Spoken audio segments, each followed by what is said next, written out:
In the Yunhai mountain range, Lu Chen climbs the deserted path of Shenyun Peak with a bamboo basket and a tune on his lips. Weeds crowd the old green bricks. He walks slowly, yet every unhurried step carries a profound trace of Tao. Path stirs 10 years of memories. Lu Chen once arrived in this cultivation world as a transmigrator and gained a peculiar system. Its rule sounds absurdly simple. Live each day like a genuine mortal, and strength and rewards will accumulate on their own. After a decade of this, even Lu Chen cannot tell how strong he has become. He suspects that he is already formidable in the lower realm, at least too strong to become anyone's prey. But the upper realm exists, and confidence is not the same as safety. But Lu Chen chooses the safest plan. No rush. Another 20 or 30 years of lying low, and then perhaps he can roam freely. It is hardly a sacrifice. He genuinely likes this slow, carefree life at the Jade Pool's sacred land. There's only one inconvenience. Men are rare here, and Lu Chen is the sect's sole male intersect disciple. The system hides his strength, but not the profound temperament produced by it. Combined with his handsome face, that makes peaceful anonymity rather difficult. Lu Chen appreciates being cared for, especially by his beautiful master. Living as a mortal is easy only when that life is comfortable. Among ordinary people, mundane troubles would pile up. In another sect, 10 years without visible progress might have gotten him expelled within a month. His master never questions his stagnant realm. Even after treasures produce no visible result, she brings more next time without blame or disdain. Lu Chen knows these 10 happy years were possible because of her. Perhaps he is strong enough now to help. At their next meeting, he will ask. Decision made, Lu Chen reaches into the bamboo basket to prepare his meal. Then Shenyun Peak convulses beneath him. The tremor does not stop at his doorstep or even at his mountain. It rolls through the entire Jade Pool's sacred land. Lu Chen frowns and steps outside. After studying the disturbance's direction, he raises an eyebrow. Could the legendary old ancestor have broken through? As if answering him, streaks of glowing light rise throughout the sacred land and race toward the same place.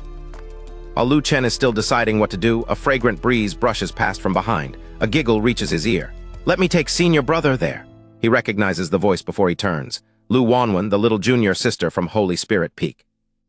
Wanwen's jade-like hands wrap around Lu Chen from behind, and a soft pressure meets his back. A heartbeat later, they lift from Shenyun Peak and fly toward the sect's main hall. Lu Chen barely reacts. His senior and junior sisters never waste a justified chance to get handsy. Wanwen completes the flight from Shenyun Peak and brings Lu Chen down before the Jade Pool's sacred land's main hall. Senior and junior sisters already fill the assembly ground, so the pair quietly take their place in the last row. Ordinarily, the Jade Pool's only male disciple would draw every eye even from the back. Today, no one looks at him. Radiant light is blooming behind the hall, spilling rosy color across half the sky and leaving the entire gathering stunned. And the spectacle becomes tangible. An incredibly holy, ethereal concept sweeps across the field. The disciples feel their realms climbing under its influence, and shock turns to delight. Whoever is emerging can advance an entire gathering without lifting a hand. Lu Chen raises an eyebrow. This must be that Empress. Her name is Gu Qingwan, the quasi-emperor Holy Lord who appeared 10,000 years ago and became the great opportunity that transformed the Jade Pool's sacred land. Her old title was not ornamental. When no great emperor appears in the lower realm, a quasi-emperor stands at the summit. Even now, Nanking Prefecture has no more than 5, and every force behind them ranks among the strongest. Gu Qingwan turned a merely top-tier Jade Pool into the strongest sect of her era. Then she withdrew to pursue the legendary Emperor realm. 10,000 years later, the sky heralds her return, yet Lu Chen privately thinks he is pretty impressive too. The current Holy Lord recovers first. She drops to both knees and welcomes the old ancestor back. Every disciple follows, shouting for the Empress of Yiachi. Lu Chen will kneel to heaven, earth, and his parents, not to her. So safely hidden at the rear, he squats. The Empress remains silent for a moment. Then a soft voice, like heavenly music, descends from the rosy light and asks one simple question. What year and month is it? The Holy Lord answers at once. The year 2100 of the 23rd era. Gu Qingwan says nothing for a long time. At last, the legendary figure releases a soft sigh. Unknowingly, 10,000 years have passed. The words briefly strip away the spectacle and reveal the staggering span she has lost inside seclusion. Gu Qingwan asks how the Jade Pool's sacred land fares now. Shame replaces the Holy Lord's excitement. The sect is far weaker than it was under its old ancestor. On Nanking Prefecture's current sect ranking, the former #1 has fallen to 28th. But the Holy Lord's shame cannot suppress her excitement for long. With the old ancestor finally out of seclusion, she declares that the Jade Pool's sacred land will reclaim the #1 position and restore its former glory. As the declaration ends, Gu Qingwan lands before the sect hall. Lu Chen has to admit it. Exquisite, truly exquisite, beautiful beyond compare, yet reverence still does not come naturally to him. An irreverent thought follows his admiration, and impossibly the Empress hears it. Gu Qingwan is ready to flare up, but one glance across the assembly stops her. The Holy Lord is still exhilarated. The disciples are still celebrating. Not one person reacts to the insolent voice. For a bewildering moment, Gu Qingwan wonders whether 10,000 years of seclusion have left her hallucinating. And the voice returns with a diagnosis no hallucination should know. Gu Qingwan forcibly fused with the Emperor heart, and the fusion is unstable. In this condition, the speaker estimates that she will wither away in less than 10 years, and casually laments that such beauty will be wasted. Gu Qingwan rejects the death sentence as nonsense, but she cannot dismiss the exposed secret. The voice is male. Her gaze sweeps the gathering and finds Lu Chen immediately, the sacred land's only man, still squatting at the back. He is already looking at her. Their eyes meet. Lu Chen's face may stay controlled, but his thoughts erupt. Why is she staring at him? The Jade Pool's sacred land never accepts male intersect disciples. Only his master got him through the door. If the returned Empress wants him expelled, even his master's reputation may not save him. Lu Chen keeps thinking where everyone can hear nothing and Gu Qingwan can hear everything. He scoffs that with only 8 or 10 years left, she will die halfway through any grand restoration. Gu Qingwan grits her teeth. She wants to tear into the talkative bastard, but the impossible diagnosis matters more, so she holds back. Without exposing the strange exchange, Gu Qingwan orders everyone back to their peaks. Then she gives them something far more exciting to consider. In the coming days, she will choose several disciples of outstanding talent and accept them personally. An emperor has just offered them a direct path beneath her authority. The offer is enormous. Even if none of them can reproduce an emperor's glory, Gu Qingwan's guidance might still raise one to quasi-emperor, a titan of Nanking Prefecture. It is a chance to rewrite destiny. Amid the excitement, one shamelessly pleasant possibility even surfaces, becoming powerful enough to keep senior brother Lu Chen close. Disciples bow and begin leaving one by one. Gu Qingwan watches them with an unreadable face, though her eyes keep drifting toward Lu Chen. He notices no trap. Relieved that she never demanded an explanation, he decides that once he reaches Shenyun Peak, he will simply never come out again. Lu Chen turns away feeling extraordinarily fortunate. He does not see what happens behind him. The corner of Gu Qingwan's otherwise expressionless mouth curves into something dangerous. He may believe the mystery is over, but the Empress who heard his every thought has no intention of letting the only person who knows her secret disappear. Gu Qingwan calls out before Lu Chen can disappear with the crowd. His body locks in place. The departing disciples stop with him, then turn as one. Their eyes move anxiously from Lu Chen to the Empress, and their pleading expressions make the meaning unmistakable. Please do not drive him away. Holy Lord quickly intervenes. Lu Chen, she explains, is the only disciple of Yun Luoli, Shenyun Peak's first seat. Yun Luoli brought him here 10 years ago, and he has lived quietly and worked diligently ever since. Every word is plainly chosen to protect him. Gu Qingwan asks what right a mere mortal has to be a first seat's closed-door disciple. Being diligent and harmless is hardly a grand merit. Shaken but persistent, the Holy Lord offers the real answer.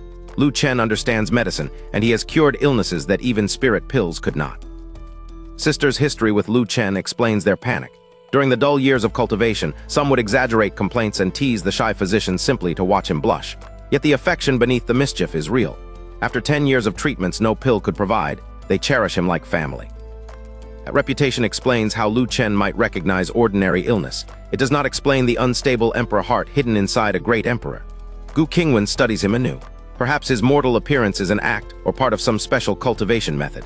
More troublingly, even she cannot see through him. Gu Qingwan challenges the Holy Lord's claim with perfect calm. Could a mere mortal truly cure what spirit pills cannot? She then announces that 10,000 years of seclusion have left her with several discomforts. If Lu Chen is so capable, he can examine her here and now. Expulsion was never Gu Qingwan's intention. She does not believe that her life and Tao will truly end within 10 years, but Lu Chen keeps insisting on it inside his mind, and he recognized her emperor heart at a glance. The examination is her excuse to keep him close until she learns how. Gu Qingwan's mouth twitches. Lu Chen's handsome face and his shameless inner voice seem to belong to two different people. She would gladly make this vulgar brat disappear, but she still needs to know why he is so certain that her life and Tao will end. Swallowing her anger, she keeps the examination alive. Her expression turns cold. All of you withdraw? Regret ripples through the senior and junior sisters. They had expected to watch Lu Chen take the old ancestor's pulse, and everyone knows that when he becomes serious over a patient, he is at his most captivating. Their disappointment has a history. Disciples once packed Shenyun Peak by pretending to be ill, all for a chance to have Lu Chen treat them. The visit stopped only when his master, Yun Luoli, returned and threatened to skewer and roast the next deliberate nuisance. The sisters obeyed, but privately complained that an absent master still wanted to monopolize him. No one dares disobey the old ancestor. The sisters mount their flying swords and lift away from the main hall, yet they look back every few steps with lingering, longing gazes. Gu Qingwan's mouth twitches again. If she truly expelled Lu Chen, she suspects at least half the people here would follow him. With the crowd gone, Lu Chen tries to arrange the examination and tells Gu Qingwan to sit. She asks why. His respectful explanation has not even begun when his real complaint enters her consciousness. Why does she ask so many questions? If he says sit, she should simply sit. She would not understand the explanation anyway. Gu Qingwan grits her teeth. Before Lu Chen can explain, Gu Qingwan cuts him off. They will not enter the hall, this place is sufficient. Golden light flashes from her hand and a massive dragon throne appears. She reclines against it and raises an eyebrow. What next? Lu Chen briefly swallows at the sight of her, then forces his attention back to medicine. Lu Chen asks for her wrist. Gu Qingwan extends one smooth arm along the throne. Rather than touch her directly, he takes a silk handkerchief from his spatial bag, lays it over her wrist, and crouches beside her to feel the pulse. The unfamiliar courtesy surprises her.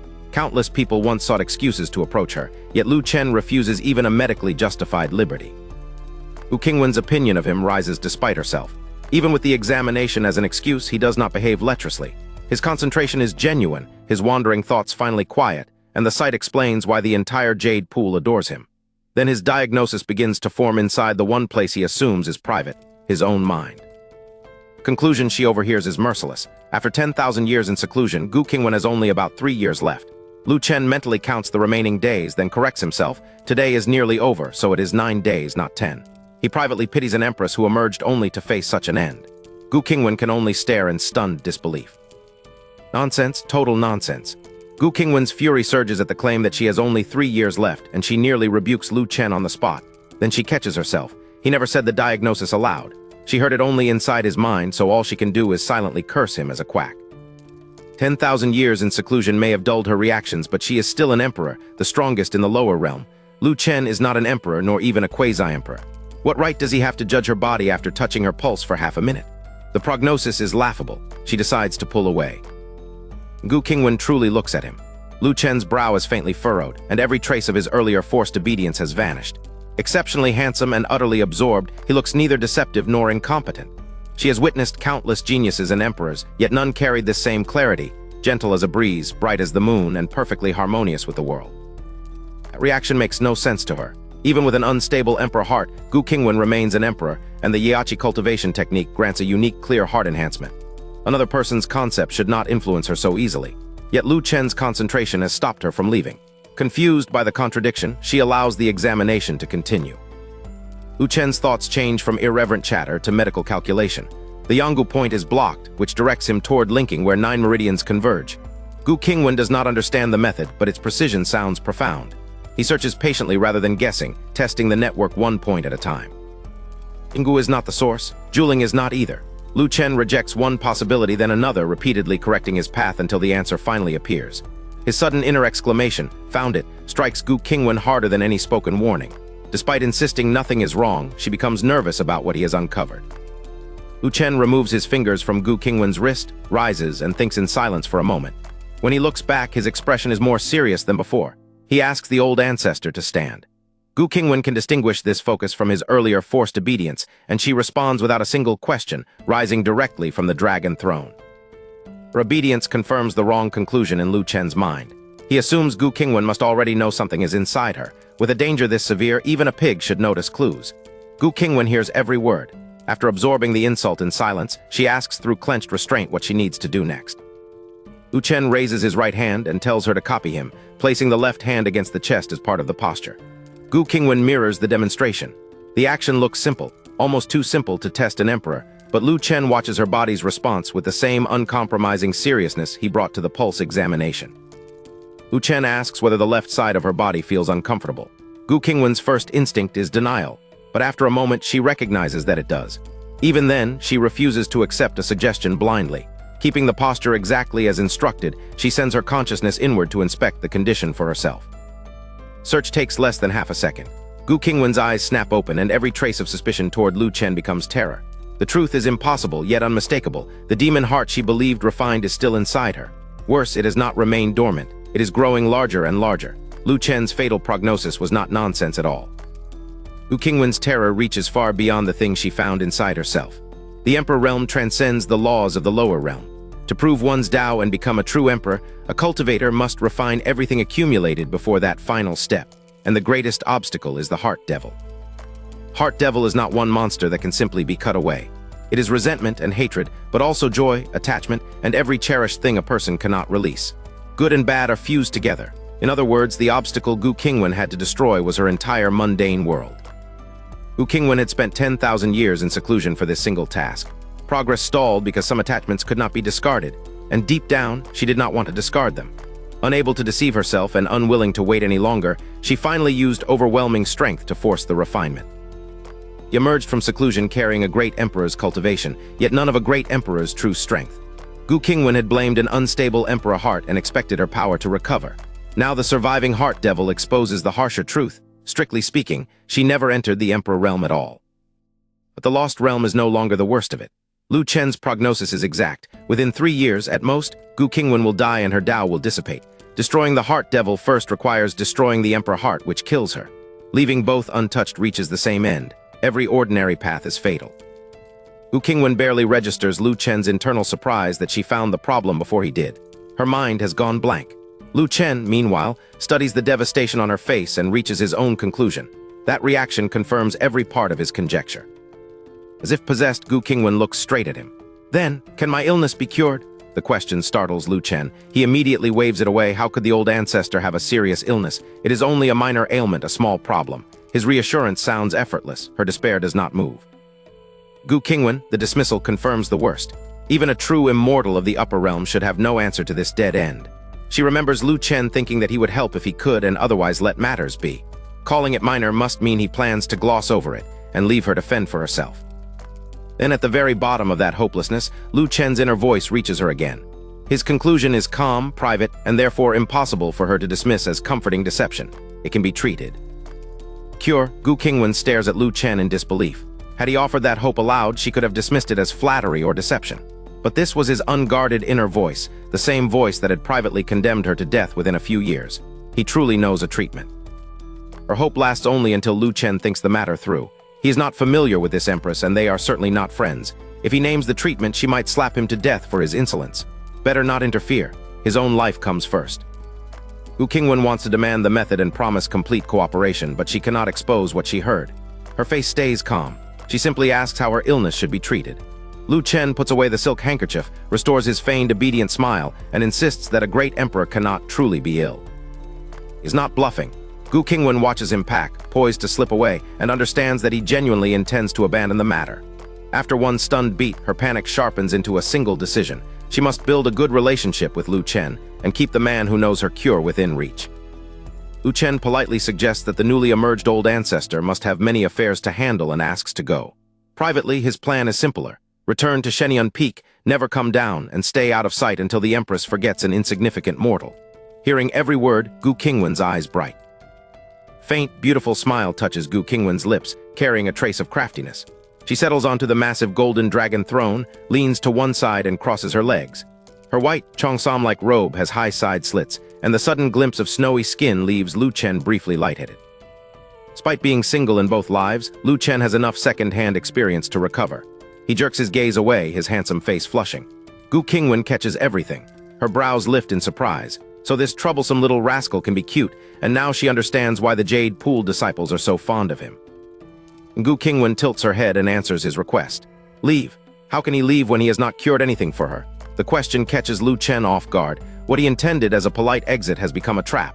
The Empress is refusing to accept his harmless discomfort explanation as the end of the matter. Lu Chen's continued resistance grinds against Gu Qingwan's patience, but she cannot afford to drive him away. She holds back and forces herself through 2 deep breaths. Then she drags her lips into what she hopes resembles kindness. If a friendly approach will not keep him close, imperial authority will. Gu Qingwan invokes Lu Chen's years of contributions to the Jade Pool sacred land. From today onward, she declares he is her disciple. She will personally train him until he catches up with everyone's average strength. Her smile is anything but kind, and she bites hard into the word train. Lu Chen can only stare. Lu Chen finally recovers from the shock of being claimed as Gu Qingwan's disciple. He hurriedly protests that he is only a flesh and blood mortal without a spiritual root. Even rare treasures would be wasted on him, he insists. His previous master already tried and failed. Gu Qingwan answers at full imperial volume. She is an emperor. How could his previous master compare? If she says cultivation is possible, then it is possible. Lu Chen stares, baffled, while his hidden voice scoffs that his future cultivation method will surpass anything an emperor can offer. Rather than risk another objection, Gu Qingwan rises from the massive golden dragon throne and ends the discussion. She must first learn how the Xianling continent changed during her seclusion. Tomorrow, Lu Chen will return here and begin cultivating under her. That is an order, not an invitation. In her jade heels, the already tall Gu Qingwan stands half a head above Lu Chen. He lowers his head beneath the pressure, but only physically. Inside, he curses her as an old woman again and again. Her mouth twitches. Before he can think anything worse, she snaps at him to leave. Lu Chen's contempt leaves Gu Qingwan genuinely bewildered. 10,000 years ago, talented youths and mighty figures waited outside the Jade Pool's sacred land for one glimpse of her. Even a few words from her became years of bragging rights. Her beauty remains peerless, yet Lu Chen acts as if she were an ugly monster. Gu Qingwan cannot see how to build a good relationship with him. Still, one boundary is absolute. She will not lower herself or fawn over anyone, not even to survive. She would rather die. Keeping Lu Chen close will require another approach, and her order to begin training tomorrow is already in motion. Back on Shenian Peak, Lu Chen picks vegetables for dinner while weighing a simple answer to tomorrow's forced cultivation. Pack up and run. After the night passes, he opens his door to the morning sun and yawns, still facing the problem of an empress who refuses to accept that he is mortal. Crisp system voice reports yesterday's result, plus 1,050 mortal points. Lu Chen freezes. He normally gains only 100 or 200 a day. Before he can explain the surge, a second notice marks his first day above 1,000 and awards a Bagua furnace, already stored in his Kainkan bag. Taisheng Leijun's furnace. System's first 1,000-point reward leaves Lu Chen staring at two words, Bagua furnace. Is this supposed to be the legendary furnace associated with Taisheng Leijun? There is only one useful way to answer that. He reaches for the Kainkan bag at his waist. Kainkan bag is another system reward, and it suits him better than this world's spatial rings. Lu Chen has no spiritual energy to operate a ring. The bag needs none, holds even more, and has one ridiculous drawback. He must reach inside and rummage around by hand. At last, Lu Chen drags out the reward, and the courtyard is suddenly dwarfed by it. The pitch-black pill furnace rises 3 or 4 meters, nearly level with his house. Flame inscriptions cover its ancient body, and its mere arrival carries a vast, weighty presence that stops him cold. Lu Chen has never seen a real Bagua furnace. His only reference is the 1986 Journey to the West adaptation, and he has strong opinions about how little that version respected its source, especially once a monkey sent the Jade Emperor hiding under a table. This furnace looks nothing like television. He finds a ladder, climbs to a circular vent, and peers inside. The chamber is pitch black. Only flame murals line its walls. Lu Chen remembers that Taisheng Leijun's furnace should contain Liuding divine fire, one of the 4 great heavenly fires, power that could refine almost anything. Yet there is no flame at all. And the furnace answers the thought. The murals stir as if waking. With a sudden whoosh, fire races across the chamber and the entire interior ignites. Lu Chen's disappointment vanishes. Of course, a system reward is bound to him. It understands exactly what he wants. Lu Chen performs one more test. He wills the fire to disappear and the blazing chamber turns dark at once. Perfect. He climbs down completely satisfied. Tonight, when he returns, he will make his first attempt at alchemy. Alchemy can wait until evening. Right now, Lu Chen needs breakfast, and afterward he still has to find Gu Qingwan. As he begins cooking, however, the unexplained reward returns to his mind. Why did yesterday produce so many mortal points? 10 years of results make the anomaly impossible to ignore. Even immediately after transmigration, Lu Chen gained only 400 or 500 points a day. Later, the return settled to 100 or 200. Never once had a single day crossed 1,000 until yesterday. What had Lu Chen actually done differently? He runs through yesterday and stops. The only remarkable change was meeting the Empress of Yiachi. His hands pause over the food. His expression slowly turns strange as an outrageous possibility takes shape. If Gu Qingwan caused it, then Lu Chen has been thinking about this completely backward. He cannot pack up and flee from her. He needs to stay closer. Less than half an hour at the Empress's side was worth 10 days of his previous progress. 1 to 10, an enormous profit. Lu Chen does not realize his supposed source of profit is already above him. Gu Qingwan hovers over Shenian Peak, watching him cook with a strange expression as his thoughts reach her. 1 to 10, huge profit. The Empress has arrived in time to hear the conclusion and none of the explanation. Gu Qingwan has heard only the end of Lu Chen's strange calculation. 1 to 10, an enormous profit. Before she can puzzle it out, something far more tangible seizes her attention. The gigantic Bagua furnace in his courtyard, radiating an ancient, crushing weight across the Jade Pool's sacred land. That pressure is magnificent enough to arrest even the woman who became Nanking Jan Prefecture's strongest quasi-emperor 10,000 years ago. Gu Qingwan frowns, hangs motionless for a beat, then lands lightly. Lu Chen keeps his head down over breakfast, utterly unaware that an empress has entered his courtyard. Gu Qingwan finally clears her throat. Cooking? Lu Chen jolts and looks up. In the morning sun, her green and white robes shimmer with hazy light, her hair is casually pinned back, and her clear eyes and ethereal bearing leave him swallowing hard. His private verdict is sincere and disastrous. This old woman is breathtaking. Gu Qingwan does not know whether to laugh at the praise or be angry at the address. She has no peaceful cultivation to return to anyway. Ordinary practice no longer helps at her realm, and fresh from seclusion, the demon heart inside her will not let her settle. In the end, she came here specifically to find Lu Chen. Lu Chen offers to share breakfast. Gu Qingwan refuses without expression. An emperor has no need for mortal grain, and refining away its impurities is more trouble than it is worth. Then she scolds him. After 10 years in the sacred land, he still has a mortal body because he cannot control his appetite. Out loud, Lu Chen agrees at once and promises to eat less. Inside, he erupts. He is immortal. If he does not eat, he will starve. Not everyone is a great emperor like this lunatic. Gu Qingwan hears every word, curses the ungrateful wretch in silence, and turns away in a private tantrum. Lu Chen returns to his porridge.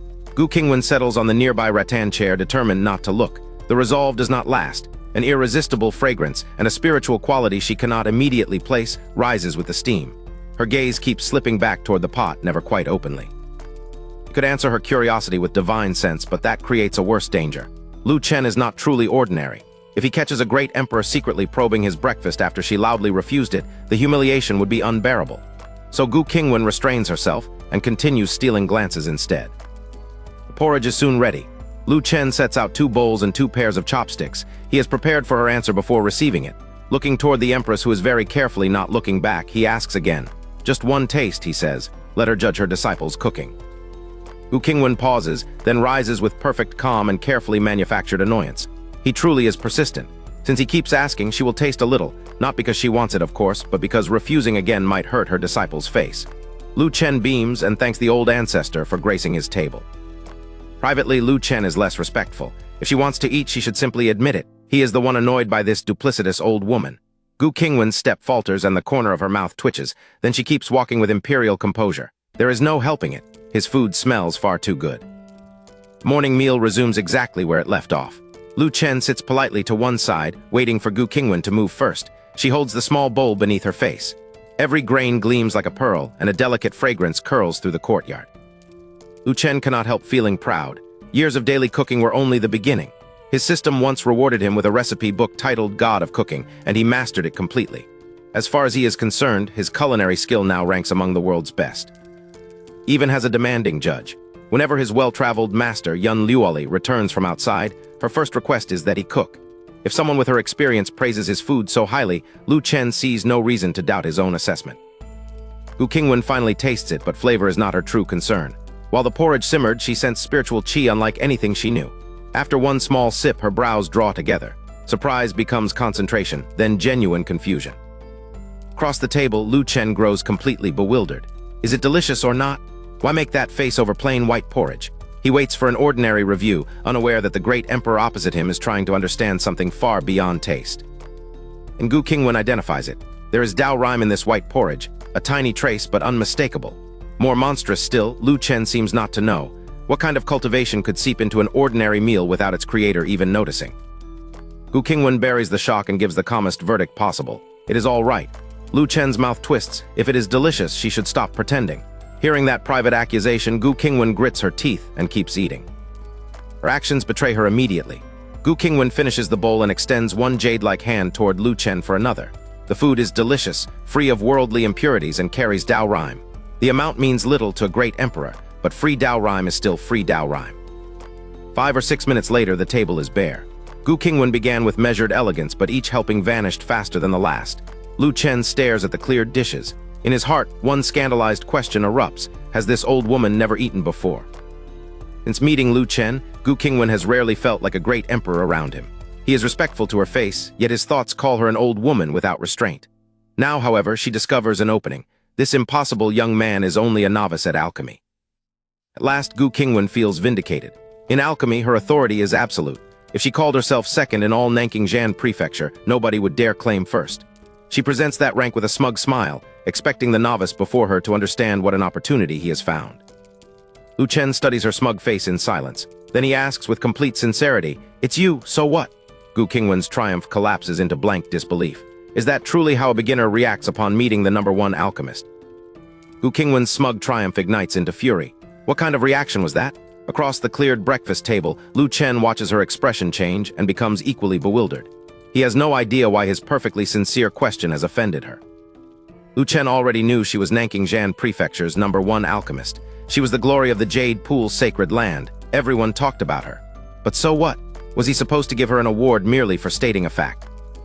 Refusing to surrender, Gu Qingwan declares the title again, #1 alchemist of Nanking Prefecture. Lu Chen nods. Oh. Silence stretches between them. She stares at him, he stares back, wondering why one small word has somehow made everything worse. At last, Gu Qingwan grits out the point he has missed. She can teach him alchemy. The words leave her feeling strangely aggrieved. Somehow, the greatest alchemist in the prefecture now sounds as though she is begging a beginner to permit the lesson. Lu Chen blinks, then thanks the old ancestor and says he is truly honored. The words are flawless. The delivery is not. His surprise lasts only an instant before his face goes blank again, and his lifeless courtesy sounds painfully like going through the motions. Gu Qingwan decides she understands the problem. Ordinary disciples cannot casually read a sacred land's alchemy inheritance, but Lu Chen is anything but ordinary. With his connections, nobody would stop him. He must have read widely and mistaken book knowledge for true ability.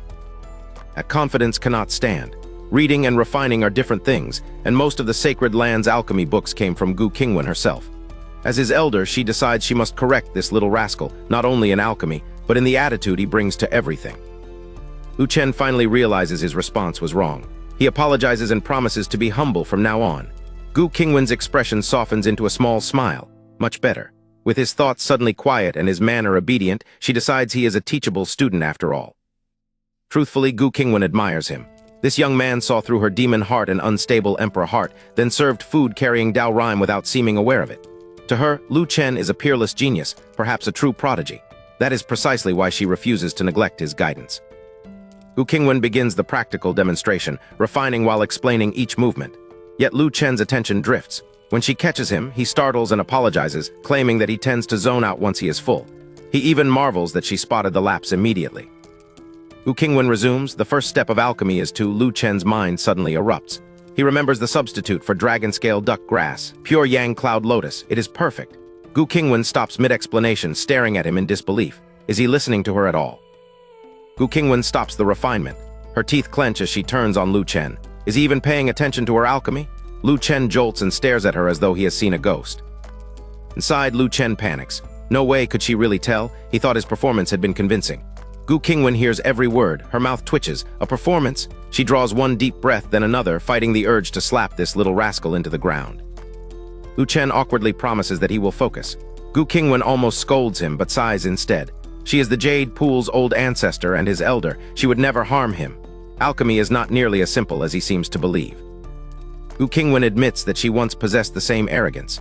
Only after truly entering alchemy did she learn that books were not enough. The smallest lapse in fire control can crush a pill's quality or destroy the refinement completely. Everyone begins as a novice, Gu Qingwan tells him. But with a powerful alchemist guiding him, Lu Chen could avoid countless detours. Her patience leaves him dazed. He expected fury or a dramatic departure, not an earnest appeal from someone who truly wants him to succeed. Lesson resumes. For once, Gu Qingwan hears no wandering thoughts from Lu Chen and no infuriating repetition of dragon-scale duck grass. The silence feels wonderful. 2 or 3 peaceful minutes pass as she guides the refinement toward completion. Corners of Gu Qingwan's mouth lift. A medicinal pill glowing silver flies from the cauldron and settles gently into her jade-like hand. It is ordinary by her standards, yet she turns toward Lu Chen with the pride of someone who has just refined a saint-grade treasure. Lu Chen does not disappoint her. He receives the pill with both hands and declares the Grandmaster's alchemy unparalleled, admitting that he was arrogant. His admiration looks convincing, and his mind is finally quiet. Gu Qingwan purses her lips, gives up on hiding her pleasure, and smiles beautifully. Before Gu Qingwan can speak, a graceful figure lands in the courtyard. The Holy Lord of Yiachi bows to the old ancestor and reports that Jai Yang, Pavilion Master of Wan Dan Pavilion, has personally arrived to pay his respects and congratulate her on leaving seclusion. Gu Qingwan's eyes narrow. That fellow is still alive. With one wave, she rises into the air and orders the Holy Lord to come. Yet before leaving for the main hall, she looks back down at Lu Chen. Official business has interrupted the lesson, not ended it. From above, Gu Qingwan blinks her soul-stirring eyes at Lu Chen. He saw every step clearly, did he not? He should study hard. She intends to come back. Then she turns toward the sect's main hall, already anticipating the moment her disciple must put the lesson into practice. Lu Chen does not touch the silver cauldron. He walks straight toward his own pill furnace. Gu Qingwan understands instantly. Every obedient word was an act. Dragon scale her foot. She nearly turns back to punish him, but the main hall must come first. Fine. When alchemy defeats him, he can beg 800 times before she teaches him again. Once Gu Qingwan leaves, Lu Chen finally has room to think. He stands alone before his massive Bagua furnace, not chastened by her lesson, but carefully deciding how his own refinement must work. He is not dismissing Gu Qingwan. She is Nanking Prefecture's legendary #1 alchemist. Her refinement was powerful, elegant, and because she is Gu Qingwan, stunning to watch. Lu Chen would gladly learn from her if he could. The problem is brutally simple. Her technique depends on controlling herbs from a distance. Lu Chen cannot make objects fly. No matter how beautiful those movements are, a mortal who cannot reproduce them gains nothing by pretending otherwise. Fortunately, Lu Chen has another path. The system's alchemy heart has given him a complete method of his own. More importantly, this is not a vanity project. The pill he is preparing is meant for Gu Qingwan to treat the danger hidden inside her. At the Jade Pool Sacred Land's main hall, the visitor is Jia Yang, today's #1 alchemist of Nanking Prefecture. Leaning on his walking stick, the old man looks up at Gu Qingwan. 10,000 years have reduced his youth to age. She remains as beautiful and moving as ever. Gu Qingwan gives him no sentimental answer. If he has something to say, he should say it. She has matters to attend to. Her thoughts are already back at Shenyun Peak, imagining Lu Chen regretting his stubbornness while she catches him by the ear. Beg properly, little rascal. Jia Yang's hand tightens on his walking stick. Smiling through the bitterness, he asks whether the disciple he saw her teaching is more talented than he was. After all, Gu Qingwan once called Jia Yang dull-witted. Surely the man she accepted must be extraordinary. Everyone knows the story. 10,000 years ago, Jia Yang wanted to become Gu Qingwan's disciple. She rejected him with brutal simplicity. He lacked talent, so she did not want him. To Jia Yang, that verdict became the wound of a lifetime. To Gu Qingwan, it was barely worth remembering. For Gu Qingwan, 10,000 years have dissolved the grievance. She rises and asks if Jia Yang has anything else. If not, he may withdraw. She still has to teach her own disciple alchemy, and she is eager to see Lu Chen crying out for her help. Jia Yang explodes. Will this arrogant woman never admit she was wrong? He can refine saint-grade pills now, something even she cannot do. He is the rightful #1 alchemist of Nanking Prefecture. The declaration crashes through the hall as every trace of his polite smile disappears. And Jia Yang produces a sandalwood incense box. Golden light leaks from it, turning his boast into a tangible threat. His fierce gaze never leaves Gu Qingwan. Near the end of his lifespan, he no longer fears her strength or death. If fear could have stopped him, he would never have come. The golden glow from Jia Yang's sandalwood box is threatening enough. His next words stun the entire hall. No one expected the aged alchemist to challenge Gu Qingwan this recklessly. Has he gone mad, or come here intending to die? Grinning like a man possessed, Jia Yang dares Gu Qingwan to kill him. He calls her blind, declares himself Nanking Prefecture's greatest alchemist, and finally exposes the wound beneath his rage. He once admired her. He loved her. Jia Yang insists that Gu Qingwan suppressed him only because she envied his talent. Becoming a Saint Realm alchemist, he claims, proves he was right. Then the strength leaves him. He crashes onto the floor, his cane rolling away, and laughs breathlessly at the ceiling. Witnesses have heard many versions of Jia Yang and Gu Qingwan's feud, but never this one. Their expressions turn peculiar. Was every old provocation merely a childish attempt to make her notice him? They look to Gu Qingwan. She gives them no answer.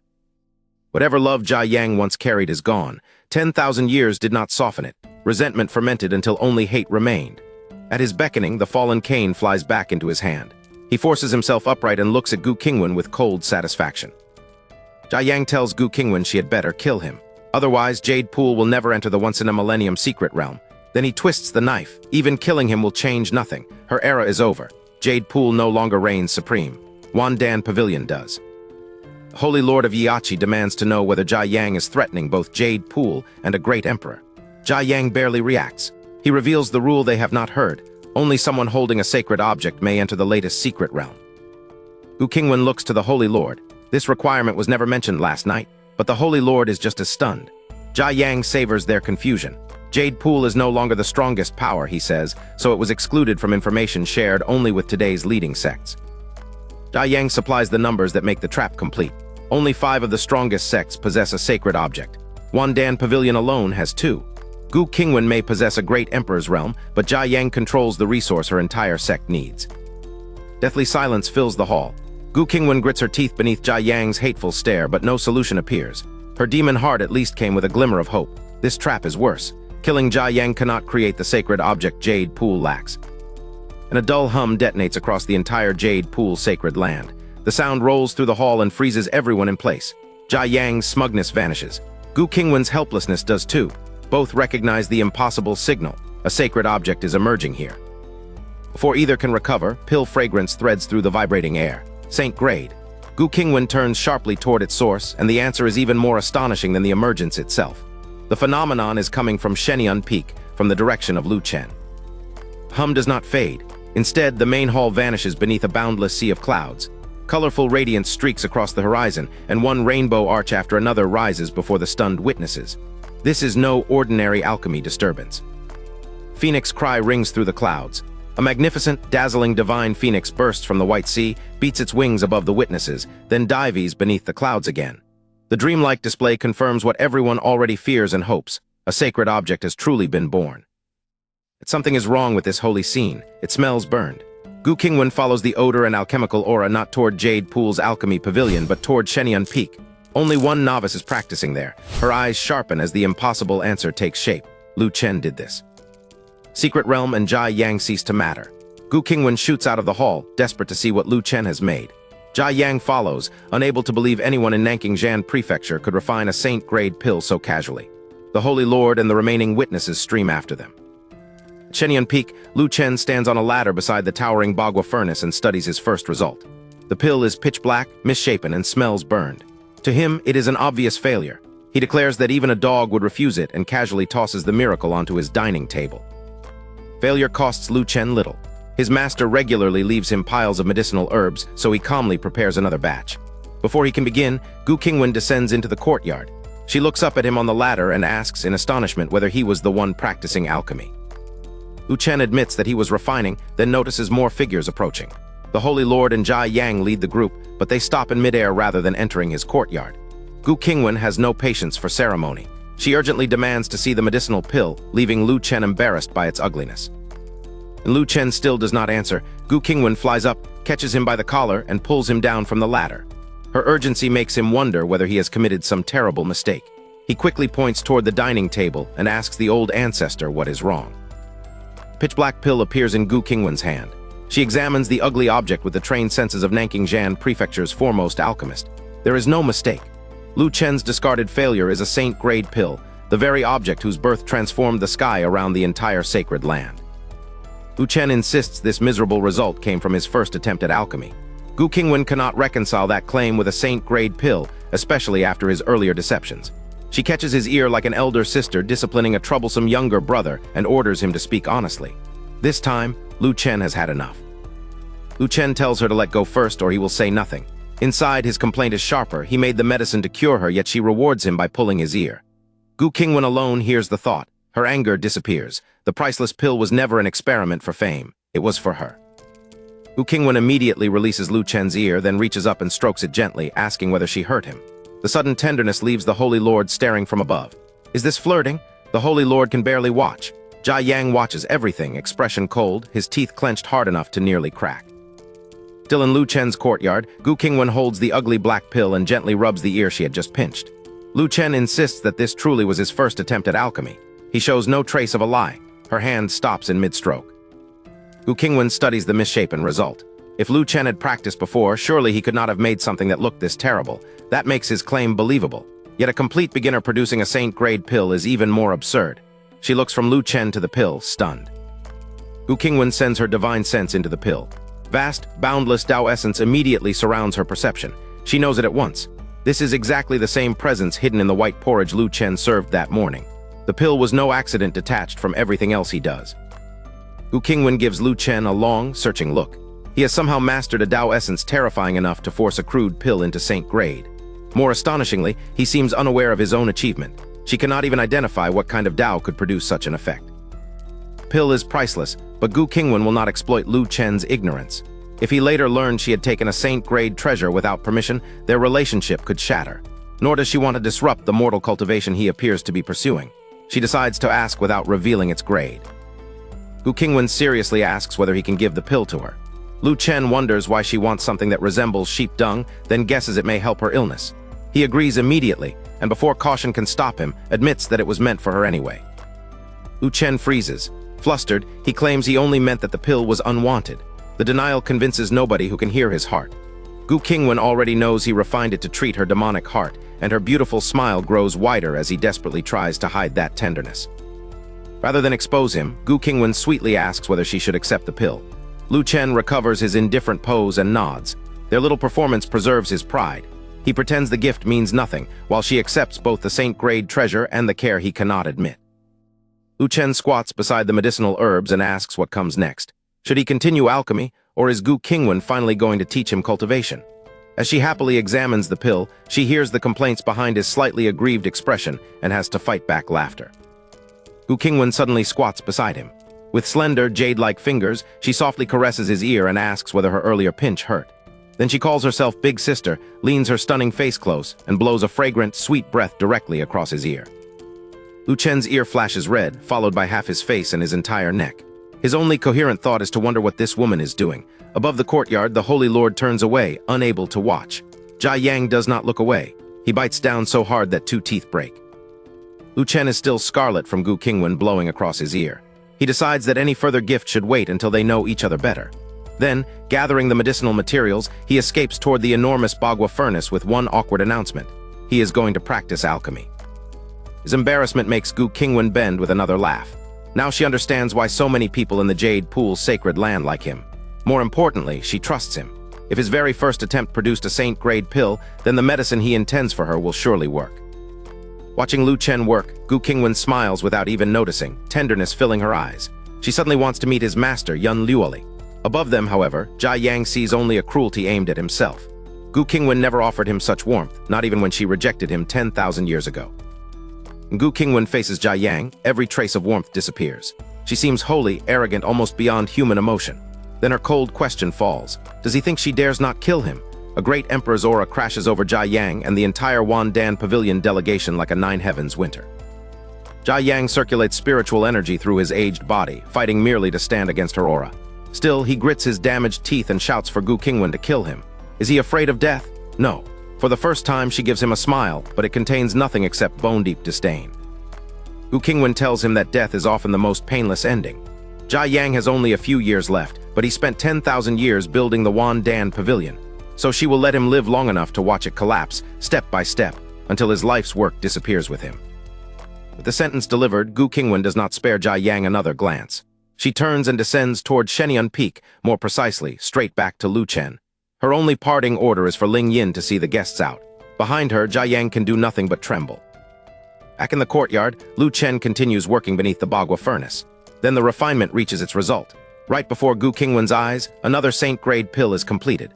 Lu Chen holds the newly made medicine in his hand, treating the miracle with the calm uncertainty of someone judging a practice piece. Gu Qingwan can barely contain herself. If she eats this pill, perhaps the demonic heart inside her will finally disappear. She fixes Lu Chen with the eager look of a little girl waiting to be given candy. Surely, after refining it for her, he's about to place it in her hands. But Lu Chen hesitates. They met only yesterday. Why would Gu Qingwan swallow something he has just refined, especially when he considers it a mere practice piece? Hearing every thought, Gu Qingwan wants to shout that she would eat it immediately. Instead, Lu Chen decides to wait until they are more familiar and leaves her staring in disbelief. Still not close enough? Beneath the towering furnace, Gu Qingwan can barely believe Lu Chen's conclusion. She just rubbed his ears and spoke to him with a gentleness she has never shown anyone else. Remembering it makes her blush. If that does not count as closeness, what possibly would? Lu Chen calmly puts the medicinal pill away. Gu Qingwan freezes, but she does not press him for it. They truly have known each other for only one day.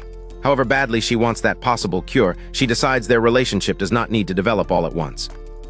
Lu Chen cautiously asks what they should cultivate next. Gu Qingwan says there is no need to begin yet. He should do exactly what he normally does while she observes him and devises a cultivation method suited to him. Lu Chen nods, stretches, and walks straight toward his room for a nap. One day becomes more than 10. Every morning, Gu Qingwan appears in Lu Chen's courtyard and follows whatever he chooses to do. She never orders him about. Managing him was never her true purpose. She wants familiarity, so even his quiet mortal routine becomes something she shares. The outside world has not forgotten who she is. Since an emperor has emerged from seclusion, sect leaders across Nanking Jan Prefecture come to pay their respects. Gu Qingwan leaves Shenyun Peak only to receive them, then returns immediately, sometimes squatting beside Lu Chen to help wash the dishes. Lu Chen cannot make sense of it. Gu Qingwan claims she came to teach him cultivation, yet she has not taught him a single thing. He certainly is not masochistic enough to remind her. But why arrive every morning, copy whatever he does, and trail him everywhere? An ulterior motive begins to seem likely. One morning, Gu Qingwan leans back after wiping out breakfast, entirely satisfied. Then she turns to Lu Chen and asks whether they can have last night's braised pork knuckle for lunch. After 10 days beside him, she has adopted his rhythm perfectly. Breakfast has barely ended, and she is already planning the next meal. Lu Chen answers with the easy confidence of someone who knows his kitchen. After truly experiencing his cooking for herself, Gu Qingwan does not doubt him for a moment. She nods again and again, brightens with excitement, and volunteers to help at his side when they prepare the meal. Lu Chen gives her a strange look. What did this woman actually come here for? Every day she thinks only about eating this and eating that. At this rate, another half-year might leave Shenyun Peak stripped of grass. Gu Qingwan hears every word, and her excitement collapses into awkward silence. The accusation is embarrassing because it is not entirely wrong. Still, Gu Qingwan has a defense. Lu Chen's food is irresistibly delicious, filled with Dao rhyme and capable of increasing cultivation. Who could refuse that? Even so, she cannot let him believe a great emperor came merely to freeload. She must show real ability. Gu Qingwan clears her throat, straightens her face, and announces that she has not forgotten the real business. After observing Lu Chen's routine, she has tailored a set of swordplay specifically for him. Her tone leaves no room for another nap. First, he will practice the sword with her. Practice swordplay, Lu Chen's eyebrow lifts. Gu Qingwan may think she has finally become serious, but he sees no need for a lesson at all. He has his own quiet confidence, one she knows nothing about. In his heart, the answer is simple. His swordplay is already very strong. Lu Chen is not boasting. 7 or 8 years ago, the system handed him more than a dozen sword technique secret manuals. He has already cultivated every one of them. Gu Qingwan sees a supposedly helpless mortal. Behind that appearance waits an entire hidden library of mastered swordplay. More important than the manuals is sword intent, a sword mind cultivation technique he has raised to great perfection. He has never used it to drive those dozen techniques, so even Lu Chen has not witnessed their real power. That untested combination remains one of his own great unknowns. Nothing Lu Chen has encountered looks as exquisite or powerful as his own techniques. Still, he knows there is always a higher heaven. 10 years without leaving Shenyun Peak have narrowed his experience. His verdict is therefore measured, perhaps not the strongest in existence, but unquestionably top tier. Practicing with Gu Qingwan feels completely unnecessary. Lu Chen would rather use the time to make candied haws. Gu Qingwan, meanwhile, is not insisting because she doubts his swordplay. She is trying to silence one devastating complaint, that the mighty Empress has spent half a month here merely eating his food. Everyone in the Jade Pool sacred land knows Gu Qingwan intends to improve Lu Chen's strength. Yet she has eaten and drunk beside him every day without teaching a single move.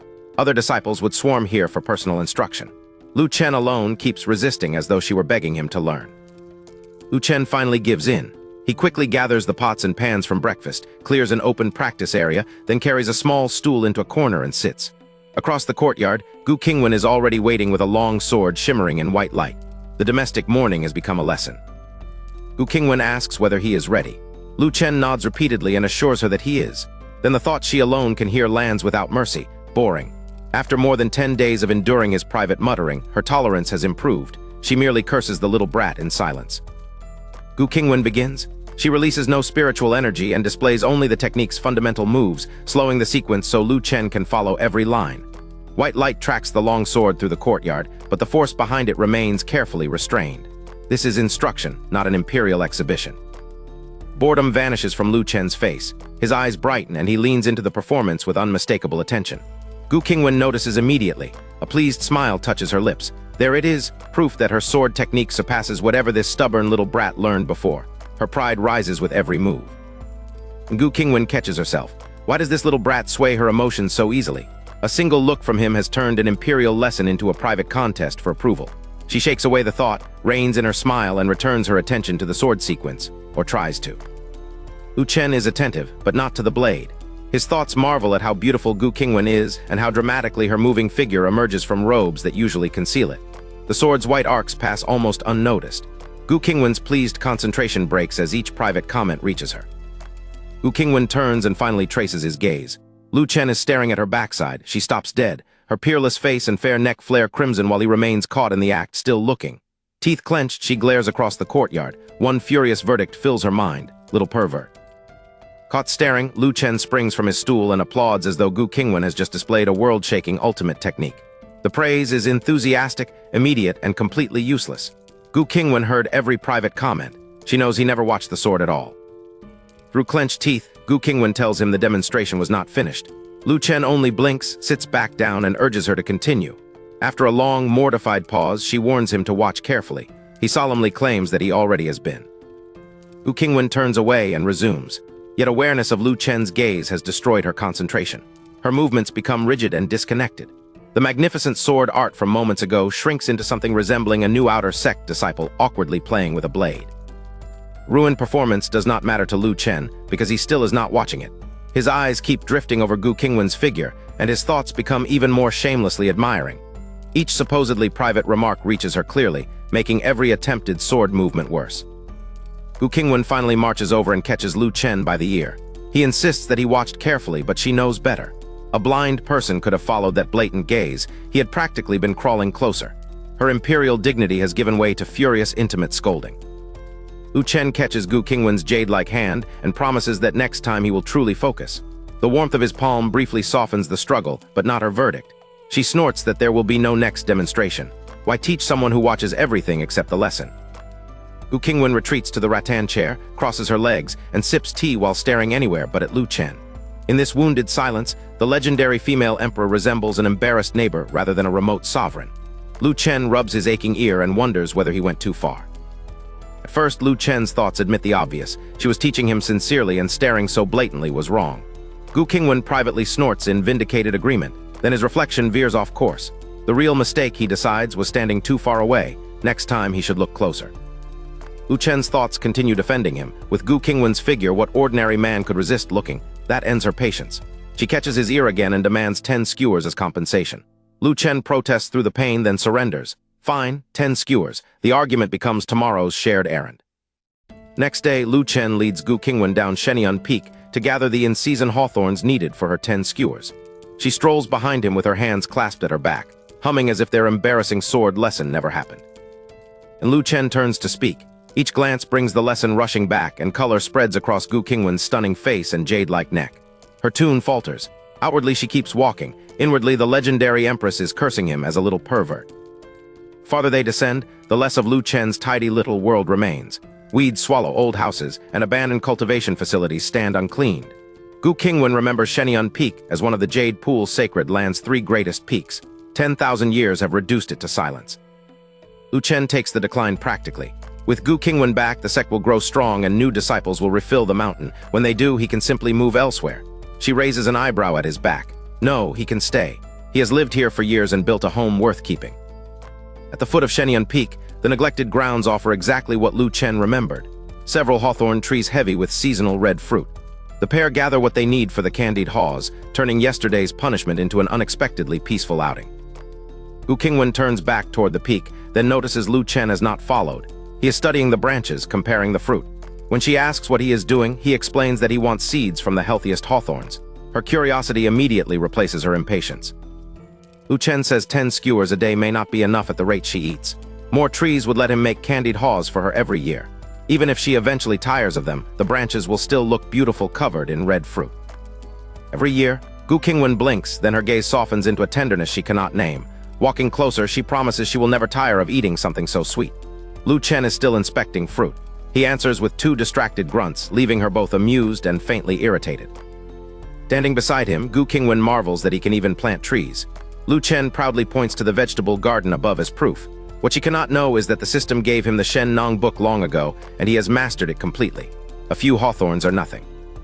Gu Qingwan immediately wants to plant the seeds now, the 2 of them together. Lu Chen has to temper her enthusiasm. Hawthorns are not ordinary crops that sprout the moment a seed is buried, yet the delay no longer bothers her. On the climb home, she forgets her hurry and simply enjoys walking beside him. Several chickens suddenly race past, clucking across the path. When Gu Qingwan stops, Lu Chen explains that they are birds he raised before. He once wanted free-range eggs, but the flock roams the whole mountain and hides every nest so well that he eventually stopped looking. Eggs are irrelevant. Gu Qingwan stands frozen, following the birds with widening eyes. To Lu Chen, they are troublesome chickens he no longer bothers managing. To an empress who remembers the ancient world, their silhouettes carry a far more alarming suggestion. Why do these chickens look like phoenixes? Before Gu Qingwan can inspect the strange flock, the chickens race away and vanish across Shenyun Peak. She can only stare after them, blinking. Lu Chen steps into her view, reads that stunned expression entirely wrong, and asks whether she wants to eat them. Lu Chen adds that if she does want chicken, she will have to catch one herself. He certainly cannot. Gu Qingwan pouts at the man who has reduced her alarming discovery to appetite, denies wanting the birds, and urges him back to the peak to make candied hawthorn. As she walks, Gu Qingwan finds a terrifyingly plausible answer. Those chickens, and the other animals living beside Lu Chen, have spent years steeped in his Dao rhyme. What began as ordinary livestock may have changed until a dormant, divine phoenix bloodline awakened within them. True dragon or true phoenix stands at the summit of existence. Gu Qingwan has seen only a distant phoenix shadow. Many creatures merely carry traces of such blood. Even a 10,000-year carp that crosses the dragon gate becomes a dragon vastly inferior to a true dragon. Lu Chen's chickens may be awakening along that lesser path. Back at the peak, Lu Chen begins making the promised candied hawthorn while Gu Qingwan waits close beside him. Her undisguised anticipation amuses him, and his inner voice calls her cute. She hears every word. A woman who has lived more than 10,000 years blushes at receiving that simple praise for the first time. Without dwelling on her blush, Lu Chen tells Gu Qingwan to use an immortal technique and freeze the fresh candied hawthorn so they can eat immediately. Minutes later, mortal cooking and imperial power have combined for the most domestic purpose imaginable. 2 cold, ready-to-eat skewers in a quiet courtyard. Soon they are reclining side by side beneath the open sky. Gu Qingwan crosses her fair legs, lets one crystal high heel swing from her foot, and eats with pure enjoyment. Not a trace of the untouchable Empress remains. Lu Chen lounges in the old chair beside her, equally comfortable and far slower with his own skewer. Looking at the sky, Lu Chen casually promises strawberry candied fruit tomorrow. Gu Qingwan instantly swallows her bite and turns toward him, eyes bright. Strawberries can be used too? Of course, he says. Any fruit she likes will work. That answer sends her straight upright, ready to make the next batch now. New flavor sounds irresistible, but so do sweet and sour pork ribs. Gu Qingwan stalls, caught between eating strawberry candied fruit now and preserving room for lunch. Lu Chen watches the ancient empress wrestle earnestly with 2 cravings and cannot help finding the whole dilemma deeply amusing. Lu Chen asks why she is rushing. The strawberry version will still be there tomorrow. They have plenty of days ahead. Gu Qingwan goes completely still. His words are casual, but to her they sound like a future in which she will remain beside him, sharing meals one ordinary day after another. After several silent seconds, a strange, beautiful smile appears on Gu Qingwan's face. She reclines again, looks toward the sky, and softly agrees, there are plenty of days ahead. Lu Chen sees only that she has stopped demanding strawberries. He sets aside his half-eaten skewer and prepares to doze. Lunch can wait. Lu Chen is not hungry, and Gu Qingwan still has candied hawthorn. Then a bell rolls across the sacred land and jolts him awake. That signal means a VIP has arrived. Gu Qingwan's chair is suddenly empty, but when Lu Chen turns the other way, he raises an eyebrow. What are you doing? Gu Qingwan has not vanished at all. She is standing beside Lu Chen, holding the half-eaten candied hawthorn skewer he set aside. The unexpected VIP bell leaves them staring at each other until she glances guiltily toward the main hall. It seems Empress Qinghu has arrived. That name reaches even Lu Chen. In 10 years since transmigrating, he has barely left the Jade Pool's sacred land and has ignored most outside powers while playing a mortal cultivator. Yet Qinghu is too famous to miss. She and Gu Qingwan rose in the same era. 10,000 years ago, the 2 women were equally renowned. Since then, Gu Qingwan has remained in seclusion long enough for most outsiders to forget her. Qinghu never withdrew. She has roamed Nanking Prefecture throughout those millennia, and her fame has only grown. Favorite subject of that fame is Qinghu's title, the woman men across Nanking Prefecture most desire. Gu Qingwan is no less peerlessly beautiful, but her icy, holy presence makes her feel like an unreachable star. Qinghu's allure promises a very different kind of danger.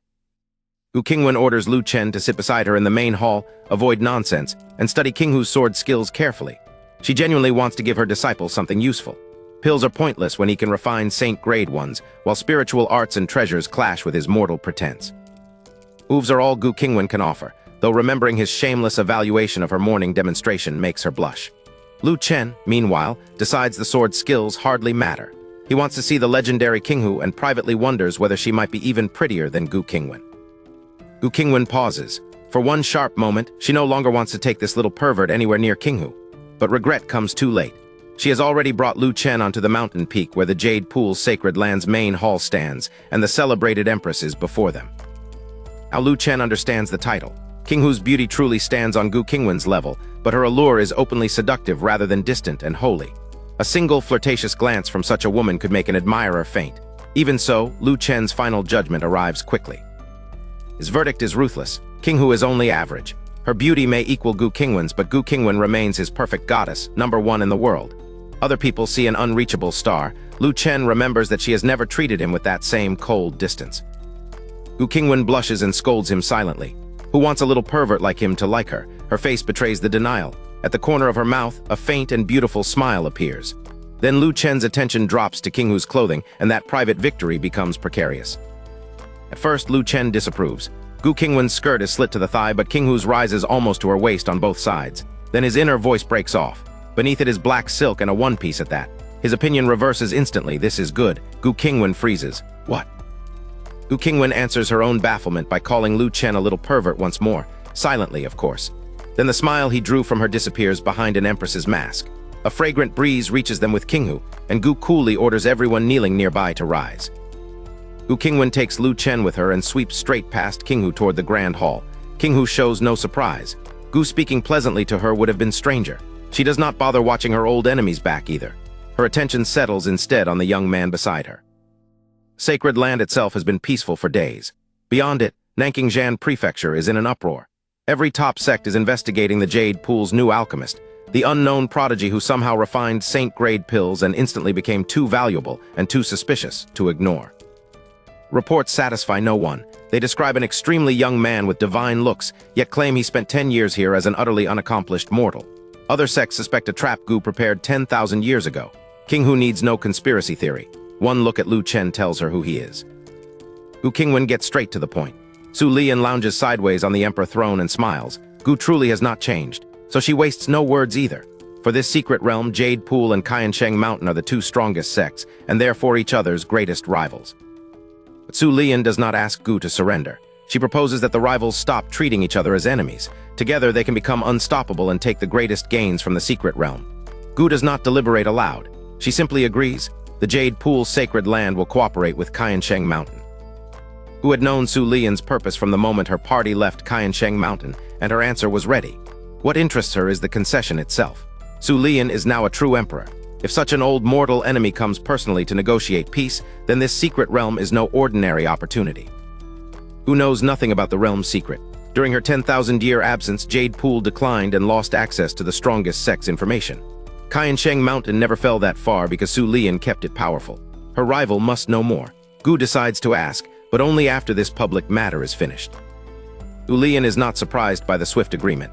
With a charming chuckle, she turns from cooperation to competition. The alliance may be settled, but their ancient rivalry remains. She confidently proposes that they determine whose sword cultivation is stronger, and that confidence immediately puts Gu Qingwan on guard. A real battle is impossible for Gu. She possesses an emperor's realm, but not a true emperor's strength. The moment she fights seriously, Su Lian could expose everything. Until Lu Chen cures the demonic heart inside her, Gu has already decided that she will not fight. Su Lian has already guessed the excuse Gu will use. They need not fight to the death, she says. Each will merely demonstrate her strongest sword technique. Everyone can judge the moves themselves, and the gathered disciples may even comprehend the sword intent within them. Gu's safest refusal vanishes. And cunning flashes through Gu Qingwan's eyes. She guessed this exact arrangement.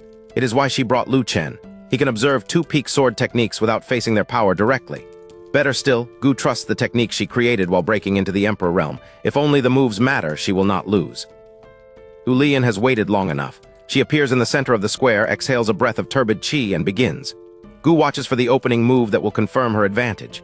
Instead, the tiny trace of cunning disappears from her eyes. Astonishment replaces it. Su Lian is far too strong. Su Lian's opening move continues across the plaza. No spiritual blast announces it, yet everyone feels Tao surge through the air. Heaven and earth seem to change color around her, and Gu Qingwan's vanished confidence gives way to naked shock. Peaceful sacred land disappears beneath sword intent. In its place stretches a bone-chilling battlefield crowded with flashing blades and crossing sword shadows. The gathered disciples should recoil. Instead, excitement lights their faces. This is the treasure countless sword cultivators pursue for life. Gu has possessed sword intent since her quasi-emperor days, so the phenomenon itself is not what stuns her. Su Lian is using no spiritual power and no mind cultivation technique. Every trace of intent comes from the moves alone. Gu cannot do that. There is only one conclusion. Su Lian's sword cultivation has entered the Tao. Gu draws a cold breath. 10,000 years ago, she and Su Lian were already rivals, but Gu had always held the upper hand. Whenever Su Lian neared her, Gu advanced again. Now that old balance has overturned. After everything that happened during Gu's seclusion, she may no longer be Su Lian's match. Gu stops brooding over who is ahead. For this moment, her mortal enemy becomes someone worth appreciating and studying. She follows each transition carefully. If Su Lian's performance can expose the missing piece in Gu's own sword technique, then pride is a poor reason to look away. Sequence is dazzling, gorgeous and vibrant, as unmistakably Su Lian as her own presence. Yet beauty never weakens its force. Every move carries an overwhelming, invincible aura. Gu calculates the suppressed scale. Driven by Su Lian's cultivation and full spiritual power, a single strike could make the entire Nanking prefecture tremble. Gu remembers why Lu Chen is beside her. She brought him here to observe and learn. A covert glance finds him staring intently at the performance, thoughtful from time to time and apparently immersed. Relief loosens Gu's tension. With no unruly inner thoughts reaching her, perhaps he is finally behaving like a serious student. Relief lasts only a moment. When Gu demonstrated swordplay for this little rascal, his eyes wandered from one part of her to another. He was never this solemn. Now he watches Su Lian with perfect attention. Gu snorts inwardly, unable to decide whether she is more annoyed by his past disrespect or his present enthusiasm. Su Lian completes the final movement and withdraws her sword. The phantom battlefield recedes, returning the audience to the main hall plaza. Gu is still watching Lu Chen when his inner voice finally breaks its silence. He sounds deeply dissatisfied with one detail. It is too small. Gu's suspicion becomes certainty, so he was not properly studying the sword technique at all. He was staring at those shameful places again. Anger rises with every thought. Small. Su Lian's fiery figure is not merely full. Beside Gu's own perfection, it can only be called exaggerated. How could Lu Chen possibly call that small? Gu is so angry that her breathing grows labored. Then Lu Chen's inner voice supplies the missing words. He is not judging Su Lian's body. He is judging the performance. In his mind, the perspective of this entire sword technique is too small. Gu's fury freezes because that impossible evaluation is entirely serious. Gu Qingwan's anger vanishes so abruptly that she almost wonders whether her ears are broken.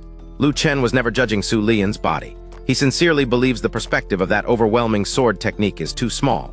For an instant, Gu suspects the problem may be his brain instead. Gu knows this art.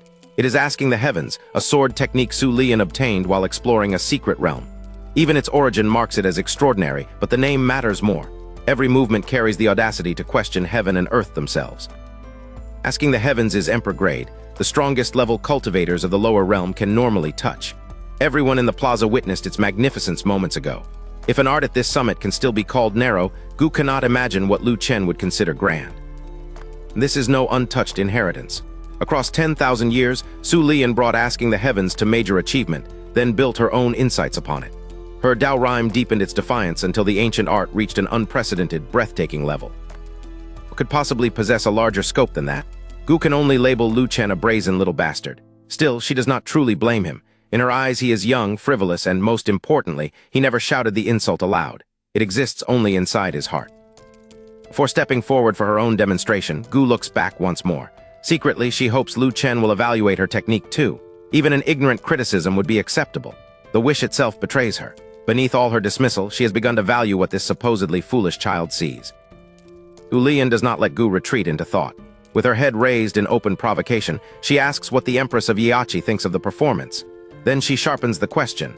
Does Gu still believe that both Su Lian and her sword technique are small-minded? The outside world invented a cleaner story. Two peerless talents refused to accept each other and gradually became mortal enemies. The truth is smaller and more personal. Their hatred began when both were ordinary sect disciples, less than 100 years into cultivation and nowhere near their future thrones. Su Lian can barely remember what started that argument or who was right. She remembers her own sharp tongue. Uninhibited and furious, she scolded Gu for nearly half an hour. Gu endured it without expression, offering no reply until Su Lian finally began to run out of words. Only then does Gu answer. Coming from a small and insignificant background, she says, Su Lian is sharp-tongued, small-minded, and without upbringing. The words are brief. Gu's high, indifferent contempt makes them cut deeper than the entire tirade that preceded them.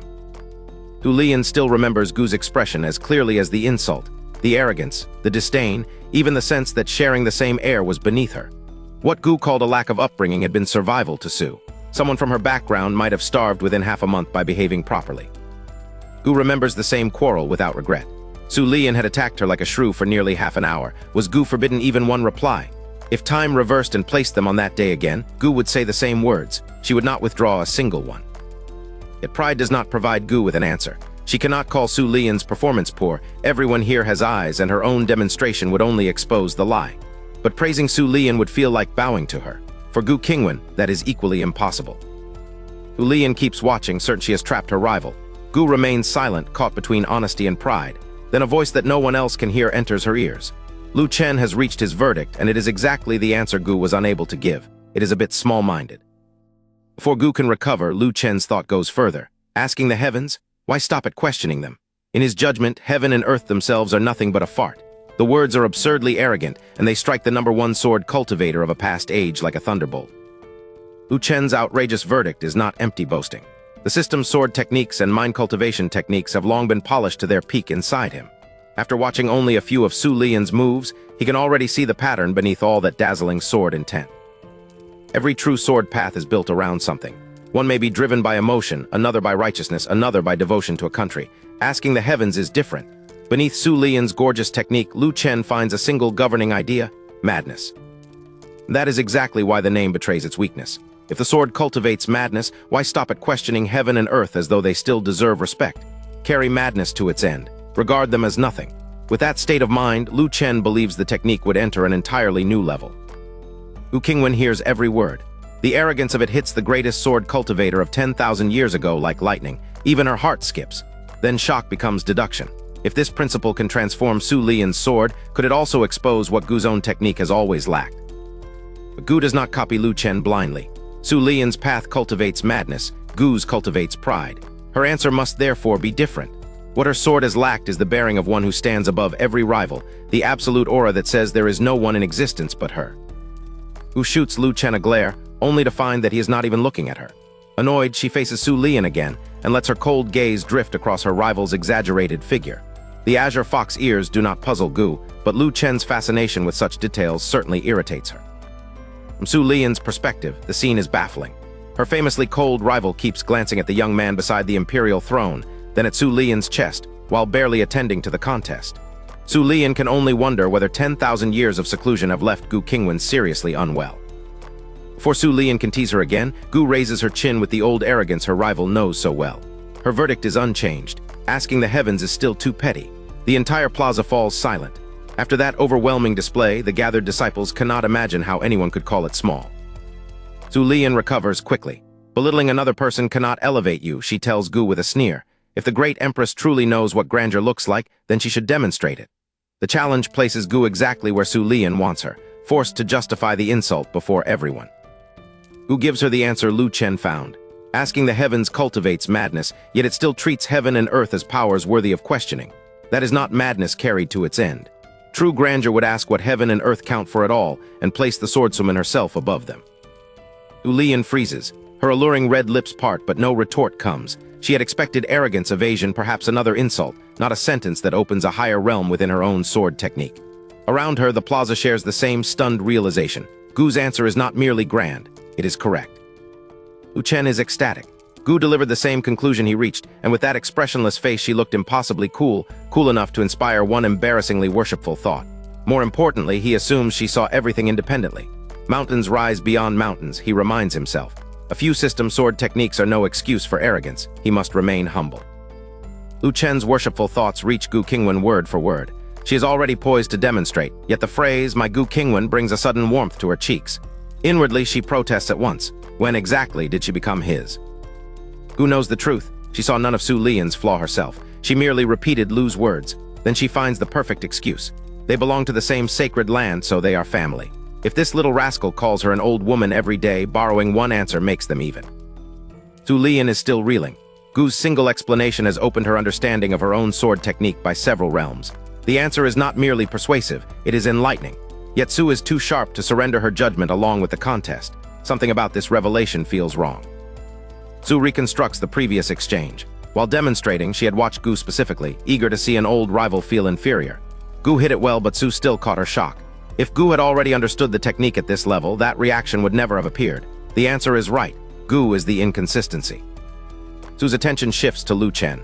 Appearances mean little here. Emperors like her and Gu can still resemble women in their 20s or 30s. Bone age cannot lie. Lu's is no more than 100. He is not some hidden master who has cultivated in secret for 10,000 years. Perhaps Lu is a reincarnated powerhouse, Su dismisses that possibility too. At this distance, her Emperor senses would catch the telltale aura of reincarnation, however faint. There is none. Lu is exactly what he appears to be in one crucial respect, someone who began cultivating only recently. Su can explain Lu's alchemy only by imagining a supreme legacy or a child of the heavenly Tao who achieved in 10 years what others need 10,000 to accomplish. But even that strains belief. No one should reach such heights in alchemy and also possess this level of sword understanding in the same 10 years. Before Su can resolve the mystery, Gu Qingwan moves. The plaza quiets around her opening stance. She draws out the sword path she has just completed within her mind, testing whether Lu's principle can truly fill the missing core of her pride. The opening move alone intoxicates everyone present. Gu's familiar aura remains ethereal and holy, but now another concept rises through it, aloof, absolute, and proud between heaven and earth. It does not merely proclaim her strength. It makes the whole world seem inferior in comparison. Under that sword intent, every observer feels reduced to a grain of sand, a blade of grass. Gu Qingwan seems less like one cultivator among many than a vast galaxy before which all other existence is insignificant. For one dangerous instant, even Su Lian accepts that crushing comparison. Gu snaps free and banishes the thought at once, but alarm remains. Gu's sword intent can affect another emperor. Gu feels that terrifying force too. Seeing the surrounding faces, she keeps her outward composure while delight erupts inside her. It worked. Lu's principle truly completed her sword path. Gu secretly turns toward Lu Chen. Is he satisfied? Did he find some flaw? His inner voice answers with complete sincerity and not one word about swordsmanship. Gu Qingwan is simply too beautiful. Why watch sword techniques, he wonders, when the person performing them is so much better to look at. Demonstration is still underway in the main hall plaza. Gu Qingwan hears Lu Chen decide that she is far more worth watching than her swordsmanship. Color touches her face, but only for an instant. There will be time to deal with that shameless thought later. For now, she fixes her mind on the sword path he helped her complete. Her later movements climb beyond ordinary swordplay. Each one feels colder, higher, and more remote than the last, like spring snow above an unreachable mountain. The gathered cultivators can no longer imagine measuring themselves against her. They can only look up. When Gu finally completes the sequence, the victor is obvious before anyone speaks. Gu sheathes her sword and walks straight to the stunned Su Lian. Her question is mercilessly simple. Who won? Su needs a moment to recover, but she does not hide behind excuses. 10,000 years ago, Gu had usually trailed her by a single move. This time, Su grits her teeth and answers honestly. Gu won. Gu does not gloat.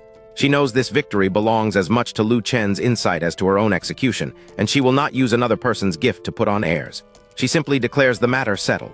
Su keeps her word and turns to the next concern. She will go into seclusion while the secret realm matter waits. Gu turns to Ling Yin, the current Holy Lord of Yachi, and orders her to arrange accommodation for Empress Qinghu. Ling Yin immediately invites Su to follow.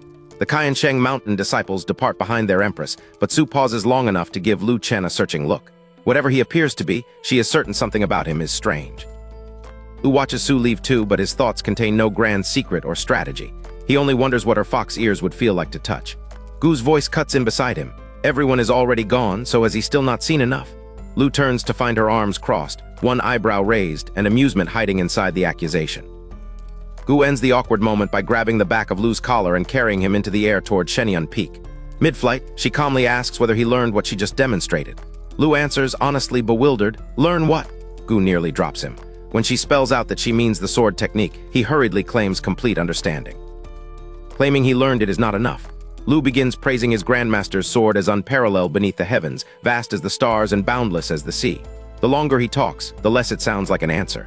Gu's patience finally breaks. She looks down, fixes him with a glare, and orders him to shut up. Back at Shenyun Peak, the day's public triumph contracts into familiar domestic quiet. Gu reclines in the old rocking chair with her eyes closed while Lu washes the dishes with his back to her. One final shameless thought still reaches her. Crimson returns to her face. She silently calls him a little pervert, then closes herself off from the distraction. Time passes. Without opening her eyes, Gu feels a light blanket settle over her and knows at once that Lu placed it there. He yawns and heads toward the house to sleep. After only 2 steps, his confidence collapses. Why cover a great emperor at all? She cannot catch cold. Worse, she might wake and think he is an idiot. Door closes, but Gu neither opens her eyes nor removes the blanket. Instead, she shifts into a more comfortable position on the rocking chair. She has not truly slept in a very long time. Tonight, this quiet courtyard feels safe enough to try. Her final thought is unexpectedly tender. The little bastard actually knows how to care for someone. Early the next morning, Lu climbs from bed and checks the courtyard. Gu is gone, leaving the blanket behind. He knows the routine. She has gone to lead the Jade Pool disciples' morning cultivation and will return for breakfast. As he opens the door, stretches, and prepares to wash up, the system chimes. Yesterday's reward is 3,000 mortal points and copper of Mount Shu. System's dawn reward does not remain abstract for long. In his Shenyun Peak courtyard, Lu Chen reaches into his spatial bag and pulls out the copper of Mount Shu. It is bright yellow, shaped like an oversized gold brick, as long as his arm and surprisingly heavy. Lu Chen knows little mythology, but the system once supplied entire books on artifact refining. They contain the Qingwan sword's method, materials, and craftsmanship. More importantly, he has already cultivated the system's craftsmanship manual to perfection. With this copper, he truly could forge the sword himself. There's only one problem. Lu Chen already owns a Qingwan sword. The system rewarded it 4 or 5 years ago after another mission stage. He cannot tell whether it is authentic or a replica, but it is viciously sharp. For several days, every tall blade of grass on Shenyun Peak paid the price. That old sword has gathered dust ever since. Lu Chen's conclusion is simple. A weapon cannot rescue a weak wielder. Give a kitchen knife to a 3-year-old and his father can still kick him under the sofa. Personal strength matters more. Forging a second Qingwan sword would be pointless. But what should a mortal do today? Lu Chen finally admits that eating and sleeping all day was hardly enlightenment. He could turn over the vegetable garden below. Not that it needs much care. Perfected Shenong lets him bury 2 seeds, ignore them, and return whenever vegetables are ready to pick. Soft sound enters the courtyard. Lu Chen turns, already asking why Gu Qingwan returned so quickly, then stops mid-sentence. The visitor is not his grandmaster. It is Empress Gu, Su Lian, looking as graceful and captivating as yesterday in a black open-work coat. Lu Chen never worries about looking too long at Gu. At worst, she pulls his ear and nags. Su Lian is different. Even someone who ignores outside affairs has heard how ruthless she can be. He immediately adopts a respectful face and explains that Grandmaster is teaching Jade Pool disciples in the main hall. Lu Chen wonders why an empress who announced seclusion yesterday has returned so soon. Su Lian advances with seductive eyes and a charming, drawn-out greeting, "Little brother." Yet before her approach can unsettle him, the bright yellow metal in his hand claims her full attention. Su Lian, the metal radiates a terrifying Saint Dao aura, pure enough to annihilate worldly evil. Her first explanation is Gu Qingwan. When did her old rival acquire something of this level, and why entrust it to this young man? Unable to solve that mystery, Su returns to her real purpose, the sword technique. Before Su Lian can ask, Lu Chen turns toward the kitchen. She may sit until Grandmaster returns. He is making breakfast. He is polite, not submissive. He does not depend on this empress. Left standing behind him, Su raises an eyebrow. A man unmoved by her charm is so unfamiliar that she questions his orientation. Su Lian is still wondering whether Lu Chen is playing hard to get. No young man under 100 should be this indifferent to her. She starts after him toward the kitchen, only for Gu Qingwan's emotionless voice to stop her at the threshold. Gu smoothly claims she came to discuss the secret realm. Gu answers with open disdain. She knows Su wants the truth behind yesterday's sword technique. Su may follow Lu Chen, but she may ask nothing and try none of her usual tricks, or Gu will fight her to the death. Gu had spent the night considering whether to drive Su away. She chose not to. Lu Chen is not her property, and she has no right to select his friends. But respecting his freedom does not mean letting Su expose the sword technique's connection to him. Gu still cannot explain why Lu Chen's inner thoughts reach her. Since he constantly speaks in his heart about pretending to be mortal, she suspects her own presence may already disturb his cultivation. That cannot be undone. What she can prevent is another outsider interfering, even if Su is stronger and resistance costs Gu her life. Watching Gu's back, Su understands that this is unprecedented. The Gu Qingwan she knew stood above everyone like a divine statue, worshipped, remote, and unwilling to look down at ordinary suffering. Yet that same woman now protects Lu Chen with her life. Once breakfast is ready, Gu and Su sit with bowls of plain white porridge. Lu Chen does not join them. An idea struck him while cooking, and he is already tinkering with the towering bagua furnace to make tools for later. Su takes one curious spoonful and freezes. The porridge contains Dao rhyme. And Lu Chen places the copper of Mount Shu into the bagua furnace. The instant refinement begins, the material stops concealing its nature. Its saint-grade aura erupts at full strength. Gu's spoon halts. Su forgets the porridge. Both turn toward the furnace in disbelief. The aura does not stop at Lu Chen's courtyard. It shrouds the entire Jade Pool sacred land. Grass, trees, beasts, and cultivators bathe in it and begin advancing wildly. At the center of this miracle, Gu and Su can only imagine a heaven-defying saint-grade divine artifact taking shape. But Lu Chen notices none of it. With half his body inside the enormous bagua furnace, he simply keeps hammering. Behind him, 2 ancient empresses stare at the supposed birth of a peerless divine weapon. Lu remains entirely absorbed in making the practical tools he wants for later. Miracle around Lu Chen's furnace keeps spreading. Misty waves and rosy clouds drown the Jade Pool's sacred land in a sea of holy Dao aura. At Shenyun Peak, Gu Gu Qingwan and Su Lian can only stare as the power seeps into them. Sensation is so comfortable that both women let out an unguarded sound. Their spiritual power begins churning like a sea of clouds, suddenly active and eager. Whatever Lu Chen is making, its birth is already benefiting two figures who stand near the world's summit.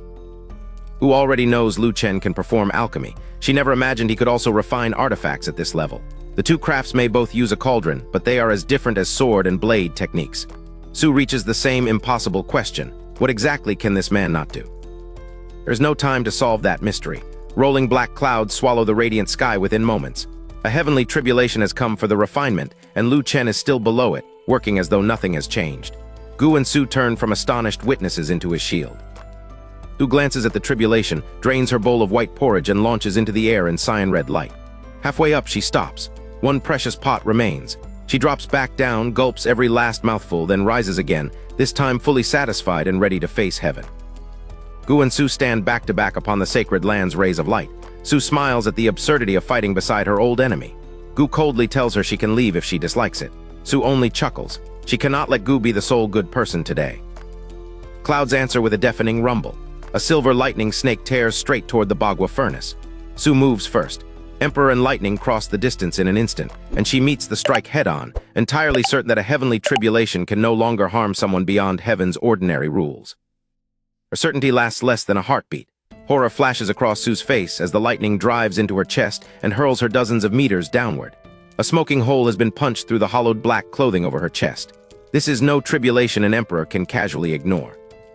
Danger only confirms the artifact's rank. Once the holy Tao tribulation has been endured, the two women descend with their expectations higher than ever.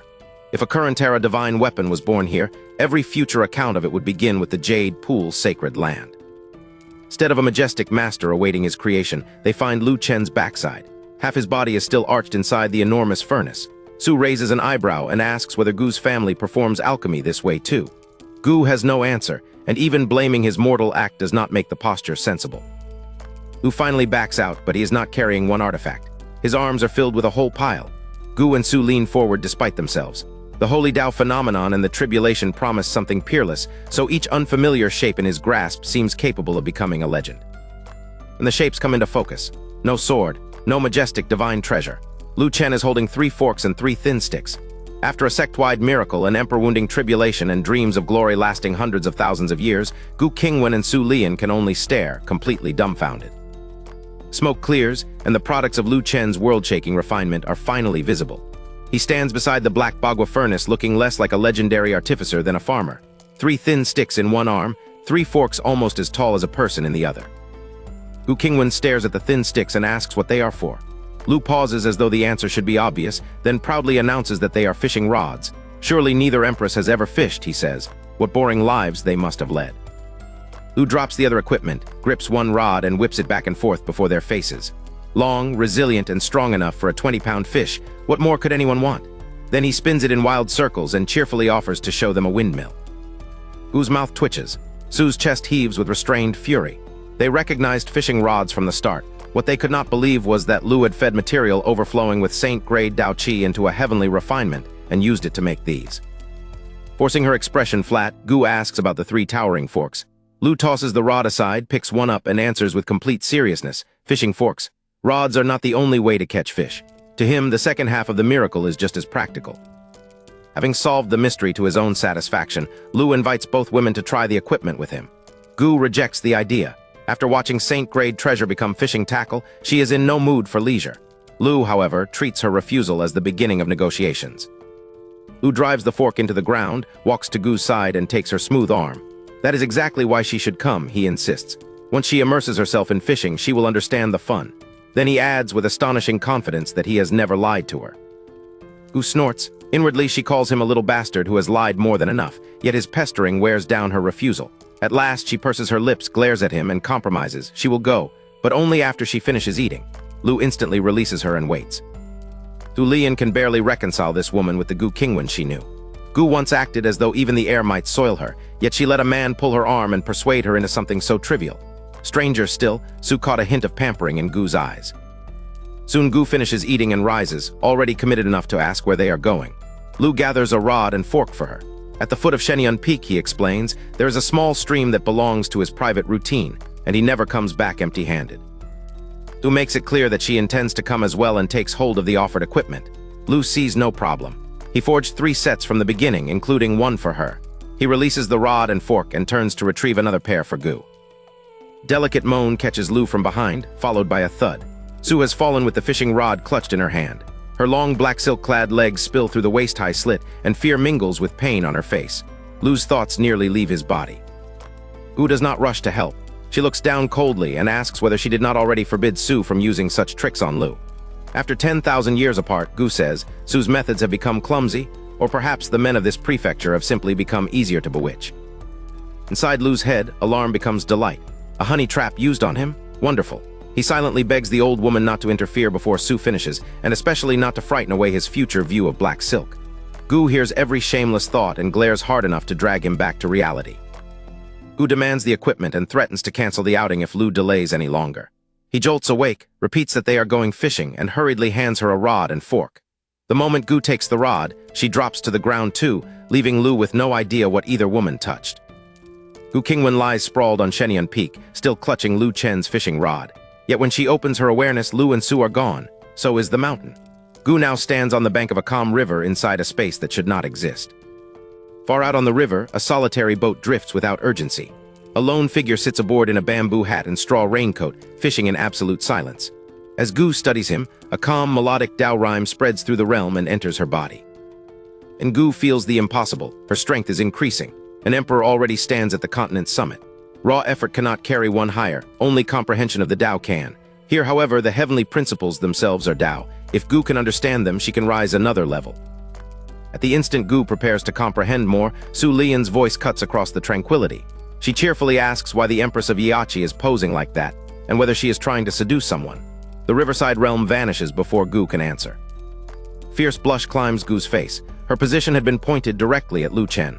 She snatches up the rod, insists that she merely tripped over something, and strides down the mountain before either witness can challenge the excuse. Losing the Tao opportunity is bad enough. Being seen like that is unbearable.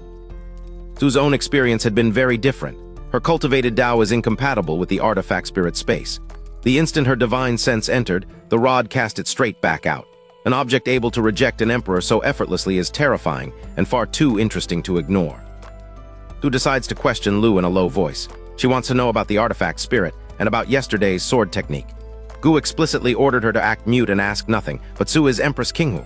If she obeyed Gu so easily, they would never have become mortal enemies 10,000 years ago. Lu is not waiting for her question. He is staring intently at the azure fox ears on top of her head, studying them with undisguised curiosity. Su's expression darkens almost instantly. Every person has something they cannot bear others touching. For Su, it is those ears and the bloodline they reveal. Since childhood, Su had suffered for being half fox and half human. Not long after she entered Qiansheng Mountain, a senior sister seized those ears and hurled her into a mud pit. Young Su lay there bewildered, unable even to understand what she had done wrong. One voice answered the cruelty differently. Su's master called the ears cute. If other people disliked them, that was their problem. Master liked them. That simple acceptance changed Su's life. From then on, her cultivation finally found the right path. Su has kept her fox ears manifested ever since. They preserve her master's love, but they also ensure she never forgets that night in the mud. The same ears carry comfort and warning. Over 10,000 years, they help turn a once vulnerable girl into someone who refuses to be hurt twice. Su had once wanted to be cherished, yet suitor after suitor claimed to love her, only to betray disgust when they noticed her ears. Strength and status changed nothing among cultivators who still saw an impure half-breed. Eventually, Su stopped trusting affection and made her heart as dangerous as her reputation. Back on Shenyun Peak, Lu keeps staring. Murderous intent rises in Su. The secret realm no longer matters. Cooperation with the Jade Pool sacred land no longer matters. Neither does Lu's astonishing alchemy talent. In this moment, she wants to kill him as decisively as she once killed the senior sister who abused her. Su asks what he is looking at. The seduction has vanished from her voice. Only danger remains. Perhaps this unmasked woman is the real Su Lian. Lu notices none of it, not the killing intent, not her transformed expression, not death settling quietly over his shoulder. Instead of recoiling, Lu brightens. He tells Su that her ears are adorable, asks whether they are real, and eagerly wonders if he can touch them. Su's killing intent collides with a response she never expected. For one suspended instant, the ruthless Empress Qinghu can only stare at him in total disbelief. Su Lian stares at Lu Chen in disbelief. Blue-red light still flickers around her, the remnant of an attack she meant to unleash. Yet he looks at her as though he has discovered an adorable kitten. His eyes hold no disgust, no mockery, only clear, uncomplicated affection. Only her master ever looked at those ears with love. Everyone else struggled merely to hide their revulsion. Faced with something she has never received from another person, the formidable Empress Gu loses every practiced response. For one instant, she is as uncertain as a child. Just before contact, Su's jade hand flashes up. Slap! She knocks his hand aside, then rebuilds her pride with sheer volume. She is Empress Gu, she declares, the strongest person in Nanking-Jan Prefecture. Even Gu Qingwan's protection will not save him if he keeps provoking her. Su orders him to get lost, but the threat lands more like an angry elder sister's tantrum than an execution decree. She snatches up her fishing rod, turns away with a cold snort, and leaves Lu staring after her. He cannot understand why a simple request made her so furious. Gu Qingwan understands more than Lu does. When she first met Su 10,000 years ago, Su was straightforward and simple. Only later did that alluring smile become an unreadable mask. Gu never learned what changed her, yet this flustered, schemeless reaction looks remarkably like the woman Su used to be. Gu has never made a habit of caring about anyone else's hidden wounds, and she does not begin now. Her conclusion is practical. If Su bears Lu no hostility, Gu will bear Su none. Lu barely hears her. His line jerks, and every other concern vanishes beneath a sudden bite. Lu shouts for the basket. A big fish is on the line. Gu blinks, abandons her own rod, and hurries to help. The struggle ends with a heavy fish flopping above the bank. Lu's first instinct is not to secure it, but to hold it up proudly for Gu to admire. Am I amazing? Lu asks, radiant. A gentle smile slips across Gu's face before she can hide it. She restores her usual expression and answers with a flat, amazing. But she keeps watching him. In all their days together, she has never seen him smile this happily. Lu and Gu settle seriously back into fishing, absorbed in the simple pleasure. Su finds none of it charming. At last, she flings her own rod onto the bank and calls it junk. Then she condemns both of them as lunatics, steps into the air, and disappears from the canyon. The canyon is so quiet that Su's insult lingers after she is gone. Lu blinks, then turns to an equally curious Gu. He has found an explanation for Su's sudden temper, and immediately proves he should have kept it to himself. Aren't both women old enough, he asks, to have stopped having that? Gu asks what exactly is supposed to have stopped. Then understanding arrives. Her face burns crimson. Cultivators do not have those things, she snaps, and age has nothing to do with it. Seconds later, Lu's screams fill the stream as she seizes his ear. He apologizes frantically and begs her to let go. On the stream bank, Lu Chen sits apart and rubs the ear Gu just punished. He grumbles that if she wants to lecture him, she should use words instead of her hands. Gu fires back that next time. He should try speaking like a human. Lu grimaces and promises he will never dare again. Gu knows she barely used any force, yet his performance still makes her reach out to soothe him. Then his inner voice gives him away. It does not hurt at all, and yes, he absolutely plans to do it again. Ulian has not gone far. On a cliff directly above the stream, she has kicked off her high-heeled jade shoes. Her black silk-covered feet sway over the edge, but her gaze is fixed listlessly on the sky. The anger below has given way to something much lonelier. Her nose stings. Su misses her master, Grandmother Qingwan, the only person she believes ever truly loved her. 3,000 years ago, Qingwan failed to reach the quasi-emperor realm and perished beneath heavenly tribulation. Since then, Su has never again felt like someone else's cherished child. Su gives a bitter little laugh. Gu Qingwan grew up pampered, adored, and revered. Su did not. Today, one sentence from Lu Chen has pierced defenses that survived 10,000 years, leaving her feeling like the little girl once thrown into the mud. Even so, she refuses to cry. Lu's miserable cry and Gu's embarrassed scolding rise from below. Instead of distracting Su, their voices make the loneliness worse. She considers simply leaving. In the end, she stays and summons a white jade flute into her hand. Flute is one of Qingwan's mementos. As her master was fading from the world, she wiped Su's tears and offered a gentle promise. Whenever Su missed her, she could play, and Qingwan's soul would return to visit. It was meant to comfort her, but Su believed every word. One regret poisons that comfort. When Qingwan tried to teach her favorite song, Su cared only about becoming stronger. She learned the first half, neglected the rest, and can no longer remember how the second half should go.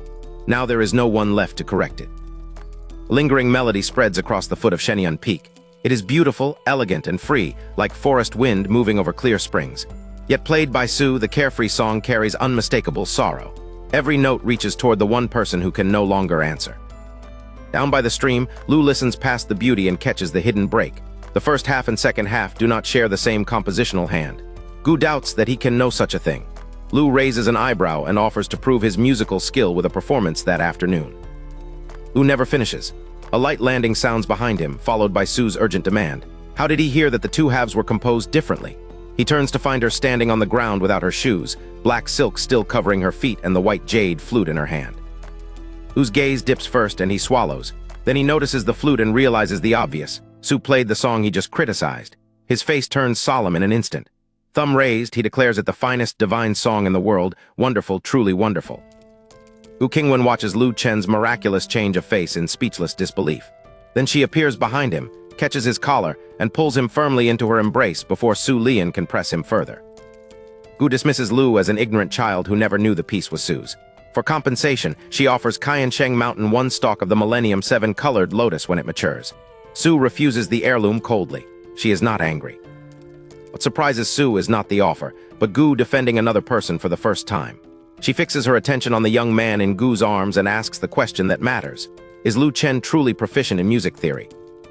Lu is so comfortable against the tall Gu that his thoughts drift toward taking a nap. Gu hears every word. Her face flashes crimson and she pinches his ear with shy irritation. Jolted awake, Lu hastily claims he understands only a little. Lu reconsiders the piece and catches a crucial mismatch. It should be played on a gyukin, not a flute. Su's eyes bright.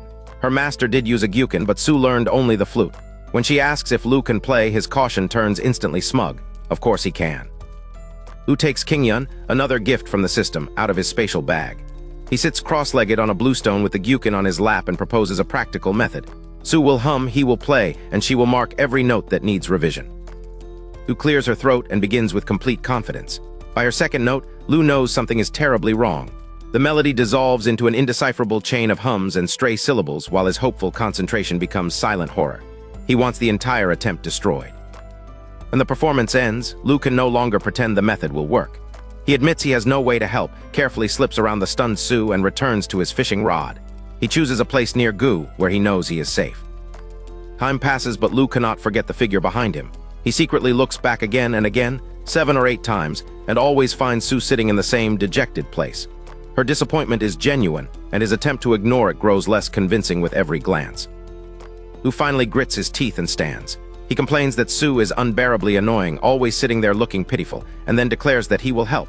Lu is no ruthless egoist. He is an ordinary emotional mortal, and when help lies within his abilities, he cannot remain cold. Beside the stream, Su Lian is still crouched where despair left her. Lu's earlier refusal had offered hope only to tear it away, draining her strength and pulling her thoughts back toward her lost master. Now she looks up blankly at his abrupt promise. Can he truly help? Gu Qingwan is not surprised that Lu relented. She heard every turn of his thoughts. What interests her is his method. What infuriates her is his private calculation that, even if Su attacks him, the old woman beside him will certainly protect him. Shameless little bastard. Light returns to Su's eyes all at once. She springs upright, closes the distance, and asks how Lu intends to help and what she must do. Lu sets down his fishing rod. His teasing manner disappears. When he answers, he is entirely serious. Grandmother Qinglan loved zither music, Lu reasons, so this unfinished song cannot be their only clue. If Su can name the other pieces her master favored, he can compare them, discover the musical habits behind them, and rebuild the missing composition one note at a time. Lu answers as if it were obvious. A person's musical style reflects their personality and is therefore unique. Following that pattern gives him a direction through the missing notes. He explains it clearly, but Su knows too little music theory to grasp more than the promise. Music theory may be beyond Su, but one law is not. There is no free lunch. All her life, she has survived by believing that every gain demands payment. She lifts her chin and asks Lu for his conditions, ready to make the exchange explicit. Su's offer has an emperor's scale. If she owns what Lu wants, or if Qiansheng Mountain holds it, he can have it immediately.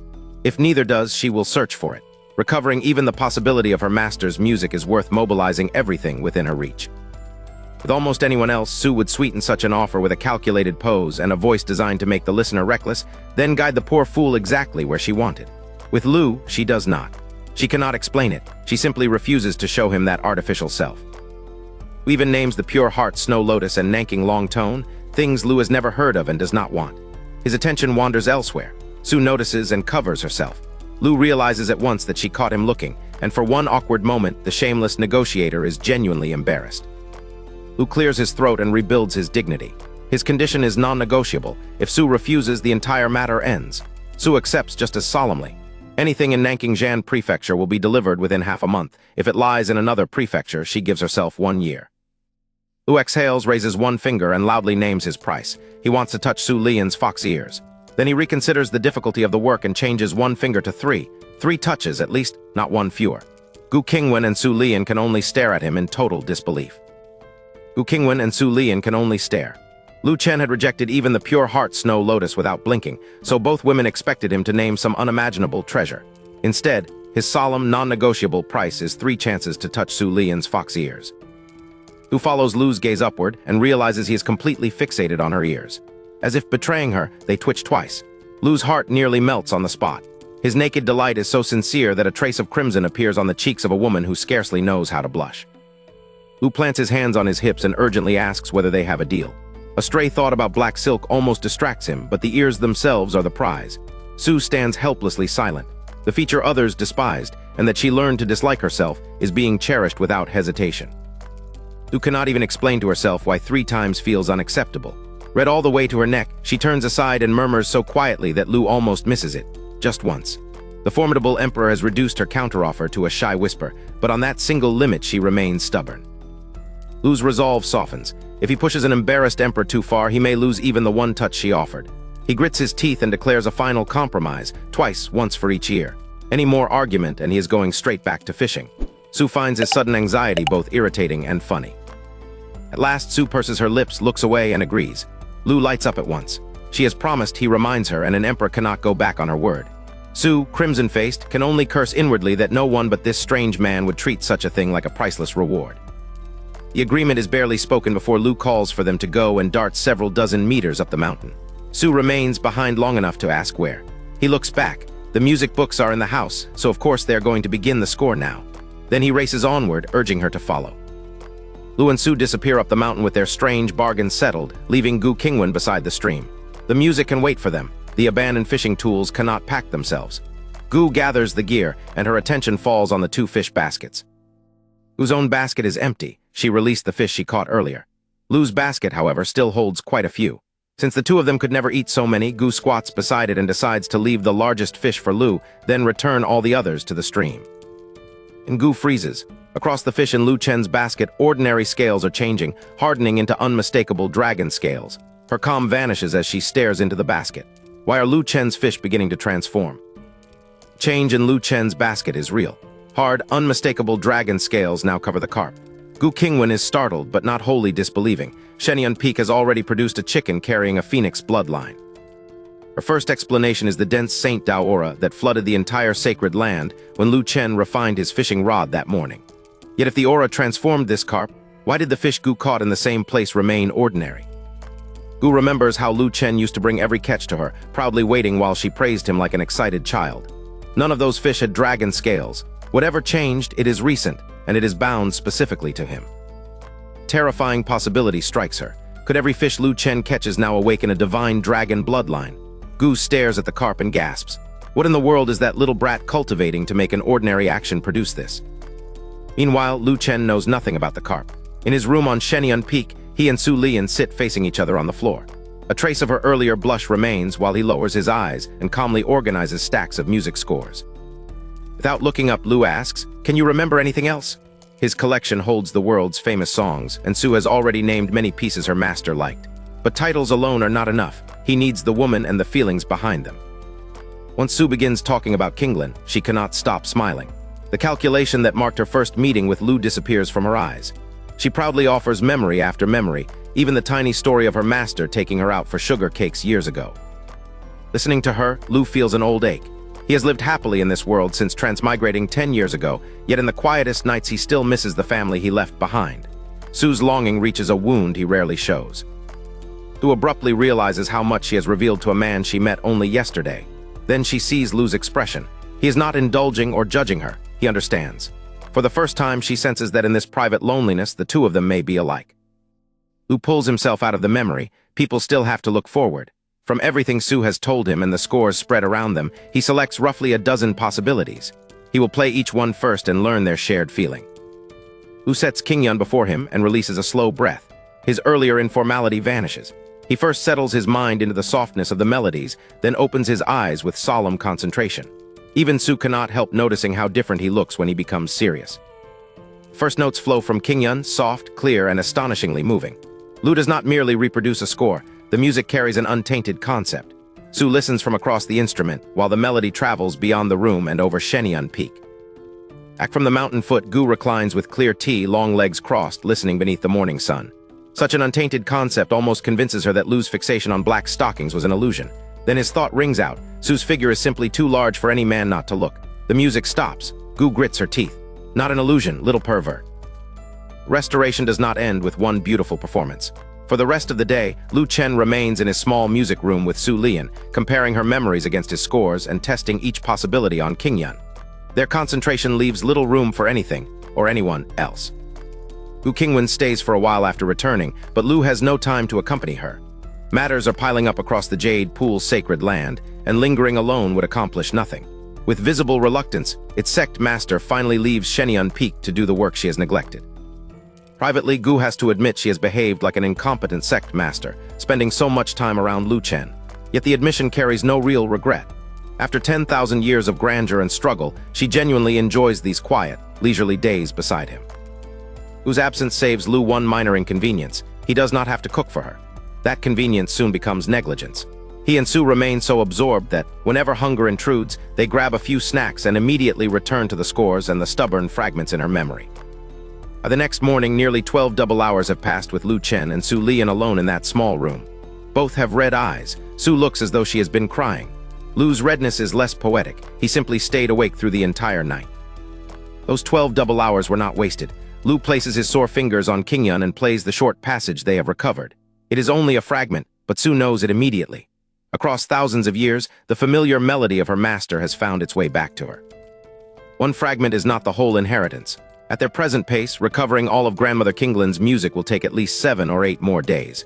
Yet the scale of the task no longer frightens Su. The important question has been answered. Lu Chen truly can restore it. Su Lian has survived too much to trust easily. Doubt is her armor, but that distant, familiar tune reaches beneath it.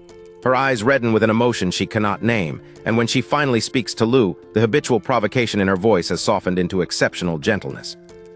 Lu naturally chooses this tender moment to remember his reward. When he makes clear just how much he likes her fox ears, Su's blush spreads all the way down her fair neck. Head lowered, fingers twisting the corner of her clothes, she asks if he truly likes them that much. Lu answers without hesitation. Anyone who would not like them must be out of his mind. Then he pushes his luck and asks for one touch as advance payment. Su jolts, looks up with a face full of blush, and refuses. Their agreement was clear only after the work is finished. Lu decides the best things can wait and stands to stretch before starting again. Su immediately stops him. She tells him to listen to Big Sister and go rest. Her master's music is not urgent enough to justify making himself ill. This time, her concern is impossible to mistake. Lu is tired, and Qingyan's sturdy strings have left his fingers sore after a full day of playing. Still, he does not head for bed. He raises an eyebrow at Su and demands better terms. For work this exhausting, he insists, only 2 promised touches are a terrible loss. Lu finds him both infuriating and funny. She was protecting him, yet he has turned that concern into leverage. When Lu then says he still needs to make food before sleeping, her displeasure reveals an obvious suspicion. He reassures her. No, the main reason is to make some for her too. Shy now, Su claims Big Sister is not hungry and gently pushes Lu toward bed. He finally explains the real problem. He missed breakfast yesterday, ate nothing but snacks, and may not get back up if he lies down without food. Su freezes. In all her emotion and concentration, Big Sister forgot. Dawn finds Lu Chen still hungry and barely standing after the all-night music session.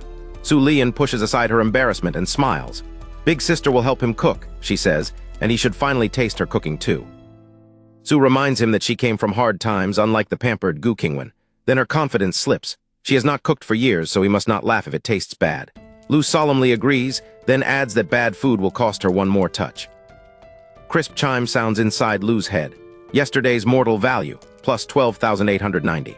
It is his first day above 10,000, and the system immediately deposits a named reward into his spatial bag, True Extreme Saint Silkworm Silk. Total seems absurd until Lu reviews yesterday. Wanting black stockings, thoroughly mortal, craving a bestiared beauty, obviously mortal, staying awake all night, mortals do that too. His shameless desires and terrible sleep habits have accidentally produced a record score. Su gets to work. The courtyard kitchen was arranged for Lu's height, so every low task forces the tall Empress to bend. In thin high heels, the repeated motion is distinctly uncomfortable. She says nothing and finishes his breakfast anyway. Even now, Lu does not eat. He reheats the empty stove and asks for a few more minutes. Yesterday he promised Gu Qingwan strawberry candied hawthorn, but excitement and her departure interrupted him. Exhaustion is no excuse. A promise cannot become hot air. Lu rolls a strawberry skewer through the hot sugar, sets it on a tray, and gives Su an urgent job: freeze the coating with immortal qi. The gift being for Gu clearly displeases her. Even so, cyan red power flashes and the glossy shell hardens. Lu turns and offers the completed skewer to Su with an easy smile. She may be helping prepare Gu Qingwan's gift, but he will not leave her outside the pleasure of it. Su looks from the candied strawberries to him, her jealousy meeting his uncomplicated invitation. Only after Gu's promised sweets are finished does Lu sprint to the table. He devours Su's breakfast with more speed than ceremony. A few distracted compliments escape between mouthfuls, but his body is already demanding the one thing food cannot replace: sleep. Lu goes straight to his old rocking chair. Summer makes the courtyard cooler than the house, and he has no strength left to seek a bed. In less than half a minute, his breathing settles into a light snore. The sleepless night has finally collected its price. Seeing how instantly he fell asleep, Su understands just how much yesterday cost him. She moves Gu Qingwan's chair beside his, reclines on her side, and summons a hand fan. Her gaze stays tenderly on Lu as each slow stroke sends him a cooler breeze. After an unknown stretch of quiet, someone lands or steps softly into the yard. Su does not rise. She does not even look away from Lu. Her hand keeps fanning him with the same gentle rhythm, but her voice turns cold as she addresses the returning Gu Qingwan.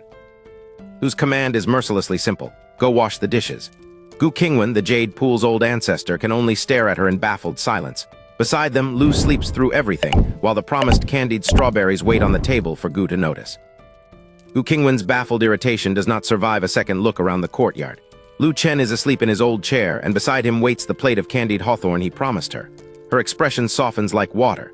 She bends close, smiles almost imperceptibly, and whispers, "When did he fall asleep?" Lu answers that Lu only just fell asleep. Then she waves one delicate hand, and cyan-red light closes around him. Outside sound vanishes at the barrier.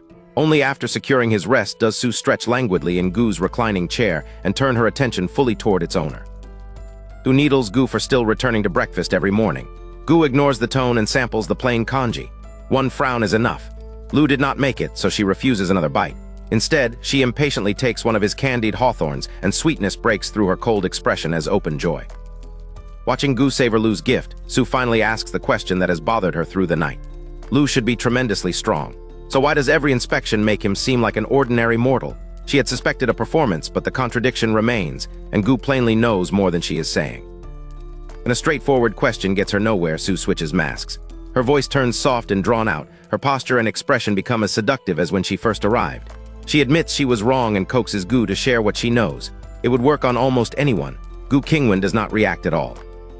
Gu answers with a sharp step, planting one high-heeled foot on the chair beneath Su. The seductive mask drops instantly. Before Su can rise, Gu leans down until their peerless faces are centimeters apart. Su has known Lu for one day. Gu has known him far longer, and this is Gu's sacred land. Gu makes the hierarchy brutally concrete. She can send Su away whenever she chooses. Even the chair beneath Su belongs to her. Su sits there only because Gu permits it. Each sentence arrives slowly with a pause sharp enough to wound. Su has no seductive answer left, only power. Iron-red light erupts from Su. Pure white radiance answers from Gu in the same instant. The two empresses stare each other down, power filling the courtyard while Lu sleeps untouched inside Su's separate barrier. Time stretches. At last, Su lets her aura fade first and reclines again with a charming smile. Su concedes only the present. Yes, this is how things stand now, but who can say what the future holds? Gu withdraws her foot and turns back toward the table, yet gives no ground. Future. Before Su can imagine one beside Lu, Gu asks how long she expects to remain here at all. Gu's pressure finally breaks through the last layer of charm. Su grits her teeth and snaps, "Don't you dare talk too much." Gu merely tilts her head and raises an eyebrow, so Su is anxious after all. Then Gu delivers the cleanest cut of the morning: stop acting in front of someone who already sees through you. With her seductive act exposed, Su Lian finally admits there are two people in this world she cannot handle. One is the expressionless Gu Qingwan, who always finds the most painful weakness. The other is Lu Chen, asleep beside her, whose mere presence now makes Su inexplicably shy. Gu stops pretending. With a cold snort, she says, "Let's talk about the secret realm." Gu calmly takes another bite of candied hawthorn and replies that she has been ready for a long time. This conversation should have happened yesterday, before Lu became fascinated with Su's fox ears. Su reveals the essential problem. The entire secret realm is a massive formation, and not an ordinary one. Gu pauses mid-bite. She once counted herself outstanding in formations, yet Su says this structure follows principles completely different from everything either of them knew before. Gu asks whether Su understands this strange formation herself. Su answers without vanity, of course not, and neither does anyone else in Nanking Prefecture. But she found someone who does, the last local great emperor to ascend, Great Emperor Qingwan, now a true immortal of the upper realm. Gu turns back toward Gu with a glamorous, challenging smile and asks what she thinks. Gu is briefly stunned by the display, then goes straight for the danger beneath it. "What did you promise Lai Yang?" Su's smile tightens. She will explain once, only so Gu cannot talk nonsense about her in front of Lu. Su insists she promised Lai Yang nothing. She simply understands men like him. One blink lets them invent countless fantasies. One curl of her finger sends them rushing forward to risk their lives. Gu listens in silence, unconvinced that attraction alone explains why Su brought the Jade Pool's sacred land into the arrangement. Gu finds the flaw. If Lai Yang is already cooperating and Qingwan supplies the knowledge, Qiansheng Mountain and Xinghan Pavilion could handle the expedition together. Why invite Gu and divide the rewards with the Jade Pool's sacred land? The playful mood disappears as Su looks back at the sleeping Lu. Su's answer is simple. She does not trust those men. Qingwan cannot enter the secret realm, and relying on Lai Yang alone would be reckless. No secret realm requiring a sacred object has ever appeared here before. For danger on that scale, Su would rather share the treasure with Gu than gamble without another great emperor beside her. Gu is about to continue when her attention snaps toward the horizon. Su senses the same presence at the same instant and turns with her.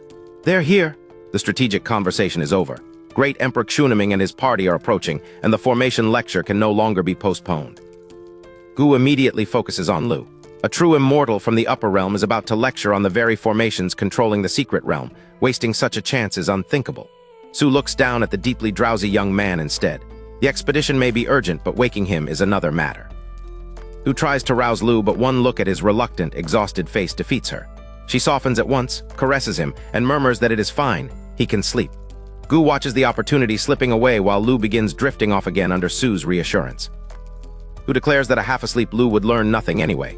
She and Gu can attend, then Su will explain everything to him tonight. Gu's anger spikes.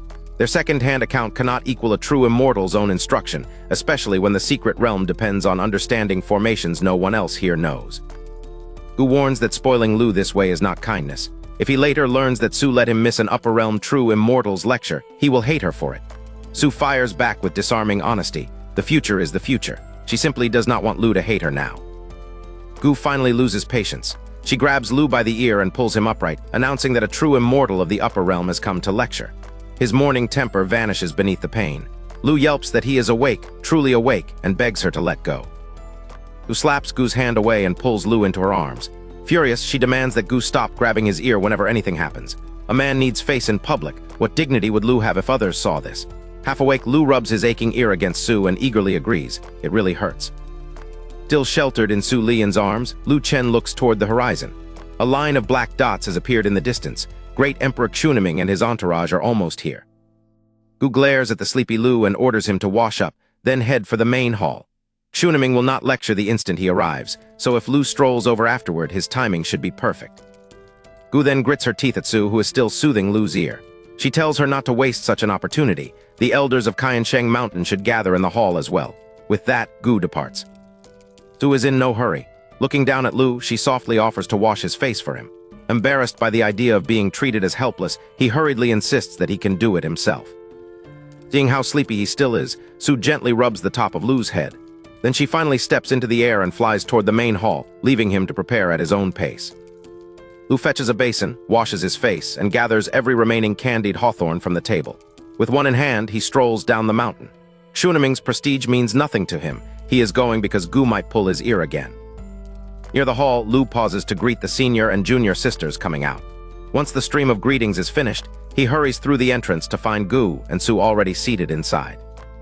The hall hums with whispers. Qiansheng Mountain kneels on cushions to the right and Jade Pool to the left. Gu and Su have both left the central place untouched for Qingwan, but the true immortal himself is nowhere Lu can see. Gu and Su notice Lu at once. Gu silently pats the cushion she saved beside her. Su has saved one too, but she is more direct, softly calling, "Come, sit here with sister." Both women wait with unmistakable expectation. Lu turns away from both invitations and heads for a corner, hoping to nap through any speech as long-winded as the bosses from his previous life. Gu purses her lips in anger. Su blinks, rises, and simply follows him.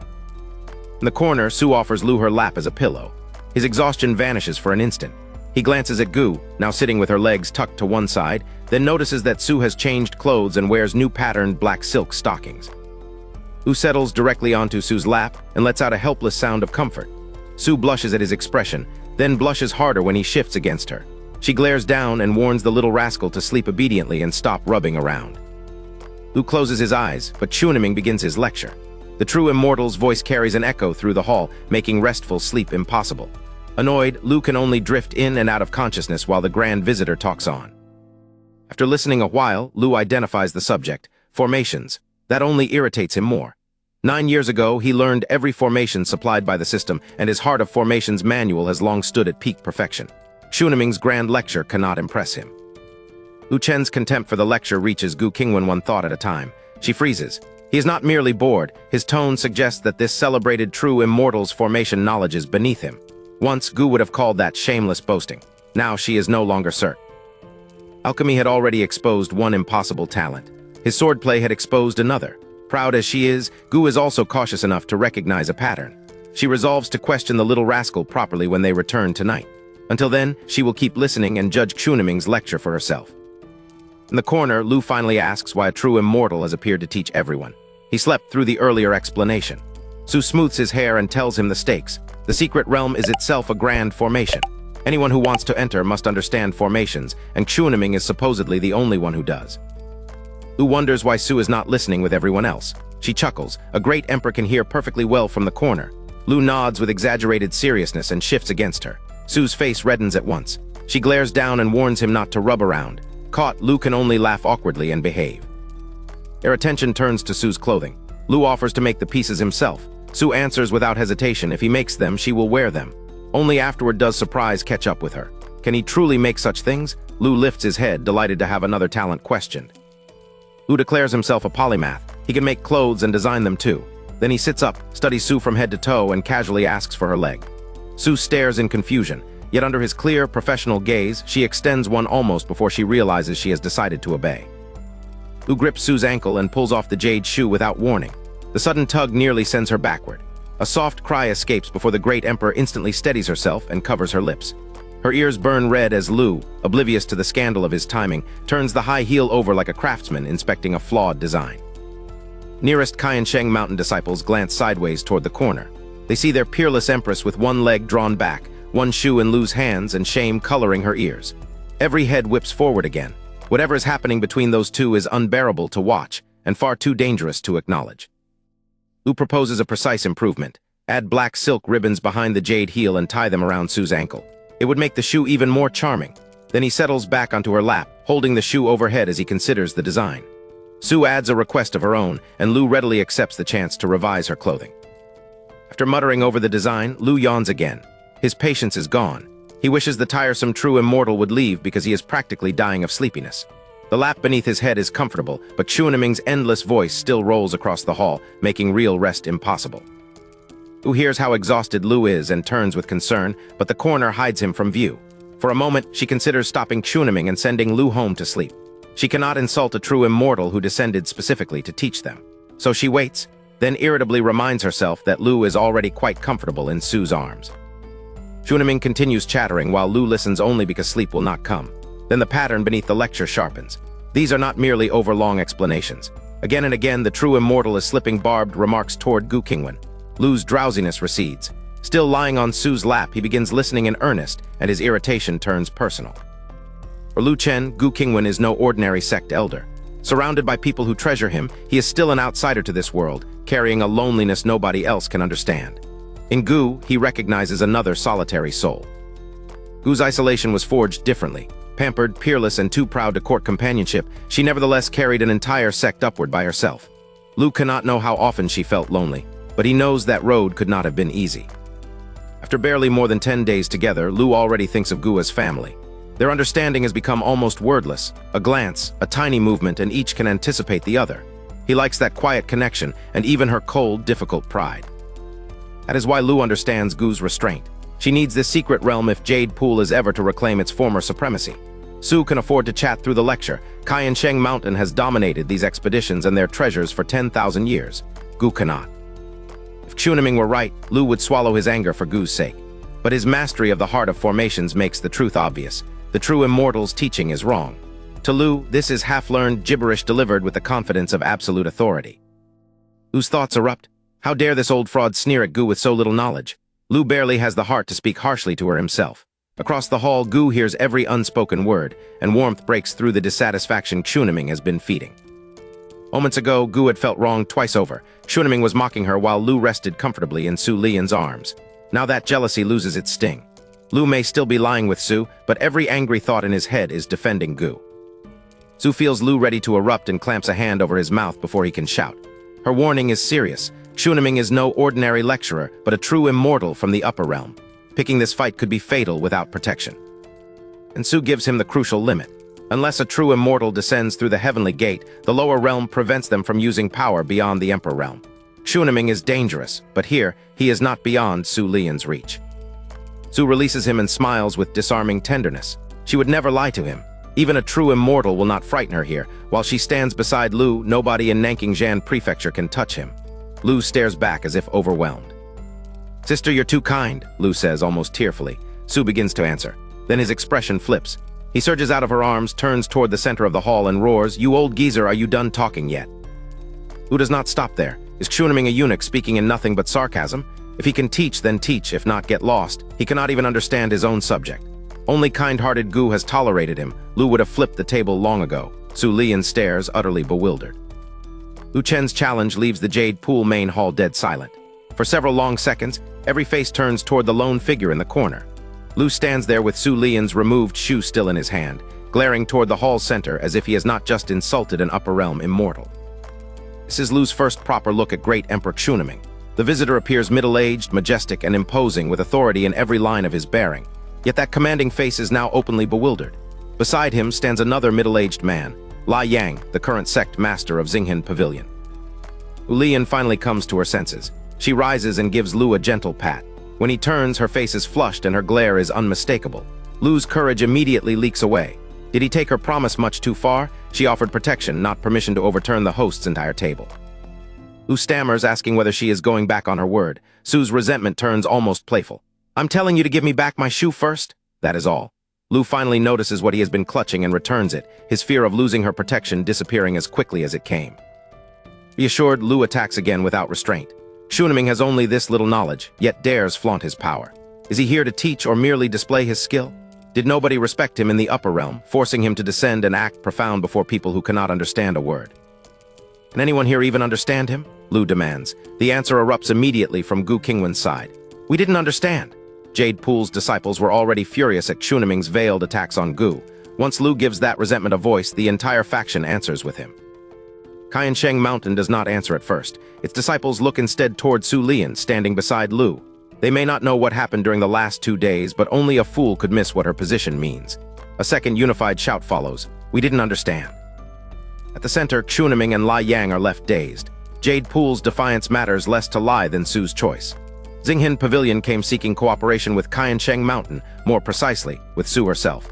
He had not even wanted Gu included until one wink from Su made him agree. Chunaming's attention turns toward Gu Qingwan as though she should answer for the man humiliating him. Gu does not even acknowledge the immortal. She is staring at Lu. Before Chunaming can make her the safer target, Lu starts across the hall. "I cursed you. If you have a problem, take it up with me." Lu keeps walking. Does Chunaming only know how to bully women? Why not try bullying him instead? With every step, his challenge becomes physical. He is placing himself in front of Gu. Her heart trembles and her breathing quickens. One thought drowns out the hall. Lu Chen is protecting her. Lu reaches Gu and finds her still dazed. Instead of asking what moved her, he raises an eyebrow. Was the strawberry tanghulu he made not delicious? Gu returns to herself and an exquisite smile transforms her face. "It was delicious, so sweet it reached my heart." Lu produces the remaining tanghulu from his space and sets 3 skewers before her. If they were truly that delicious, why had she not finished them? Gu freezes for a few seconds. The peerless ruler who ignored an upper realm immortal now seems caught neglecting a treasured snack. Gu Qingwan pouts. It is all the visitors' fault, she complains. They arrived without warning and interrupted her before she could finish eating. They are so annoying. Her voice carries genuine grievance, like someone bullied outside who has finally found the person before whom she can act spoiled. Lu can scarcely reconcile this adorable pout with the terrifying old woman he knows. What kind of expression is she making? His astonishment quickly gives way to a dangerously simple urge. He wants to reach out and pinch those cheeks. Gu remains before him with the 3 skewers, unaware that the next chapter will reveal she heard every word. Gu Qingwan hears Lu Chen's private urge to pinch her pouting face, and color touches her proud, peerless features. Little rascal. She accepts all 3 strawberry Tanghulu skewers. Then Lu tells her to move back and leave Chunaming to him. Gu blinks, rises, and obediently gives Lu her meditation cushion. He sits cross-legged facing Chunaming. Gu settles directly behind him, still holding the sweets, and watches his back. The physical arrangement says something neither of them has spoken aloud. This time, Lu stands between her and the storm. Gu, this feeling is entirely new. Blessed with the finest resources and recognized as the strongest person in Nanking Prefecture, she has always been the one others admire and depend upon. Pride never allowed her to seek help, and nobody imagined she needed it. Until now, she alone had sheltered everyone else. Lu has no idea what is happening in Gu's heart. He is simply irritated with Chunaming, and he wants the conflict settled through formations. When the lofty true immortal treats the challenge as beneath him, Lu finds the vulnerable point in his pride. He looks up and says with perfect certainty that Chunaming is afraid. Chunaming starts to protest. Lu cuts him off with one word, trash. Then comes old trash, a great lump of garbage, a turtle's son, and even a slander about what Chunaming's wife might be doing at home. Every interruption lands before the true immortal can recover. At last, eyes wide and teeth clenched, Chunaming snaps and accepts.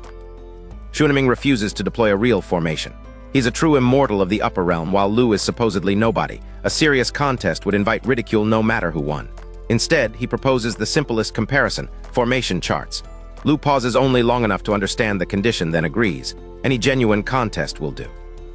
Formation charts are the foundation beneath real formations. The elementary patterns a practitioner must master before constructing the real thing, like learning multiplication before advanced mathematics. Choosing that foundation is no concession from Chunaming. He entered the Tao through formations, and on formation charts, he believes defeat is impossible. Lu sets his price plainly. If Chunaming loses, he must apologize to Gu Qingwan. Chunaming sneers and names a bloodier counterprice. If Lu loses, he will cut out Lu's tongue. Gu and Su Lian both tense and try to object. Lu agrees before either woman can stop him, then urges Chunaming to begin. Chunaming immediately produces the formation chart chessboard. Its image expands above the entire main hall so every disciple can follow the developing patterns. Lu and Chunaming begin placing their pieces. Conversation dies. With an immortal's pride and apology and Lu's tongue resting on the result, the whole hall holds its breath. Their speeds could not be more different. Chunaming's pieces fall in a rapid stream, and the prototype of a formation soon becomes visible. Lu takes his time. He studies, places a piece, and even yawns. Normally, faster play signals greater strength. Yet after Lu's earlier confidence, the audience still assumes his slow opening must conceal something profound. Half a minute changes the mood. Chunaming's formation has taken shape. Its hidden blades are now exposed, and murderous intent seems to spread through every connection. The threat is legible even to the watching crowd. Whatever Lu intends, he must answer soon, because Chunaming's pattern already looks prepared to strike. And everyone looks at Lu's side. Instead of an army or a killing formation, it resembles a quiet patch of farmland. One can almost imagine elderly farmers carrying hoes toward their fields. Confusion ripples through the hall. Is this some inscrutable strategy, or is Lu literally farming on a formation chart while his opponent prepares to destroy him? Only Gu can hear what Lu thinks next. It is not a confident explanation or the unveiling of a secret defense. His inner voice bluntly declares this position a loss, even as his attention continues drifting toward shamefully irrelevant thoughts. Gu's heart tightens. Looking from Chunaming's killing pattern to Lu's farmland, she reaches the same terrifying conclusion. He really is losing. Gu Qingwan is about to faint. Lu Chen's tongue is only minutes from becoming Chunaming's prize, yet the thoughts reaching her are still wandering toward legs. She wants to shake him. If he wants to see her dressed that way, fine, but he has to save his tongue first. Earlier, Lu's leisurely pace had not frightened Gu. She has grown used to his nonchalance, and some inexplicable faith told her that he always kept one card hidden. Hearing his thoughts has shattered that comfort. He has not been calculating the formation at all, or so it seems. Disciples need no access to Lu's thoughts. Chunaming's formation has become an army poised to charge. Lu's arrangement still resembles a tiny mountain village, with elderly farmers carrying hoes toward their fields. Whatever brilliance the crowd imagined in his opening, the contrast now looks impossible to survive. Chunaming looks down on the doomed-looking position and tells the brat to watch carefully. He will demonstrate why an authority like him sits above the hall and lectures while Lu can only listen. The taunt turns the coming defeat into a public lesson in status. Lu's mind catches on the idea of checkmate and immediately wanders somewhere else. This world has no Chinese chess. Perhaps he could teach the old woman to play it. Even under mortal threat, he is already imagining a quiet game with Gu after the contest. But Su Lian is here and Lu does not want to leave her out. Mahjong needs 4 players. His master could complete the table, but Su will probably be gone before she returns. Then inspiration strikes, fight the landlord, 3 players, exactly enough for Lu, Gu, and Su. Lu finally places a piece in the center. The move claws back a little ground and Gu's hope jolts awake, but only for an instant. This is not victory. She watches him drift again and silently fumes that he has no right to relax before the match is won. Xuniming studies the center for several seconds, then smiles. He guessed it. Lu's confidence never matched his beginner-level opening, so Xuniming assumed from the start that a hidden trick was coming. Rather than dismiss Lu, he has been guarding against precisely this move. Xuniming's prepared response closes around the central trick. The brief recovery disappears and the game settles into what looks like an irreversible defeat. Xuniming laughs wildly. Lu stares at the board, his face showing panic, dread, helplessness, and the crushing realization that he has been countered. Gu's heart aches at the sight. Then her fear settles into a gentle smile. She reaches out and rubs the back of Lu's head. Life does not always go as one wishes, but that is all right. Whatever the wager says, Big Sister will not allow anyone to hurt him. Gu rises, steps around Lu, and places herself directly between him and Xuniming. Her hand moves to her sword, yet she is not alone. Su Lian has already left her corner and appeared in front of Lu as well. Both women are prepared to reject the wager by force. Round them, the disciples sigh and shake their heads. Then Lu changes. The panic, dread, and helplessness disappear without a trace. He lifts his gaze past his 2 protectors toward the wildly laughing Xuniming. Slowly, the corners of his mouth curl into an eerie smile. A low sound escapes him. He. Lu Chen's eerie smile carries straight into a calm insult. What is Xuniming laughing at? He looks like an idiot. Then Lu names the move that has not yet been played. Xuniming intends to land on wind origin and connect it to interception. Xuniming's arrogant laughter stops as abruptly as if someone has seized him by the throat. He stares down in astonishment.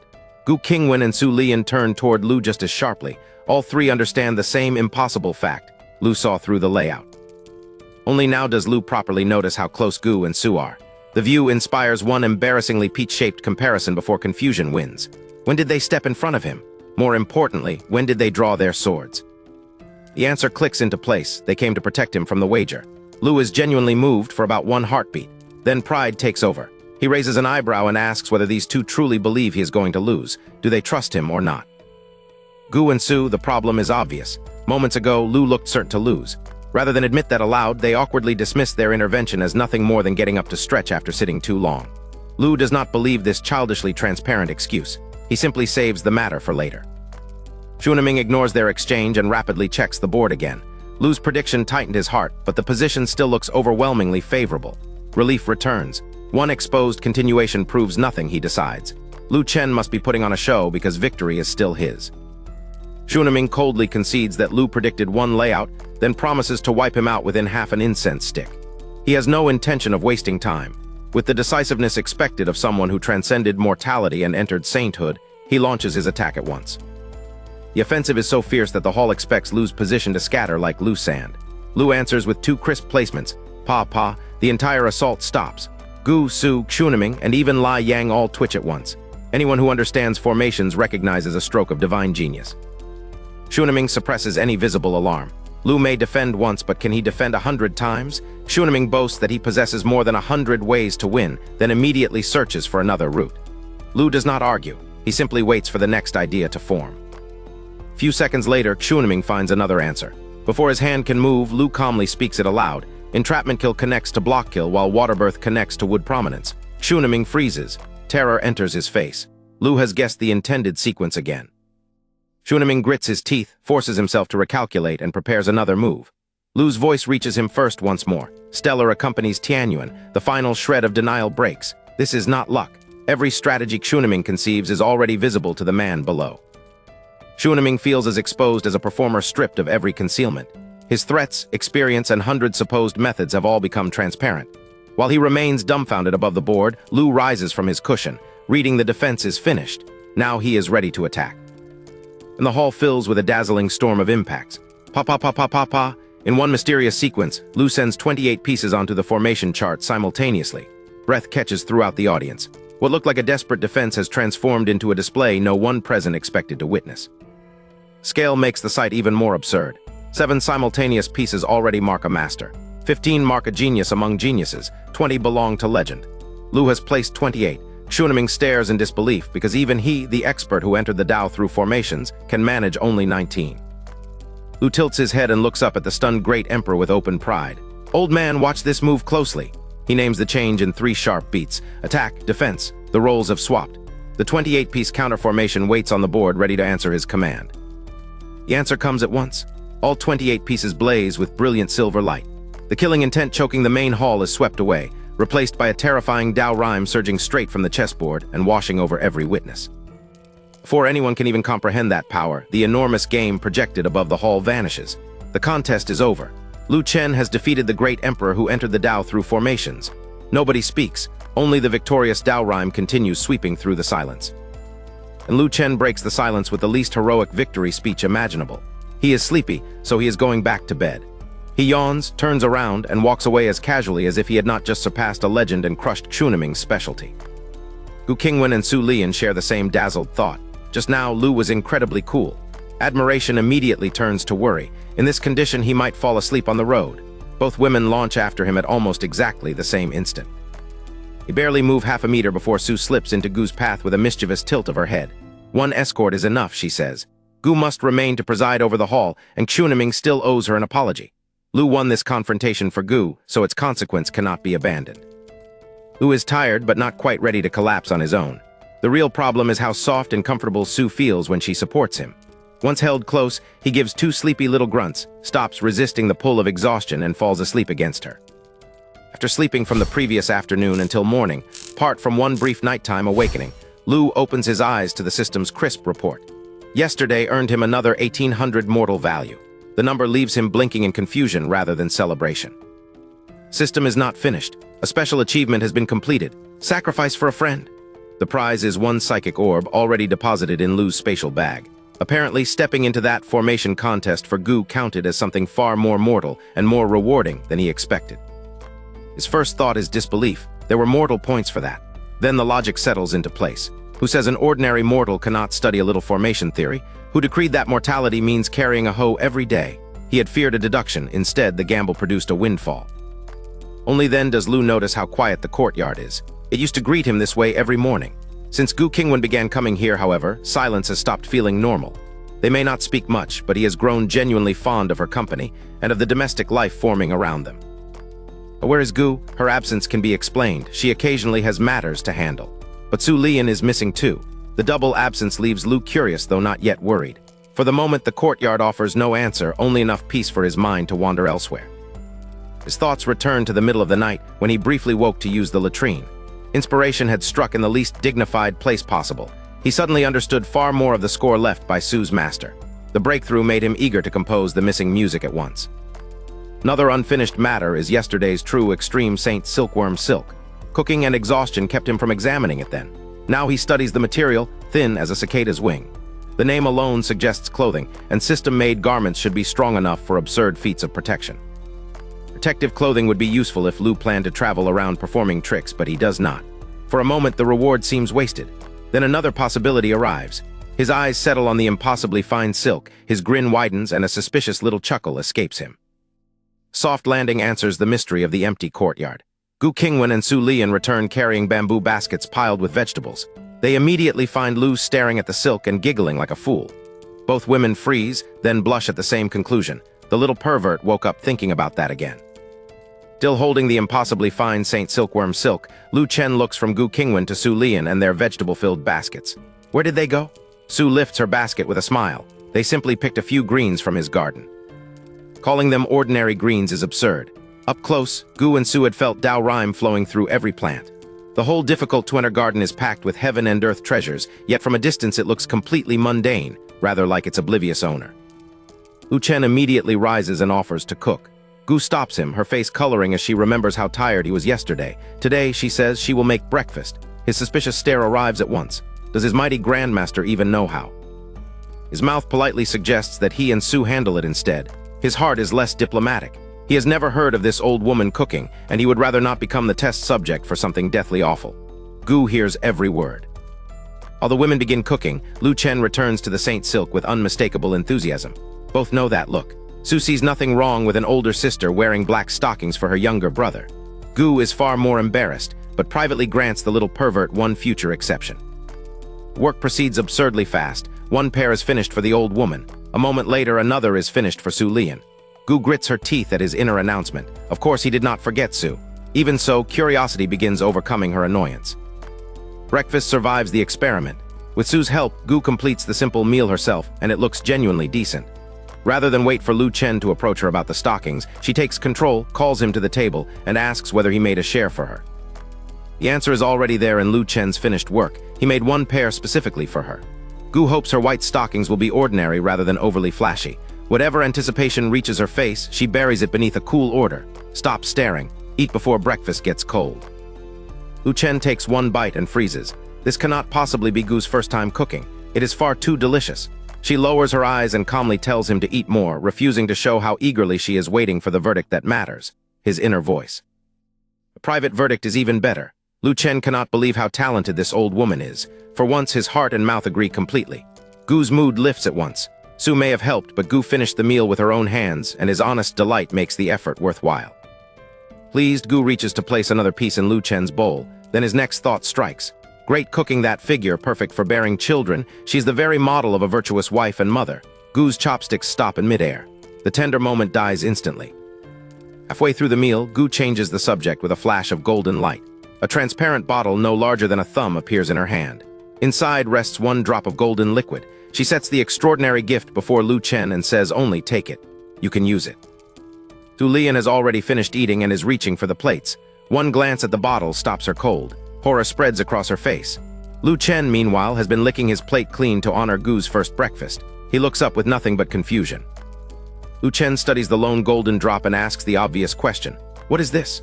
Gu Qingwan finally gives it a name. Imperial Heart Essence Blood. Lu remains uncomprehending, while Su's horrified silence promises that this tiny gift is anything but ordinary.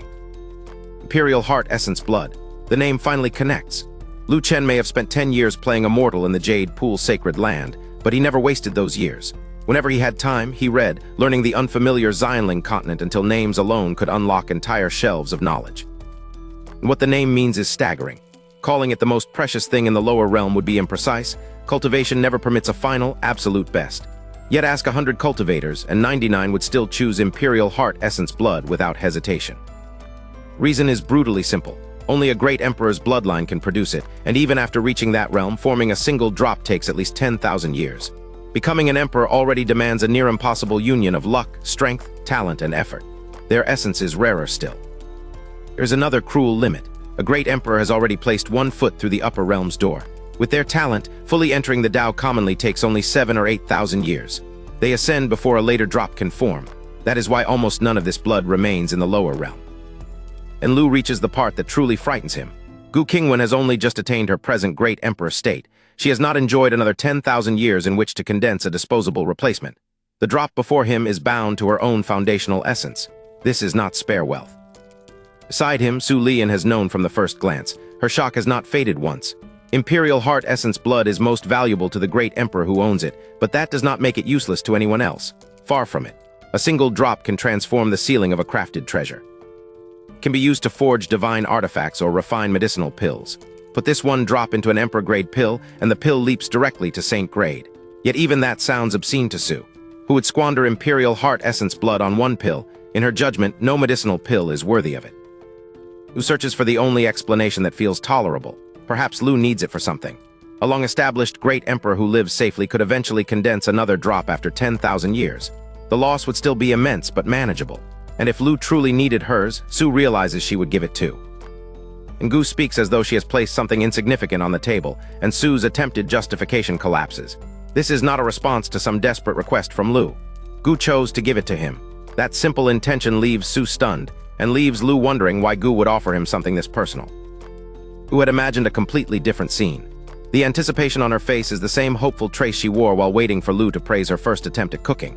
She wanted him overjoyed, perhaps shouting like a child, perhaps burying her in the same beautiful, shamelessly sugary flattery he has used before. Who knows, those flowery speeches are exaggerated. That never mattered. If Lu launched into them now, at least she would know the happiness beneath them was real. She spent the entire night choosing what to give him and reached one uncompromising conclusion. A gift for Lu had to be the very best thing she possessed. Instead, Gu hears Lu's unfiltered doubts. He cannot reconcile this sacrifice with the relationship he thinks they have, and his mind treats her deeply considered gesture as something suspicious or needlessly excessive. The imagined praise vanishes. Grievance arrives first, then anger and resentment, all surging too quickly for even Gu to suppress. Lu finally looks up, ready to speak, and stops. Gu Qingwan's eyes are red. The expression confronting him does not resemble an aloof great emperor receiving gratitude. It looks perilously close to tears. His thoughts stumble from confusion to alarm. Why does she look like she is about to cry? Gu Qingwan's reddened eyes hide more than wounded pride. She spent the night choosing the finest treasure Lu Chen could actually use, only to hear him question whether they were close enough for such a gift. To her, he has not merely undervalued imperial heart essence blood. He has dismissed the care behind it. What would count as a good relationship to him, then? Must she imitate Su Lian and let him sleep with his head in her lap? Worse, Lu's private dismissal of the matter as trivial reaches the one person able to hear it. Gu's grievance flashes into fury. Something precious to her has become insignificant in his mind. Gu turns away with a cold snort. Either he wants it or he does not. Startled into action, Lu immediately stores the imperial heart essence blood, puts on a cheeky grin, and declares that he has dreamed of owning something so precious. He thanks his grandmaster profusely. Gu sees only a greedy hypocrite, but at least he accepted it. With Lu scheduled to compose music with Su Lian, Gu sees no reason to remain and stands to leave. Annoyance makes her parting shot sharper. He should not bother cooking lunch for her, because she will not return. Lu finally reads the situation correctly. His earlier lack of enthusiasm wounded someone who had offered him her best. Lu can empathize. He would also feel slighted if he offered someone a treasure and received indifference. Gu, meanwhile, grinds her teeth and waits for words she cannot even name. Ordinarily, anyone who rejected her gift could simply get lost. Yet since coming to Shenyun Peak, this little brat seems able to generate an endless supply of anger in her. Gu does not offer an elegant apology. Instead, he casually claims that he developed a new flavor of candied hawthorn that very morning. Gu turns around almost before he finishes. Her beautiful eyes sparkle, her anger temporarily displaced by one urgent question: what flavor? Gu raises an eyebrow and gives her one word: kiwi. The mere sound of it makes Gu's heart jump and her breathing quicken. She has not tasted it or even seen it served, but it already sounds delicious. Lu watches the transformation with a smugness that confirms he chose his bait perfectly. Gu's thoughts crow that this little thing never stood a chance. He has 10,000 ways to bring her back for lunch. Gu hears every word. Her excitement freezes, then a blush rises across her face. She hates how thoroughly he has her measure, yet she still agrees to return and makes it clear that he had better produce the promised kiwi candied hawthorn. Food gambit solves lunch, not the hurt beneath it. Lu tries to show that he truly cares, but his first attempt comes out absurdly. Does Gu feel unwell or perhaps tired from standing? Gu shakes her head in confusion. She's a great emperor. Standing cannot possibly tire her. Lu hurriedly changes direction. Since today was Gu's first time cooking, perhaps she burned her hands. He asks to inspect them, adding that hands so delicate and beautiful must not be scarred. The compliment is sincere, the medical logic is not. Gu's bewilderment only deepens. Gu finally states the obvious. She is a great emperor. How could ordinary cooking burn her? What is he talking about? Is he sick? Lu falls silent, realizing that his second question sounds no saner than the first. For a moment, neither of them knows how to continue. Gu understands, or thinks she does. Lu must be trying to show goodwill in his own clumsy way. A gentle smile replaces her anger. At least he has a conscience, and apparently she's very easy to coax. Tilting her head, she says she knows he understands his mistake and will let him off this once. Lu stares. His concern was real, but no apology was intended. Where he demands, did he go wrong? Lu Chen's challenge leaves Gu Qingwan speechless. Only then does he realize how badly it landed. He instantly backpedals. Yes, of course he was wrong. Unfortunately, his face makes one thing obvious. He still has no idea what he is admitting to. Through gritted teeth, Gu tells him to say what he actually wants. Lu Chen falters and insists it is nothing. She waits, but he still cannot explain. At last, she purses her lips and warns that if he has nothing to say, she really is leaving. By the pond, Su Lian has watched the entire failure while washing dishes. She shakes her head. For all Gu Qingwan's power, she can be remarkably dense. Before Gu can take another step, Su is suddenly standing in front of her. Gu steps back and demands to know what Su is doing. Su only smiles, reaches out, and lands a sharp slap on Gu's bottom. Gu erupts. A longsword flashes into her hand, but before she can finish her threat, Su turns calmly toward Lu Chen. With perfect innocence, Su tells Lu that his grandmaster's bottom appears injured and asks whether he wants to examine her. Lu stares for one beat, then understands the gift she has handed him, an excuse to check Gu's condition without explaining his embarrassing concern. Soon Gu is reclining on a lounge chair and Lu squats honestly at her side. He takes out a silk handkerchief prepared in advance, lays it over her wrist, and checks her pulse through the cloth.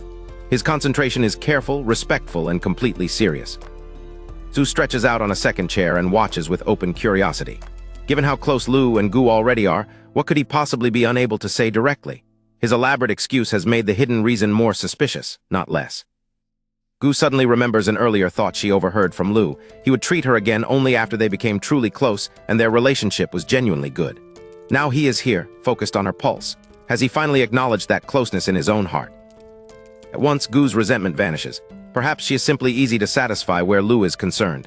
Watching him work so intently means more than any apology, kind word, or polished speech.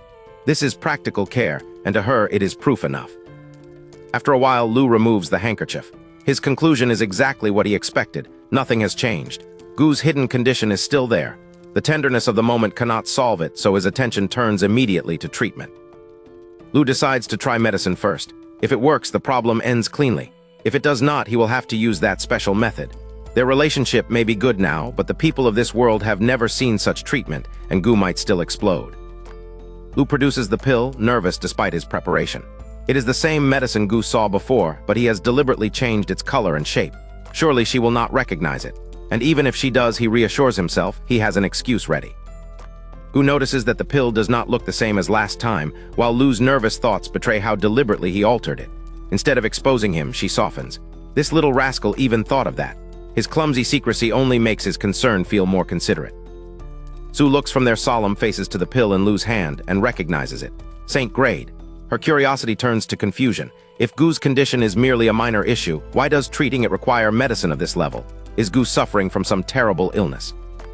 Still holding the disguised Saint Grade pill from Lu Chen's outstretched hand, Gu Qingwan calmly asks, "Do I eat it directly?" He says yes. That is enough for her. Trusting him completely, she opens her mouth and swallows it without the slightest hesitation. A massive surge of Dao rhyme floods Gu's entire body. The comfort is so overwhelming that two soft moans escape her. Lu feels his strength falter for a moment, but this is no time to savor the sound. He immediately asks for her wrist again. Gu extends her fair wrist, but she does not leave the diagnosis entirely to Lu. Her consciousness sinks inward while his fingers check her pulse. Half a second later, both of them recognize the same result. The Dao rhyme is striking the demon heart, and it is rapidly shrinking. The result is excellent, but incomplete. Lu can still sense remnants of the ailment. That does not worry him. 1 or 2 more pills will finish it. He tells Gu to take 2 more, with the next prepared in about a month after this dose has worn off. Inside, Gu is ecstatic. Outwardly, she merely nods and says she will trouble him. Su is having the opposite private reaction. 1 Saint Grade pill was not enough. 2 more are required, and Lu speaks as though preparing them is routine. Just what is wrong with Gu, and what can Lu really make? Su says there is something else to discuss. Lu sits beside the dining table and invites her to continue. That morning, she and Gu decided to ask whether he would teach them formations. His strength could transform their chances in the secret realm, but they worry the request might disrupt his cultivation as a mortal. As Gu and Su take turns explaining, Lu finally understands what great Emperor Qingwan has been doing at the Jade Pool sacred land. Under their expectant gazes, he treats the difficult request as trivial. Of course, no problem. Then he asks the practical question, when will they enter the secret realm? The opening is uncertain, at least half a year away, perhaps a full year. Gu and Su call that soon. Lu almost curls his lip. Of course, 2 monsters who have lived tens of thousands of years would say so. To him, 6 months is an eternity. Still, it means there is plenty of time to teach. Lu asks Su whether they should go. She answers with a coquettish look, then follows him into the house. Over the next few days, his time remains occupied by composing music with her. Only after that stretch of close collaboration does the promised formation instruction take over the courtyard. First sight of this classroom is absurd. Gu and Su each occupy a rocking lounge chair with their long, fair legs crossed. Tea and snacks wait on the little table between them. Lu alone stands, facing them like a proper instructor, with a small board of formation diagrams behind him. After an entire morning, Lu has one verdict: pathetic. These two lie before him like pampered lords while he does all the work. He can overlook that much. Their legs are exceptionally long and beautiful, so he counts the view as a small perk. The real problem is that nothing he teaches is getting through. Lu has lectured for the whole morning and is close to breaking down. To him, this is only a tiny amount of basic material. How can it possibly be so difficult? Yet Gu and Su still have not learned it. Standing before the crowded board, he can only scream the question inwardly. How can you still not understand? Formation lesson has lasted all morning, but Lu Chen's students still understand absolutely nothing. Not one principle, not one basic concept. Gu Qingwan and Su Lian remain in their rocking chairs before the crowded board, while their exhausted instructor struggles to accept that none of his teaching has landed. His throat is dry, his mind is collapsing, and the 2 great emperors look absurdly comfortable. Lu can only console himself with one vicious thought. If a pseudo-expert like Qingwan taught them for 3 days and succeeded where he failed, he might as well stop calling himself Lu Chen and become Dio Chen. Women are frustrated too. Gu has a foundation in formations, yet Lu's concepts resemble nothing she has encountered. Su has even less to build on. They are trying in earnest. The material is simply monstrous, knowledge that even the upper realm true immortal Quniming failed to unravel after 100 years. Gu needs no guesswork. Lu's complaints sound directly inside her mind. Su cannot hear that secret voice, but his face says enough. Both women become afraid to ask another question. If they push him any further, he may truly abandon the lesson. Lu forces a kind smile and searches their faces for understanding. Lu stops expecting a miracle and makes a cold calculation. At this pace, understanding even a fraction of the material will take them 2 or 3 years. The secret realm will have opened long before that. However diligently Gu and Su study, this teaching plan cannot meet the deadline. There is an obvious solution. Lu can go with them. Instead of leaving Gu and Su to struggle through years of self-study, he can enter the secret realm and guide them directly. To him, that is safer, faster, and far more useful than repeating a lesson neither woman can follow. Gu's answer is a cold, non-negotiable no. Su, normally the one most likely to indulge Lu, joins her without hesitation. Absolutely not. Their unanimity catches him off guard. Annoyed, he demands an explanation. If his knowledge can protect them inside, why insist on facing the grand formation alone? While washing vegetables, Su softens her voice but not her answer. This secret realm is not a place for playing. Its level is beyond anything either sister has encountered, so they must test its dangers themselves first. If another opportunity comes, she promises, then they can consider taking Lu. Gu has no interest in softening it. If Lu loses an arm or a leg, does he imagine they will not be heartbroken? Taking him also risks exposing the strength he hides while playing immortal. Yet beneath that concern lies a profound misread. Despite his alchemy and swordsmanship, both women still doubt his direct cultivation is high enough. Su backs Gu with one final reassurance. They are great emperors. What could possibly happen to them?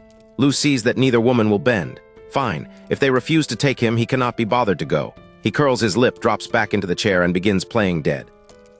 Time passes and lunch is almost ready. Then the courtyard light changes. This is no gathering storm. The world itself seems to lose its color. The sun turns gray. The clouds turn gray. Even the clear azure sky drains into lifeless monochrome. Lu rises from his sulk, unable to explain what he is seeing. Before Lu can make sense of the gray heavens, an ancient bell strikes. Dong. More tolls roll across the colorless world. Shock appears on both women's faces as recognition arrives. This is no random omen.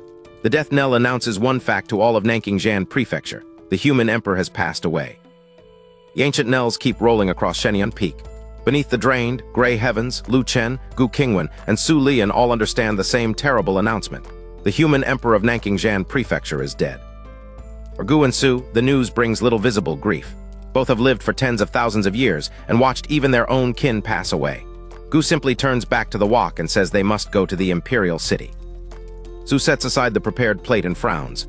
The imperial family has treated Qiansheng Mountain well, and now it will need help. She already knew the human emperor was failing, but his death has come far sooner than she expected. Danger has a name. Su expects Wandan Pavilion to promote Prince Jing for the vacant throne.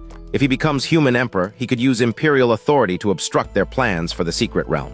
Their expedition now depends on a succession struggle. Gu asks whether Wandan Pavilion has truly become so powerful. Su gives a cold laugh. Gu's 10,000-year seclusion left a vast blind spot. Wandan Pavilion quietly became the strongest practical force, and nearly every other leading sect has joined its side. Its strength alone does not decide the prefecture. The imperial family formally stands above every sect because it has people in the upper realm. Its purpose is mediation. When one local power becomes overwhelmingly dominant, the throne prevents everyone else from being swallowed or suppressed. Gu understands the rule through Gu herself. At Jade Pool's ancient peak, no ordinary power could have stopped her from destroying Qiansheng Mountain. But Gu was never inclined to exterminate a sect. Beneath her distant, deity-like bearing, she could still seem unexpectedly young and human. Gu's temperament was only the first restraint. The imperial family was the second. It would not have allowed Jade Pool to act without limit. That old intervention explains why Su does not see the throne as ornamental and why Qiansheng Mountain remembers its favor. Final guarantee comes from above. Once every 10,000 years, the upper realm sends a true immortal to protect the imperial family. That guardian turns mediation into deterrence. Even the strongest lower realm faction must think carefully before challenging imperial authority. As Su brings the dishes to the table, Lu asks the question that matters to him. How long will this take? At least a month, Su says, and perhaps longer once they see the situation. Lu stretches his disbelief into one wounded sound. A whole month. Su giggles and asks whether he would rather come with his big sisters. That is exactly what Lu wants. He has been restless for years, yet his master never takes him sightseeing and Jade Pool's disciples only leave on missions. The imperial city sounds lively and safe behind two great emperors. Before Lu can celebrate, Gu refuses. Not him. He is too improper and might break the rules. Lu protests at once. Improper how? The question catches Gu off guard because his behavior is actually dependable. It is only his private thoughts that make him seem incorrigible to her. Gu's silence hides the real objection: safety. The funeral will draw every important local power, along with representatives from other prefectures' imperial families. In the middle of a contested succession, bringing Lu would place the mortal she protects inside a gathering crowded with unknown dangers. Last dish reaches the table, but Gu offers no answer. Lu recognizes that another protest will not win this argument. Aggrieved, he lowers his head and becomes conspicuously silent. Lunch begins with his place on the imperial city journey still undecided. Lunch continues where the last argument ended. Lu Chen, tired of talking and still waiting to learn whether he may travel, keeps his head lowered and eats in determined silence. Beside him, Gu Qingwan and Su Lian turn to the succession awaiting them in the imperial city. Gu asks why Prince Jing's seizure of the throne would not draw intervention from the imperial clan's true immortal. Su answers immediately, this is a lower realm affair. The upper realm has no right to interfere in Nanking Prefecture's internal succession. Deeper problem is paperwork. Before falling ill, the human emperor issued no formal final decree. He merely mentioned his wishes a few times. Only a handful of ministers heard them, and every one of those ministers is now keeping silent. That silence leaves Prince Jing an open path. Even if he takes the throne, the act will not technically be usurpation. The human emperor fell into a sudden coma more than a month ago, and Wandan Pavilion is now strong enough to bring nearly the entire imperial clan behind its candidate. Who does not pretend they can reverse the whole tide. Their achievable move is delay, keep Prince Jing from being enthroned until the secret realm opens. If they can enter it safely first, the succession can become someone else's problem. The strained silence breaks through a tiny gesture. Gu reaches across, plucks a grain of rice from Lu Chen's face and gives him a look of playful reproach. Eat properly. Whatever remained unresolved about the journey is settled before dusk. Lu is coming with them. At dusk, a glittering golden flying boat hovers over Shenyang Peak. Below it, Lu Chen carries out box after box with such enthusiasm that he seems ready to empty his entire courtyard. Gu Qingwan and Su Lian can only watch their overprepared traveler with helpless amusement. When Lu finally finishes, Gu sweeps every box onto the flying boat with one wave. Su descends, gathers Lu into her arms, and carries him aboard as easily as the luggage. Gu then opens a spatial wormhole, and the golden vessel dives into absolute darkness. Inside the wormhole, darkness surrounds the boat, but rows of small lamps make the magnificent cabin unexpectedly cozy. The empresses have brought only 2 attendants, Gu's companion Ling Yin and Su's personal disciple Ling Xuan, the likely next venerable lord of Qiansheng Mountain. Gu sits beside Ling Yin, and neither needs an introduction. His master can disappear for years at a time. Whenever Lu needs help during those absences, Ling Yin is the first person he seeks. Their easy closeness makes the long journey feel less formal. Gu bumps Ling Yin, drawing a soft exclamation. She first checks whether Gu and Su are watching. Once satisfied they still appear absorbed in serious business, her fair face flushes. She pinches Lu's cheek and laughs, calling him a little glut. The 2 empresses privately reach a harsher verdict, little pervert. 3 days pass inside the wormhole. Lu mostly eats and sleeps. Cooking is impractical aboard the vessel, so he lives on prepared food. He also leaves Su free for political discussions instead of composing with her. The unfinished piece needs only another day or 2, and important business comes first. And bright light opens at the end of the wormhole, and the flying boat sweeps out toward the imperial city. After 3 days without sunlight, Lu springs up and races for the cabin door, eager to see how grand a cultivation world's capital can be. Lu reaches the door only to stop between 2 perfectly timed hands. Su closes around his wrist while Gu catches the back of his collar and pulls him away from the edge. He turns in bewilderment. Gu looks down without a trace of humor. Slow down, don't fall. Lu Chen curls his lip at being handled like a child. The instant Gu Qingwan releases his collar and Su Lian lets go of his wrist, he hurries to the prow. He looks down, ready for a grand capital, and stops. It is not snow. White cloth blankets the rooftops. White strips hang from every tree, and every person in the streets wears white. The city is so vast its skyline seems endless, yet the human emperor's mourning has swallowed every trace of color. Lu had hoped to admire the capital's majesty, but the funeral cloth hides too much of it. He gives up without much grief. He came here to eat, after all. As the palace draws near, Gu stores the flying boat and the party descends to its gate. The imperial clan expected Gu Qingwan. A young eunuch receives the party immediately and guides them inward. Conversation dies along the route. Lu hears weeping everywhere and remembers the rule.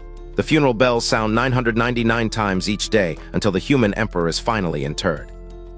Even through the morning veil, the palace overwhelms Lu. In his mind, Earth's forbidden city would look like a dwarf beside this giant. Gu catches the unfamiliar name through his inner voice and glances over. Another small clue confirms it.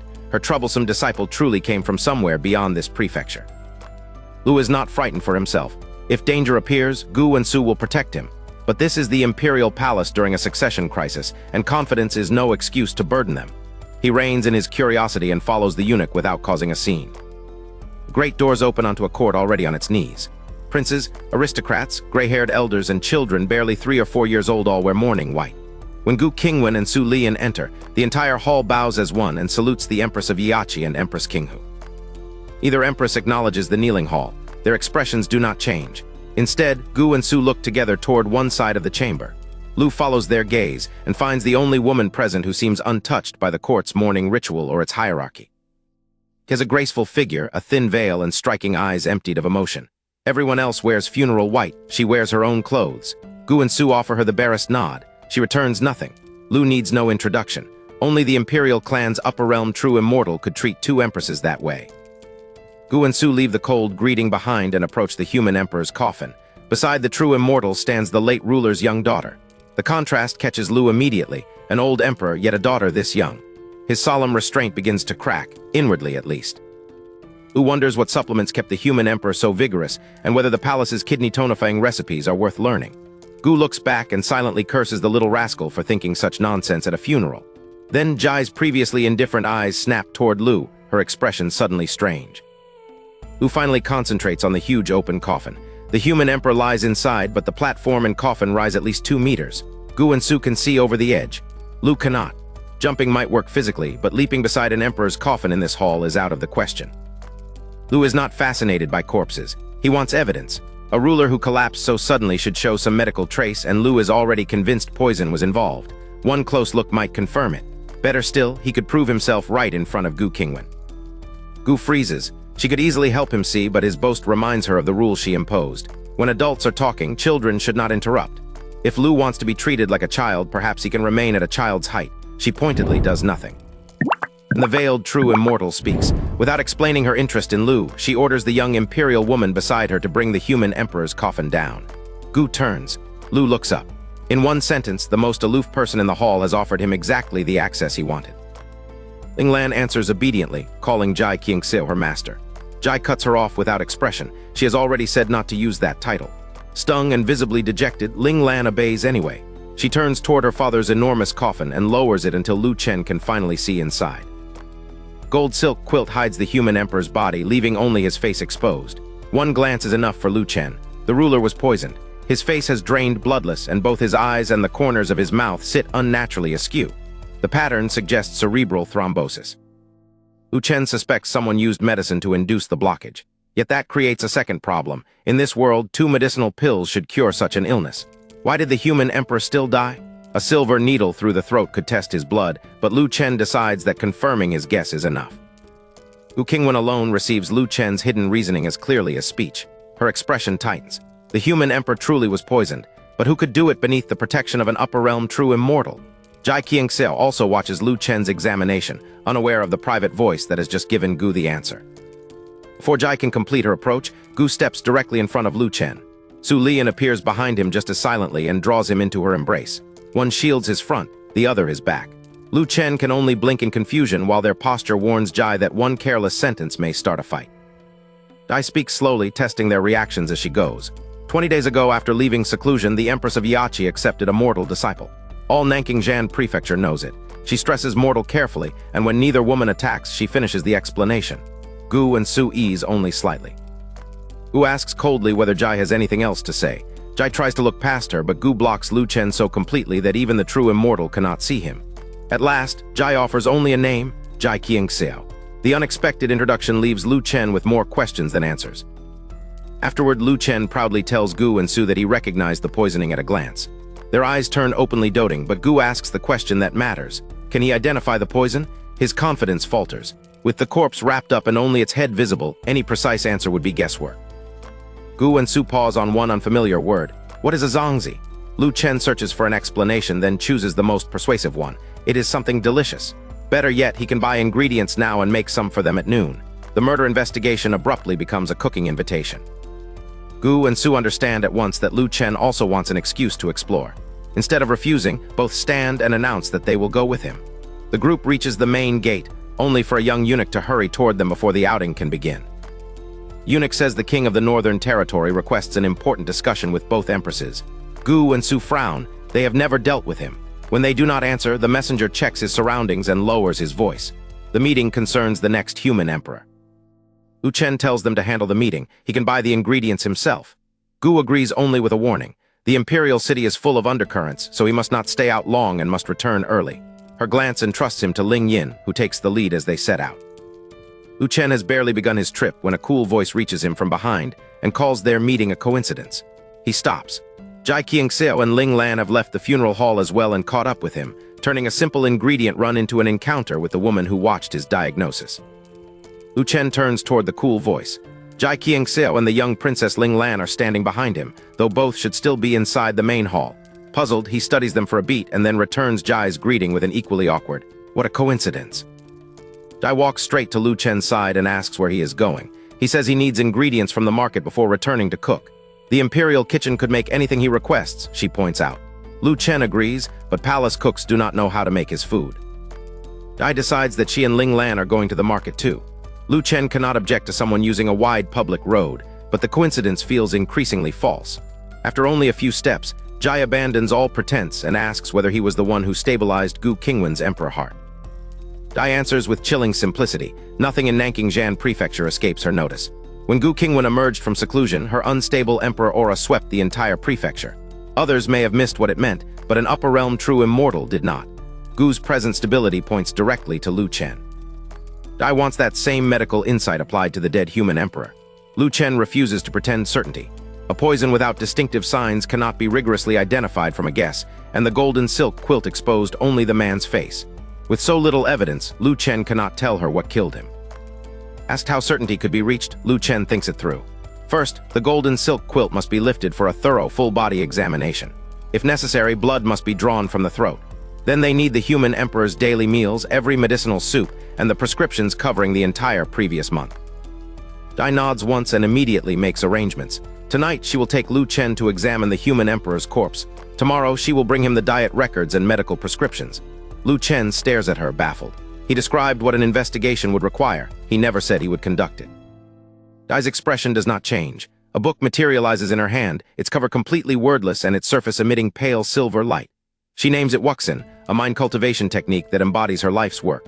Lu Chen looks from the priceless offer to its blunt owner and can only laugh bitterly. Talking to Jai has become its own ordeal. She never circles a subject, never softens a demand, and will not leave an unanswered reason alone. Lu Chen cannot tell what she plans to do with the investigation, and a simple refusal only makes her ask why. Her literal questioning soon veers into an argument about tofu pudding. Jai asks what does taste good. Salty tofu pudding. Lu Chen answers, why? Because it comes with minced meat, chive flour sauce, and other accompaniments. In the morning it pairs perfectly with fried dough sticks and rojiamo. Jai immediately asks what those are. Lu Chen's silence grows more desperate with every answer. At last, Lu Chen asks whether Jai has anything else to say. She does. He reluctantly tells her to get on with it. Jai returns without the slightest hesitation to her original question. Why does he not want to help? Lu Chen has no answer ready, only one silent cry for anyone to rescue him. Lu Chen's refusal changes nothing. Jai Qingseo simply brings Ling Lan and follows him into the imperial city market. Lu Chen ignores them and keeps close to Ling Yin, who knows the city well from her many earlier visits. Lu Chen's list is modest but specific: glutinous rice, red dates, salted duck eggs, and meat. He finishes the practical shopping while continuing to deny Jai even a glance. Few chickens remind Lu Chen of beggar's chicken. He cannot dig a pit and light an open fire inside the palace, so he chooses a small hill outside the city instead. He buys 2 slaughtered chickens, one for himself and Ling Yin, and one to bring back to Gu Qingwan and Su Lian. Ling Yin flies Lu Chen to the hill in less than a minute. Green mountains and clear water surround the secluded site as he settles down to prepare both chickens. Jai and Ling Lan arrive too, taking up position on a rock and watching in complete silence. Lu Chen remains certain that following him will never change his answer. Jai finally announces that she spent the entire walk thinking and has proven Lu Chen wrong. He claimed to dislike sweet tofu pudding without a reason, yet eventually said it tasted bad. That is a reason.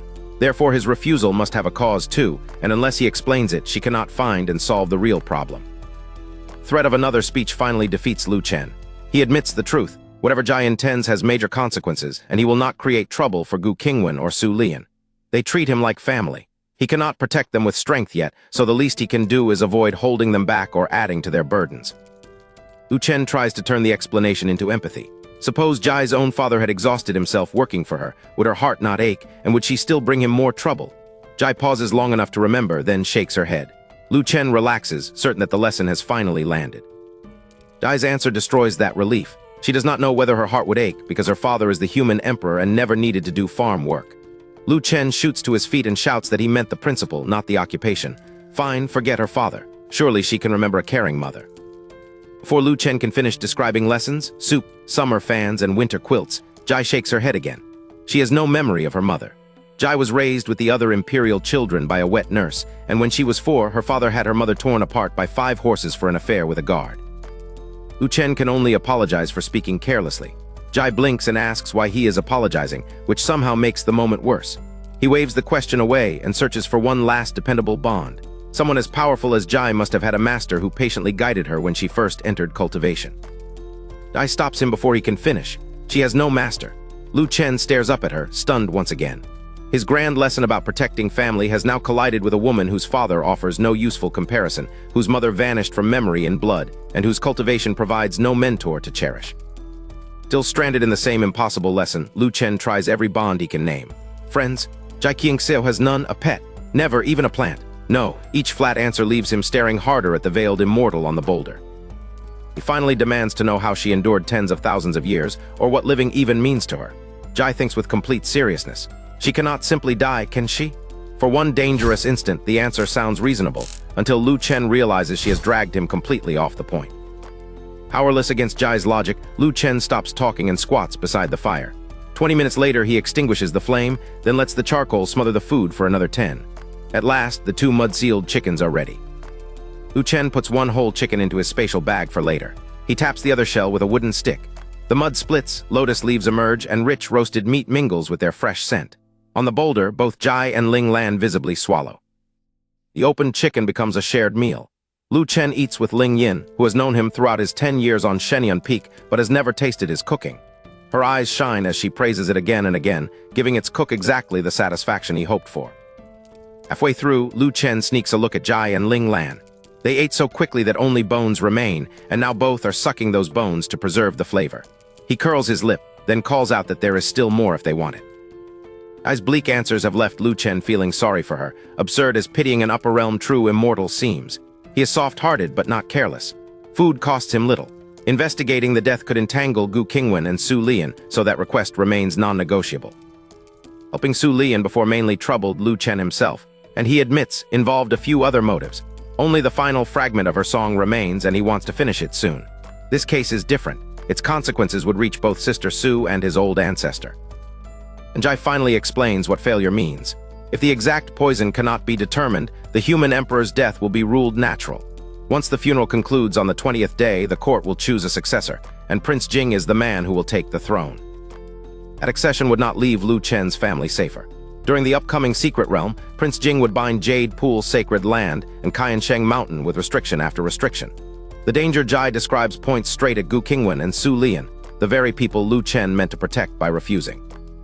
Jai's alternative is brutally simple. Prove poisoning and she can kill Prince Jing. Afterward, Ling Lan becomes the new human emperor. Ling Lan nods eagerly and promises to take revenge, then hurriedly repairs the phrase to repay Lu Chen and his companions. Lu Chen immediately spots the gap. Why would evidence of poisoning automatically justify killing Prince Jing? Jai answers with serene certainty, Prince Jing must have done it. That is an accusation, not proof, but Lu Chen knows the broader danger is real. Gu Qingwan and Su Lian never hide their political discussions from Lu Chen. He has heard them worry that an enthroned Prince Jing would obstruct both Jade Pool's sacred land and Qiansheng Mountain. Jai's accusation remains unproven, but her warning fits a threat Lu Chen already knows. Lu Chen stares at Jai with a strange expression. If the investigation could protect Gu Qingwan and Su Lian, why did she not say that first? Why waste all that time on arguments that meant nothing to her? Jai looks up and gives the gravest possible answer. She forgot. Jai Qingxiu has just admitted that she forgot to mention the one argument capable of changing Lu Chen's mind. He stares at her, bewildered. How could anyone forget that Prince Jing's rise would threaten Gu Qingwan and Su Lian? Once the shock passes, Lu Chen asks if they should go soon. Jai shakes her head over her meal. Mourners are entering the spirit hall at every moment. The safer opening comes at midnight when she will wait beneath Chenghua Gate. Lu Chen tests the plan from every angle. His part sounds simple: prick the late emperor's throat, draw enough blood to identify the poison, and leave everything afterward to Jai. It helps the two women he cares about and should not expose him to trouble. Yet one detail keeps bothering him: the people in charge. Jai abruptly adds another condition: Gu Qingwan and Su Lian must not know. Lu Chen immediately asks why. Jai, having finished her half portion, turns toward him, but instead of answering, she asks whether he has any more chicken. Once fed again, Jai explains that Gu Qingwan and Su Lian dote on Lu Chen too much. If they learn he intends to tamper with the late emperor's body, they may refuse to let him take the risk. Lu Chen cannot dismiss that reading. Concealment may be the only way the useful plan survives. Ingyan understands exactly what Lu Chen is thinking and quietly weighs whether to inform the old ancestor. Jai glances over and asks, in the same faint voice, whether they should kill her to silence her. Both listeners freeze. Lingyan eventually agrees to keep quiet, not from fear, but because her own judgment says the plan is best. Near noon, Lu Chen gathers the soaked glutinous rice and marinated raw meat, then leaves the remaining chicken with Jai and Ling Lan. Ling Lan sweetly thanks her departing brother and sister. Jai never even turns around. Her farewell is only a final reminder: midnight beneath Chenghua Gate. By the time Lu Chen and Lingyan reach their palace residence, Gu Qingwan and Su Lian are already back. Both women greet him with smiles and ask where he went to play for so long. Their warmth immediately proves Jai's point. These are precisely the people most likely to forbid his midnight risk. Lu Chen does not blush or hesitate. He places the beggar's chicken on the table and says he suddenly remembered a dish, so he ran outside the city to make it for them. The explanation is plausible because the gift is real. The same meal that won over Jai now conceals his agreement with her. As the conversation turns back to Lu Chen and Su Lian's unfinished musical undertaking, he sees no reason they cannot continue inside the residence. If the sound is the problem, he suggests surrounding them with a spiritual energy barrier so no one else can hear. Gu looks away, her face turning rosy. The late emperor once treated Qiansheng Mountain kindly, she explains. During his funeral, she cannot bring herself to do that sort of thing inside his palace, even if a barrier would hide every sound. Her refusal is not aimed at Lu Chen. It is an act of respect. Lu Chen accepts the objection and proposes going outside the city instead. He remembers the beautiful mountains, clear water, and numerous little woods around the place where he cooked. Would one of those secluded spots satisfy her? The rosy color on Su's face spreads all the way down her elegant neck. Stammering now, Su asks him to wait a few days. There are still funeral obligations to handle. Lu Chen studies her answer, then agrees without pressing further. The music is nearly complete, he thinks, so there is no need to rush. He does not realize that Su's delay has nothing to do with unfinished work. In truth, Su Lian has known the music's ending perfectly for 2 or 3 days. Once Lu Chen supplied the beginning, the forgotten melody returned like an old song rushing back into memory. She's entirely willing to honor her promise. She delays because finishing the piece might also finish his reason to seek her out every day. Su lowers her head over the zongzi, trapped in an emotion she cannot name. Lu Chen suddenly leans his face into her field of view, mysterious and intensely curious. Without any warning, he asks, "Sister, do you have a tale?" The answer to Lu Chen's abrupt question arrives before Su Lian can form a sentence. She shoots to her feet, her world-toppling face turning as red as an apple. The zongzi slips from her hand. All she can manage is a flustered, broken question. What exactly does he intend to do? Lu Chen, that reaction settles everything. There really is a tale. Excitement replaces caution, and he asks his sister to let him see it. The entire courtyard stares. Su can barely protest that something like that cannot simply be shown to another person, but Lu Chen bargains with complete sincerity. Only one look, no touching, and surely their relationship is not casual. Who finally admits that even little brother cannot see it whenever he pleases. It must be on a special day. The phrase only makes Lu Chen more curious. He has spent 10 years learning human affairs, not the private customs of the Fox tribe, so he immediately asks which day she means. Before Su can answer, pain catches him sharply by the ear and ends the interrogation. At midnight, Lu Chen slips from his room and closes the door without a sound. Only a few lamps glow in Su Lian's and Gu Qingwan's rooms, so he assumes both women have returned to cultivate. He tiptoes beyond the courtyard, ready to reach Chenghua Gate, then stops dead. This is an actual imperial palace, not a tourist site with helpful signs. He has no idea where the gate is.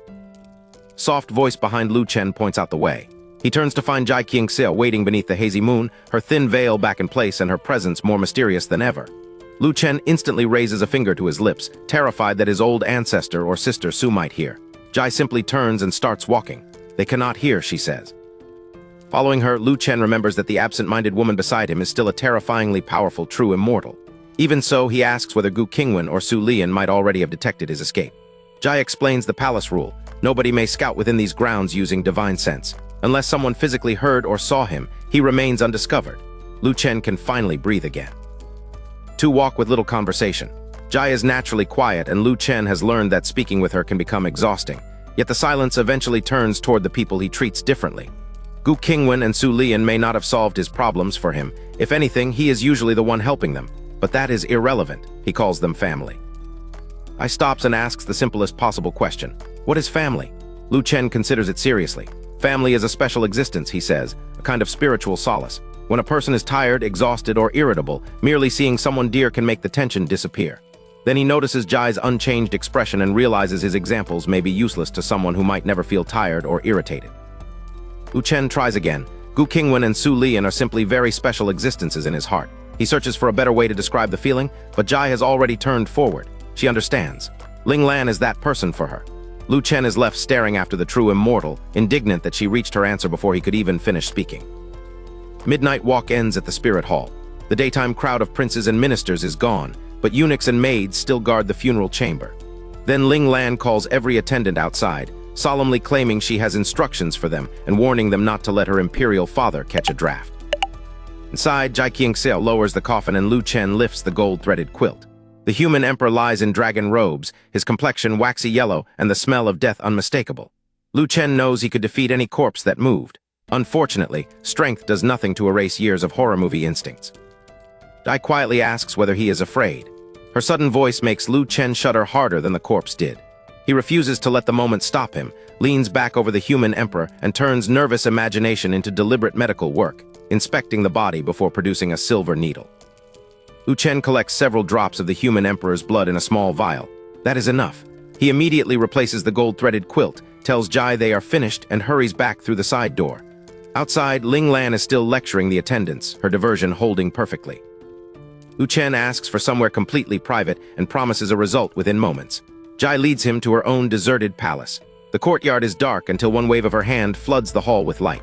Lu Chen sits beneath the small pavilion and pours one drop of blood onto his index finger. Lu Chen rubs the drop across his finger, brings it to his nose, and smells it carefully.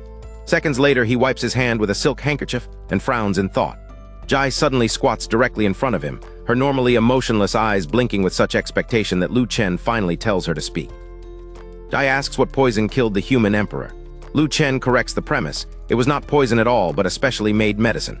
The distinction is crucial.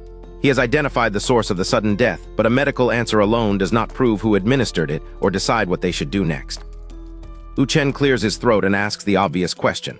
Jai requested his help and he found the source of the human emperor's death, so what is her thorough follow-up plan? Jai blinks and answers with complete sincerity. She has not had time to think. She never expected him to agree so quickly. Lu Chen's polite smile begins to twitch. He had assumed Jai and Ling Lan named Prince Jing because they had investigated him and needed only the cause of death confirmed. Instead, they possess no evidence and no next step. Their confident accusation was intuition. To Lu Chen, it feels like two people demanded the answer without doing the problem. Still forcing a smile, Lu Chen asks what Jai would have done if he had refused and the cause of death remained unknown. She considers the question, then answers directly. She would have gone to kill Prince Jing. Lu Chen can only stare. The supposed investigation was never her only route. It was the restraint before execution. Lu Chen blurts out the obvious consequence. A true immortal of the upper realm cannot kill a lower realm royal without cause and expect no punishment from the immortal kings. Jai Qingxiao thinks seriously about that objection. Then she gives the calmest possible answer. The immortal king cannot defeat her. Lu Chen stares at Jai Qingxiao. If even an immortal king cannot defeat her, why endure this investigation?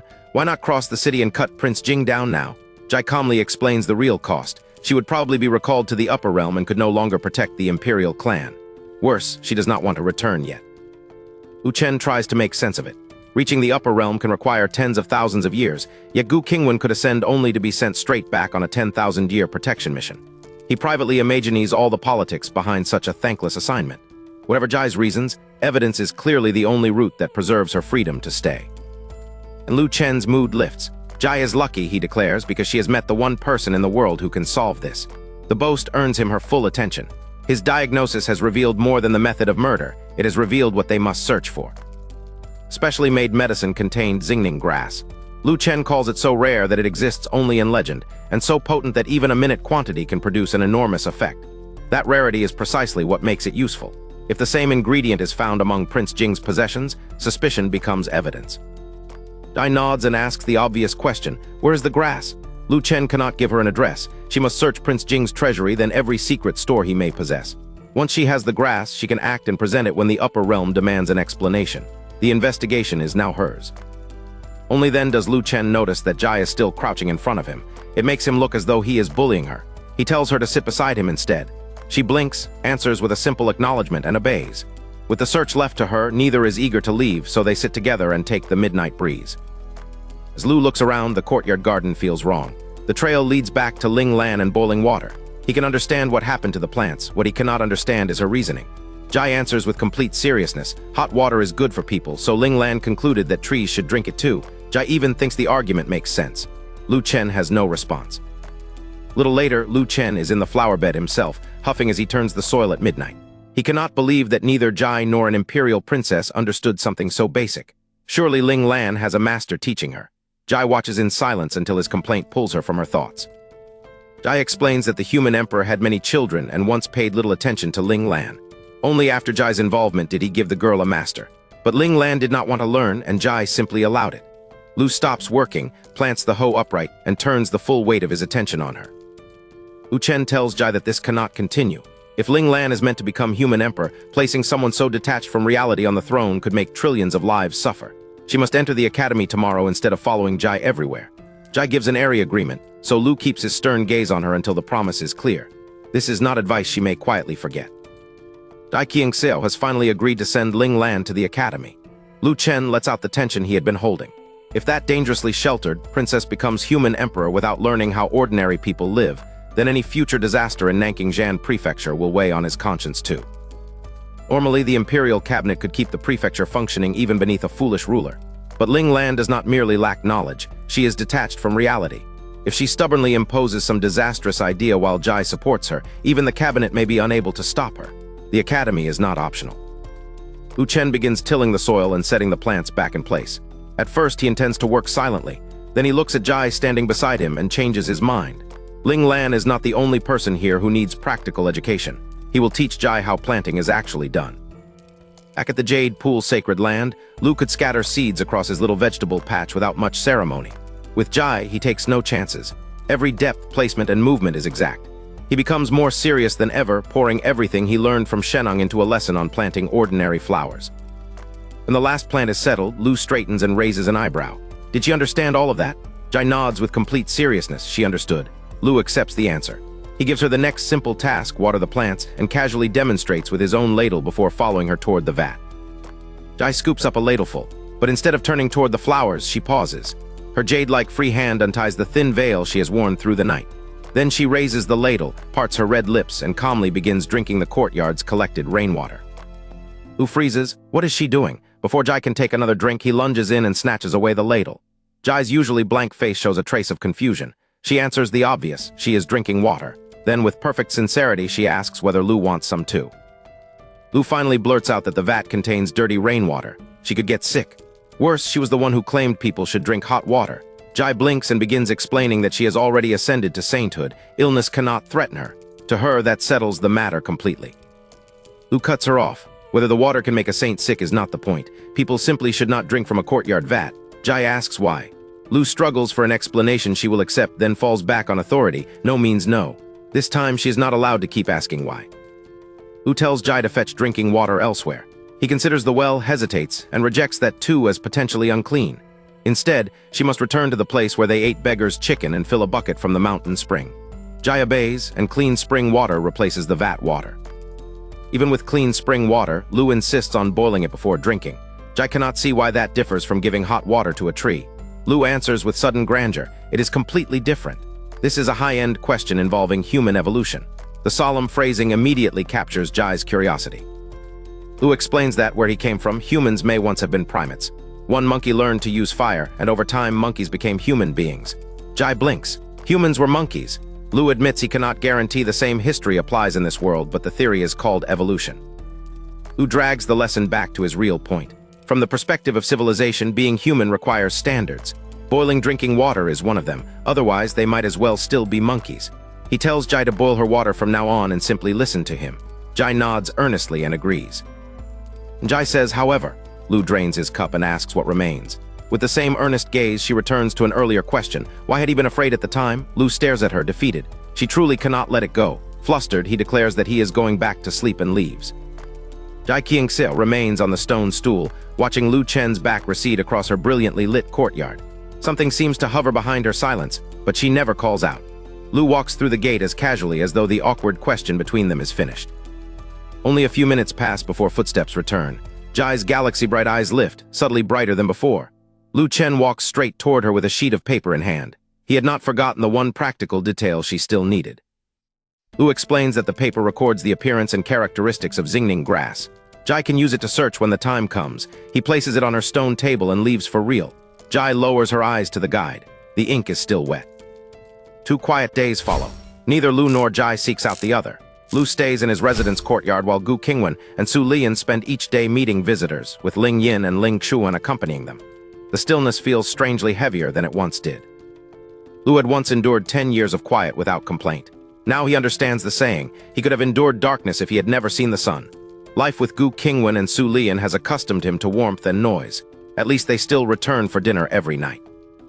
His thoughts return to Jai's investigation.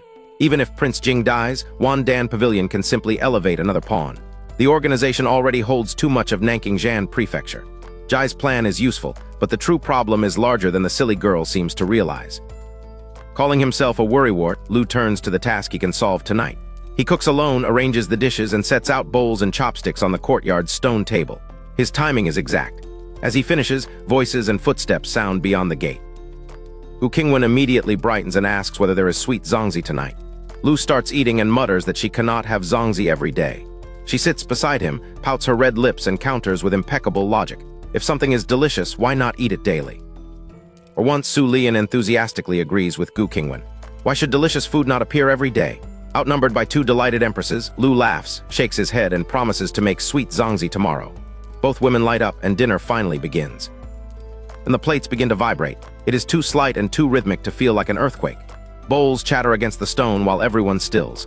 The sensation is stranger and heavier, as if some gigantic being is drawing closer to the imperial city. Disturbance lies beyond ground-level sight, and Lu Chen cannot fly. He needs one of the 2 great emperors to carry him up. Gu Qingwan understands the implication. A flush rises across her peerless face, but she hesitates for one moment too long. Su Lian does not hesitate. She lands directly behind Lu, wraps both arms around him, and launches into the air. Gu Qingwan watches them rise and gives a cold, jealous snort. By the time she decides what she wanted, Su has already claimed the position. Lu neither sees Gu's expression nor has time to enjoy the enviable softness at his back. The instant Su carries him above the rooftops, his attention locks forward. Beyond the imperial city, an impossible dragon-shaped silhouette is emerging into view. Lu recognizes what he is seeing, the proclaimed peak of wisdom in the lower realm, fusing humanity's greatest force with its greatest ingenuity. Desolate Dragon City's 15th perfected dragon-shaped mechanical beast, the desolate 15th generation machine. Its grand title is even bolder, the undefeated strongest combat body.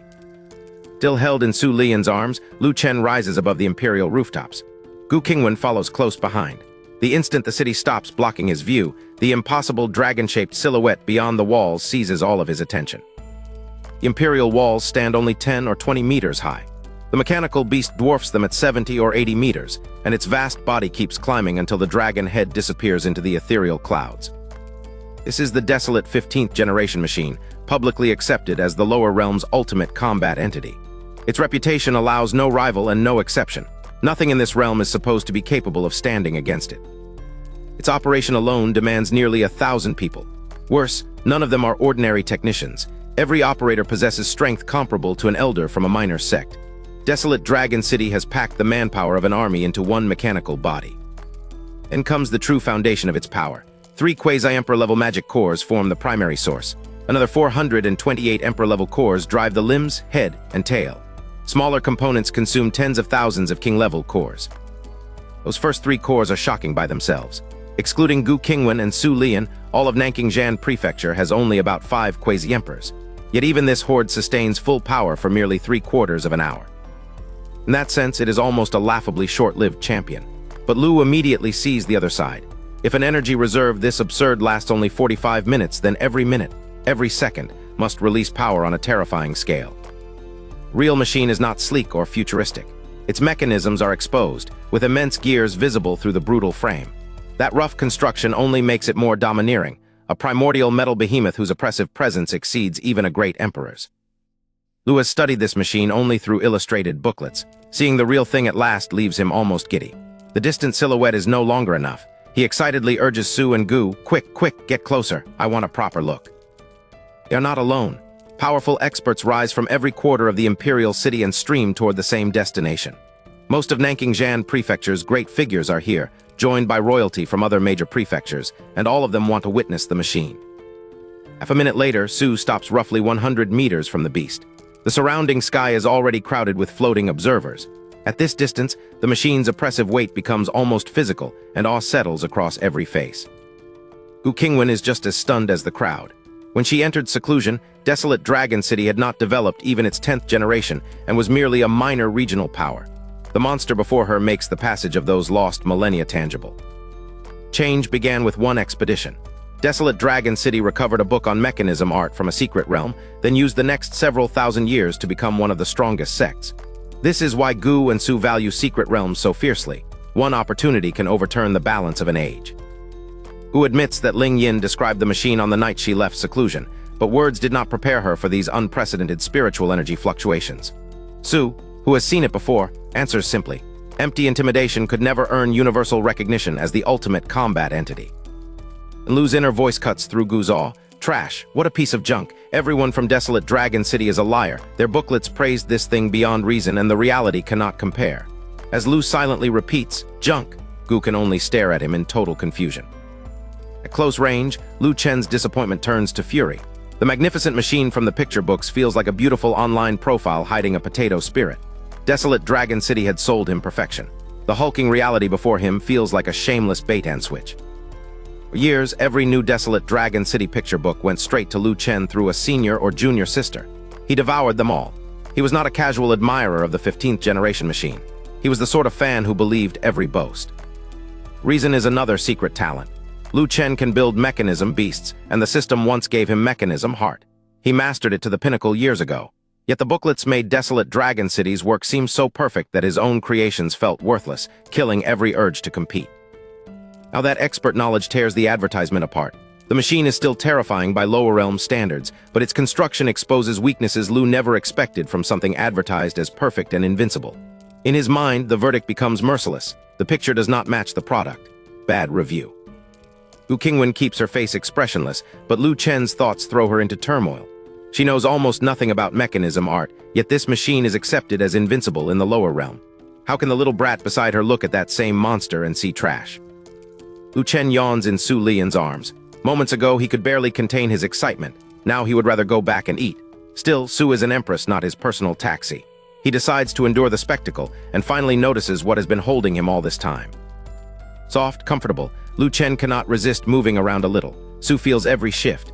Color rises in her face as she checks the surrounding crowd and leans close to hiss, "Don't move around, you little rascal." Naturally, the warning only encourages his grin. Lu Chen asks whether she has plans tonight. When Su cautiously asks why, he whispers that only a little of the song remains. They should finish it, and surely she is not planning to break her promise. Su stiffens, her arms tightening around the smiling little rascal. Su explains the larger game. Her alliance with Gu Qingwan has begun quietly reshaping Nanking Prefecture, and the recent sect visits have made Wandan Pavilion feel threatened.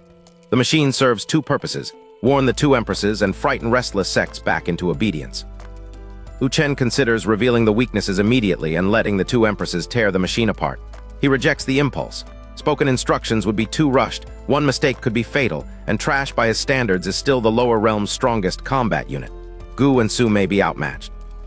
If two great emperors are not enough, Lu Chen needs someone above the lower realm scale. His thoughts seize on one answer: Jai Qingxiao. The upper realm true immortal may have the strength to exploit his instructions. Now he only has to decide whether she can understand them and whether she will help. Lu Chen tests his best idea from every angle. Jai Qingxiao is an upper realm true immortal, stronger than Gu Qingwan and powerful enough to salvage a small mistake. She is hopeless at ordinary life, but cultivation and combat are different. There she is a genius. The fatal problem is simpler. This dispute does not concern the imperial clan. Why would she help? Desolate 15th generation machine suddenly speaks. Spiritual power and internal equipment magnify Qian Jai's greeting until mechanical static rolls across the sky. The city lord of desolate Dragon City pays respects to the Empress of Yiachi and Empress Qinghu. Yet Qian Jai does not even step outside. The courtesy only sharpens the insult. Desolate Dragon City's arrogance is not empty. Everyone present knows the machine gives it that privilege. Gu Qingwan and Su Lian stare back without answering. Across the sky, every witness fixes on the two empresses, and on Lu Chen, still awkwardly caught at the center of a confrontation that is rapidly becoming a public test of imperial authority. On a high imperial city tower, Jia Yang stands amid black-robed allies and watches from afar. Their calculation is ruthless. If Gu Qingwan restrains herself, she cannot damage the machine. One clean hit would humiliate her. Even if its clumsy reduced power attacks never connect, being chased around the sky like a fly would still make an empress look powerless. Jia Yang sneers. The clans supporting him do not truly trust his cause, they merely fear the title of empress. Today he wants them to see Gu Qingwan checked by something she cannot casually suppress. In his eyes, this spectacle will announce a new political age, one in which an empress no longer decides everything through strength alone. Battle reaches its breaking point. An engine-like roar surges through the desolate 15th generation machine.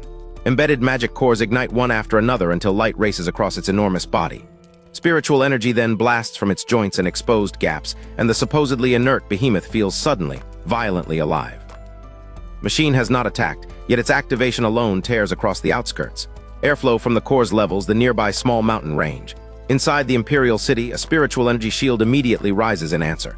Beneath its light, the crowd can no longer pretend this is ceremonial intimidation. One exchanged blow could become a catastrophe. And City Lord Qian Jai appears before Lu Chen in person. She's an elegant adult woman with long hair casually tied back, a forceful face, and capable black clothes and trousers. A circular monocle rests over her left eye, its silver chain completing the air of a brilliant, uncompromising mechanism expert. Lu Chen wastes no time admiring her appearance. A brush and paper appear in his hands, followed by a wooden table from his spatial bag. He tells the stunned city lord that he admires her so deeply he wants her written name framed in his room. The sudden worship is shameless, specific, and just flattering enough to make her hesitate. Qian Jai has already identified Lu Chen as the extraordinary alchemist. Admiration from such a genius is pleasant, and an autograph seems harmless. After a moment's thought, she agrees. She takes the brush, steps to the table, and lowers its tip toward the paper while Lu watches with innocent devotion. Lu Chen softly praises the desolate 15th generation machine, then adds that its hind limb drive is imperfect. It cannot transmit the machine's full power. His tone remains that of an overeager admirer, but the criticism is precise. He begins proposing 3 small gears at the Dragon convergence area, and the harmless autograph request becomes a technical ambush. Qian Jai's brush stops in midair. The confident mechanism authority turns toward Lu Chen and swallows, shock breaking through her professional composure. His criticism of the hind limb drive was not an amateur's guess. The innocent-looking young man beside her has touched a real flaw. Su Lian stays at Lu Chen's side, ready to shield him if the enormous machine's master turns hostile. She does not understand the mechanism theory, but Qian Jai's face tells her enough. Lu Chen truly understands mechanism art. Watching his calm profile, she thinks fondly that this little rascal can apparently do everything. Qian Jai stammers that desolate Dragon City is already working on the problem and reluctantly praises Lu Chen. Her thoughts are far less composed. She had initially wanted to snap at him. Too many people read 2 books, call themselves mechanism experts, and send the city useless advice about its famous machine. Corner of Qian Jai's mouth twitches. Perhaps Lu Chen is acting, or perhaps the first answer was luck. She lowers her head and resumes the autograph. The moment her next stroke is finished, Lu quietly lists 6 coordinates. Lower Dragon Zones 3 and 4, Upper Dragon Zones 17 and 23, and Base Zones 1 and 15. Lu does not stop at coordinates. If the power gears in Lower Dragon Zones 3 and 4 are destroyed, he explains, the tail system will fail and the machine's mobility will collapse. Then he draws back with feigned fear, apologizing for talking too much and asking sweetly whether his admired elder sister is angry. Qian Jai freezes, her brush hand trembles and her breathing quickens. Lu Chen is right again. Worse, these weaknesses are classified. Desolate Dragon City discovered them only after countless tests and experiments, yet this supposedly innocent admirer saw through the machine at a glance. Qian Jai forces herself to sound reasonable. She is not angry, she says. Nothing in the world is flawless and desolate Dragon City naturally welcomes opinions. Her voice still trembles. At that moment, Gu Qingwan lands beside Lu Chen, finally close enough to read the mechanism expert's reaction for herself. Flaw has no easy repair. A mechanism beast must leave many of its cores and moving parts exposed to save weight. Covering everything in armor would turn the desolate 15th generation machine into an iron turtle. The added mass would demand massive power core upgrades, destroying the delicate balance its designers fought to achieve. Qianji's attention fixes on Lu Chen. If he can see the balance problem, perhaps he can solve it. Lu immediately confirms that he can disperse the vulnerable power systems into other parts of the machine. The idea avoids simply piling on armor, but he pauses before naming exactly where those systems should go. Lu smiles and retreats behind the same weaponized humility. Such a simple idea, he says, desolate Dragon City must surely have considered it already.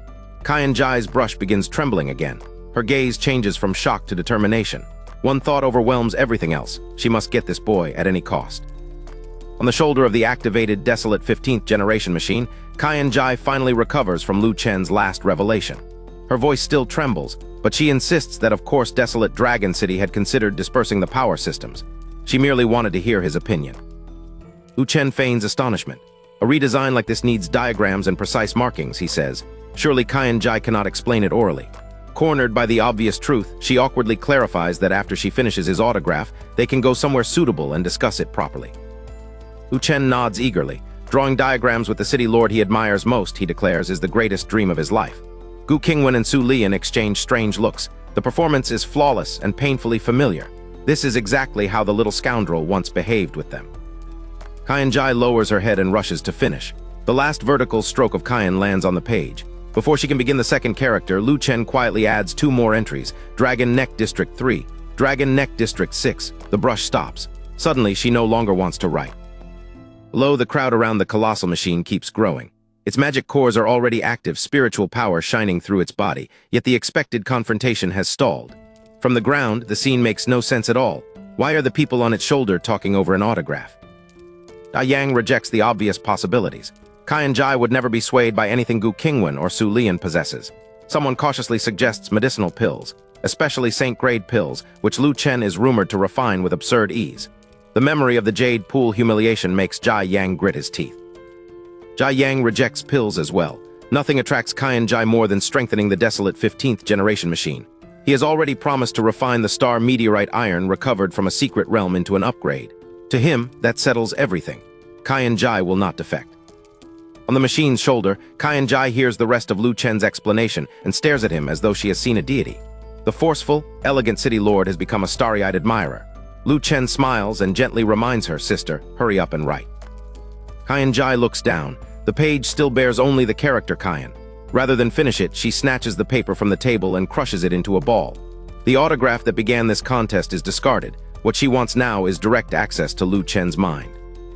Qianji quickly recovers. If Lu Chen loves the machine this much, she still has leverage. With a warm smile, she offers to show him its main control room, a place never advertised to the public and reserved for desolate Dragon City's true high-level personnel.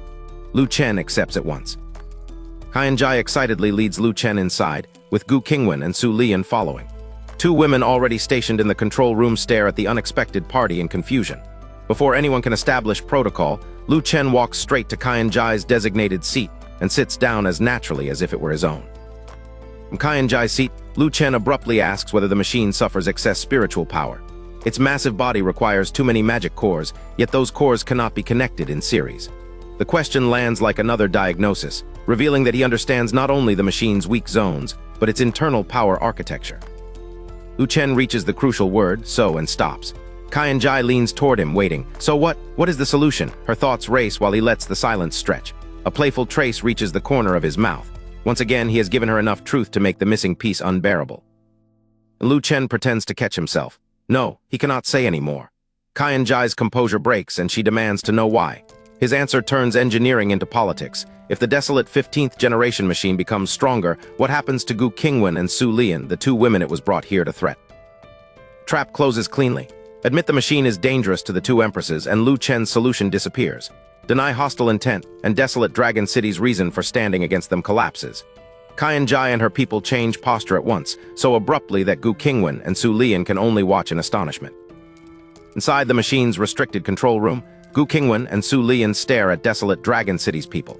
Their expressions have changed so quickly that the 2 empresses cannot help feeling they have witnessed this same shameless maneuver before. Lu Chen raises an eyebrow and begins. Weren't you going to? Qianji cuts him off. Furious at an entirely convenient culprit, she calls the attack story nonsense, threatens to tear the rumor's author apart, and declares that they were only testing the 15th generation machine. Lu Chen asks whether a performance test truly needed to travel all the way to the imperial city. Qianjai nods with perfect solemnity. Desolate Dragon City rarely journeys far, she explains, so the human emperor's death made this an ideal outing. Her face is so earnest that Lu Chen almost believes her. And Lu Chen asks the only question that matters. When are they leaving? Qianjai freezes and glances toward the imperial city, where Jia Yang is waiting. Withdrawal means breaking with Wan Dan Pavilion. Staying, however, would expose her denial and cost her Lu Chen's solution. Comparison is merciless. Wan Dan Pavilion can offer star meteorite iron parts. Lu Chen is a living treasure trove whose ideas could reshape desolate Dragon City's future. Qianjai chooses. They came to farewell the human emperor, she says, and after paying their respects, they will depart. Gu Qingwan's gaze softens. She has known Lu Chen for only about a month, yet he has already solved trouble after trouble for her. She was always the one who stood in front and protected others. Now this little rascal keeps protecting her, and to her surprise, the feeling is rather nice. Lu Chen does not notice her change. He asks whether the giant machine intends to remain parked at the east gate while people wait to enter. Qianjai answers at once. Of course not. They are leaving now. Lu Chen rises from her command seat and she takes control to issue the orders. With the matter half resolved, Lu Chen finally breathes easier and studies the main control room properly.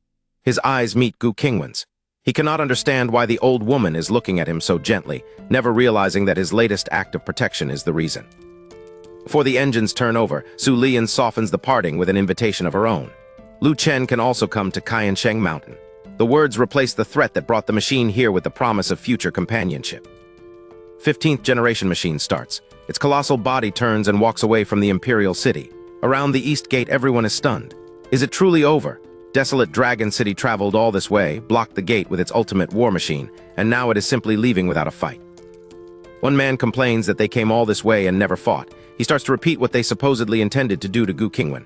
Qianjai's amplified shout cuts him off. She has caught the rumor monger. The machine wheels around, its magic core blazes, and a claw descends like the sky itself. Boom. After the machine's final, face-saving strike at the east gate, the confrontation truly ends. Outside the imperial city, the desolate 15th generation machine stands parked among the mountains. Beneath its enormous mechanical frame, Lu Chen settles over a table with paper and a charcoal pencil. He promised Qianjai plans for every modification he had identified. Now he intends to deliver. A ruler, no compass, no hesitation. Lu Chen's hand races across each page, yet every line is as clean as if measured by a full set of tools. One sheet is finished in roughly a dozen seconds, then another replaces it. Qianjai watches in open shock. Gu Qingwan and Su Lian also remain silent, unwilling to interrupt. Lu Chen does not look like a draftsman taking notes. He looks like a printing press producing the machine's future. Quarters of an hour later, Lu Chen organizes a stack as thick as his thumb. Qianjai practically salivates at the sight. She reaches for the designs, only for Lu Chen to sweep them behind his back. The obedient expression she expected is gone. He tilts his head and wears a mischievous smirk. Did she truly imagine he would simply place something this valuable in her hands? For the first time in this exchange, Qianjai fully recognizes who holds the leverage. Eventually, Lu Chen returns with Gu Qingwan and Su Lian. Passing the imperial city's east gate, they find the crowd still gathered in the air, trading theories about what just happened. The spectators do not know the private dealings among desolate Dragon City, Jade Pool Sacred Land, and Qiansheng Mountain. One consequence, however, is obvious to everyone. Desolate Dragon City and Wan Dan Pavilion have effectively broken ties. At dawn, Lu Chen stretches in the courtyard and hears the system's crisp report. Yesterday's mortal value, +1. He expected nothing better. He had displayed far too much ability to resemble an ordinary mortal, so by the system's standard, the day was almost wasted. Even so, he does not regret it. Losing progress was worth solving trouble for Gu Qingwan and Su Lian. His courtyard is usually empty by now. Gu Qingwan and Su Lian normally leave early to receive people from the various sects. Today, both are still here, busy with breakfast. Gu Qingwan tells Lu Chen to wash his hands. When he asks why they have not gone out, she says there is no longer any need. Before he can understand, Su Lian arrives carrying a basin of warm water. Lian dampens a towel and reaches toward Lu Chen's face. He immediately takes it himself. He is hardly helpless and gives his face a quick rub. She calmly takes the towel back, wets and wrings it again, then returns it to him. Beneath this small act of care lies the real change. After the void gates appeared, attention shifted away from routine meetings and toward the coming secret realm. Lu Chen's concern takes a very personal turn. Once Su Lian enters the secret realm, she may not return for at least 2 months. 2 months without her would be bad enough. 2 months without finally touching the fox ears she promised him would be unbearable. The conclusion is immediate. He has to make it happen today. Lu Chen takes Su Lian's soft, slender hand and speaks with complete seriousness. After breakfast, they must go outside the city and finish composing the piece they should have completed last night. They cannot delay again. The moment his fingers close around hers, Su Lian's peerlessly beautiful face turns crimson. She avoids his gaze, gives a tiny nod, and softly agrees to go. Gu Qingwan approaches carrying breakfast, takes in their clasped hands, and gives a cold snort. She tells them to come back quickly after they finish touching. Lu Chen's motive was never hidden from her, yet the teasing warning carries a serious interruption. People are coming. Su Lian's shyness recedes at once as she asks whether Gu Qingwan has definite information. Gu Qingwan confirms it without emotion. The moment the void gates appeared yesterday, taking Ling Prefecture's people set out. They have already crossed into Nanking Prefecture and should reach the imperial city around noon. The quiet morning now has a deadline. Whatever time Lu Chen and Su Lian intend to steal for their music must fit before the visitors arrive. Su Lian raises an eyebrow. Who exactly is coming? Gu Qingwan answers directly, 3 great emperors and 3 pseudo-emperors. All 6 are on their way. The playful breakfast mood vanishes beneath the weight of that number. By noon, an outside prefecture's elite force will stand at the imperial city, drawn by the same secret realm Gu Qingwan and Su Lian intend to enter.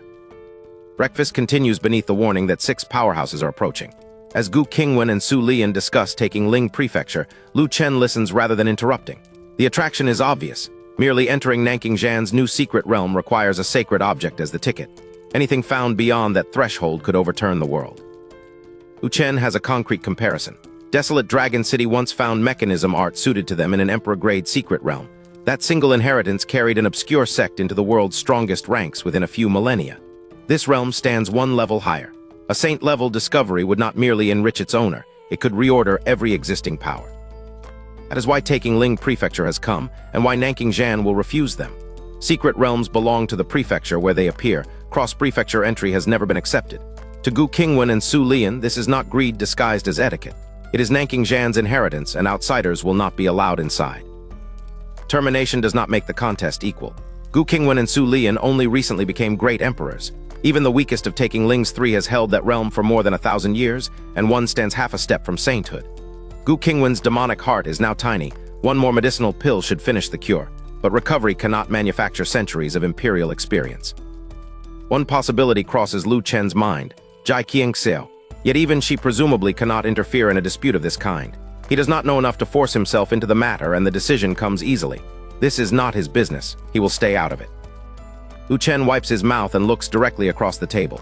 Su Lian is about to continue the serious discussion, but the moment she feels his gaze, her composure breaks and her face turns crimson. Gu Qingwan looks from his excitement to her shyness without changing expression. Her permission is blunt. Go and come back quickly. Outside the imperial city, a stream gurgles through a mountain ravine. Small trees sway behind them, and summer cicadas fill the pause as the final note fades. Lu Chen turns to Su Lian, who has already lowered her head. Is the restored song completely correct this time? No mistakes? Her answer is barely louder than the insects. Yes. Lu Chen shoots to his feet and rubs his hands together. Then he is starting. Su Lian cannot even answer. Her head stays lowered while her silver-white fox ears tremble above it. That tiny movement destroys his remaining restraint. He reaches out and finally touches them. By the time Lu Chen withdraws with a satisfied look, Su Lian's face, jade-like neck, and even her arms have turned pink. Then curiosity interrupts his triumph. If she belongs to the Blue Fox tribe, why are her ears silver-white? Startled, she explains through her embarrassment that Blue Fox is the tribe's name, not a rule governing every member's color. Lu Chen's curiosity moves naturally from her ears to her tails. Su Lian finally yields, but only once. In the next instant, 6 enormous silver-white fox tails bloom behind her waist. Everyone is as large as Lu Chen himself. He can only stare as the summer ravine fills with soft silver. They are beautiful, far more beautiful than he imagined. Looking is not enough. Lu Chen throws his arms around one immense tail, presses his face into the silver fur, and rubs against it with his eyes contentedly narrowed. It is exactly as comfortable as he expected. Still kneeling, Su Lian goes completely rigid. She turns with difficulty, tears circling her enchanting eyes. Her protest comes out small and aggrieved. How can it be like this? Bully. Near noon, the political threat hanging over Nanking Prefecture finally takes visible form. At Wanji Mountain, a massive golden flying boat surges forward with dozens of smaller vessels streaming behind it. Taking Ling Prefecture has not sent a polite visiting party. It has sent a fleet. Inside sit 3 men and 3 women, everyone wrapped in golden light. All 6 can wield the power of the heavenly Tao. Not one is below the quasi-emperor level. At their center, the bearded great Emperor Chenyang opens golden eyes. He himself stands on the threshold of sainthood. Chenyang reports that he has already contacted Jai Yang of Wandan Pavilion. Jai Yang is willing to help them enter the secret realm. It is a practical alliance. Taking supplies the force, while a local power supplies the opening that might keep the confrontation contained. The elegant woman beside Chenyang does not trust Jia Yang at all. Why bargain with a cunning man when their strength can simply seize what they want? An expressionless middle-aged leader answers that raw force has a price. Without Nanking Zhan's support, the dispute may expand until experts from other prefectures intervene. From the corner, the young man holding a battle saber gives the noble emperor a bizarre smile. His entire contribution is 2 words, "Stupid woman." Her eyes snap open. She reminds Li Qiufeng that he is only a quasi-emperor and threatens to execute him. Li merely smirks. Being an emperor, he says, does not mean he cannot kill her. Li has no interest in reconciliation. Sharing a room and even breathing the same air as these vile people disgusts him. He refuses to help with the secret realm and says he will return when the affair is over. Then, in front of all 5, he pushes open the cabin door and prepares to step into the sky. At the door, Li turns back with a crazed smile. His father is about to die. If these 5 have not reached sainthood and escaped to the upper realm before Li becomes human emperor, he promises to slaughter every one of them. Chenyang roars that taking owes its status to them, but Li is already gone. His last words drift back. Li Qiufeng is a man of his word. 5 leaders can only stare at one another. The worst part is that none of them dismisses the threat. Li might truly do it. Their anger curdles into one bitter thought. They should not have been soft-hearted back then. Whatever old struggle produced this hatred, it is now racing toward a succession crisis. Li eventually lands in the mountain range outside the imperial city. Depression and irritation make the entire landscape offend him. His hand nearly draws the saber to level the mountain simply for being there. Then he freezes. Someone is ahead. The murderous impulse gives way to curiosity, and he moves toward the secluded gathering. Head sits Lu Chen, leaning comfortably against Su Lian while her earlier embarrassment still lingers. Jia Qingxiao and Ling Lan have joined them after passing through the mountains. Lu offers Ling Lan a story about the first emperor. Her silence says no. His presence says the choice is not hers. Like a child made to eat green peppers, she finally sits beside him. Lu Chen begins, and reluctance does not survive his performance. He tells the first emperor's story vividly, with enough force and passion to make distant history feel immediate. Even Su Lian forgets her shyness and watches him intently. Behind the rock, the furious stranger who nearly cut down a mountain listens just as closely. Lu Chen carries them through the unification of 6 kingdoms, the standardization of carriage tracks, and the creation of one writing system. When he finally stops, Ling Lan's little face is flushed with excitement. Lu grins and asks whether the first emperor is amazing. She nods again and again, eager to answer. Ling Lan never gets the first word. An unfamiliar voice erupts from behind the rock, louder and even more excited than she is. The first emperor is #1 in the world. The quiet lesson ends on a baffling intrusion. Li Qiufeng has found something he admires more than destruction, and Lu Chen has gained a listener he never invited. Lu Chen twists toward the giant rock in disbelief. Out steps a young saber wielder, one hand gripping a long, straight blade and the other fist still raised in celebration. Jia Qingxiao, Su Lian, and even Ling Lan had sensed him long ago. Lu Chen alone is wondering who this man is. Once he regains control of himself, Li looks past everyone else and asks Lu Chen with naked longing. Does he come from the legendary dragon-soaring 9 provinces? Lu Chen's confusion deepens. His history lesson has apparently convinced this stranger that the first emperor ruled some magnificent cultivation realm. Lu Chen cannot entirely blame him. He had inflated the first emperor's wars on purpose. In Nanking Zhan Prefecture, hundreds of thousands of soldiers would sound like little more than 2 large cities fighting. Tell the real numbers, and these cultivators might hear an epic warring states era and picture a village brawl. Li quickly explains that his father insisted he accompany the visiting group. He had no choice, he says, but everyone should understand one thing. They are them, and he is himself. Lu Chen gives him a flat acknowledgement and turns away. The ravine is not Lu's property. If Li wants to linger, let him. Ling Lan's hand flies up. Her answer comes loud, proud, and immediate. It is mine, it is mine, it is all mine. Lu Chen stares at her. What exactly is supposed to be hers? The lesson about statecraft has somehow become a child's declaration of universal ownership. Lu Chen insists that even an emperor through the ages needed several generations of monarchs to prepare the foundation for unification. Therefore, he concludes with desperate certainty, Ling Lan needs to study hard. It is not his smoothest argument, but he needs the story to produce something safer than total conquest. Jia Qingxiao calmly observes that the study-hard conclusion is very far-fetched. Ling Lan nods vigorously. Lu Chen could simply tell her to study, she says. Becoming the first emperor is another matter. Once she controls the imperial clan, her real plan is to conquer all 36 states of the lower realm. Child sounds adorable. Her meaning terrifies Lu Chen. He wanted her to learn the first emperor's bearing, not reduce the lesson to everything being hers. Then Li nods along, declaring that a superior's greatest skill is using people well. Lu Chen realizes his unwanted listener is making the problem worse. Lu Chen tries again with Emperor Wu of Han. The emperor dominated the 8 wildernesses, and his divine general Huo Kuobang achieved the triumph of sealing the wolf at Juxu. Yet years of war left the country desolate. In old age, the glorious conqueror gained a reputation for belligerence and issued a decree reproaching himself. When the story ends, Ling Lan sits sullen and quiet. Lu Chen asks whether she finally understands. Before he can explain the intended lesson, she brightens. Do not pursue a desperate enemy and do not keep attacking poor places. It is not what he meant, but at least she may have learned not to start wars without reason. Lu Chen is still wondering whether this counts as successful education when Ling Lan and Li Qiufeng reach the same conclusion at the same instant. Of course, one should leave poor places alone. The proper strategy is to attack wealthy territories and use their riches to support the next war. That destroys the last of Lu Chen's patience. He whirls on the saber-carrying stranger. He is trying to educate a child, and every time Li opens his mouth, conquest sounds more attractive. Lu Chen finally explodes. What on earth are you doing, kid? Lu Chen's patience is already gone. He is trying to educate a child, yet every interruption from Li Qiufeng makes conquest sound more appealing. He demands to know why this saber-carrying troublemaker cannot simply stay quiet. Lu warns that one more word will send Li flying. Li cannot resist pointing out that Lu probably cannot beat him. 2 voices answer at once. Jai Qingseo and Su Lian can. They exchange a glance and Li hurriedly calls the whole thing a joke. Lu turns back to Ling Lan and ends the lesson. Stories alone are not enough. She must grasp the spirit inside them. Tonight she will write 2,000 words comparing the first emperor and Emperor Wu of Han, then deliver the reflection the day after tomorrow. And Lu offers the reward. If the reflection satisfies him, he will tell her about Emperor Yang of Sui, another legendary ruler with a remarkably colorful character. Ling Lan's gloom vanishes. She accepts at once, more excited by the next story than frightened by the work. The child who once feared Lu Chen now walks to his side and takes his hand. Brother's lessons, she says, are far more interesting than those taught by the old men at the academy. From now on, she wants to study with him.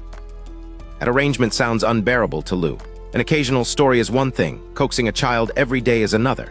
He has his own work, cannot live in the palace forever, and must eventually return to the Jade Pool's sacred land. He refuses the permanent post. Lu does not intend to replace the academy anyway. Its teachers can handle textbooks. His contribution will be broader. A human emperor should develop morality, intelligence, physical ability, and aesthetic judgment. So he asks Ling Lan the practical question, what does she actually enjoy?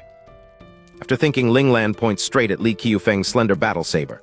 That is what she likes, war sabers. Lu asks why. Her answer is immediate and serious. Her master uses that kind of weapon, and Ling Lan wants to become just like her. Jai Qingseo answers without expression. She is not Ling Lan's master. Lu catches the pattern. Whenever an outsider is present, Jai refuses to admit that relationship. He cannot understand the reason, and Jai's flat denial offers him no clue. Frustrated, Lu offers the respectable alternatives: zither, chess, calligraphy, or painting. He is good at all 4 and could teach her himself. Ling Lan rejects the entire list. She wants only to follow her master's example. Lu finally lets the matter go. Ling Lan is meant to become the human emperor. Perhaps zither and painting would be too delicate a focus for her anyway. If she likes sabers, then sabers it is. He asks how much she has learned from her master. Li Qiufeng is not blind to Jai Qingseo's strength. Her faint Dao rhyme told him at once that she came from the upper realm. In a real battle, he admits, he could not defeat a true immortal. But strip away spiritual power and Dao rhyme, and the claim changes. Li declares that if neither side uses spiritual power or Dao rhyme, he will not be weaker than Jai. His confidence has a name, the taking sacred body. Lu has no idea what that physique does, yet one phrase matters far more to him: fight like a mortal. Taking sacred body? Lu can investigate that later. A contest fought like ordinary mortals is another matter entirely. That is the one field he knows better than anyone. His doubt curls into a knowing smile. This demonstration may finally be worth watching. Still brimming with confidence from his mortal-only challenge, Li Qiufeng faces Lu Chen, Jai Qingseo, and Ling Lan. He tells them to watch closely, draws his long, straight battle saber, and launches into the demonstration he is certain will astonish them. One move follows another. Li cuts, pivots, and flourishes through an entire quarter of an hour, performing regardless of whether anyone asked for so much. At last, he lands his finish and turns back with a smug question already forming. Nothing. Lu, Jai, and Ling Lan offer neither applause nor amazement. Li begins, "How was my?" and freezes mid-sentence. Why are all 3 staring back without a reaction? For the first time, a terrible possibility occurs to him. Did they think his technique was weak? Silence has 3 different causes. Jai Qingseo would remain unmoved by almost any technique Li showed. Ling Lan simply cannot understand what she saw. Lu understands enough, and his verdict is brutal. That was it. Taking supposed #1 saber cultivator sounds far better at boasting. After 10 painful seconds, Lu rises, not to praise Li, but to leave. He is still worried about his old ancestor Gu Qingwan and the others. If the dispute back in the imperial city turns dangerous, lingering here to soothe Li's pride would be absurd. Gu Qingwan agrees that it is time to go. Noon is approaching, and Linglan still needs lunch and time to prepare for the academy that afternoon. Lu immediately asks Jai to take him back too. Running to the city could cost precious time. During the return, Lu sounds Jai out about the larger crisis. Her answer makes one thing clear: he cannot count on her to solve it. He does not resent her. His earlier help delayed Prince Jing's coronation for his own purposes. Their arrangement was cooperation, not a debt. Lu heads for Yulong Garden to find Gu Qingwan and Su Lian. On the way, he runs straight into Li Qiufeng. Somehow, the wounded saber cultivator has followed them back and is heading to the same place, still carrying the grievance Lu left behind in the ravine. He cannot let the silence go. In his imagined version, Lu should have cried out in amazement, knelt, and begged for instruction. Li would then demand more stories about great emperors as his price. Instead, the boy simply walked away. So Li asks outright what Lu thought. Lu has no time for this. Without expression, he says, "Impressive, impressive," in the least convincing voice possible. Li nearly grinds his teeth apart. He probes whether Lu knows saber techniques, then lectures the under-100 youngster about humility and the danger of arrogance born from talent. At Yulong Garden, Lu finally reaches Gu Qingwan and Su Lian. The atmosphere is far more serious than Li's wounded pride. Representatives from Nanking and Taking are negotiating over a saint-level secret realm, and Taking's visitors are prepared to pay dearly for permission to enter. An elegant woman, Empress Donghua, names her price. If Nanking agrees, Donghua Palace will gift everyone on its side the first volume of the Nanaming Heart Sutra. The offer lands like a thunderclap. Taking is placing a legendary inheritance directly on the table.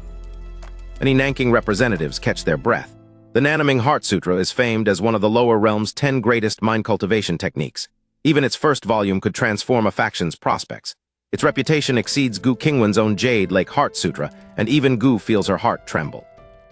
Gu restrains herself and reads the offer more coldly. Taking would never surrender something this precious for an ordinary opportunity. Their generosity proves the saint-level secret realm contains treasures of even greater value. The problem is that many people around her are already close to yielding. And Lu's private verdict cuts through the room's reverence. Nanaming Heart Sutra? In his view, it is something not even a dog would want. While everyone else sees an irresistible treasure, Lu sees a fraudulent prize, and Gu Qingwan is about to hear exactly why. Lu Chen's private verdict reaches Gu Qingwan just as the room is ready to treat the Nanaming Heart Sutra as an irresistible treasure. Across the vast 36 great prefectures, it is revered as one of the 10 greatest mind cultivation techniques. Lu calls that reputation nothing but hype. Lu's first objection is structural.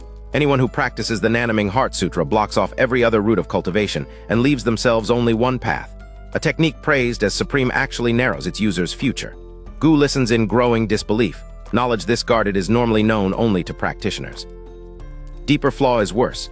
Nanaming cultivation removes the 7 emotions and 6 desires. Lu's question is merciless. Without emotion and desire, how can anyone comprehend the heavenly Tao?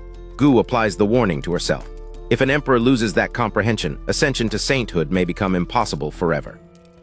Political danger is immediate. Entering the secret realm requires saint-grade items, resources available to only Nanking's 5 strongest sects. Most representatives have no independent route inside, yet Taking is offering them a legendary manual for their consent. Embarrassing or not, it feels like profit obtained for nothing.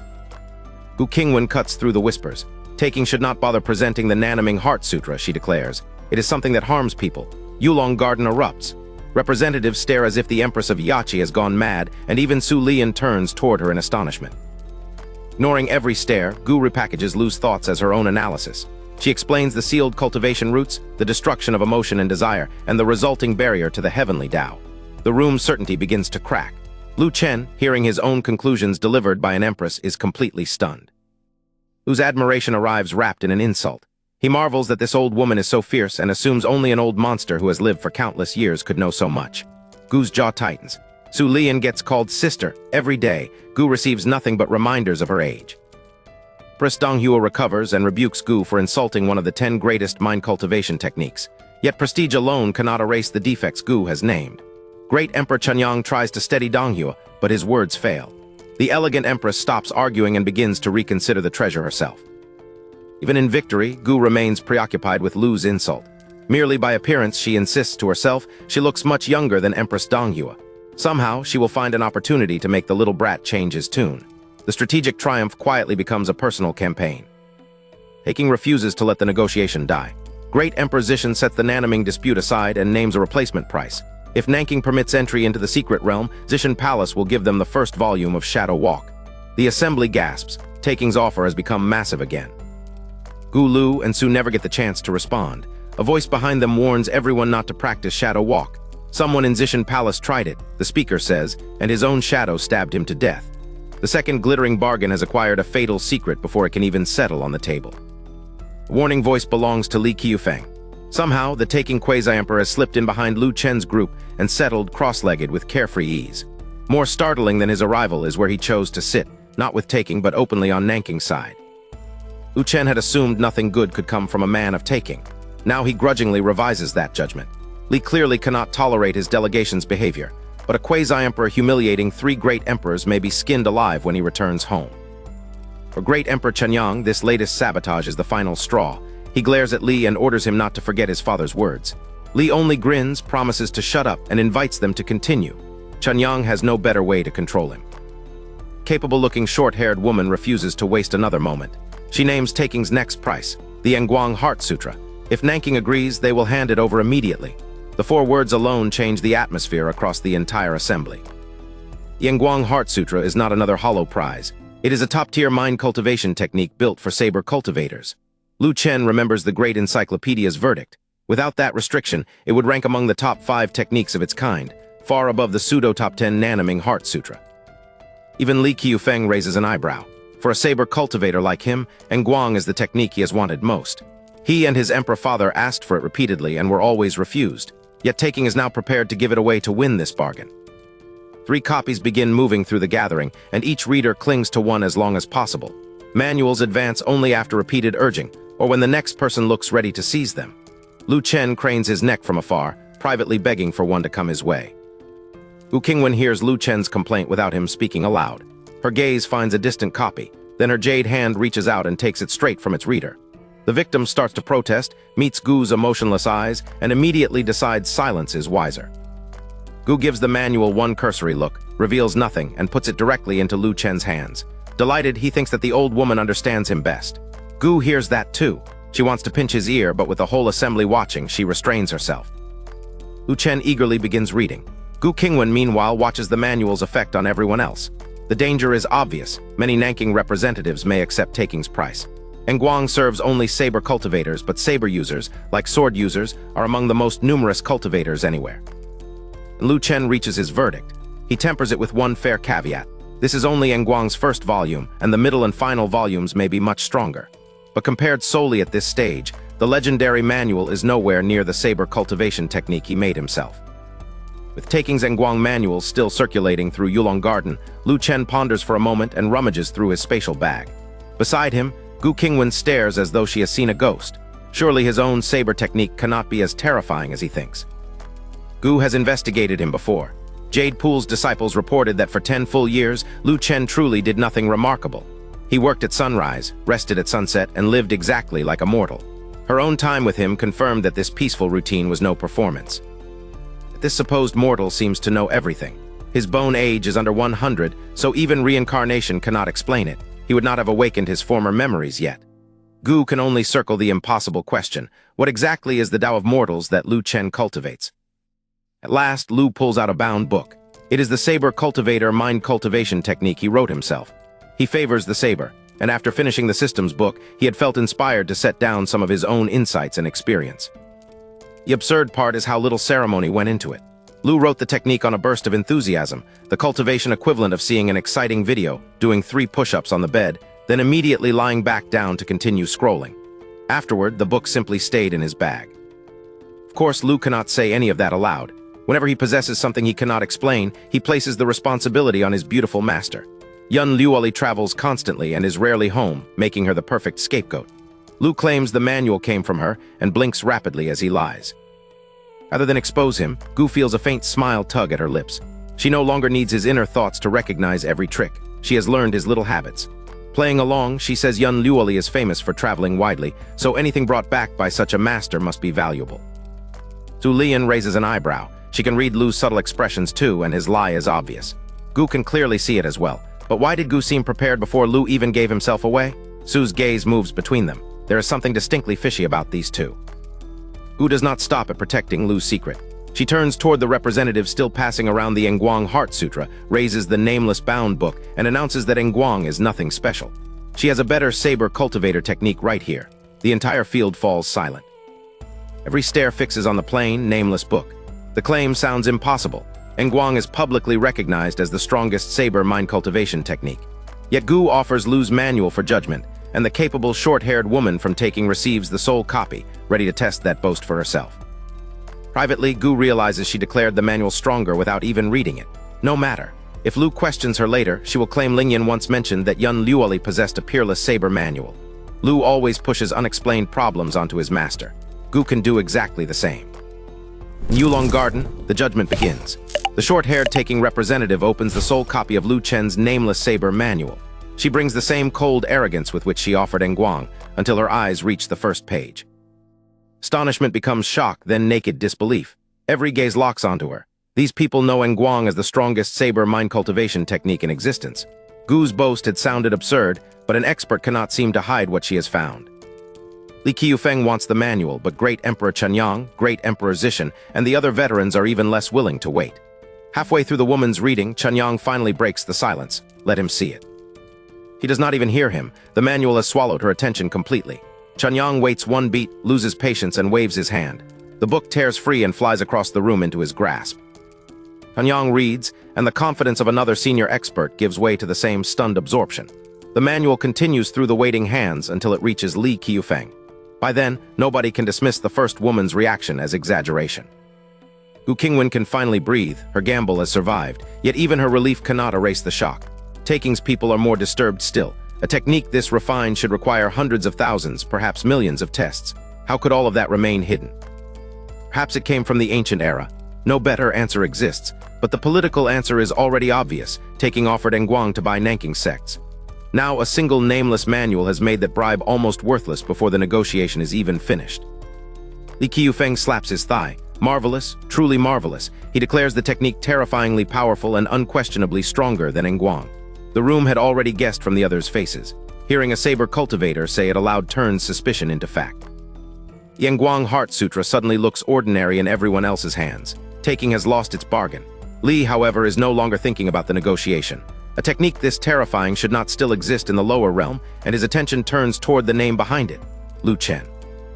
Li Qiufeng remains frozen after praising the terrifying saber technique. He knows he has heard its creator's name recently, yet it belongs to no ancient emperor he can remember. At last, he looks across the tense gathering and asks the question aloud, who is Lu Chen? Nanking's cultivators need only a heartbeat. Every gaze lands on the exceptionally handsome young man seated between Gu Qingwan and Su Lian. Lu Chen's alchemy already made him famous, but the open favor of two former mortal enemies made him impossible to overlook. Taking's visitors, by contrast, have no idea why he matters. Lu Chen simply says, "That's me. What's up?" Whatever this is, he feels safe with both empresses beside him. Li Qiufeng looks as if he has seen a ghost. This unassuming figure cannot possibly have created such a technique. Still disbelieving, Li carefully confirms the character used in Lu Chen's surname. Lu Chen denies everything. His master gave him the manual, he claims, and he only scribbled on it after reading. To him, it is no stranger than doodling armor, a machine gun, or even a bicycle onto a portrait of Du Fu in a school book. Surely random drawings are not a crime. Not one person believes that excuse, yet the alternative is absurd too. Lu Chen's bone age is not even 100. How could someone so young create a mind cultivation technique at this level? That contradiction gives Gu Qingwan the opening she needs. She turns on Lu Chen with a perfectly staged scolding. Gu Qingwan threatens punishment, then visibly stalls because she cannot think of one. Su Lian rescues the performance, make him sweep for a day. Gu curls her lip at such shameless indulgence and coldly raises it to 3. The entire gathering is speechless. Lu Chen is too. He already cleans the courtyard every day. Gu Qingwan ends the detour. With a wave of her jade-like hand, she takes the manual straight back from Li Qiufeng and redirects the gathering to the issue that matters. Lu Chen's authorship remains unproven, Taking's prized comparison remains defeated, and the dangerous book is once again under Gu's control. Later, Lu Chen returns to the imperial city courtyard with Gu Qingwan and Su Lian. The moment they push open the door, they find an unexpected guest already seated inside, Empress Donghua. Gu's beautiful brows twitch. Donghua rises immediately, clearly having come with a purpose. Donghua asks without preamble, how is the Nanaming Heart Sutra solved? Gu Qingwan is not surprised by the subject, but she has no answer. Her earlier advantage came from overhearing Lu Chen's thoughts. Only that little brat should know. Before she can stop herself, her gaze drifts toward him. Lu Chen's mind is nowhere near the Nanaming Heart Sutra. He is savoring how comfortable Sister Su's tail felt and how soft her body is. If he could lean against her and hold that tail while sleeping, he thinks, he might sleep for 3 to 5 years. Gu Qingwan hears every shameless word. Gu Qingwan goes rigid. Lu Chen had said he would only touch Su Lian's ears. When did he manage to finish touching her tail too? Dong Hua is waiting for an answer, but Gu can only stare at the little rascal in dumbfounded outrage. Little pervert. He truly is a little pervert. Dong Hua follows Gu Qingwan's involuntary glance straight to Lu Chen. Common sense says this unassuming young man cannot be responsible for everything surrounding the Nanaming Heart Sutra. Her instincts now say otherwise. The certainty settles in. Somehow, every road leads back to this little fellow. Gu snaps back to the confrontation and asks coldly why she should explain anything. Dong Hua initially feels no need to bother with her now that Lu Chen seems to be the real prize. Then she reconsiders. Lu Chen listens to Gu. In practice, she is his guardian and gatekeeper. After a long silence, Dong Hua makes a concrete offer. If Gu explains the Nanaming Heart Sutra, Dong Hua will stop competing for the secret realm of Nanking Prefecture and return to taking Ling Prefecture immediately. She is willing to surrender real strategic ground for this answer. Gu tilts her chin and asks whether Dong Hua is threatening her. Dong Hua should never have entered this prefecture's secret realm contest at all. Privately, however, Gu would gladly trade the information for Dong Hua's departure. One fewer powerful competitor would ease the pressure waiting ahead. The problem is brutally simple. Gu does not know the answer. She knows nothing about solving the Nanaming Heart Sutra on her own. Every useful insight came from secretly hearing Lu Chen's thoughts, and now the little rascal is not thinking about Dong Hua's problem at all. Dong Hua studies the domestic scene. Gu Qingwan and Su Lian were already celebrated as world-surpassing beauties when they were merely quasi-emperors 10,000 years ago. Countless people once crossed great distances for a single glimpse of them, yet their temperaments were famously nothing alike. Su is remembered as a cold, glamorous queen, a thorned rose dangerous enough to kill, yet desired by innumerable admirers. Beside Lu Chen, that woman seems to vanish. She gives his offensive teasing no hostile life chi. Her cheeks flush, her gaze turns affectionate, and even her reproach looks charming. Contrast settles Dong Hua's remaining doubt. Perhaps Gu truly knows nothing. Everything is because of Lu Chen. Dong Hua therefore ends the fruitless confrontation without admitting defeat. She came too hurriedly to prepare gifts, she says, and will return later to discuss the matter properly. Dong Hua walks directly out of the courtyard. Gu frowns but lets her go. When she turns back, Lu Chen is holding a bunch of greens in his right hand while his left rests openly on Su Lian's thigh. His attention, however, follows Dong Hua through the gate. Gu's attention is not romantic daydreaming this time. Watching Dong Hua's figure and bearing, he reaches a startling conclusion. Despite her status and history, Empress Dong Hua is still a virgin. Gu Qingwan and Su Lian hear the thought. Together, they lean close and demand to know how he could possibly tell. Gu Qingwan and Su Lian's simultaneous whisper jolts Lu Chen beside the vegetables. Recovering, he pouts at them and insists that he recognized Empress Dong Hua's secret with his own eyes. Both women lean closer at once. How exactly did he see it? Lu explains that Dong Hua's figure, posture, and several subtler signs gave her away. Gu and Su freeze, then draw out an awkward, knowing response. Lu stares back. What else could he possibly have meant by seeing? Gu hurriedly asks whether a person's bearing can really reveal so much. Lu's face brightens with pride. Of course it can. He claims he can tell not only whether a woman is a virgin, but whether she has ever given birth, and he guarantees the result. Blushing, Su calls him a little rascal and demands why he would research women's private matters. Lu nearly talks himself into a confession before correcting course. He is a decent person. The knowledge merely appeared in ancient medical books he happened to read. Gu and Su say nothing aloud, but their verdict is identical. Whatever books Lu read, they were probably those kinds of books. Little pervert. Unaware of their judgment, Lu raises an eyebrow and turns his diagnostic attention directly toward Gu. Lu studies Gu and delivers a thoughtful verdict, her too. Before she can react, he turns to Su and nods just as seriously. Sister Su too. His private reasoning keeps racing, and Gu, hearing every unspoken turn, grows redder by the moment. Stop him, Gu blurts out that Dong Hua's husband died on the very day she married him. Lu blinks and claims he was not overthinking anything. Gu tells him flatly that he was. He insists again. Her silence answers more sharply than words. Still picking vegetables, Su turns solemn. Dong Hua never even met the man chosen for her. Their marriage was only political. Her lifelong happiness was bargained away before it began. Then, before she could cross into his household on the wedding day, the husband suddenly died. At death left Dong Hua with the inexplicable name of husband killer. Reputation then trapped her a second time. She never remarried and preserved the chastity society demanded. Gu falls silent before agreeing that Donghua and the dead man never once saw each other's faces.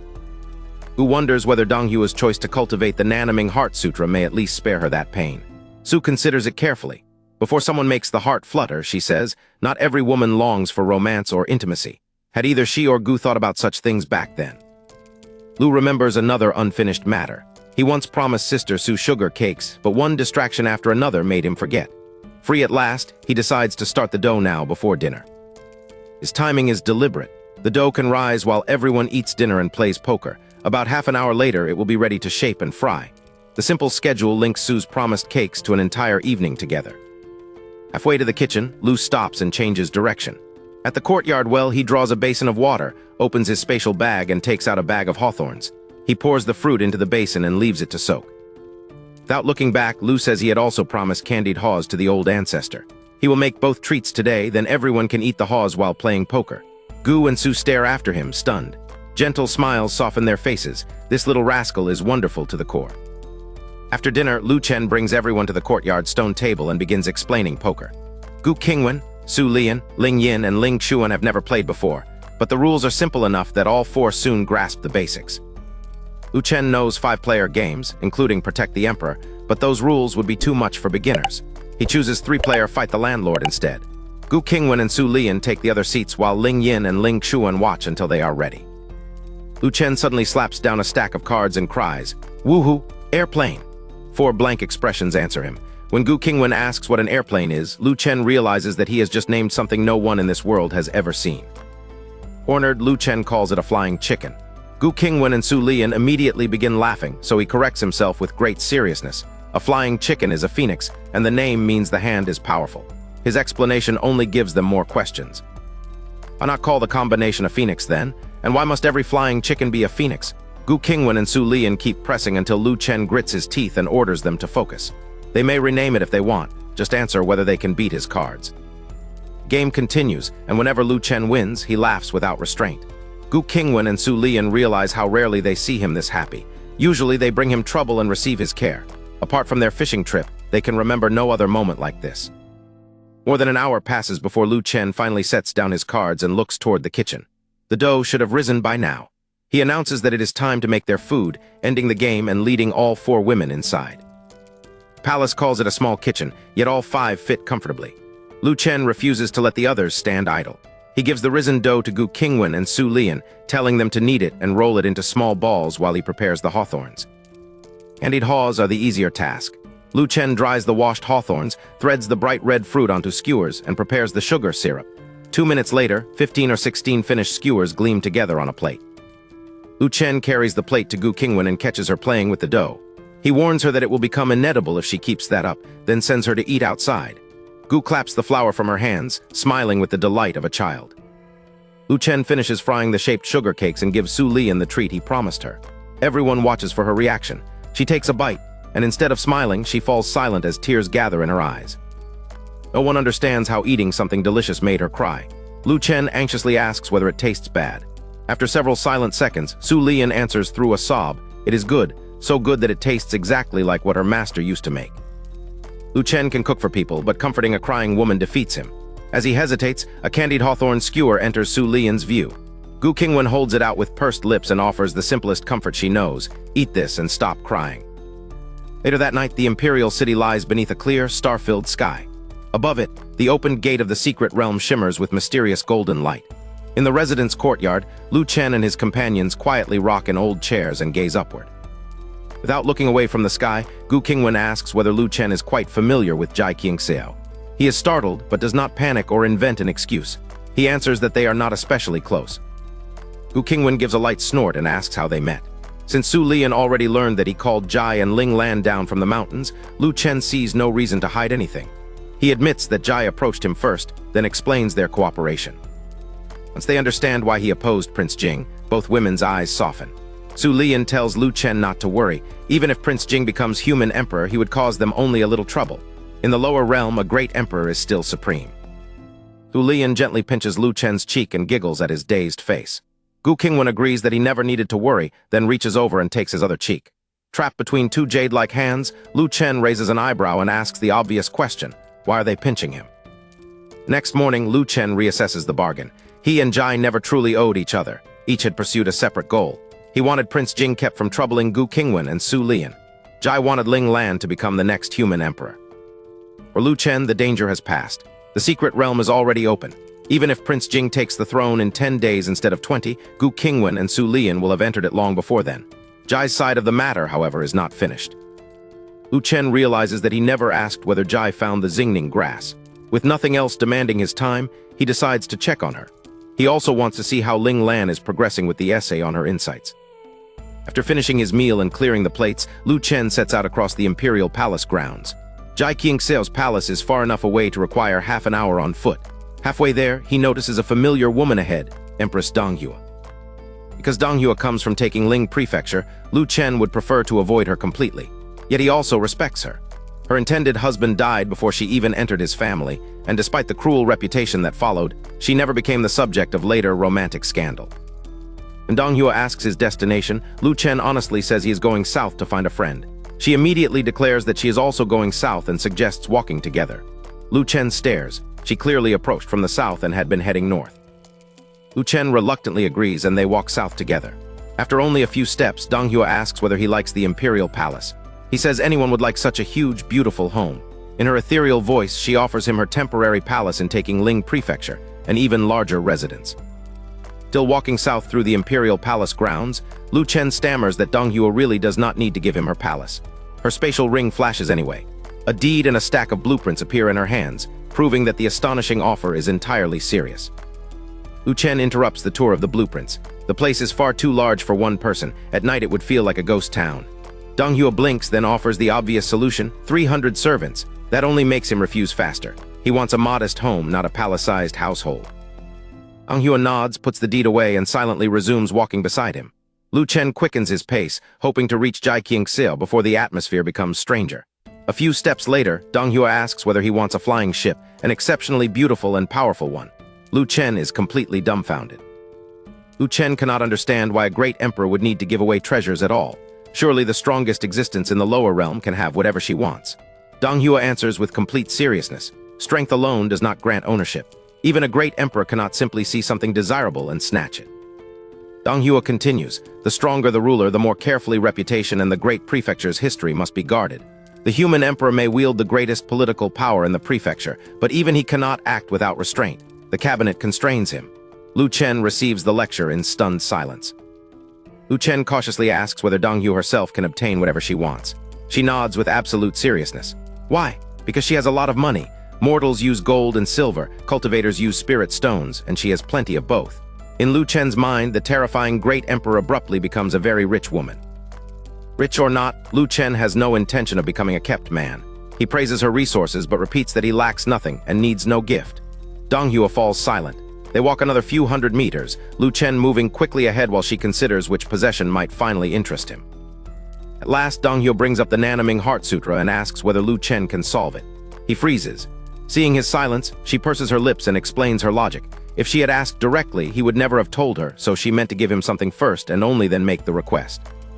Before Gu can finish, Lu Chen claps his hands. That is all. To him, the matter is trivial. She should have asked from the beginning. Her palace, servants, wealth, and flying ship had made the situation seem terrifying. Lu Chen blurts that she nearly scared him to death. Gu can only stare. What? Gu is still staring in bafflement when Lu Chen's relief turns into embarrassment. He had spent far too long fearing what her extravagant gifts meant. Apparently, even in this world, a man's 3 great delusions still include one dangerous thought. She likes me. Gu asks, almost afraid to trust what she heard, whether he can solve the problem. Lu Chen nods he can, her body trembles. She asks the question that truly matters, will he help her? He gives the same simple answer, yes. His directness leaves Gu dazed. She had planned this meeting all night. Wait on the street, stage a chance encounter, begin talking, then offer one gift after another until something pleased him. Her entire elaborate script has been defeated by 2 effortless answers. Lu Chen respects Gu, but he has no intention of working for free. He proposes a gentleman's agreement. He will repair her cultivation path, and she will stop opposing Nanking Prefecture and return to taking Ling Prefecture. Gu's excitement is impossible to hide, and she moves to make her promise formal. Lu Chen hurriedly stops her. An oath is unnecessary. A gentleman's agreement is enough. He believes she is not the sort of person who would break it. Gu blinks, then nods with solemn seriousness. They continue to Yulong Garden and choose a small pavilion surrounded by blooming flowers. Yesterday, the imperial garden was crowded. Today, it is utterly empty. With the human emperor dead, the concubines who once came here are elsewhere mourning, leaving Lu Chen and Donghua alone. Once seated, Lu Chen asks Donghua to bring out the Nanaming Heart Sutra. He must read it before deciding how to modify it. Donghua is shocked. She expected explanations and a test of her own comprehension, not for him to rewrite the cultivation method directly. A degree of generosity leads Donghua to a startling conclusion. If Lu Chen can directly alter the Nanaming Heart Sutra, then the extraordinary mind cultivation technique from yesterday must also have been written by him. She suppresses her shock and immediately entrusts him with the complete work. Upper, middle, and lower volumes land on the stone table. 3 thick books, the complete Nanaming Heart Sutra. Lu Chen's confidence survives, but his energy does not. He sighs, picks up the upper volume, and estimates that reading the full set alone will take 2 or 3 days. Lu Chen disappears into the upper volume. Donghua remains beside him, suddenly unsure what to do while he works. The ruler who planned an entire night's social campaign now has nothing to say. The pavilion settles into an awkward quiet around the open manual and a nearby box of snacks. Donghua's sudden shout startles Lu Chen as he takes a snack. He looks at her as if the answer should be obvious. He is eating it. Isn't that what snacks are for? Her alarm only deepens, and the casual pause in his reading becomes unexpectedly serious. Donghua finally whispers the truth. Everyone says she's a body of ill omen. She touched those snacks, so if Lu Chen eats one, misfortune will follow him. She lifts the box with both hands and urges him to choose another piece himself and throw away the one already in his hand. Lu Chen studies Donghua with a peculiar expression. Then, under her shocked gaze, he puts the supposedly cursed snack straight into his mouth. While chewing, he asks who this convenient everyone is. His verdict is blunt. They are talking absolute nonsense. Donghua's composure shatters. She rises and leans across the pavilion table, urgently ordering Lu Chen to spit out the pastry before something happens. He ignores her. In fact, the more desperately she pleads, the faster he chews. Before Donghua can finish warning him, Lu Chen swallows. He opens his mouth to prove the pastry is gone and announces, with an almost infuriating hint of pride, that he has eaten it. Donghua can only stare, unable to understand what he finds so satisfying. Donghua, this is not a joke. If Lu Chen repairs the Nanaming Heart Sutra, she may perceive heaven and earth again, ascend to sainthood, and finally leave taking Ling Prefecture's pain behind. He could give her a new life. If her touch harms that savior, gratitude will have become murder. Donghua explains the logic that has trapped her. Her former fiancé was the most important person tied to her in name. According to the accusation, that bond alone placed him within her ill fortune. They did not need to meet or even make contact for blame to settle on her. Lu Chen turns the argument back on her. Of everyone alive, Donghua should be the least willing to believe this.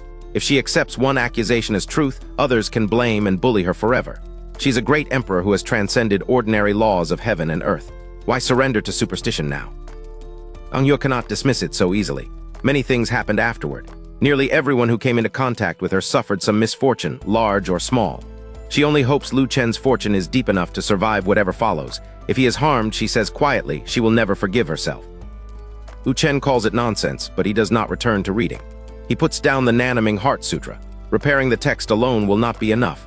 If Donghua carries this mindset into cultivation, she may still fail to comprehend the heavenly Tao and never reach the ascension she wants. Lu Chen diagnoses her with what he grandly calls the Chakyang-Reni theorem. Donghua's confusion is immediate. He admits he coined the term himself, then explains the trap.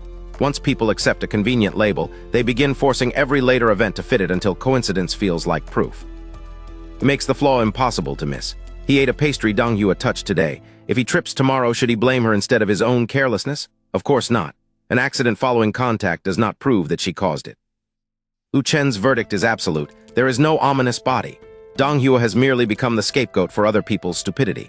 Everyone else may call her a jinx if they choose, but she cannot join them. Their ignorance must not become her identity. And Lu Chen tells Donghua what he sees instead. She is stunningly beautiful, born to noble status, and has reached the rank of great emperor, a height almost everyone else will pursue for a lifetime and never touch. She is not an omen. She is already one in 10,000. Lu Chen's final words strike Donghua like hammer blows. Her breathing turns rapid, and for a moment she cannot answer. Yet something has changed. In the indifferent eyes of the woman who has blamed herself for more than 10,000 years, a glimmer of light finally appears. Lu Chen does not let the moment become solemn.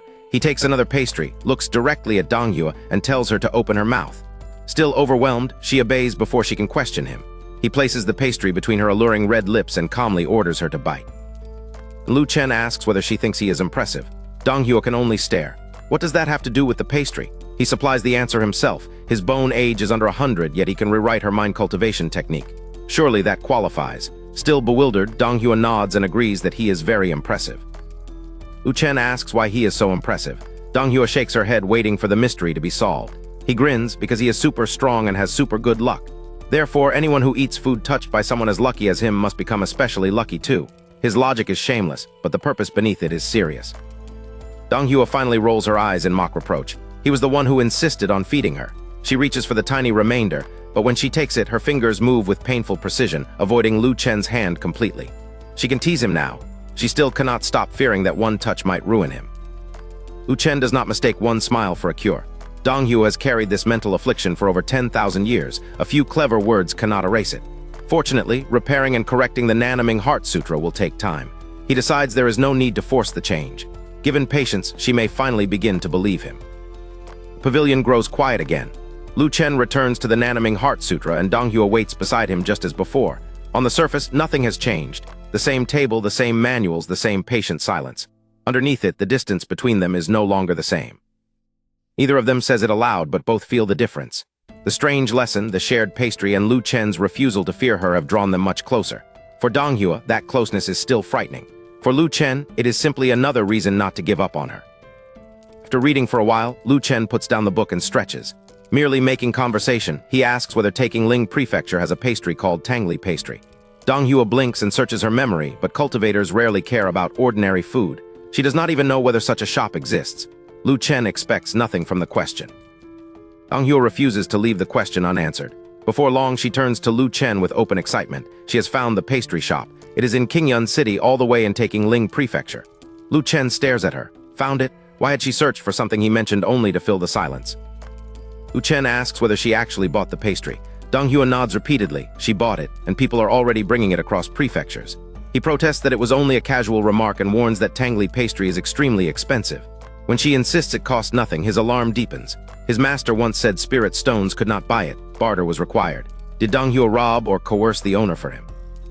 Dong Hyo smiles as if the solution is obvious. She did not rob the shop. She bought the whole thing. It belongs to both of them now, and in the future she will open a branch beneath Jade Pool's sacred land so Lu Chen can eat Tangli pastry whenever he likes. Lu Chen can only stare. Apparently, yes, an empress really can solve a craving that way. Still staring at Dong Hyo, Lu Chen finally processes what she has done. She bought the entire Tangli pastry shop. He protests that revising her Nanaming Heart Sutra does not justify such an extravagant thank you. A craving was never supposed to become a business acquisition. Dong Hyo merely smiles and shakes her head. It was only a few tens of millions of spirit stones. Lu Chen repeats the number in disbelief. Her use of the word only is somehow more terrifying than the price itself. Lu Chen has spent 10 years here without learning what vast sums of spirit stones mean. His errands outside Jade Pool's sacred land are for mortal vegetables and snacks in Yunxian town, paid for with ordinary silver. So he asks Dong Hyo to translate her fortune into something comprehensible. Dong Hyo pouts slightly and thinks. Estimating the sum is difficult, but Dong Hyo Palace once bought 10 cities with 5 million residents each for nearly 10 million spirit stones. Lu Chen falls silent. Her little pastry shop cost several times that historic purchase. Lu Chen demands to know how a snack shop became more valuable than cities. Dong Hyo blinks. The owner did not want to sell, so she raised the offer, then raised it again. Smiling, she assures him that she has plenty of money and he need not worry. Work on the Nanaming Heart Sutra resumes, but Lu Chen asks Dong Hyo to grind his ink. Her confidence vanishes. Troubled, she suggests finding someone else and admits that she is afraid. Even after their earlier progress, the fear of her ominous body still controls her hands. Lu Chen turns uncompromising. What had he just told her? If she does not trust him, he will stop modifying the Nanaming Heart Sutra and leave immediately. She must choose. Dong Hyo flushes beneath the scolding, privately grumbling that someone so young can be frighteningly fierce. Dong Hyo grits her teeth. An ink stick appears in her hand, and her jade-like fingers tremble around the inkstone. Yet she begins. Whether her ominous body is real no longer matters. What matters is the decision forming beneath her fear. She must protect this little guy. Satisfied, Lu Chen tells her that this is how it should be. Anyone calling her an ill omen is crazy. Believing them only lets their madness infect her. Dong Hyo smiles and says he has repeated that enough. He counters that she has heard it, but still has not remembered it. For the next quarter of an hour, Dong Hyo quietly grinds while Lu Chen writes. At last, he puts down the brush, lifts the newly modified line of the Nanaming Heart Sutra, and examines it with care. Their strange trust exercise has produced real progress. and Lu Chen learns that buying the shop was not the largest expense. He asks how many flying ships the urgent delivery required and how many spirit stones it consumed. Dong Yu thinks seriously before answering, about 300 top-tier flying ships plus 300 million spirit stones. Lu Chen can only stare. More than 300 top-tier flying ships, more than 300 million spirit stones, all of it just to deliver one box of tangly pastry. At that price, he can no longer help wondering whether the pastry is even meant for humans to eat. Lu Chen is still trying to comprehend the price of one box of pastry when its final courier appears. A battered flying boat limps across the distant sky, looking as though the 300-ship relay has squeezed the last breath from it. Flying boats are forbidden over the Imperial Palace, but this group descends directly into Yulong Garden. Their leader presents an exquisite sandalwood box to Empress Donghua with both hands. She says only, "Go back." They bow together and vanish as quickly as they came. Donghua lifts the lid and the fragrance of pears spills through the garden. She declares that something smelling this sweet must be delicious, then hesitates. With unmistakable hope in her face, she selects the first piece and holds it out to Lu Chen. It is still warm. Lu Chen accepts it, but not without a warning. Rich or not, Donghua cannot keep throwing money away. 300 million spirit stones and 300 top-tier flying boats for one snack. Eating it, he says, may shorten his life. Then he tosses it into his mouth anyway. Result is infuriatingly good. Warm from the journey, it tastes even better than the tangly pastries his master once brought home. Lu Chen privately suspects that 300 million spirit stones have seasoned it as powerfully as anything in the recipe. Donghua's pleased approval only makes him grumble again. When she finishes a piece, Donghua leaves the few remaining pastries to Lu Chen and turns to the real test. She stays beside him and begins cultivating his modified Nanaming Heart Sutra. Lu Chen eats with one hand and continues reconstructing the second section with the other. Deeper Donghua cultivates, the harder it becomes to remain composed. Reading Lu Chen's changes had been impressive, experiencing them is terrifying. Her own Nanaming Heart Sutra now feels unfamiliar. In a short time, he has overturned and rebuilt parts of the technique's very foundation. Donghua cannot reconcile the work with the person performing it. Lu Chen's bone age is under 100, yet his alchemy has already reached Saint grade, and his understanding of cultivation techniques exceeds anything his history should explain. She researched him last night to learn his tastes. Instead, every answer made him more mysterious. When the conversation turns to finishing the entire sutra, Lu Chen refuses to treat a few frantic days as sensible. The manual is enormous, and Donghua is not entering the secret realm now. Forcing the whole reconstruction out in 2 or 3 days would only work him to death. Donghua smiles and tells him not to overwork himself. She is in no hurry. If necessary, she can remain here for 8 or 10 years. Lu Chen falls silent at that answer, then corrects the scale. Taking it slowly does not mean a decade. 1 or 2 months will be enough. Donghua is about to continue when she remembers another part of last night's plan. A small wooden box appears in her hand. Almost sheepishly, she admits that she asked people from Nanking Prefecture what Lu Chen likes so she could make friends with him today. Donghua says the earlier gifts were unnecessary because everything between them went more smoothly than expected, but she prepared them, so he may as well have them. Lu Chen opens the box and looks inside. Confusion becomes absolute disbelief. One thought crashes through his mind. Everyone has mistaken him for a pervert. Secret inside Donghua's wooden box is finally exposed. 3 pairs of crystal shoes in different styles, followed by 3 pairs of stockings, black, white, and coffee-colored. Lu Chen stares at the collection in speechless disbelief. This is apparently what Donghua's informants think he likes. Donghua explains that an upper realm true immortal heard about Lu Chen and Su Lian hiding in a corner, doing some things, before Lu Chen was discovered holding Su Lian's shoe. Every loaded phrase makes the story sound worse. Lu Chen protests that they were only discussing clothing and style. Donghua mentions yesterday. She saw Lu Chen touching Su Lian's legs the entire time, so surely he likes her black stockings. Lu Chen's defense collapses. That part was real, a momentary lapse in judgment witnessed by the worst possible person. Donghua merely nods, understanding and entirely unshocked. Cornered beyond recovery, Lu Chen sets the box aside and changes tactics. Yes, he likes them, but worn by someone else. Why would Donghua give them to him unless she expects him to wear them? The brazen clarification lands. Donghua blinks, flushes bright red, and can only stammer. Still recovering, Donghua asks whether Lu Chen has plans tomorrow. If he is free, they could simply sit and talk. It does not even have to concern the Nanaming Heart Sutra. That work can wait. Beneath the hesitant phrasing is a clear request. She wants his company, not merely his expertise. Lu Chen answers around a mouthful of snacks. He must visit the friend he postponed because of Donghua and check the homework he assigned Ling Lan. Donghua finally realizes that she cut ahead of someone else. Disappointed but reasonable, she asks for the day after tomorrow instead. Lu Chen grins and agrees. Next morning, breakfast is waiting when Lu Chen leaves his room. Gu Qingwan and Su Lian had stayed busy until late the previous evening, while Lu Chen exhausted himself studying the Nanaming Heart Sutra and went to bed after eating. Now both women look up as he approaches the stone table. Gu Qingwan and Su Lian admit they expected Lu Chen to come looking for them, but he says their business sounded boring. Gu Qingwan immediately finds the weak point in that claim. Last time, he had plenty of fun in the back with Sister Su, even taking off her jade shoe to play with. As Lu Chen prepares to set out, movement near the route to Jai Qingseo's palace catches his eye. Empress Donghua is hiding around the corner. The moment she realizes he has seen her, she waves with barely contained excitement. Lu Chen is startled, then starts walking toward her. Gu Qingwan and Su Lian have just come out behind him. They point out that he is walking toward Jai Qingseo's palace and ask why. Donghua instantly disappears behind the corner. Lu Chen blinks and improvises. He is buying Ling Lan something delicious, then visiting Jai Qingseo. Gu Qingwan and Su Lian tilt their heads and raise their eyebrows in perfect agreement. Lu Chen is lying, yet neither exposes him. They merely tell him to wait for dinner because they will return early tonight. Once they are safely gone, Lu Chen reaches Donghua's corner and demands an explanation. Weren't they not meeting today? Round the corner, Lu Chen finally discovers why Donghua came despite their agreement. The elegant empress is crouched in the secluded alley, smiling as she takes out one food box after another and arranges them across the ground. He stops short. What is all this? Donghua explains that she had famous delicacies bought from various prefectures overnight. Lu Chen is to taste them all, choose the ones he likes, and let her purchase only those in the future. Looking over 2 or 3 dozen dishes, he realizes this is not a casual snack run. Lu Chen asks the obvious question, how much did everything cost? Donghua pauses, blinks, and coyly insists it was not expensive. That evasion confirms his suspicion. He squats beside her, ready to turn their hidden meal into a serious financial lecture. Lu Chen points out that food from distant prefectures, rushed here by express transport, cannot be cheap. He estimates 10 billion spirit stones. Spending that every day would devour even the fortune he imagines she possesses. Donghua's answer reaches the scale of 1,000,000 trillion, leaving him completely dumbfounded. Donghua covers her mouth and smiles. Even 100 billion or 1 trillion spent on him would not matter.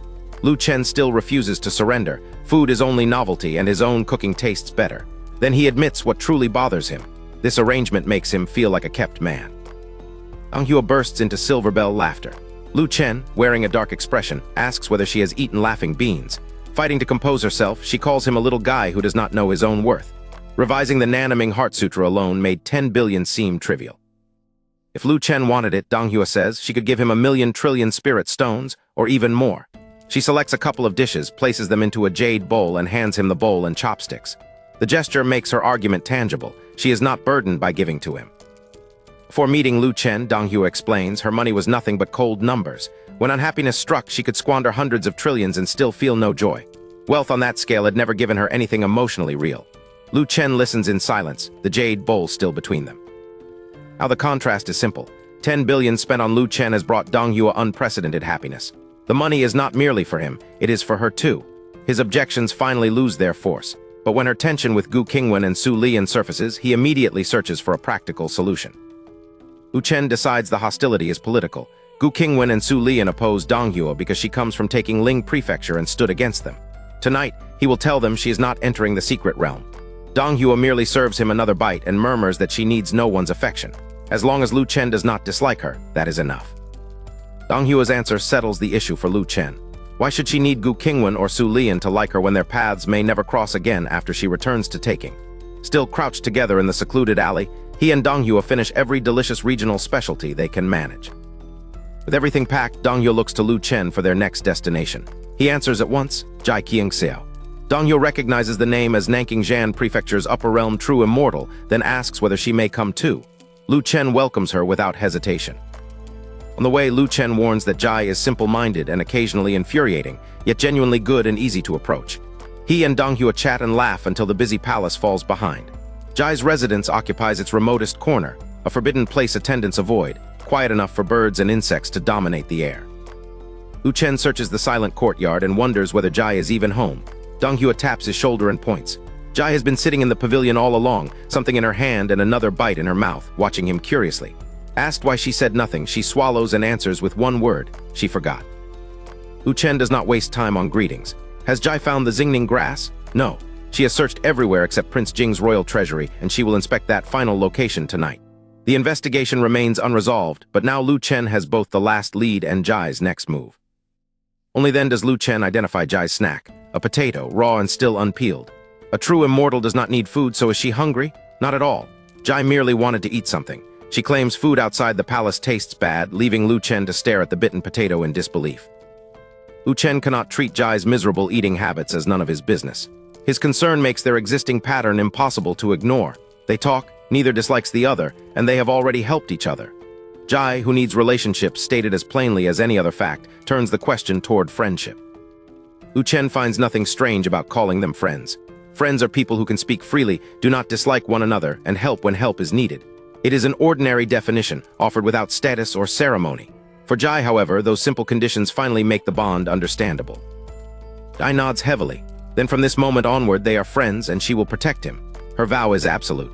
Lu Chen's face darkens with comic exasperation. He does not go around causing trouble, so why would he need protection? Jai's sincerity leaves no room to argue, only to accept what this friendship means to her. Donghua watches with a peculiar expression and finally understands Lu Chen's warning. The upper realm immortals tied to Nanking and Taking could hardly have more different personalities. Which one is actually stronger? Looking at Jai's forgetfulness, raw potato, and guileless promise, Donghua privately concludes that Jai must be hopelessly weaker. It is a confident judgment built entirely on appearances. By noon, Lu Chen has transformed Jai Qingxiao's quiet pavilion. A full table of dishes waits beneath the shade, with beggar's chicken at its center. As he distributes chopsticks, he asks whether Ling Lan will return for lunch. Jai simply shakes her head. She never eats here. Lu Chen understands why Ling Lan stays away. Until today, Jai's idea of lunch was a raw potato. He gives permission, and Jai immediately tears into the chicken with her hands. Across from her, however, Donghua does not move. With a third person present, the shared table has suddenly become frightening. Lu Chen feels an ache he cannot dismiss. The so-called cursed body is only taking slander, but Donghua's caution is real. She has spent years trying not to inconvenience anyone or let another person suffer because of her.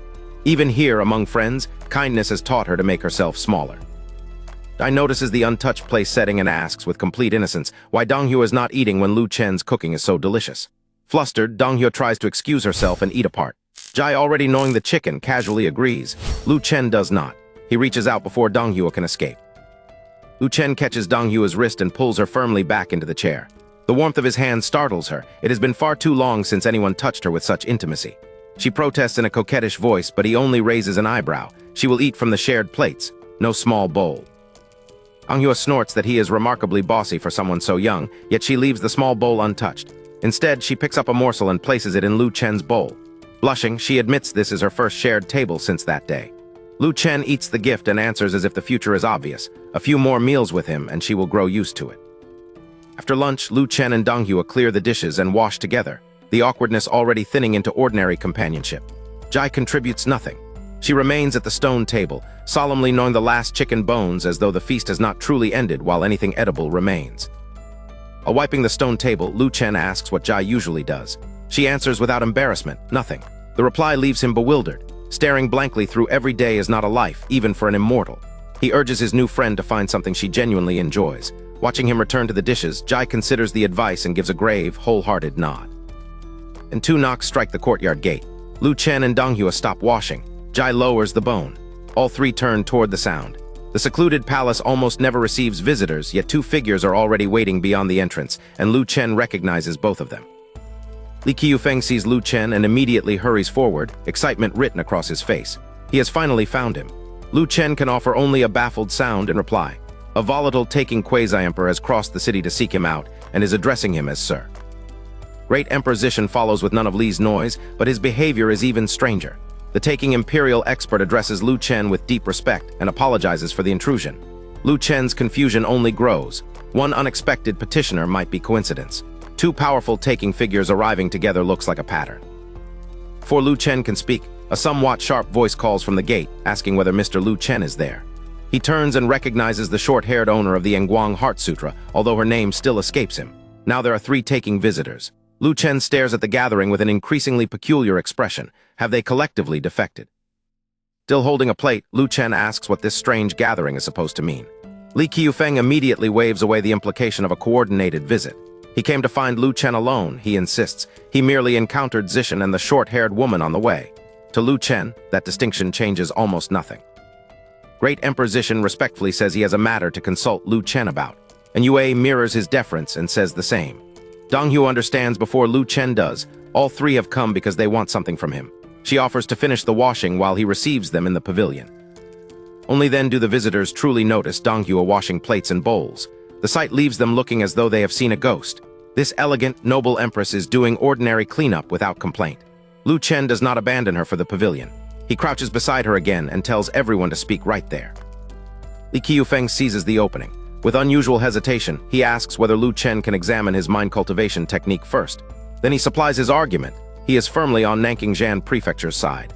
Lu Chen has to acknowledge that Li did help them the day before yesterday, so the claim is not empty boasting. Zishan's request raises a more troubling question. How did he learn what Lu Chen could do? He admits Donghua told him nothing. While cultivating yesterday, he saw a dilapidated taking flying boat, followed it secretly, and witnessed Lu Chen's exchange with Donghua in Yulong Garden. Lu Chen realizes that he was being watched.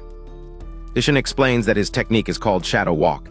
It conceals the cultivator's aura so thoroughly that, if he chooses, even a true immortal from the upper realm cannot discover him. He apologizes for the offense and insists the surveillance was unintentional. The explanation solves the mystery, but it does not make Lu Chen trust him.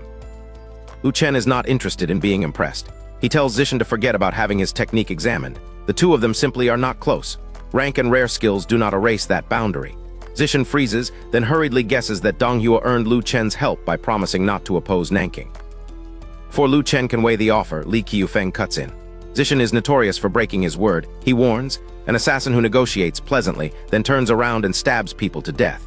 Donghua repeatedly nods and confirms that Zishan's reputation in taking is poor. Suddenly, the promised support looks more like another trap. Yue now presents her own request. She wants Lu Chen to improve the Nguang Heart Sutra. When he tests the political meaning behind her visit, she nods with sudden excitement and makes the terms explicit. If he helps her, she will fully support Nanking Prefecture tomorrow. Unlike Zishan's promise, her answer comes without hesitation. Lu Chen looks from Yue to Li Qiufeng, then to Donghua and the chastened Zishan. His expression grows stranger with every face. One after another, Taking's own people have offered loyalty, cooperation, or help to Nanking in exchange for his guidance. At this rate, he wonders, does Taking Ling Prefecture have anyone left? At dusk, Gu Qingwan and Su Lian walk side by side beneath the setting sun. Their tall silhouettes stretch across the road, while Su's graceful, unhurried movements draw helpless stares from the people behind them. Gu asks whether the woman beside Lu Chen that morning was Empress Donghua. Su noticed her too. Gu is more certain. Donghua's perfume is custom-made, and its scent reached her before the Empress had even left the courtyard. Neither woman knows what happened, but Su builds the likeliest explanation. Donghua wanted help with the Nanaming Heart Sutra. Lu Chen agreed, perhaps on the condition that she withdraw from the coming confrontation. Gu quietly admits the same possibility. And Gu smiles to herself. People say she and Su spoil Lu Chen too much, but she has finally put the truth into words. Lu Chen is the one who keeps taking care of them. Su falls quiet and looks into the distance. Back beside Lu Chen, the two women find a finished dish waiting to be served. Each steals a piece with one jade-like hand. Their faces brighten at once. It is delicious, and somehow even copying his steps never gives them the same result. Lu Chen gives them the only explanation he considers necessary. He is a genius. Gu and Su exchange amused looks, then pinch one cheek each. His smug pose collapses as he purses his lips and tells them to stop messing around.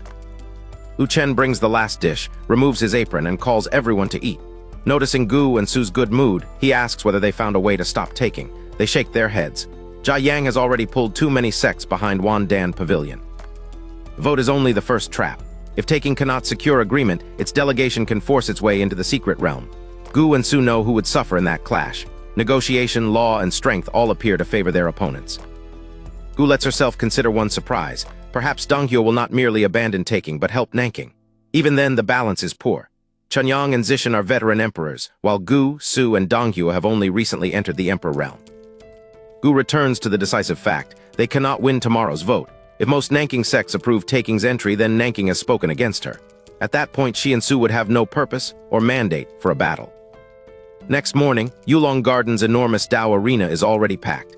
Taking Ling Prefecture faces Nanking Prefecture across the open ground. The private fears voiced over dinner have become a public contest watched by both sides. Gu declares that Nanking will not surrender its secret realm. The continent's dignity is at stake. Chunyang refuses to trade insults. Calling lower realm cultivators one family, he denies that Gu can decide alone and demands the opinion of Nanking's assembled factions. The moment Chunyang asks for Nanking's opinion, everyone in Yulong Garden understands his plan. Jia Yang has spent 2 days at his side and can bring most factions with him. Gu Qingwan and Su Lian cannot risk a direct battle before the secret realm opens. Politically, they appear cornered. Certain that she will lose among the factions already present, Gu refuses to surrender quietly. She declares that the secret realm belongs to all Nanking. Every sect has the right to speak and decide. Her proposal jolts the assembly because it would strip Chunyang's prepared majority of its authority. Jia Yang rejects the delay. The factions already here, he claims, can represent Nanking well enough. Chunyang immediately supports him. The secret realm opens in 6 days, so gathering every sect master is unrealistic. With their practical argument stated, Chunyang's allies expect Gu's proposal to die on logistics. Li Qiufeng breaks the expected unity. The saber-bearing young quasi-emperor challenges Jia Yang's position. Chunyang refuses even to acknowledge the interruption, while Jia Yang glares and orders the junior to stay out of Nanking's affairs. Li answers by calling him a traitor, and the exchange teeters toward a full quarrel. Before Li and Jia Yang can erupt, and Yue's sharp voice cuts across the arena. She also supports Nanking's method. Chunyang stares at her in disbelief. Gu, Su, and the Nanking factions are equally stunned, and Yue was expected at most to stop opposing them, not to stand up and help them openly. Lu Chen is delighted, and Yue is a true friend. He expected neutrality, not direct help. Gu hears that thought and turns toward the little rascal beside her. Dong Hua was one thing, but when did he become involved with Yue? Su cannot hear his inner voice, yet she looks at him and reaches the same conclusion. Rebellion against Chunyang's assumptions spreads.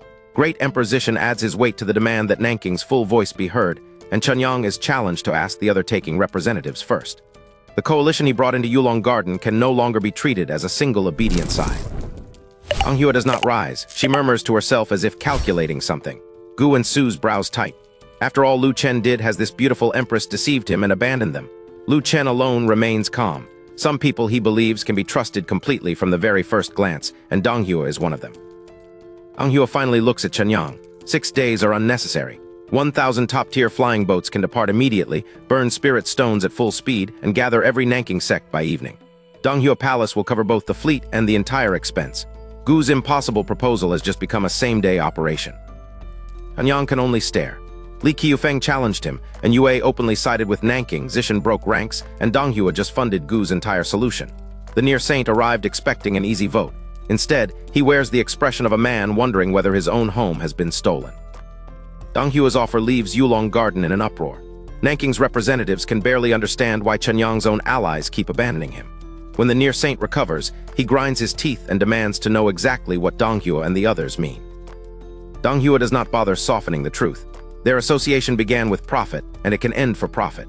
She did not need Chunyang's permission to join him, and now that she no longer wants the alliance, she owes him no explanation for leaving. Zishan is even more direct. The saint-level secret realm promises invisible, uncertain rewards. Nobody knows what lies inside or whether they will gain anything. He would rather choose the concrete value already standing in front of him. Chunyang can only stare at both defectors. Lu Chen, seated between Gu Qingwan and Su Lian, cannot contain himself. He shouts that Dong Hua spent her money in exactly the right place, then proclaims her the greatest of all time. Every face turns toward him. Dong Hua freezes, then gives him a coquettish glare. Chunyang's expression darkens as the pattern finally becomes undeniable. Once again, Lu Chen is behind the trouble. Before he can respond, Jia Yang pushes himself upright with his cane and challenges Gu Qingwan and Su Lian. Is all this delay truly necessary? Jia Yang argues that the factions already assembled account for nearly 90% of Nanking. Waiting for every last sect is unnecessary. Nor can dissent simply be erased by destroying sects. The imperial family would intervene, and even great emperors must answer to reputation and history.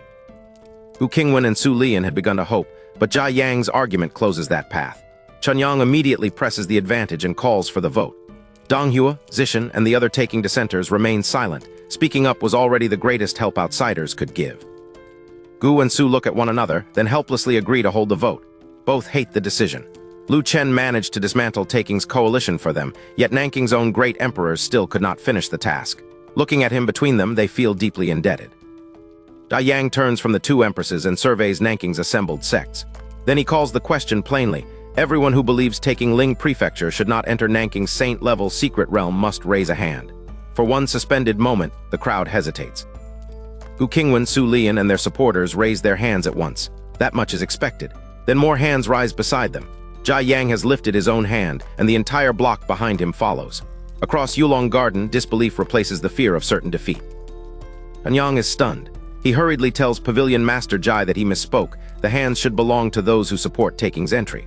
Before Chunyang can finish correcting him, Jia Yang raises one eyebrow. The old man's expression says there was no mistake at all. Jia Yang explodes before Chunyang can finish. There was no mistake. He calls the near saint a bastard and demands to know what right an outsider from taking has to enter Nanking Prefecture's saint-level secret realm. The expected ally has become Chunyang's fiercest accuser. Yulong Garden remains frozen after Jia Yang's impossible vote. Lu Chen sighed, and the visitors from taking stare at the frail old man alike. But Jia Yang has not misspoken. Gripping his cane, he again demands what right Chunyang has to covet Nanking's saint-level secret realm. Words cost Jia Yang dearly. His breath breaks, his shoulders heave, and he leans harder on the cane as though his remaining lifespan is draining out in public. Lu Chen cannot help himself. For this one moment, the old man's courage looks undeniably magnificent. Lu Chen calls out that the old man is cool. Jia Yang immediately whips his glare toward him. Political agreement changes nothing between them. One matter at a time, he warns, and their own business will be settled separately. Lu Chen's admiration collapses into bafflement. Lu Chen runs through their history and finds almost nothing. He once glimpsed Jia Yang from far away in the Jade Pool Mountains, too distant even to see the old man's face clearly. They have never spoken or dealt with each other. So where did this murderous resentment come from? Jia Yang turns back to Chunyang and invokes the weight behind his refusal. Nanking is his responsibility. He is Wandan Pavilion's master, and by his own declaration, history's #1 alchemist. His influence reaches through more than half of Nanking's sect world. This is not one powerless old man's objection. And Jia Yang splutters. Pus and blood spill from his mouth onto his beard, and the garden watches his body betray him. He wipes it away without ceremony, drags in another breath, and refuses to yield the floor. If anything, the interruption makes his anger burn hotter. Jia Yang roars that he is Nanking's strongest person, and strength carries responsibility and integrity. How could Chunyang imagine he would sacrifice the honor of an entire prefecture for selfish gain? He may hate Lu Chen, and he may be dying, but neither fact gives taking the right to buy his conscience. Lu Chen still cannot explain why Jia Yang looks at him like a mortal enemy. For now, he decides it does not matter. He raises a clenched fist and calls Pavilion Master Jia a real man. Wandan Pavilion and every friendly party around it sees the cry and shout it back together. Chunyang laughs. He lets the acclaim continue until its warmth begins to feel exposed beneath his amusement. The sound does not carry embarrassment or surrender. It carries contempt. When he finally raises his head toward the exhausted Jia Yang, his sneer makes clear that none of the speech has moved him. "Are you done?" Chunyang asks. He wants to know what all those impassioned words are supposed to accomplish. They are so sentimental, he says, that they make his teeth ache. Then he pauses on the real question. After the vote, the shouting, and the praise, what can Jia Yang actually do? Chunyang's expression empties. An aura that seems to look down upon the world erupts from him and crushes the last trace of celebration. He states the truth behind every taunt. Jia Yang cannot seriously believe a ridiculous vote will keep him out. Taking's representative intends to enter the secret realm regardless. Meaning behind Chunyang's threat is now unmistakable. He intends to force his way into the saint-level secret realm. Taking has 3 great emperors, enough to overwhelm Nanking in a full confrontation. But only Chunyang is standing in Yulong Garden. For once, this is a battle Nanking can actually fight. Gu Qingwan and Su Lian release their power together. Their auras do not merely add to one another, they complement each other, pressing Chunyang's aura back. Yet he only smiles with disdain.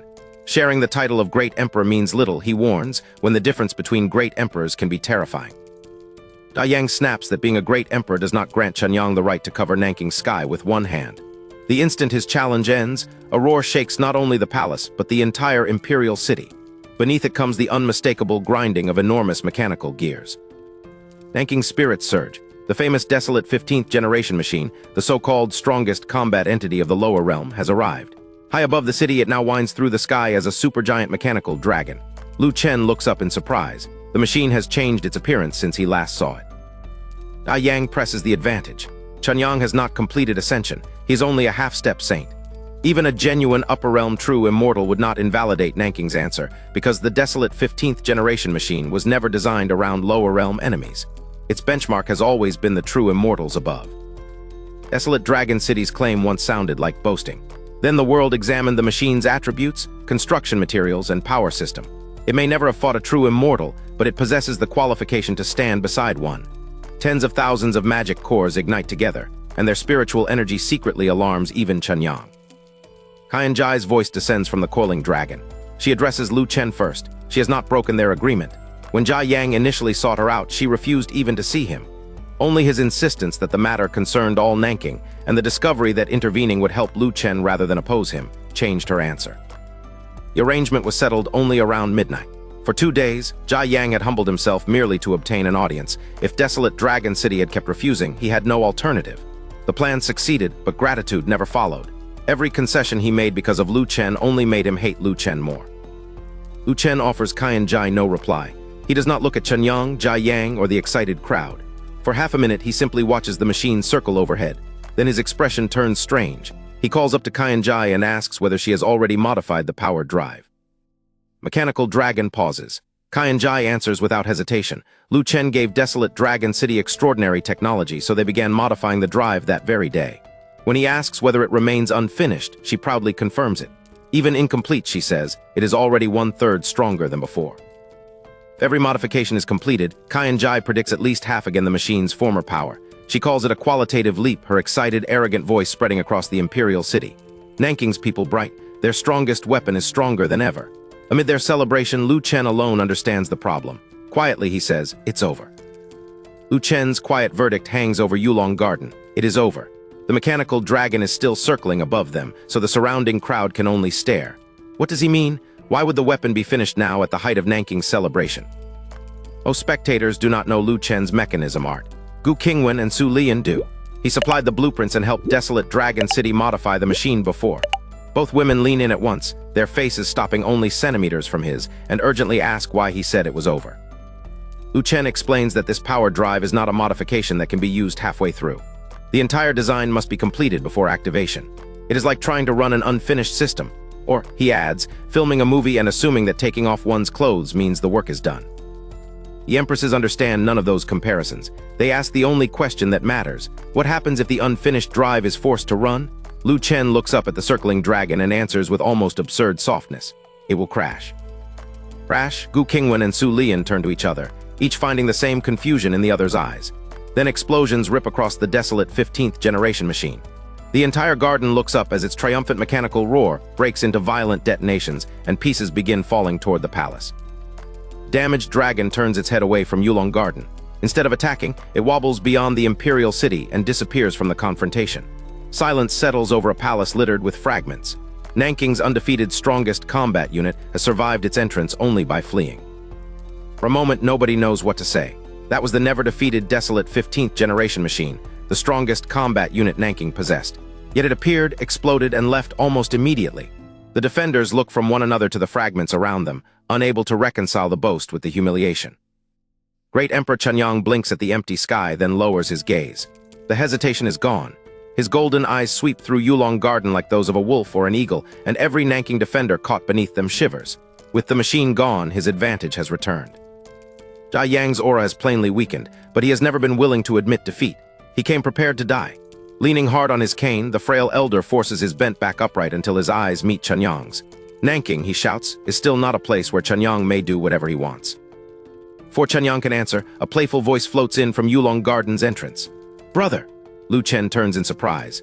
Ling Lan has arrived, dressed for her trip to the academy rather than in her formal python robe, and she steps into a gathering still frozen between Chenyang's threat and Jia Yang's challenge. Ling Lan turns the interruption into a trap. Under everyone's dumbfounded gaze, she closes on Great Emperor Chenyang and suddenly collapses to the ground. Her expressionless face transforms into a pitiful, nearly tearful mask. Looking up at him like an injured child, she protests, "Why did you bump into me?" No one in Yulong Garden is fooled. Every witness saw Ling Lan choose her line, aim herself at Great Emperor Chenyang and run into him. She did not stumble into his path. The collision was deliberate. Chenyang had sensed no threat from her. A girl like this did not even count as an ant in his eyes, so curiosity won and he stayed still to see what her strange movement meant. Now he can only stare down at her, blankly wondering what just happened. Ling Lan climbs up, pats the dust from her backside, and turns an achingly pitiful face toward him. She is dressed for a day at the academy, not in her ceremonial python robe. In the gentlest, wounded voice, she asks, "Don't bump into me again, okay? I'm going to study." Chenyang's outrage is trapped behind disbelief. He did not touch her. He watched her crash into him and throw herself down. Yet Ling Lan acts so convincingly that, without that first-hand memory, even he might have wondered whether he was somehow at fault. People of Nanking understand exactly what she is doing. Ling Lan herself is not the danger. The danger is Jia Qingxiao, the imperial clan's upper realm true immortal, whom Ling Lan persistently calls master despite Jia Qingxiao never admitting the title. This tantrum is not a plea for help. Ling Lan is invoking a deity. Yang senses the danger even without knowing the girl's identity. He swallows and asks her name. Ling Lan stops rolling at once. The tears and helplessness vanish as if switched off. She raises one eyebrow and answers normally, "Ling Lan, what's the matter? Do you know me?" Yang does not know Ling Lan personally, but he knows the name Ling. It is Nanking's imperial surname. In an instant, he understands both her status and her plan. Alarmed, he turns to the crowd and shouts, "I absolutely did not touch her. You all saw her bump into me yourself." Ling Lan does not need to win an argument. She only needs the right person to hear her. Her composed look folds back into that of a bullied child going home to find her parents, and she hurries toward Yulong Garden's entrance while Yang and every witness track her retreat. At the entrance, Ling Lan looks left, reaches just out of sight, and pulls. "Found her!" Jai Qingxiu appears before the gathering. Yang stares at them, dumbfounded. "Found her?" Jai Qingxiu had apparently been standing there from the very beginning. Ling Lan's invocation was staged down to the last step. Ling Lan pulls the expressionless Jai Qingxiu straight into the gathering and points at Yang. Her story grows with every breath. He bullied her, hit her, kicked her, pulled her hair, and even slapped her twice after she politely apologized. The shameless performance is delivered with the wounded certainty of a child reporting to the one person no witness dares contradict. Ling Lan lifts her little face for inspection. Jai Qingxiu frowns and genuinely leans closer.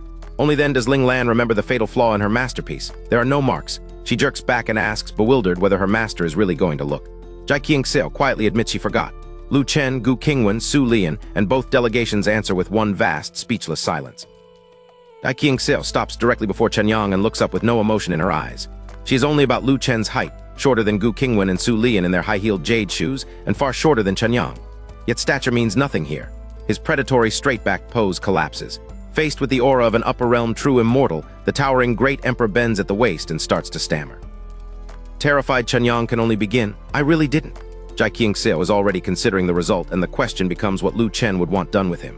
Ling Lan admits that she forgot to ask and offers to go now. Jai agrees. Before taking a step, however, Ling Lan supplies the answer herself. Brother Lu Chen is kind-hearted, so he probably would not want Yang killed outright. Jai accepts that reasoning just as seriously. Ling Lan suggests cutting off one finger as punishment. Jai Qingxiu frowns, not because it is cruel, but because one finger sounds like a joke. Ling Lan upgrades the offer to one hand. Jai thinks that over with grave attention, then decides it still seems too little. In front of Yang, their idea of mercy has already climbed from a finger to a limb. Ling Lan considers the obvious escalation, then hesitates. If they remove all Yang's hands and feet, he will spend the future wriggling on the ground like a bug. Would that not be too pitiful? Jai Qingxiu agrees. After a solemn look between master and disciple, Jai proposes their compromise. Take only one hand and one foot, and cut out his tongue as well because he was so noisy earlier. Ling Lan asks whether losing the whole tongue would affect Yang's eating. Jai reasons that someone of his realm no longer needs food. Apart from speaking, his mouth is practically unnecessary. Ling Lan finds the flaw. Jai does not need to eat either, yet she loves the beggar's chicken brother Lu Chen makes. Jai pauses, accepts the comparison, and reduces the sentence with perfect seriousness. Cut off only half the tongue. The attempted mercy only creates more questions. Every choice of hand, foot, or portion of tongue threatens some new inconvenience, and Ling Lan keeps turning the punishment over while Yang stands within earshot of every word. What began as a way to spare his life has become an elaborate plan for ruining it piece by piece. At last, Ling Lan's thoughtful expression collapses into frustration. She cannot work it out. It is simply too much trouble. Ling Lan finally gives up. If choosing a humane combination is this troublesome, then Master should simply kill him. Jai Qingxiu does not hesitate, reconsider, or ask Lu Chen after all. She nods with startling decisiveness. Good. The discussion ends as casually as it began, but Yang now understands that every absurd option was real, and that the simplest one has won. Lang, Jai Qingxiu draws a thin, straight black sword, black chi curling from its edge. Before she can strike, a heavy thud answers the steel. Great Emperor Yang has dropped to his knees in front of her, his face covered in tears and snot. A moment ago, he stood over everyone with a predator's gaze. Now he can only think how mercilessly he is being bullied, and why they had to debate his dismemberment loudly enough for the victim to hear every word. Jai Qingxiu's black sword remains drawn over the kneeling Great Emperor Yang. Tears and snot cover the face that had looked so fearsome moments ago, yet his first protest is not even about dying. It is about manners. How can they discuss chopping off his hands, feet, and tongue while the victim is right there listening? Yang finally says the plain truth. Greed for the treasures inside Nanking's secret realm blinded him. Yes, he had been insufferable, but surely that did not justify this. He offers complete retreat. He will leave immediately and never set foot in Nanking Jan Prefecture again. For a near saint who arrived demanding entry, it is unconditional surrender. Neither Jai Qingxiu nor Ling Lan even looks at him. Ling Lan instead gives her master one solemn instruction: do not begin cutting from his face. Otherwise, after he dies, his friends will not be able to pay their respects properly. Jai Qingsil blinks, considers this funeral etiquette, and calmly agrees. All right. Anyang bolts toward Lu Chen, crying that he only wanted entry to the secret realm and that his crimes do not deserve this. Then he tries his last weapon, the tragic story of his life beginning at 8 years old. The spectacle finally draws Lu Chen into the role of referee. His corrective anger falls on Ling Lan, whose false accusation and casual talk of mutilation have gone too far. With the crisis finished, Empress Donghua quietly says that Donghua Palace still has matters requiring her attention. She takes only 2 graceful steps before Lu Chen appears directly in her path. Whatever the business is, he says, it can wait until after she eats. He prepared 2 portions, and one of them is for her. Gu Qingwan's calm voice declares that Donghua's old-taking routine will not work here.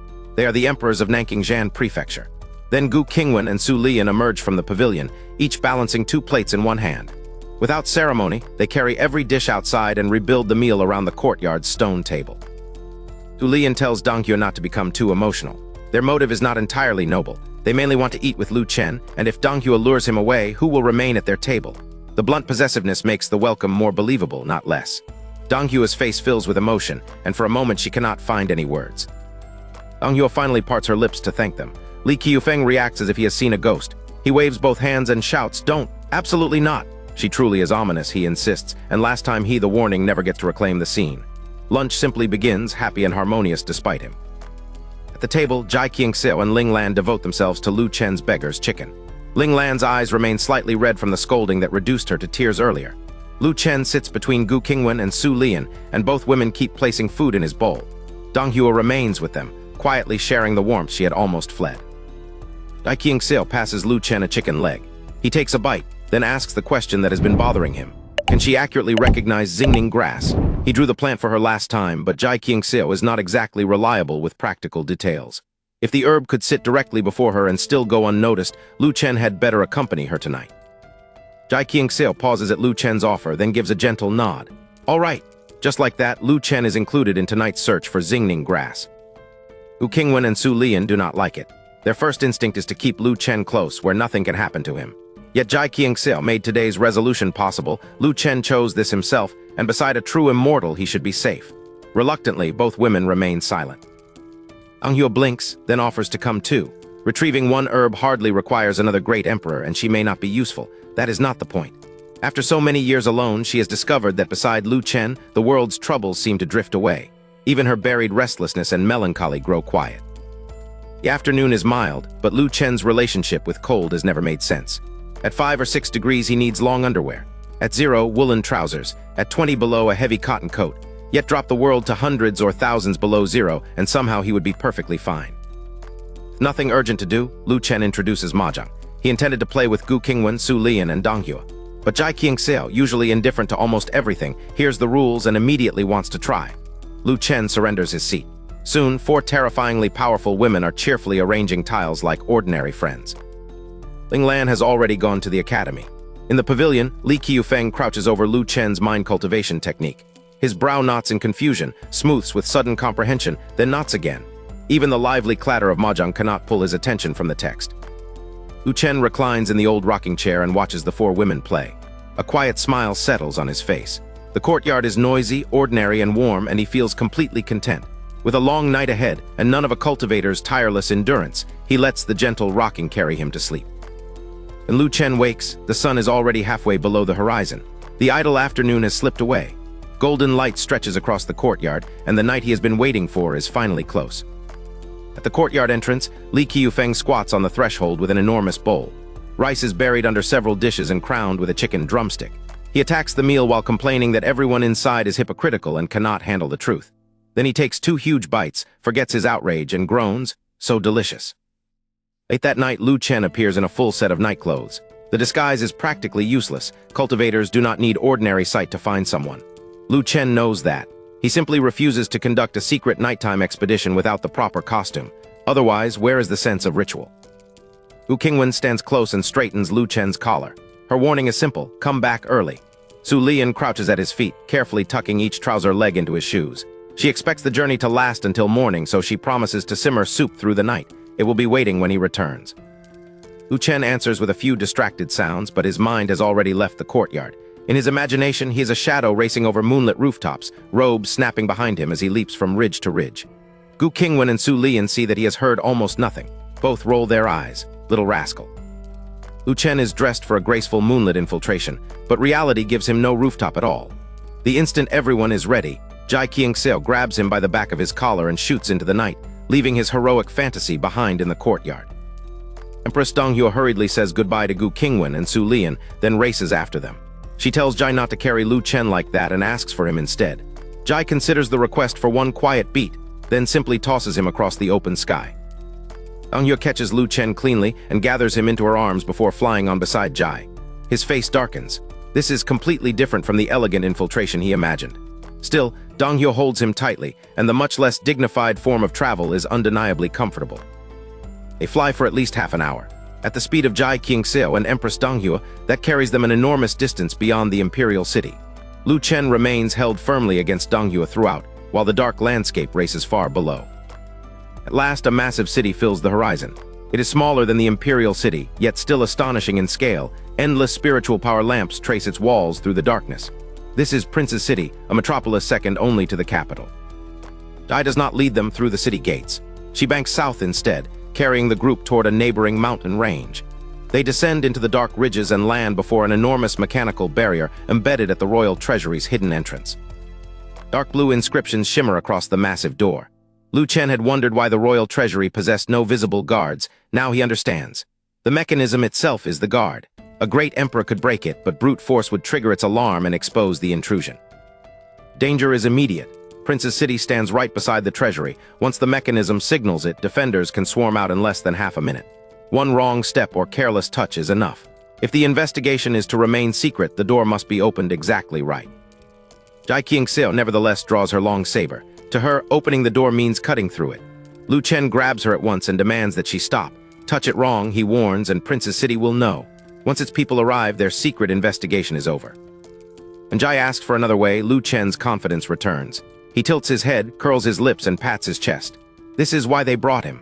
The door looks formidable, but he knows it's one legitimate keyless opening method. Lu Chen points out the red orb at the door's center and the slot to its left.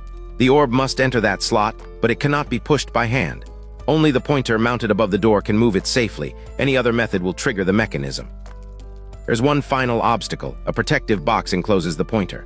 Lu Chen takes out several tools. The box is exquisitely built with no room for error. He must insert the tools, find the correct internal points, and dismantle it slowly from within. Difficult, but he needs only 5 or 6 minutes. Before Lu Chen can insert the first tool, a jade-like hand reaches past him and settles on the box. He barely has time to turn before the hand squeezes. The exquisite casing crumples in Jai Qingxiao's grip. Lu Chen stares, utterly dumbfounded. Jai blinks at him with calm curiosity. Is that so? Still staring at the casing Jai Qingxiao crushed, Lu Chen finally confirms that she understood him correctly. He turns back, adjusts the exposed pointer, and guides the central ruby into the left-hand groove. The colossal door answers with a hiss like escaping air. Before Lu Chen can admire the result, Jai steps to the center, slips her fingers into the gap, and pulls. Thousands, perhaps tens of thousands, of tons move under her hands. Lu Chen can only think that this is the most soulless way imaginable to open a door.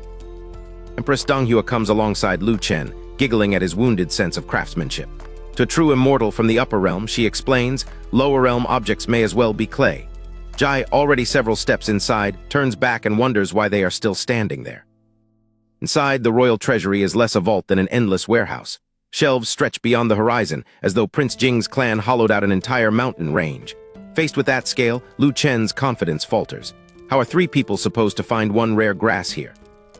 Darkness does not last. Empress Donghua surveys the treasury and snaps her fingers. Light races through the cavernous warehouse until every distant shelf becomes visible.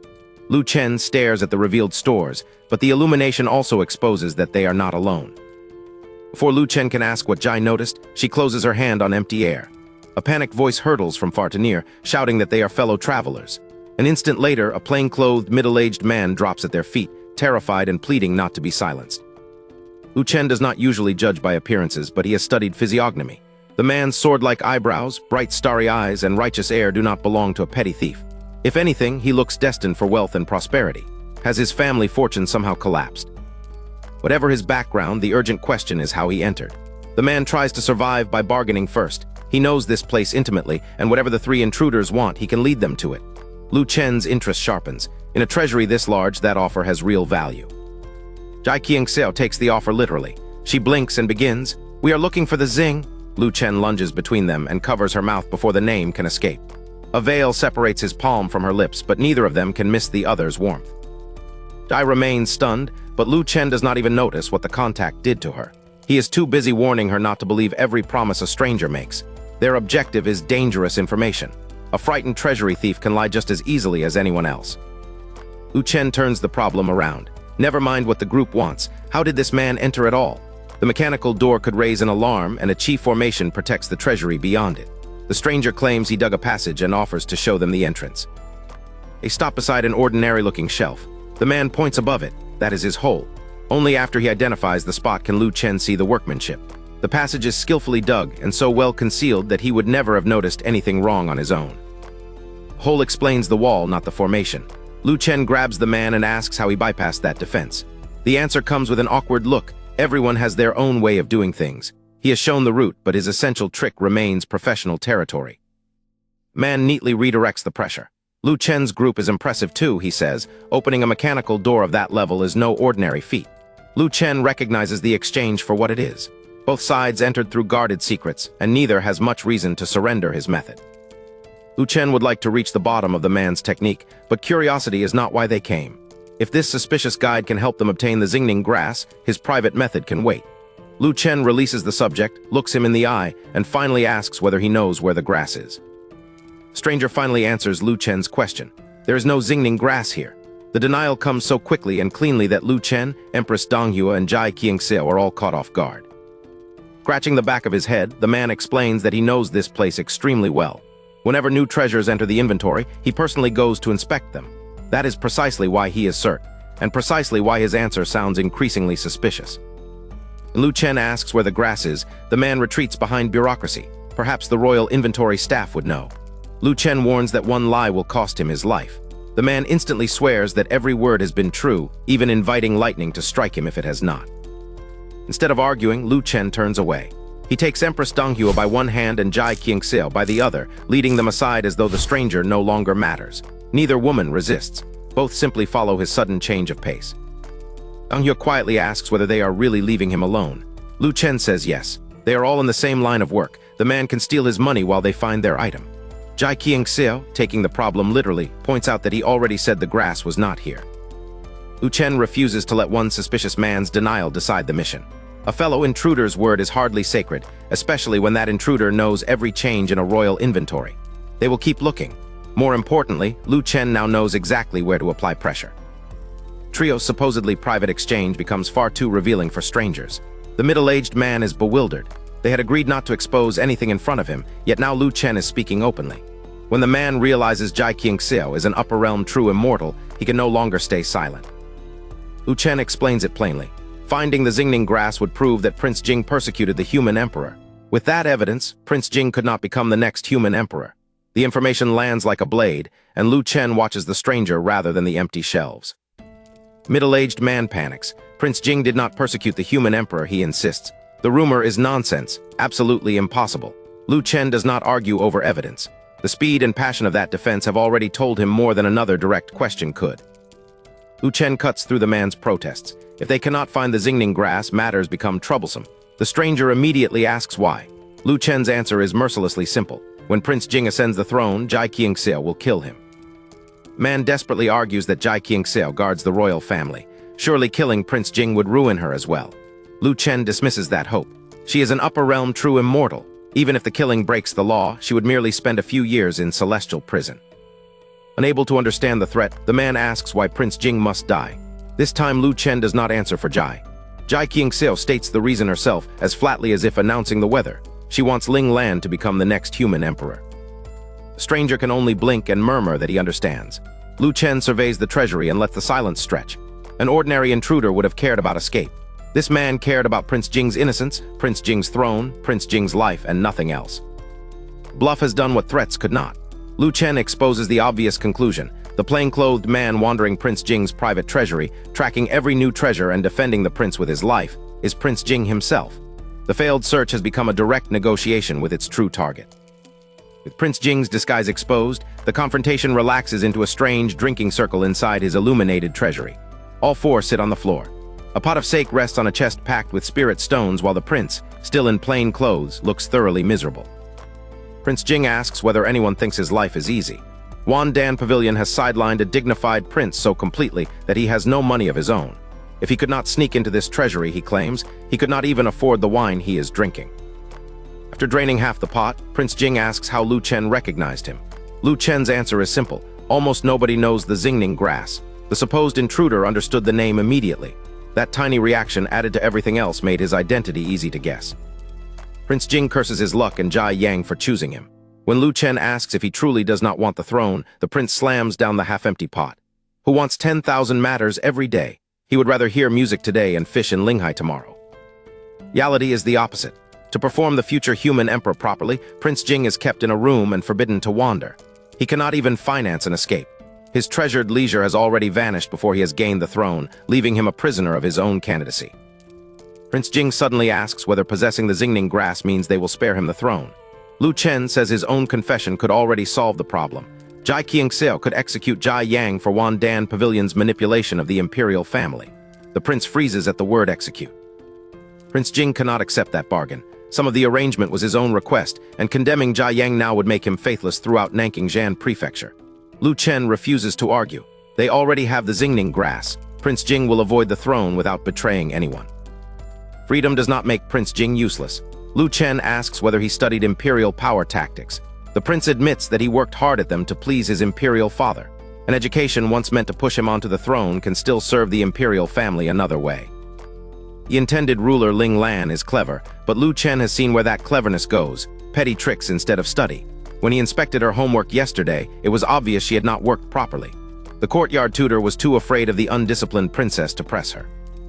Lu Chen gives Prince Jing a new role, teach Ling Lan. He is a prince of Nanking Prefecture, she is his biological sister, and his hard-won political education should not be wasted. Until Ling Lan can control the imperial family herself, her brother can stand beside her. The proposal ignites Prince Jing. He will return and pack immediately, enter the imperial palace tomorrow, and remain beside his little sister. Until Ling Lan can stand on her own, he vows to teach her diligently. Lu Chen's group can only stare at the speed of his transformation. And Prince Jing remembers Wan Dan Pavilion and turns timid again. Lu Chen promises they will deal with it today. Can they handle Jia Yang? Easily, Lu Chen says. Prince Jing's sister is terrifying. If Jia Yang refuses, one little nudge will finish him. Prince Jing can only demand what that means. Night has fallen by the time Lu Chen, Jai Qingxiao, and Empress Donghua begin the return journey. This time, mercifully, they ride a flying boat. Lu Chen stretches across the deck beneath the stars. After days of worrying over the imperial succession, the burden is finally gone. One piece of business remains. Lu Chen asks whether Jai Qingxiao knows what to tell Jia Yang about Prince Jing and the new arrangement. She does not even turn her head. She simply answers, "I do." For Lu Chen, that is more than enough. With an hour left, Lu Chen closes his eyes beneath the glowing secret realm gate. Dawn is already whitening the sky when he wakes. Someone has covered him with a blanket, and at some point during the flight, his pillow has become Empress Donghua's arms. A flying boat hovers outside the palace, and the three descend. Lu Chen declares the mission complete and sends everyone back to their own quarters. Then he adds one promise. Jai Qingxiao and Donghua should find him at noon, and he will cook for them. Lu Chen's peaceful mood does not survive the courtyard briefing. The secret realm has issued a challenge. The 10 strongest available people must fight it. Lu Chen stares at Gu Qingwan. Fight a secret realm? What does that even mean? Gu Qingwan looks up and explains. The gate will produce 10 phantoms, 1 per day. Defeating one earns a victory, but the challengers need 6 victories in total. Fail that threshold, and the entire secret realm will simply disappear without opening. How strong are they? Su Lian can give Lu Chen only one name, Great Emperor Mingshuang. The secret realm will not release the detailed information until noon. Gu Qingwan nevertheless judges that a saint-level secret realm would probably field 10 Great Emperor Phantoms. Lu Chen immediately finds the flaw. Nanking cannot produce 10 fighters of that caliber even if every quasi-emperor is counted. Su Lian says taking Ling Prefecture will join them, hence Great Emperor Zishan's presence, but Lu Chen counts again. Together, they still have only 5 Great Emperors. Su Lian corrects one assumption. These are phantoms, not the original Great Emperors, so quasi-emperors still have a chance. Even so, their greatest problem is Great Emperor Chenyang. After yesterday's confrontation, persuading him to return will be difficult. Lu Chen sees the answer and heads straight for Donghua. Gu Qingwan and Su Lian finally react. One grabs a food box, the other takes a bowl of white porridge. Their jade heels clack across the stones as they chase Lu Chen, tenderly ordering him to come back and listen to his sisters. The courtyard watches in envy. Jia Yang shatters a third tooth. In a remote palace courtyard, Lu Chen finishes the last bite of a meat pancake and knocks loudly. Dong Hua opens the door without her jewelry, and joy escapes across her face before she can speak. Lu Chen grins. "Sister, you're so beautiful today. How can anyone be this stunning?" Dong Hua simply stares. Lu Chen's praise has left the mighty Empress dazed at her own doorway, her face flushed as though she were drunk. She cannot understand why he appeared at dawn just to call her beautiful. All she manages is a halting assurance that she is fine. Before Dong Hua can gather herself, Lu Chen blinks innocently and complains that it is hot outside. Could his sister let him in? Her body stiffens and her blush deepens, but she steps aside at once and urges him through the door. Inside, Lu Chen finds pure Dong Hua extravagance. Gold, silver, and jewels glitter from furnishings that must have replaced everything the palace once provided. He may be the first male outsider ever admitted here.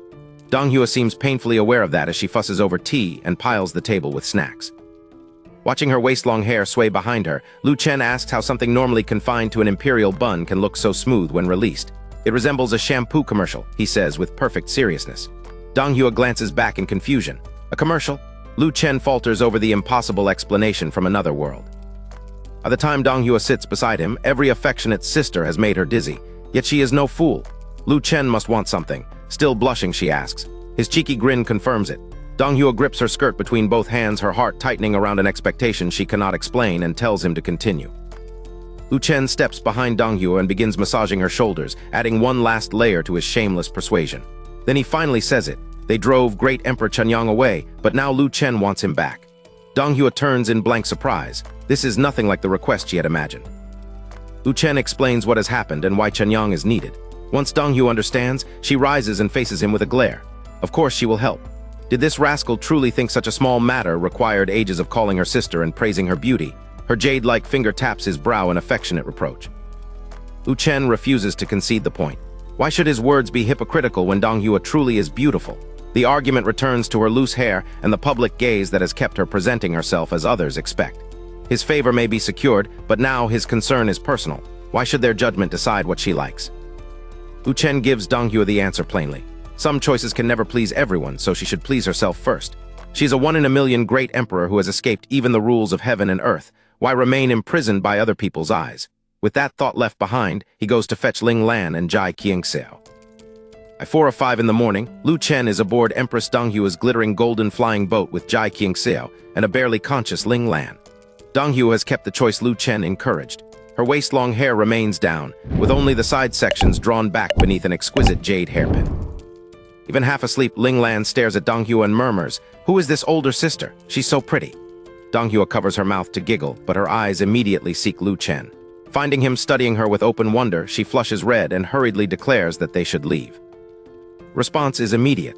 The top-tier vessel plunges into the spatial wormhole, and acceleration slams Lu Chen back into his seat.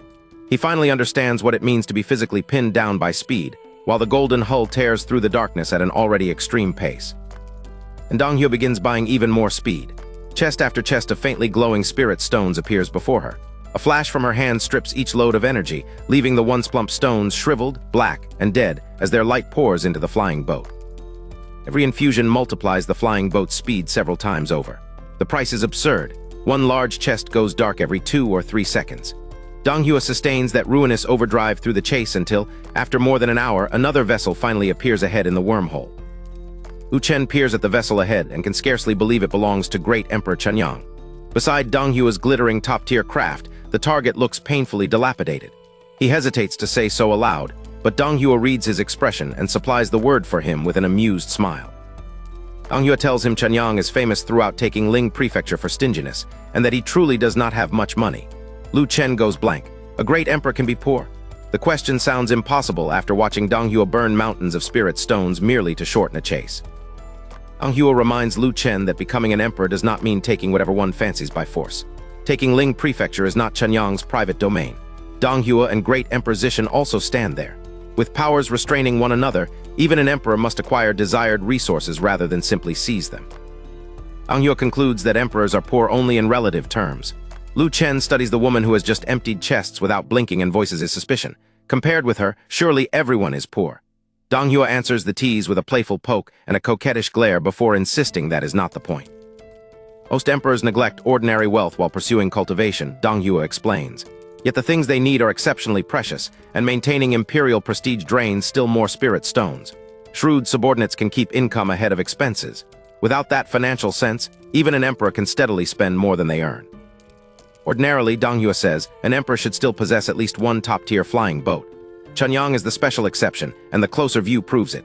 When Lu Chen finally faces the bearded, golden-eyed great emperor, Chunyang is not wearing magnificent imperial robes. He is dressed in coarse hemp clothes. Before the retrieval can become a reunion, Chunyang explodes. Even the King of Heaven must distinguish right from wrong, he insists. Then comes the absolute verdict. I'm not going, not going, not going. Lu Chen can only stare at the hemp-clad emperor. Why does that furious refrain sound so strangely familiar? Chunyang's furious refusal lands in surroundings almost too humble for an emperor. His flying boat is crude beside Dong Hua's casual vessels. Its interior more like a thatched hut than an imperial craft, with only a few plain bamboo stools and a bamboo table. Furniture only looks ordinary, and so does its owner. Chunyang has exchanged his magnificent imperial robes for coarse hemp. Seated on a futon with plain tea in hand, he resembles an old man, if one ignores the abundant life qi radiating from him. Lu Chen's group explains what has happened in the Saint-level secret realm, but Chunyang flatly refuses to return. Lu Chen had planned to let Ling Lan bump into him again, with Gu Qingwan supplying the terror. One look at Chunyang's genuine temper tells him that trick will fail. Pouring himself tea, Chunyang demands to know why they have only remembered him now. He had proposed cooperation from the beginning so everyone could unite against danger. Nanking Prefecture refused and insisted the Saint-level secret realm belonged to them alone. Now that something has gone wrong, Chunyang says, they suddenly want his help. If the secret realm belongs to Nanking Prefecture, then Nanking can handle it alone. He ends with the same stubborn verdict. This emperor is not going. Dong Hua does not bother soothing him. She coldly asks what he is pretending for. All that righteous language cannot hide the truth. He coveted the treasures inside Nanking's secret realm. Now that he has been denied them, he is merely putting on an act. Dong Hua is exactly right. Chunyang wanted the treasures, and his grand speech cannot change that. His face reddens under the exposure. With nowhere left to retreat, he admits it outright, but insists that he no longer wants them, so why should he go? Dong Hua is not interested in coaxing him like a child, unless that child happens to be Lu Chen. She simply offers 30 billion spirit stones for Chunyang to return and orders the money sent to Chunyang Hall. Lu Chen stares. Can money really matter to an emperor? Before Lu Chen can finish that thought, Chunyang objects, not to the principle but the price. Dong Hua Palace supposedly earns quadrillions each day from 30,000 spirit stone mines. Against wealth like that, he protests, 30 billion is an insultingly small offer. Dong Hua does not let him complete the complaint. Her expression never changes as she raises the price tenfold, 300 billion. Chunyang transforms at once. The indignant emperor bends into an eager smile, repeatedly agrees to the deal, and abandons every trace of his righteous refusal. With Chunyang brought back into the mission, Lu Chen finally yields to his exhaustion. He does not stand on ceremony. He lies down and rests his head on Dong Hua's beautiful lap, trusting her enough to fall asleep during the journey. Nearby, Gu Qingwan gathers the still-dazed Ling Lan into her arms, and they also begin to sleep. Chunyang blinks at the scene and starts to speak. Dong Hua silences him with one glare. Can he not see that they are trying to sleep? 4 hours later, Lu Chen finally stirs aboard Chunyang's rustic flying boat. He rises dizzily from Dong Hua's lap, stretches his back, and hears her gently ask whether he wants to sleep a little longer. Lu Chen waves away the offer. He is done sleeping. He is hungry. Dong Hua suggests finding a city for food, and the timing is easy. It is only noon, while the battle will not begin until midnight. Flying boat shoots out of the spatial wormhole. The travelers locate a city, buy food and other supplies, then return to the vessel and resume their journey with plenty of time remaining. Back aboard, Lu Chen and Ling Lan eat with astonishing enthusiasm, their cheeks packed like two hamsters. Dong Hua and Gu Qingwan show no interest in the mortal food, while Chunyang remains apart with his clear tea. Lu Chen asks why nobody else is eating. Dong Hua smiles and gives him a simple answer. The purchased food is not as good as what he makes. Lu Chen merely shrugs. If it fills his stomach, it is good enough. In the corner, Chunyang holds a cup of clear tea, the same shattered cup, now repaired with immortal arts. He studies Lu Chen and asks the question troubling both him and Dong Hua. Does someone this powerful truly still need to eat? When Chunyang asks for a bun, Lu Chen mischievously names an outrageous price. Chunyang immediately protests. A bun costs 2 copper coins at most. He even produces a silver ingot worth more than 100 of them. Lu Chen refuses the money and tosses him the bun for free. Chunyang takes one bite and complains that it tastes terrible.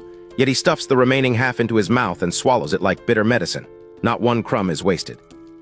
Lu Chen cannot reconcile such behavior with a great emperor. Is Chanyang Hall really that poor? Donghua snorts at the question. Poverty is not the issue. Chanyang still owes Donghua Palace a great deal of money. Chanyang protests that the debt is old news. The 300 billion from their new agreement has already been sent to Chanyang Hall. Once the accounts are settled, he vows to repay Donghua Palace in one stroke. Donghua reminds Lu Chen that Chanyang has no followers. Other great emperors must support factions whose interests consume fortunes and create conflict. Nanking itself proves the point. Without the shared secret realm crisis, Gu Qingwan and Su Lian would still be at odds. Lu Chen asks the obvious question. If Chanyang needs little and lives so frugally, why borrow so much? Donghua delivers the answer with a snort. He gives money to suffering mortals, rewards talented cultivators, then returns to her palace penniless and asks for more alms to distribute. Still red with embarrassment, Great Emperor Chanyang insists that he always intended to repay Donghua. She answers with a cold glance. Every loan to him is a one-way trip, and she would have stopped long ago if his money did not keep going toward good deeds. Lu Chen watches him over a bun and asks almost curiously whether he is actually a good person. Chanyang recovers at once. Of course he is. Ask anywhere in taking Ling Prefecture, he boasts, and his name earns a raised thumb. Lu Chen immediately asks why such a good man came to Nanking to do what he did. Chanyang cannot deny the contradiction. He is half a step from sainthood, needing only one tiny opportunity, yet peaceful cultivation might still demand another several hundred years, or 1,000. That impatience is precisely what the saint-level secret realm exploited. Chanyang had endured tens of thousands of years, yet the last few centuries felt hardest. Once he learned what Nanking possessed, he could not hold back, and now admits that being driven out was fortunate. Donghua's concern about taking reaches further back. A human emperor once pleaded bitterly for Li Qiufeng, and they spared him because apparent sins should not fall upon the child. Her unfinished thought, looking at it now, makes clear how deeply that mercy is being reconsidered. Lu Chen asks the question outright. Is Li Qiufeng a prince? Donghua and Chanyang both confirm something worse. Li is not merely royal, he is the next human emperor. He is Taking's only prince, so neither his character nor his deeds can produce another successor. Chanyang stretches and declares that Taking's future will soon be irrelevant to him. After sainthood, he expects to leave its affairs behind.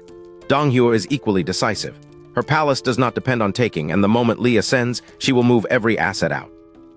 And Donghua looks at Lu Chen, who has already lowered his head to eat again. Her cold political tone melts into a soft, purse-lipped tease. If she must relocate, she asks, how about Big Sister moves to the Jade Pool's sacred land to keep him company? By dusk, the journey and afternoon preparations are behind them. In the Yunhai mountain range, Lu Chen lies in the courtyard he knows best at the Jade Pool's sacred land. Jai Qingxiao has come with him, even though she will not enter the secret realm herself. Lu Chen has two reasons for bringing her. Ling Lan will be taught by Prince Jing. If every complaint brings Jai rushing in, that instruction becomes meaningless. More importantly, the 10 people inside the secret realm feel dangerous. Keeping an upper realm true immortal nearby gives Lu Chen security. So Jai will live at the Jade Pool's sacred land from now on. Once each week she can return to see Ling Lan or bring Ling Lan here for a day before sending her back. When Lu Chen asked, Jai barely hesitated. She asked nothing. She simply followed. Jai's attention turns to the courtyard chickens. They are edible, Lu Chen admits, but he has raised them for years and grown attached. If she wants beggar's chicken, Yunxian town is easier. A seller there will slaughter and clean one for them. Jai considers this and asks for money. Lu Chen produces a pouch of silver and places it in Jai's hand. Then he expands the errand. Buy crawfish too. He will make them spicy for dinner. Jai now has both the money and the instructions that will turn a simple chicken run into their preparations for the night. Lu Chen promises that they will sit off to the side, eating spicy crawfish while watching a big show. Jai tilts her head and asks what show. His eyebrow rises. The battle with the secret realm. The vast Yunhai mountain range has an enormous martial arts canyon ready for it. At midnight, Lu Chen's promised outing has reached Juling Peak, far from the Jade Pool sacred land's main sect. Stars scatter across the sky, while the secret realm gate hangs high overhead, giving off a faint and eerie glow. Every Jade Pool senior and junior sister has come to learn from the rare Great Emperor-level battle. Su Lian has also brought Qiansheng Mountains people, and news of the 10 secret realm opponents is drawing still more sects from across Nanking Prefecture. Thousands of eager eyes settle on the martial arts arena below, an expanse of more than 10,000 square meters. Yet two people are exceptions. Lu Chen and Jai Qingxiao are not staring at the battlefield at all. They are setting up an enormous cooking pot. The pot is a sea of bright orange-red crawfish. Jai did not merely complete her errand. She spent every bit of Lu Chen's silver, emptied the shop, and nearly brought its proprietress back too. Then both of them scrubbed crawfish from dusk until midnight without eating. Now the work finally pays off. Lu Chen reheats the oil and adds his homemade beef tallow hot pot base. As it melts around the crawfish, the promised spectator dinner becomes real, rich, and spicy beside a battlefield prepared for great emperors. Lu Chen tells Jai to remove the head first, though he admits the head is delicious too. Anything questionable inside cannot possibly trouble an upper realm true immortal, he reasons, so she may as well suck out all the flavor. Lu Chen watches closely. The moment Jai tastes it, light appears in eyes that are usually beautifully emotionless. His lips curl into a smug smile. He knew he had not lied. Jai looks straight at him and answers with complete sincerity, "Lu Chen, you are truly amazing." Lu Chen points out several man-sized wooden barrels. They contain beer, the same drink he used in the crawfish. Eating the two together, he promises, is wonderfully refreshing. Jai finishes her crawfish, licks her fingers clean, and immediately goes to investigate. Jai asks whether this is alcohol too. Without looking away from his stir-frying, Lu Chen explains that he brewed it himself from barley. It is different from the liquor she knows, but it tastes good. Jai scoops out a large wooden mugful, and he adds one last warning: it is best cold. Lu Chen turns back to his crawfish, trusting that ordinary beer cannot trouble a true immortal. That assumption lasts only until Jai begins to sway beside him. He slaps the lid onto the pot and lunges away from the cooking station to catch her. Supporting her weight, Lu Chen demands to know how many cups she drank. This is only beer. How can she already be this drunk? He urgently tells her to go sit down, hoping the simplest instruction will restore order before he has to finish cooking. Jai refuses. Instead, she locks both hands around Lu Chen's arm and looks up at him with a tiny pout, almost impossibly cute compared with her usual expressionless composure. Her answer stretches into a drunken plea. She does not want to sit, she wants a hug. Lu Chen's first thought is a furious refusal. His second is far worse. The battle will begin in less than half an hour, and Jai Qingxiao is an upper realm true immortal. If this affectionate drunkenness becomes a drunken rampage, who at dueling peak could possibly stop her? Still caught in Jai Qingxiao's drunken embrace, Lu Chen orders her to stand straight. She obediently pulls away and answers in a soft, drawn-out voice. The obedience lasts one heartbeat. With hazy eyes and a foolish giggle, she dives straight back into his arms and begs him to drink with her. Soft sounds behind him make Lu Chen turn. Gu Qingwan, Su Lian, and the others have arrived, and every one of them is staring at Jai clinging to him. Gu raises an eyebrow and asks whether they have come at a bad time. Lu Chen blurts that their timing is perfect. Their staring does nothing to free him. Lu Chen finally snaps at everyone to stop watching and pull Jai away because the cooking is not finished. The awkward tableau breaks at once. Moments later, the private cooking station has become a crowded midnight meal beside the arena. There are 10 people around the tiny table. Lu Chen, Jai Qingxiao, Gu Qingwan, Su Lian, Ling Yin, Ling Xuan, Empress Donghua, Great Emperor Chenyang, Great Emperor Zishan, and Li Qiufeng. There's barely room to crouch, but every gaze is fixed on the steaming basin at the center. The basin is heaped with fragrant, spicy crayfish and more hiss in Lu Chen's iron wok. He tells everyone to start eating. Jai bought 30 catties, so there is plenty. At the sound of her name, Jai sways and tries to rise. Su Lian catches her and pulls her firmly back down. Gu Qingwan asks what Jai could possibly have drunk. The answer is Lu Chen's beer. That makes the barrel more alarming, not less. These cultivators know wines brewed from heavenly treasures for strength and pleasure, yet this humble drink has already overwhelmed an upper realm true immortal. Battle is too important to watch through a drunken haze. Gu Qingwan and Su Lian agree that they will drink only after the competition. This saint-level secret realm is in Nanqingjian Prefecture, and responsibility rests on them. For tonight's two leaders, curiosity must wait. Empress Donghua feels no such obligation. She scoops beer into a golden cup, calls herself Lu Chen's elder sister, and sweetly tells him that if she gets drunk, he must carry her back.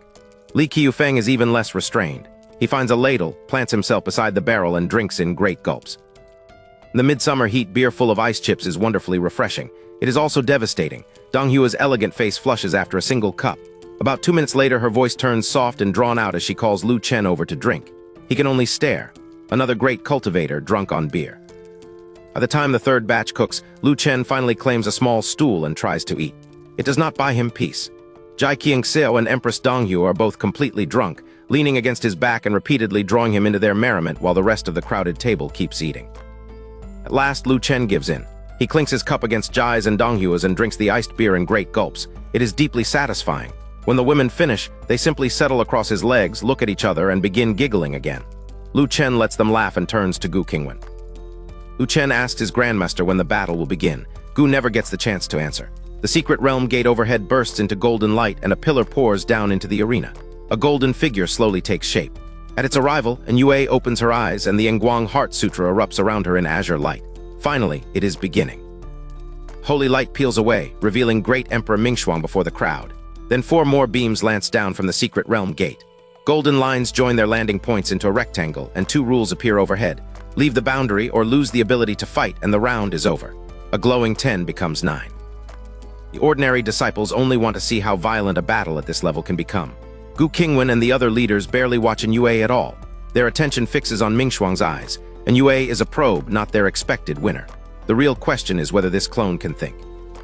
If Mingshuang is only condensed power, blind aggression can be studied and beaten. If he has judgment, the trial becomes terrifying. Opening the secret realm requires 5 great emperor victories and 1 quasi-emperor victory.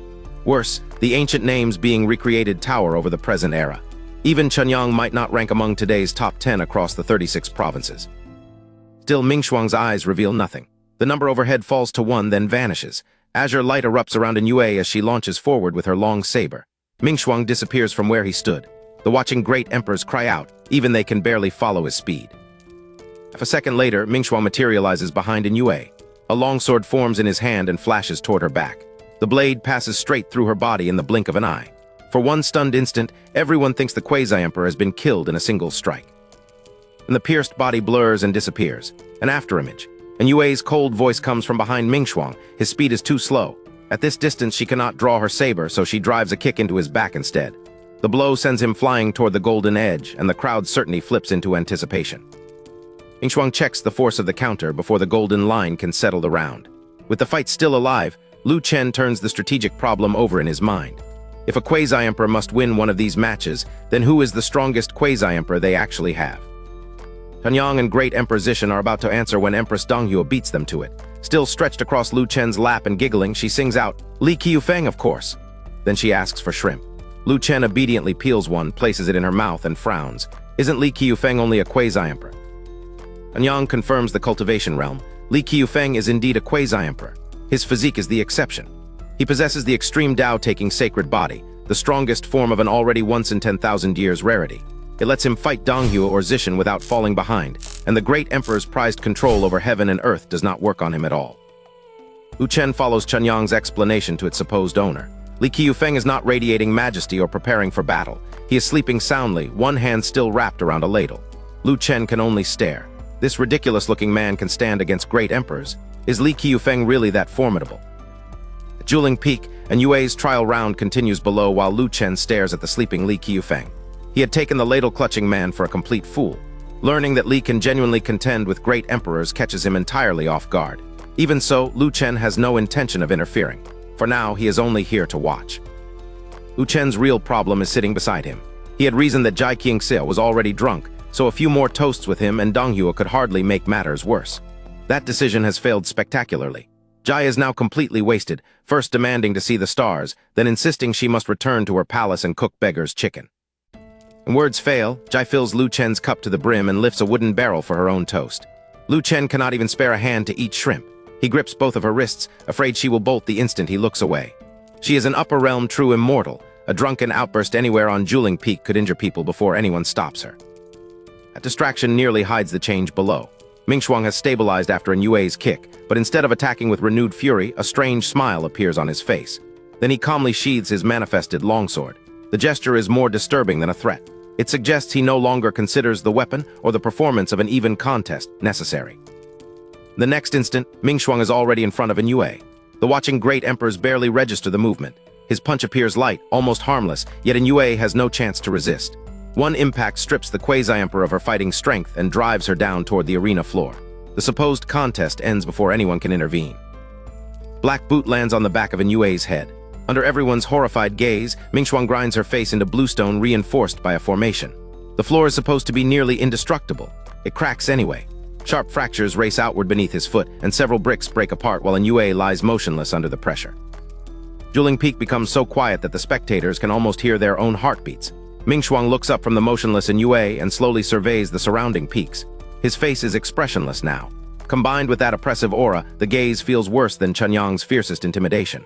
Fear does not merely tighten their chests, it seems to strike directly at the soul. Conclusion spreads without needing to be spoken. This is not the strength of a great emperor. A great emperor can defeat a quasi-emperor in one move, but not with a casual-looking punch that erases every trace of resistance. Even Chunyang could not do that, and Chunyang already stands half a step from sainthood, close enough to be compared with an upper realm true immortal. Shock does not make the great emperors foolish. Descending together would serve no purpose. This round is already lost, and turning one defeat into a larger clash would only waste lives and strength. The secret realm still demands victories in the rounds ahead. Coming back to his senses, Chunyang stands and makes the only rational call. They concede. Chunyang barks that they have lost and orders Mingshuang to release Yue.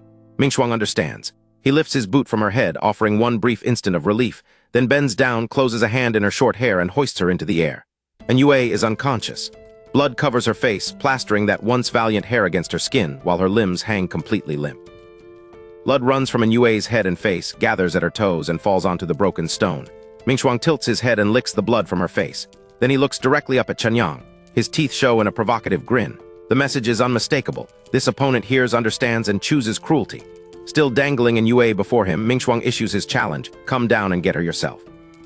Mingshuang's challenge hangs over the shattered arena, but no great emperor descends. They did not reach this realm by surrendering to anger. However vicious the provocation, they recognize one brutal fact. Mingshuang is too strong. None of them can face him alone. All five might defeat him together, but victory would solve nothing if even one challenger were badly wounded. 5 great emperors and Li Qiufeng still have rounds ahead, and no one can guarantee every victory. One later loss would erase the entire secret realm. Danger is worse than raw strength. Until now, they believed the secret realm produced mindless energy constructs. Mingshuang has listened, understood, and chosen cruelty. If the later opponents can think as well as fight, even the uninjured challengers cannot assume they will win. Though the round is lost, there will be no pointless sacrifice. Gu Qingwan and the others have survived horrors worse than this, but Lu Chen has not become numb to the sight below. Watching Yue dangle bloodied and helpless leaves a knot of discomfort he cannot dismiss.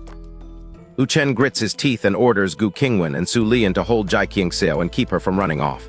Both women exchange one alarmed glance. Then they protest together. Is he planning to rush down and save Yue himself? Absolutely not. Rummaging through his spatial bag, Lu Chen snaps that he has no desire to die. His plan is not to fight. He only adjusted part of Yue's cultivation technique that afternoon, but now he has grasped the Nguang Heart Sutra's most powerful step. One formula may let Yue escape herself. Claim silences everyone. Chunyang and Zishan know the Nguang Heart Sutra's reputation, yet cannot imagine what its supposed strongest step could be, especially when Yue cannot even stand. Gu Qingwan ignores the questions forming around them and asks the only thing that matters. Will Lu Chen enter the arena? Lu Chen pulls a sword from the bag, sets it aside, and nods repeatedly. Of course he will not enter.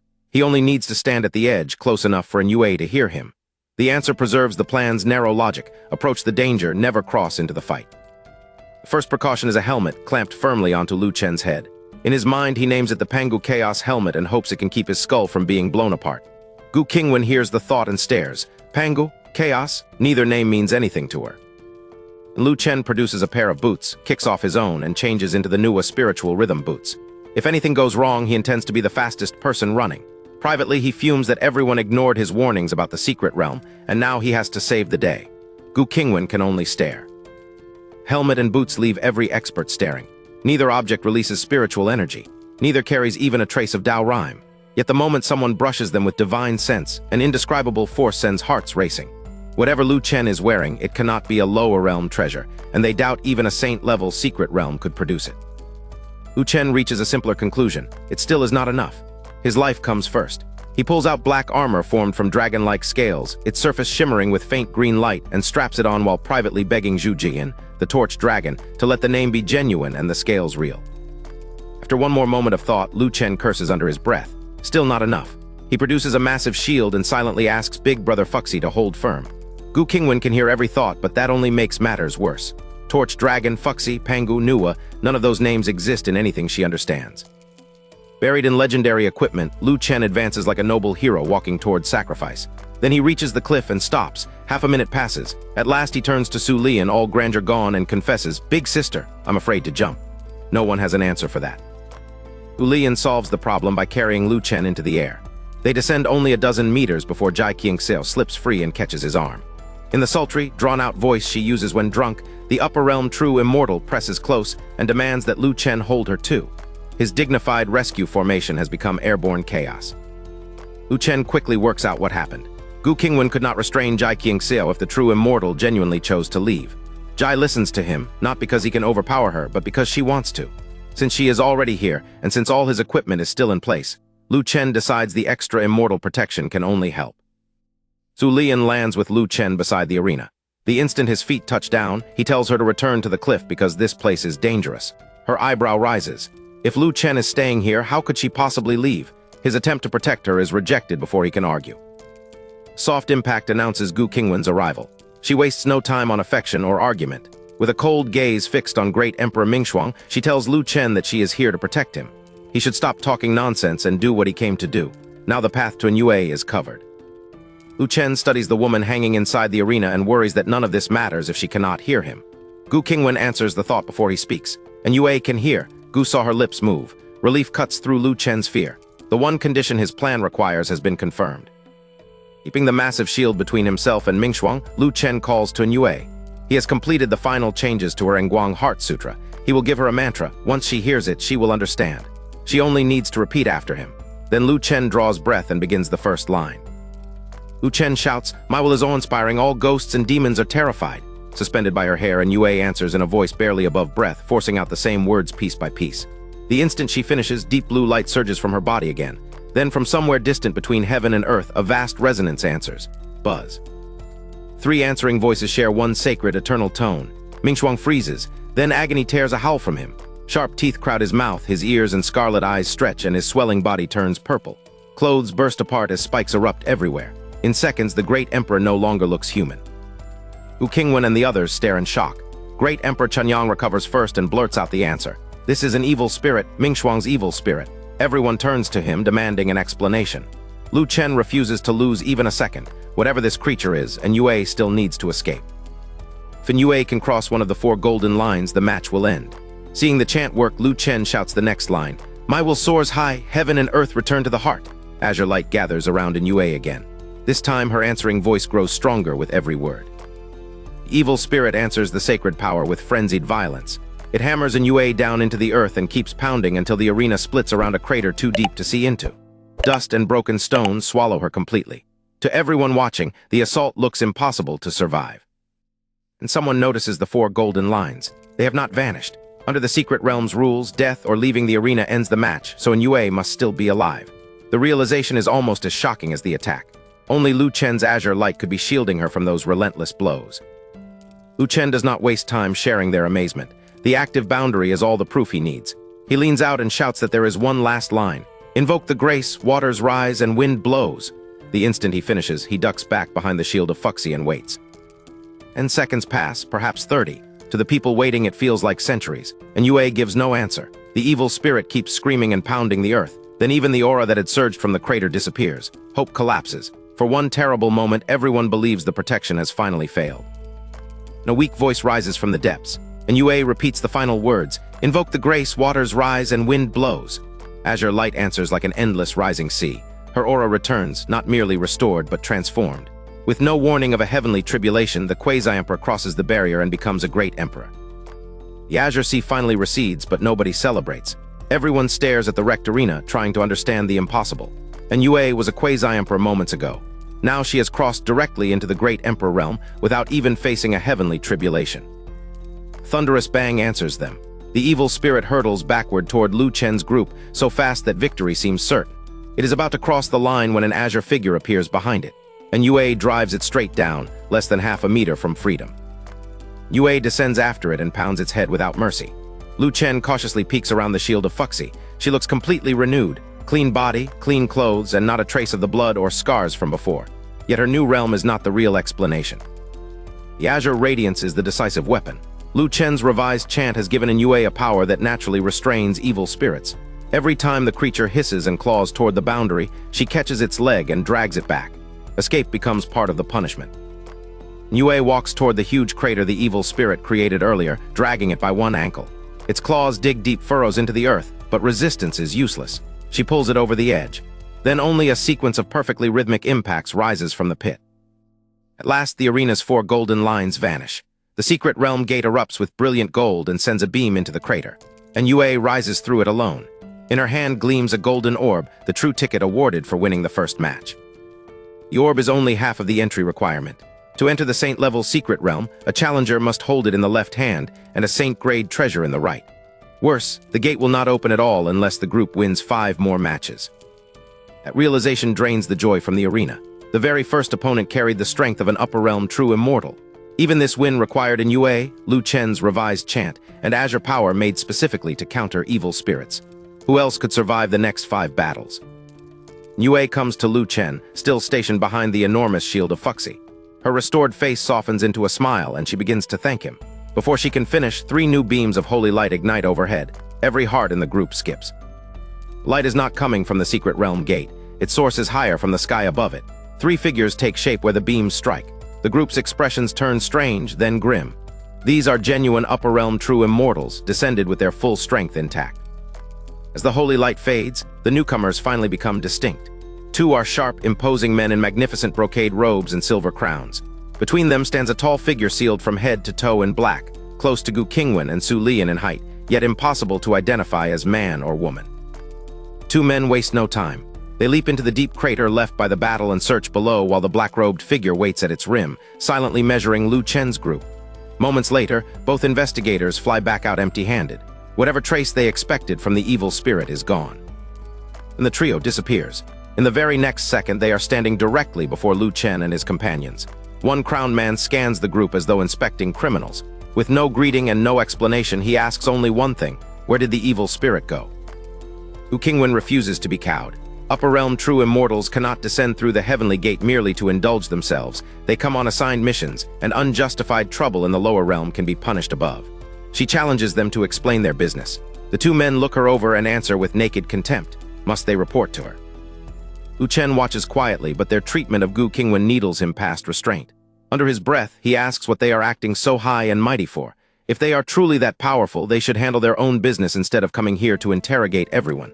His voice is soft. Every cultivator present still hears it. Inside, Gu Qingwan is delighted that Lu Chen defended her. Outside, she remains perfectly calm. She steps in front of him and calls him an ignorant child whom she will discipline at home. Su Lian and Yue join her at once. Then Chunyang and Zishan move up as well. Whatever the risk, the lower realm will not surrender one of its own to casual bullying. 2 true immortals do not erupt over Lu Chen's insult. Instead, something else arrests their attention: his Qiyuan sword. Their cold interrogation shifts into imperious curiosity, and they demand to inspect the treasure. To them, lower realm refusal is almost unthinkable. To the people shielding Lu Chen, the demand is simply another form of bullying. Before the pressure can go any further, a woman's voice sounds from behind the 2 visitors. It does not ask about their mission, the vanished evil spirit, or the sword. It asks a far more personal question: were they bullying Lu Chen? The 2 true immortals frown and turn toward the unseen speaker. The woman behind the 2 visitors is Jai Qingxiao. She is still visibly drunk, her cheeks flushed from the night before. But the softness she showed while clinging to Lu Chen is gone. Her unfocused haze is sharpened into a gaze so dangerous that everyone turns to watch her. The pair recognize her as the upper realm true immortal assigned to guard Nankingjian Prefecture. Then they notice the drunken fluctuations around her. Their surprise turns into condescension. To them, she is merely a low-level guardian who has appeared in no condition to challenge 2 of her supposed betters. Gu Qingwan and the others recover first, and close ranks around Lu Chen again. Gu Qingwan refuses to surrender his sword merely because strangers from above demand to inspect it. The visitor's cultivation may eclipse everyone in the lower realm, but that does not grant them ownership over Lu Chen's belongings. 2 men bristle. They insist that upper realm immortals would never steal such a trashy object. They only want to examine something unfamiliar. Su Lian answers with icy simplicity. If they consider it trash, they have even less reason to touch it. Neither rank nor insult moves the protective line. A concealed leader finally snorts in disapproval. Without even granting the pair a look, the black-robed person asks why they are bullying children and orders them back to the real task, searching for marks left by the vanished evil entity. Both men immediately bow and answer, "Yes, Lord Sovereign." Subordinates obey, but pride demands a final word. Rising from their bows, they glare at Gu Qingwan, Su Lian, and the others. They announce that the group will be spared this time, then begin threatening punishment for any future disrespect. The sentence never reaches its end. A hand has settled on each man's shoulder. They look back and find Jai standing between them, her eyes utterly still. She asks again, calmly and clearly, whether they were bullying Lu Chen. Even now, they answer with disbelief, calling her a low-level guardian and questioning whether she truly means to fight them. Jai does not let them finish. Her hands slide from their shoulders to the backs of their heads. The calm mask breaks into anger. "I asked if you were bullying Lu Chen?" With one violent motion, she drives both upper realm true immortals straight down into the earth. Blow does not merely crack Juling Peak. Fractures race across the entire Yunhai mountain range, tearing open several bottomless ravines as Jai's spiritual power surges outward. Gu Qingwan and the others react at once. Before the expanding destruction can catch him, they seize Lu Chen and carry him into the air. Black-robed sovereign turns back to the devastation and finally sounds alarmed. The leader calls for Lu Chen's group to stop Jai before she kills either man. Killing an upper realm true immortal would bring arrest regardless of her identity. They came to investigate the lower realm's surge of resentment, not to wage war, but Jai has not yet released them.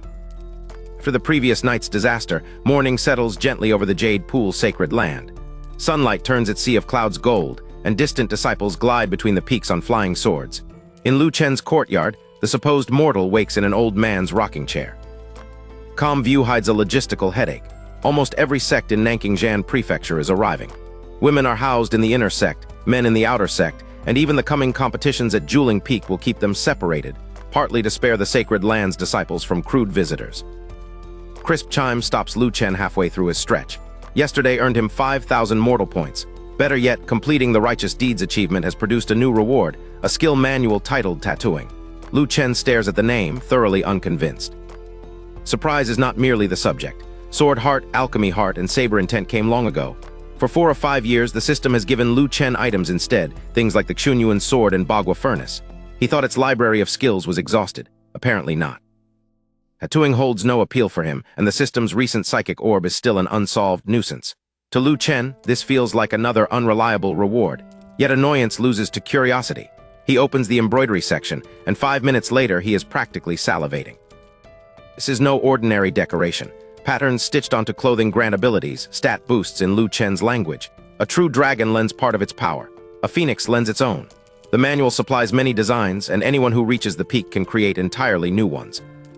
There's one obstacle. Lu Chen can already picture himself hunched over clothes with an embroidery needle, and the image gives him a headache. But last night's first evil spirit was terrifyingly strong. Without special abilities, victory may be impossible. Pride cannot outweigh survival. But Lu Chen learns it. 10 minutes later, the book closes. The entire discipline is already mastered to its peak, including the freedom to invent designs beyond the manual. His hesitation vanishes beneath shameless self-satisfaction. He cannot help being this fast, or in his own estimation, this awesome. Lingyin's visit returns the morning to last night's consequences. She asks about Jai Qingxiao. Lu Chen explains that after carrying Jai and Empress Gu back, he left them sleeping together. Jai drank so much that she has not awakened and probably will not until noon. Lingyin relays the old ancestor's order. Once Jai wakes, Lu Chen must keep her from wandering. If she meets the 3 true immortals from the upper realm again, another conflict could erupt.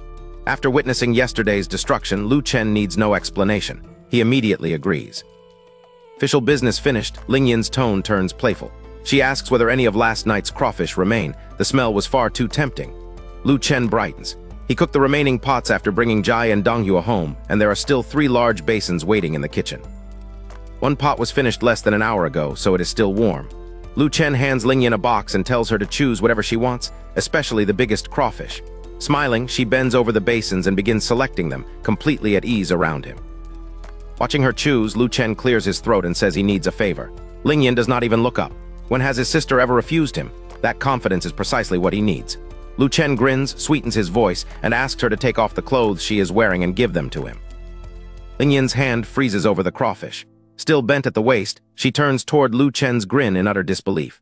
Color rushes into her face as she asks the obvious question, what could he possibly want with the clothes she is wearing? Lu Chen insists with an impressively straight face that he has a real and important reason. Lingyin plainly does not believe him. Yet she is gentle, she dotes on him, and experience says that enough persistent pleading from Lu Chen usually defeats her resistance. At last, Lingyin grits her teeth and hands over her fragrant white Taoist robe. Lu Chen immediately spreads it wide and measures the available cloth. The cranes and clouds already embroidered across its back consume the space he needs. For his experiment, this robe simply will not work. Lingyin leans in, now half convinced that Lu Chen truly has a purpose, and asks what is wrong with her robe. He hands it back and answers with catastrophic honesty. Perhaps she could give him the one underneath instead.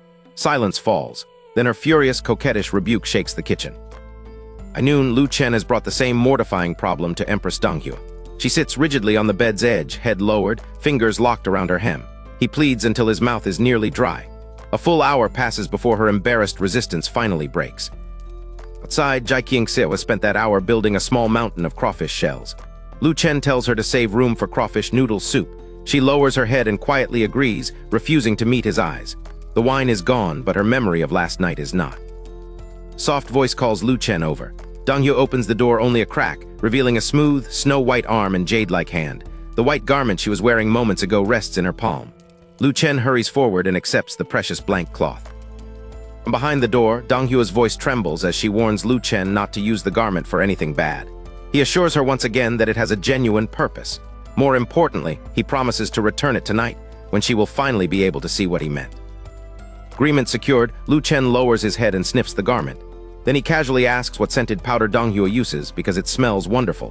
Whatever composure she had left vanishes. The door slams shut with a bang, leaving Lu Chen outside with his prize. Near noon, Lu Chen finishes preparing lunch. A Jade Pool senior sister brings word that Gu Qingwan and Su Lian will not be returning to eat. Lu Chen has already expected their absence, so the meal proceeds with a much smaller group than usual. Dong Hyo eventually emerges with her face still flushed. Only 3 people sit down today: Lu Chen, Dong Hyo, and Jai Qingxiao. The table feels unusually quiet. Both women keep their heads lowered and concentrate on eating, each avoiding Lu Chen for a different embarrassing reason. Halfway through the meal, brilliant golden light blooms across the secret realm gate suspended in the sky. The quiet table is forgotten as attention snaps upward. The signal can mean only one thing: the secret realm is releasing new information, and everyone must learn what comes next. Golden signal has barely appeared when the 2 upper realm true immortals Jai Qingxiao beat yesterday's streak toward the secret realm gate. One slips inside while the other plants himself at the entrance to keep everyone else out. Seconds later, the scout reappears, shakes his head, and the pair abruptly leave. Only after the pair withdraw do Gu Qingwan and the others enter the gate. Watching from below, Lu Chen cannot make sense of the failed inspection. Rather than wait for Grandmaster's group to return, he turns to the strongest and most immediately available scout at his table, Jai Qingxiao. Lu Chen tells Jai to fly up, read the introduction, and report back. She solemnly turns her bowl toward him and says she is finished. He praises her and repeats the order. Jai blinks. That was not her report. She means she wants more. Lu Chen accepts the price and takes the bowl. With the bargain settled, Jai shoots into the sky. 3 to 5 minutes later, the second bowl is ready, and Jai lands at almost the same moment. She immediately sits and starts eating. Lu Chen has to wait beside her while his fastest source of intelligence tries to answer through a mouthful of noodles. Jai's report identifies the figure behind tonight's announcement: Holy Mother Lanchen, remembered by later generations as noble and exceptionally kind. Lu Chen does not dismiss that reputation. To him, this is closer to a historical record than advertising, and the judgment of those who came afterward should not simply be false. Lu Chen genuinely believes people like that can exist. False saints may have turned the title into an insult, but true compassion is different. The world kisses someone with pain, and they answer with a song. He cannot reach that state himself. That only makes him more willing to believe Lanchen could. But the opponent coming tonight is not Holy Mother Lanchen. Like the earlier transformation tied to Great Emperor Mingshuang, it must come from something she cast away. Kindness can be eliminated immediately. She would never discard the quality that defined her. The dangerous answer is the opposite: resentment, grievance, or something born from both. The conclusion fits too well. Later generations praise Lanchen for always putting others first, but that cannot mean she never suffered. Every time she swallowed an injustice or yielded for someone else, there could have been grievance she refused to show. If all of that was discarded together, tonight's transformation may be vicious. Lu Chen begins stitching sacred counters into Dong Hyo's white garment. A divine phoenix comes first. Nirvana rebirth offers survival, and a sacred phoenix should strike a resentful evil spirit with overwhelming advantage. He adds a Qilin as well, building layers of auspicious power into the cloth while the needle continues moving. At stitch, Lu Chen remembers the decisive rule in the embroidery manual. Once the discipline is mastered, the user is no longer confined to its prepared totems or divine beasts. Original designs are allowed, and Lu Chen has already reached that mastery. The garment no longer needs to follow any sensible traditional pattern. His custom build is gloriously excessive. 3 infinity edges should make every strike a critical hit for 99,999. Then come 3 sunfire capes and 3 thornmills, damage burning within and without, while anyone who hits the wearer hurts themselves. Lu Chen surveys the chaotic plan and declares it perfect. From noon until deep into the night, Lu Chen keeps the embroidery needle moving. The spiritual energy lamps shine brighter than the electric lights he remembers from Earth, which is fortunate. Even with that help, hours of close work leave his eyes aching. At last, the white shirt is finished. Lu Chen leans back to judge his first completed garment and recoils. There is no polite way to describe it. The embroidery is hideous.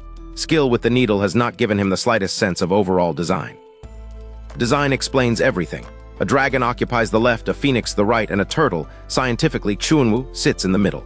Every remaining gap holds an infinity edge, a thornmill, or a sunfire cape. Lu Chen has turned protection into visual chaos. Fortunately, this masterpiece is only an undershirt. Once Dong Hyo wears an outer coat, nobody will see the mess. Lu Chen closes his sore eyes, performs a quick round of eye exercises, then takes the finished countermeasure outside before the trial roster can be settled. Outside, Dong Hyo and Jai Qingsil rest in the courtyard's 2 old rocking chairs, talking beneath the night sky. Lu Chen is quietly delighted. Jai usually drifts through each day in a daze, and now, besides him, she finally has someone willing and able to talk with her. After giving Dong Hyo the finished undershirt to put on, Lu Chen turns to Jai.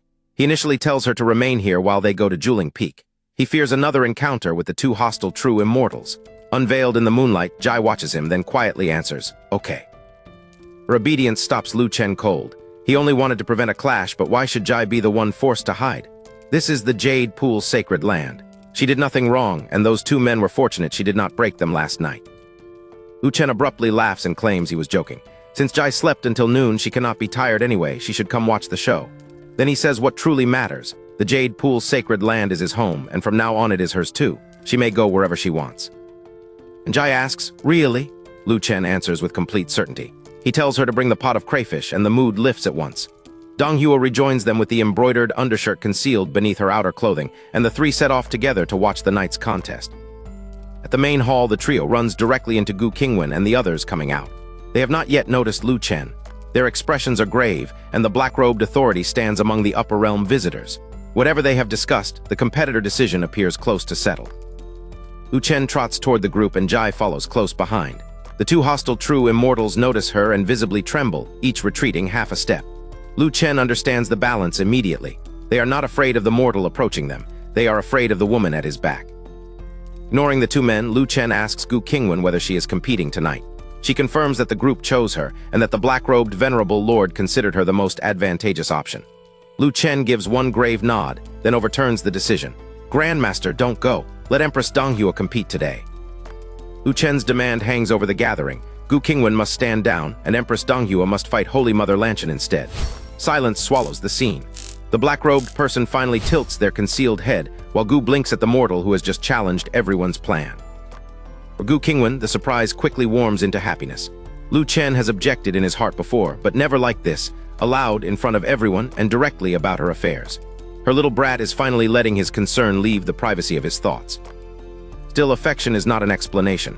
Gu asks whether Lu Chen knows Holy Mother Lanchen well. He blinks, then honestly shakes his head. Not really. He has only heard of her. The answer gives the upper realm attendants exactly the opening they wanted. 2 hostile true immortals snort. If Lu Chen does not know Lanchen, they tell him, then he should stop spouting nonsense. Their exalted lord chose Gu Qingwan. A child who understands nothing has no right to disrupt a decision this important. Black-robed person says nothing. Instead, they study Lu Chen. His body is mortal, and his bone age is no more than 100, yet his aura carries the imposing dignity of a reincarnated divine lord. He is extraordinarily handsome, and last night, great emperors protected this apparent nobody with startling ferocity. Lu Chen does have a practical concern, but it is tangled up with the clothing prepared for Dong Hyo. His thoughts catch on another obstacle. Gu would never wear someone else's clothes. She will not even use another person's bowls, chopsticks, or cups. Hearing enough of his inner voice, Gu wonders what he did with Dong Hyo today. Privately, Gu no longer needs the answer. If Lu Chen wants Dong Hyo to fight, then Dong Hyo can fight. This is the first time he has tried to interfere in her affairs, and that alone makes her happy enough to indulge him. But private trust cannot yet become a public decision without explanation. Gu cannot simply agree without cause. Everyone discussed her selection together, and the black-robed person's recommendation helped settle it. If she changes the competitor now, she owes the people beside her an explanation. So she does not reject Lu Chen, she gives him more time. A small flying boat appears in Gu's hand. She tosses it lightly upward and it expands above the gathering. Then she looks to Lu Chen and gives her answer. They are leaving now, and he can explain on the way. The unresolved argument rises into the sky with them. Flying boat does move forward, barely. It drifts so gently that no acceleration can be felt. Around it, Jade Pool Senior and Junior sisters streak past on flying swords at more than 10 times its speed. This is not a hurried trip to an imminent battle. Gu is deliberately buying Lu Chen time. At last, the black-robed person and the 2 true immortals understand what feels wrong. These people are not merely humoring Lu Chen. They truly intend to hear his reason. Worse, they may genuinely replace Gu Qingwan and send Empress Dong Hyo into the match exactly as this mortal asked. Surely not. Still aboard Gu Qingwan's deliberately crawling flying boat, Lu Chen scratches his head and searches for a respectable explanation. None exists. He cannot exactly announce that he embroidered 3 infinity edges onto Empress Donghua's clothes, and that this secret preparation is why he wants her in the match. At last Lu Chen ventures, "You all know, right? Like." Before the sentence can become anything, Gu Qingwan nods with perfect seriousness. Of course, she knows exactly what he means. Su Lian immediately agrees. Somehow Lu Chen's non-existent explanation has already acquired 2 confident witnesses. The agreement spreads, and Yue reverently announces that she has finally been enlightened. Li Qiufeng blinks once, catches on, and complains that Lu Chen should have said so earlier. Chunyang and Zishan exchange a glance, then solemnly praise the excellent sense of whatever Lu Chen supposedly said. Lu Chen stares at them. The black-robed person stares at them. The 2 hostile true immortals stare at them.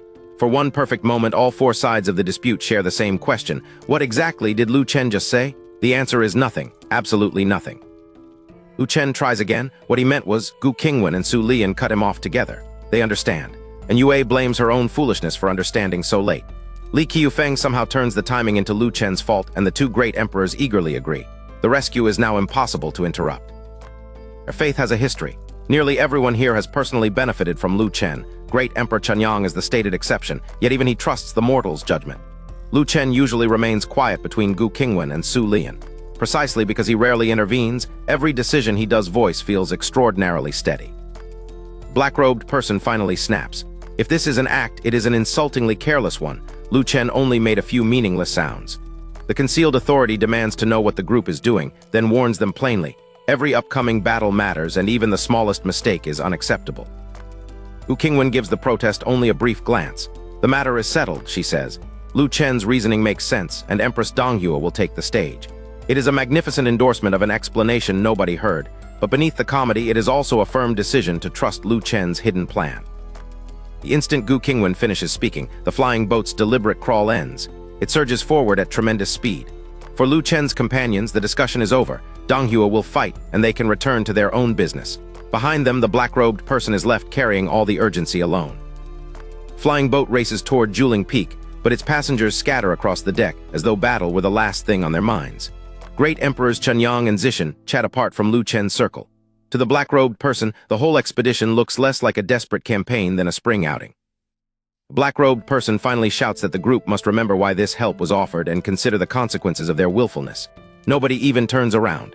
Lu Chen simply sits beside Gu Qingwan, peels a crayfish for her, and quietly asks the question that actually interests him.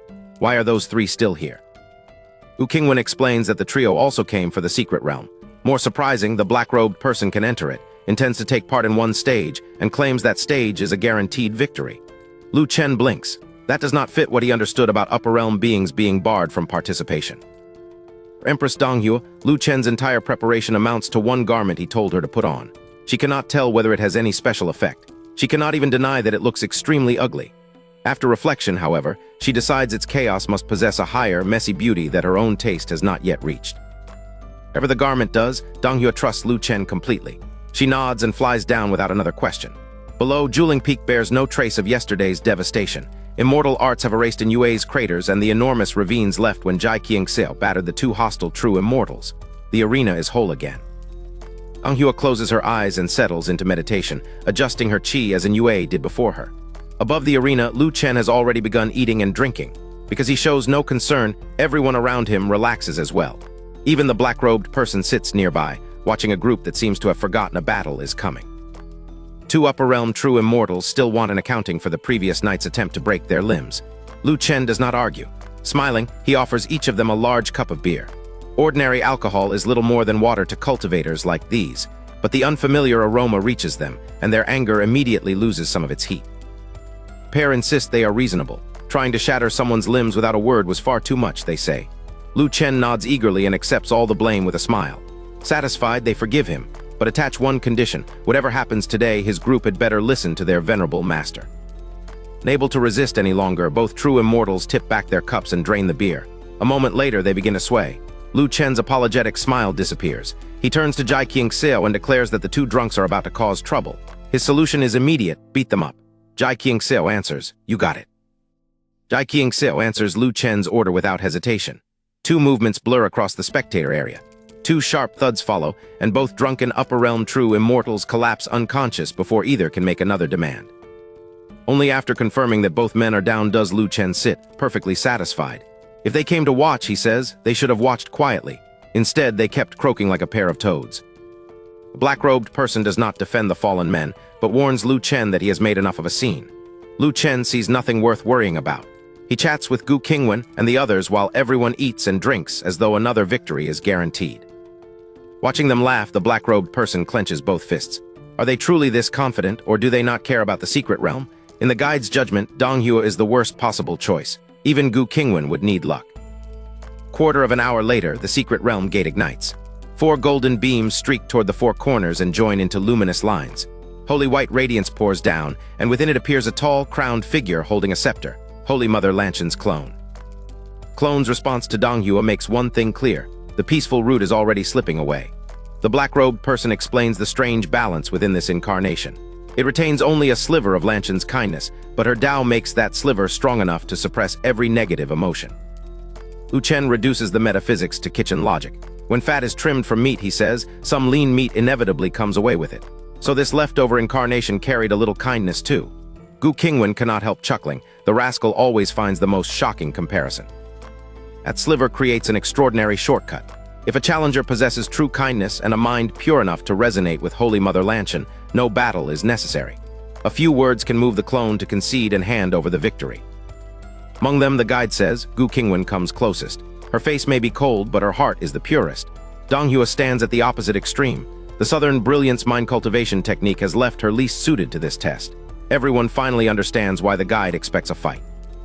Black-robed person decides this is useful. If Donghua's mismatch teaches these people a lesson now, perhaps they will obey before a later mistake becomes catastrophic. Lu Chen reaches the same factual conclusion and rejects its premise. He never expected a concession. From the beginning, he wanted the fight. He only fights the elite. Restored Juling Peak Arena holds its breath. Holy Mother Lanchen's crowned incarnation remains seated, showing no desire to attack. Then gold floods the space behind Empress Donghua. A massive imperial throne takes shape, and Donghua turns and sits as though this trial belongs in her court. Expressionless, Donghua asks Lanchen to define the accusation. Is she being called cold and heartless, or does Lanchen believe she cannot understand the greater good? The distinction matters to her. Donghua will not defend herself against a vague judgment. To anyone who met her before Lu Chen, this is the same Empress Donghua, distant, severe, almost unfeeling. She has not suddenly reverted. The gentler woman Lu Chen discovered did not replace this one. Both sides have always belonged to her. Lu Chen's revision has not had time to reshape her cultivation. Less than a week has passed, and Donghua has not completed even its first small section. He rebuilt the method so thoroughly that its revised beginning cannot be joined to the untouched remainder. For now, Donghua's water-like gentleness belongs to Lu Chen, and perhaps the few people she accepts around him. Outsiders still meet the frozen empress. Her answer to Lanchen begins there. Kindness without distinction is not the only way a heart can care. Donghua needs no further introduction. The secret realm gate already told her who Lanchen was. She envies an era remembered for friendliness and kindness, and she believes Lanchen's existence helped make it better. Her admiration is sincere. Then her voice hardens. She refuses. Above the arena, the black-robed person nearly leaps up. This is only an incarnation, not Lanchen herself. Donghua does not need a grand debate. She only has to agree, resonate, and win. From the guide's perspective, she is throwing away the simplest possible victory. Lanchen frowns and asks why. Donghua leans back against her throne. She cannot be good to everyone, she says, and more importantly, she does not want to be. She sees no meaning in distributing the same warmth to every person merely because goodness demands it. Donghua goes further. To her, treating everyone alike is foolish to the core. If strangers and cherished companions receive the same place in one's heart, then devotion loses its meaning. The people one loves should matter differently, and Donghua refuses to apologize for choosing them. A black-robed person finally stands, teeth clenched beneath the concealment. If Donghua keeps pressing, the sorrow inside this incarnation will overwhelm Lanchen's kindness, and a fight will become inevitable. Worse, Donghua cannot hear the warning, and even if she could, she would not stop. Guide calls Donghua's honesty pointless. It may feel satisfying, but this is still a competition and she will lose. Around him, some agree and others do not. Then white smoke begins curling from Lanchen. Donghua watches it and asks the question beneath her entire argument. You have regrets too, don't you? You once failed to cherish someone beside you. Question leaves the restored arena silent. Holy Mother Lanchen freezes before Empress Donghua, her lips parted but no answer coming. Donghua has finally understood what the rising smoke means. She is unusually sensitive to emotion, and this entire incarnation is not merely carrying sorrow. It is made from sorrow. Donghua tests the obvious answer and rejects it. This cannot be ordinary grief over life and death. If everyone truly carried equal weight in Lan Chen's heart, no single loss should have produced sorrow this concentrated. A lesser pain would have disappeared during refinement. This one was deliberately separated and cast aside. There's only one conclusion Dong Hyo finds convincing. Someone mattered to Lan Chen more than the rest of the world, yet when forced to choose, Lan Chen stood with the world and abandoned that person's side. Dong Hyo looks directly at the silent incarnation and asks the question that finally breaks through. Do you regret it? The answer begins as destruction. Lan Chen's holy throne collapses with a roar and vanishes. She remains on the bluestone, gripping her scepter, but the beautiful manifestation starts flaking apart. It is not cosmetics peeling away. Her fair face and smooth arms are shedding like lacquer from a sacred statue, exposing pitch-black skin underneath. Within seconds, little remains of Lan Chen's pretty face except a cracked mask. She looks at Dong Hyo and finally answers. She regrets it deeply. Then comes the harder truth. If time returned and demanded the same choice, she would still choose exactly as she did. Her shattered face strains into a faint, sorrowful smile. Lan Chen gently corrects one point. Her ideal was never to give every person equal affection. It was to spend her life making the world better. Dong Hyo rises from her imperial throne and answers with her own boundary. She will also help the world, but if the world stands against the person she loves, she will never choose the world. Lan Chen admits that Dong Hyo could have won without fighting. If she had simply followed Lan Chen's lead, the incarnation would have yielded. But Dong Hyo forced the buried sorrow into the open, and Lan Chen can no longer restrain it. With rueful self-awareness, she blames her own slowness to speak, the same failing she remembers from long ago. Lan Chen knows Dong Hyo will not regret provoking the truth. She also sees what that certainty means. The person Dong Hyo cares about must be watching from Juling Peak. Her last words come slowly, be careful. Then the final pieces of her face dissolve. A wave of black mist rolls out, and only a black silhouette remains before Dong Hyo. A black-robed person shouts from Juling Peak as the black form emerges. Dong Hyo spins toward the interruption and throws her voice back with spiritual energy. Shut up. Why does he have so much nonsense to say? Lu Chen did not send her into this arena to lose. Whatever Lan Chen's sorrow has become, Dong Hyo intends to face it. Dong Hyo's roar leaves the black-robed person speechless. He had tried to warn her, yet she cursed him for interfering. Furious, he drops into his seat and decides that Lu Chen's entire group consists of ungrateful wretches. Lu Chen knows better than most how formidable Dong Hyo can be. More importantly, he can imagine the loneliness behind it. She spent tens of thousands of years keeping others at a distance, with no friend to hear what she truly felt. Lu Chen believes letting those feelings out is good. His companions agree. Then the moment of release ends. Holy Mother Lan Chen's sorrow-born incarnation, now better called an evil spirit, shoots straight at Dong Hyo and every heart on Juling Peak tightens. The attack reaches her, and Dong Hyo slips away with an impossible burst. To the spectators, it looks like a great emperor's flawless command of distance. One instant she is threatened. The next, the strike has found only empty space. The disciples of the various sects stare in shock. Dong Hyo's control over distance is incredible, they declare. Of course, this is what a great emperor looks like. From Juling Peak, her frantic escape resembles absolute mastery. Reality is far less dignified. Dong Hyo's face is full of panic. How can she possibly be this fast? Even she is not accustomed to the speed carrying her body, and Gu Qingwan's group notices her discomfort immediately. Sudden enhancement leaves only one obvious suspect. Gu Qingwan and the others all turn toward Lu Chen. Did he give Dong Hyo a saint-grade treasure, perhaps even saint-grade shoes? No, her high-heeled jade shoes appear completely unchanged. Lu Chen can barely contain his pride. Of course, Dong Hyo is fast. He embroidered 10 pairs of boots of speed onto her outfit and added 3 ghosts. With more time, he would have added 3 flash spells as well. Gu Qingwan hears his thoughts and understands only one thing. Lu Chen intervened again. But what are boots of speed, ghosts, or flash? After only 7 or 8 hours apart, the little rascal somehow sounds as though he comes from another world. And Gu Qingwan notices the hideously ugly white shirt beneath Dong Hyo's outer garment. Dragons, phoenixes, black tortoises, and stranger designs cover it. Along its sleeves, collar, and edges, she finds the clearest clue of all, 10 embroidered pairs of shoes. Garment grants speed, not familiarity. Dong Hyo keeps moving without so much as a stir of wind, but every correction costs her composure. The evil spirit presses after her, and the great emperor who looks untouchable still cannot settle into an attack. The ordinary disciples can no longer reconcile what they see. If Dong Hyo possesses such overwhelming speed, why does she never attack? Why does she do nothing but dodge? Their awe gives way to open confusion across Juling Peak. Naturally, Juling Peak's self-proclaimed experts have an answer. This is a battle between great emperors, not an ordinary fight. Dong Hyo must be studying the evil spirit's attack patterns, they insist, waiting for the perfect chance to kill it with one blow. Their theory lasts only until a delicate cry rises beside them. Dong Hyo has nowhere left to run. The evil spirit's pursuit has driven her into a corner, and all that magnificent speed suddenly has no safe direction left to take her. Dong Hua's predicament is no accident. Holy Mother Lanchan's manifested sorrow has intelligence, just as Ming Shuang's evil entity did. It may be quieter, but its combat instincts are every bit as sharp. Unable to match Dong Hua's speed, it has used the arena itself to herd her into a corner. Margin behind her is only half a meter. Dong Hua has adjusted to her borrowed speed enough to avoid another near-accidental step outside, but that no longer matters. If the staff forces her back by even one pace, 1 foot will cross the line, and the secret realm will declare her defeated immediately. Art sees throughout the viewing area. The black-robed person checks every possible response in half a second. Rush sideways, retreat, endure, evade. Every route ends at the same boundary. The figure sinks weakly to the ground. There is no hope left. One sweep should knock Dong Hua straight out of the match. And Dong Hua chooses the one response those calculations cannot make safe. She does not attempt another burst of speed. She does not retreat. With Lu Chen's ugly embroidered garment hidden beneath her outerwear, she stands exactly where she is and accepts the strike.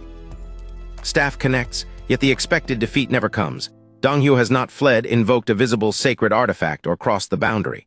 For one suspended heartbeat, the arena witnesses an impossible result. The woman who took the blow is still in the match. And everyone sees where the damage went.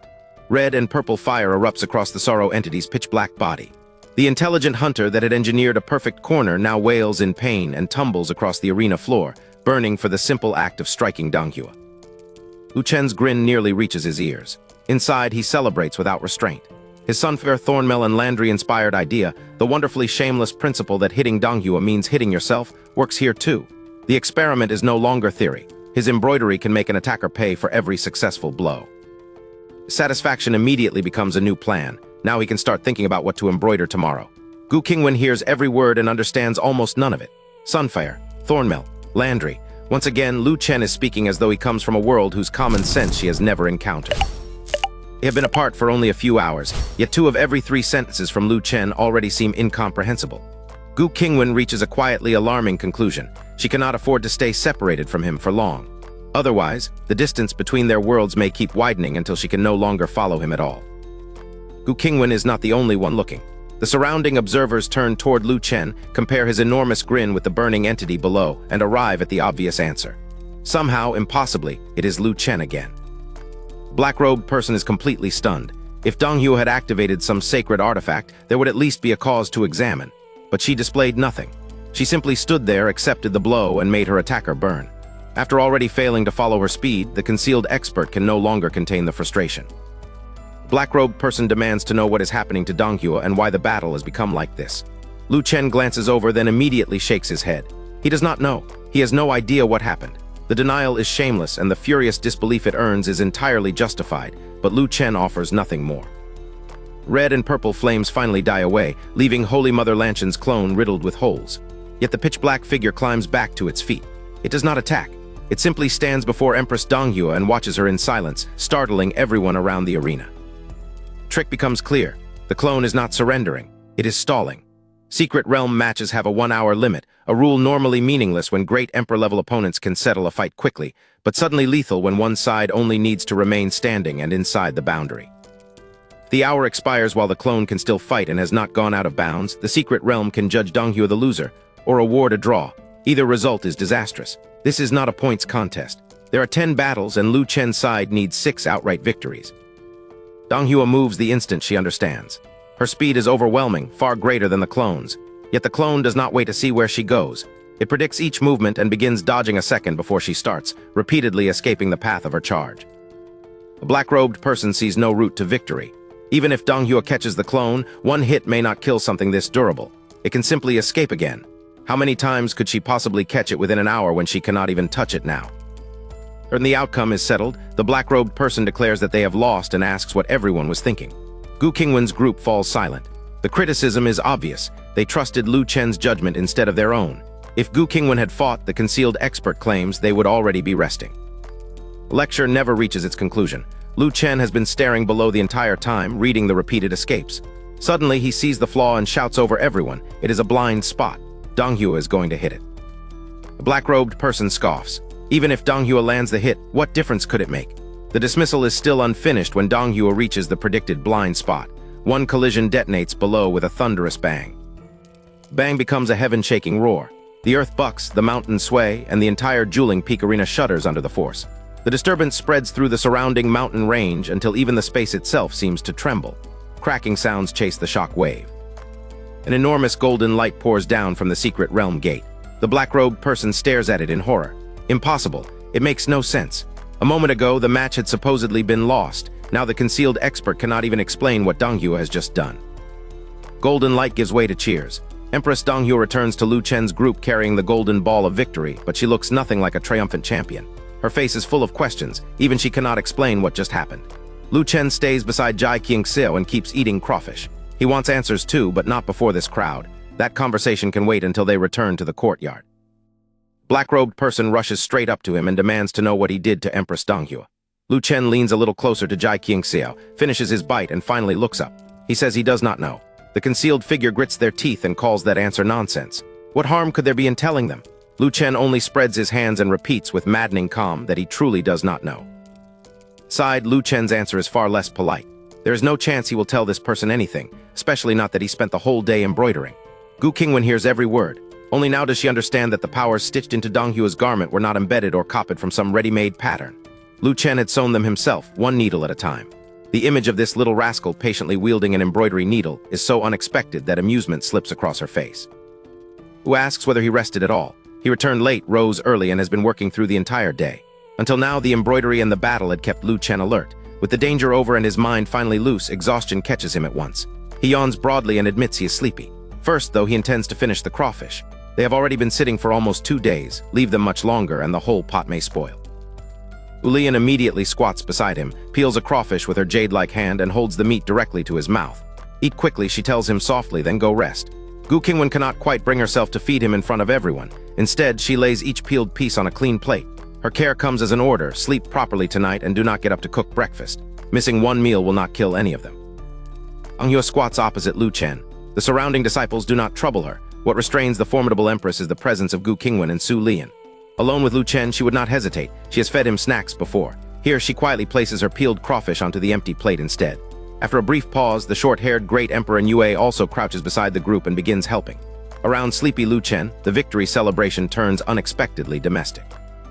Lu Chen's reluctance to accept Su's peeled tail is not sudden modesty.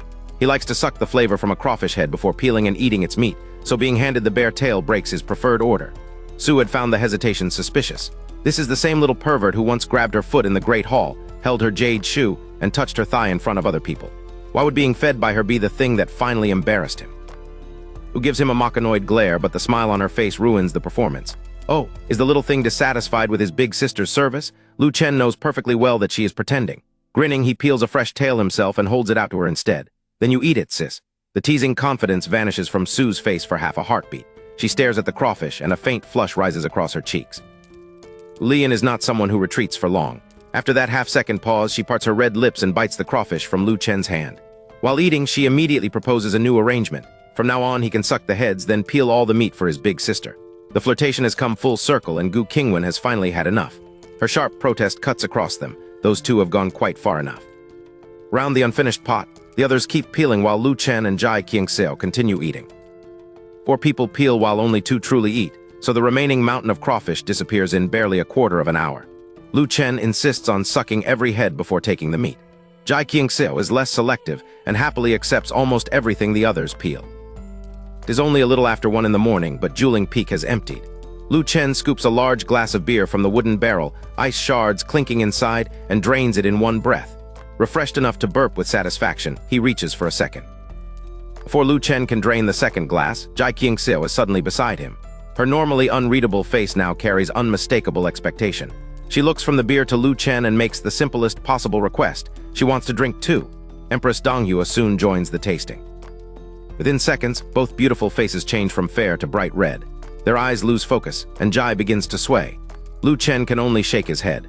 These are terrifyingly powerful immortals, yet their alcohol tolerance is so poor that even children would refuse to share a table with them.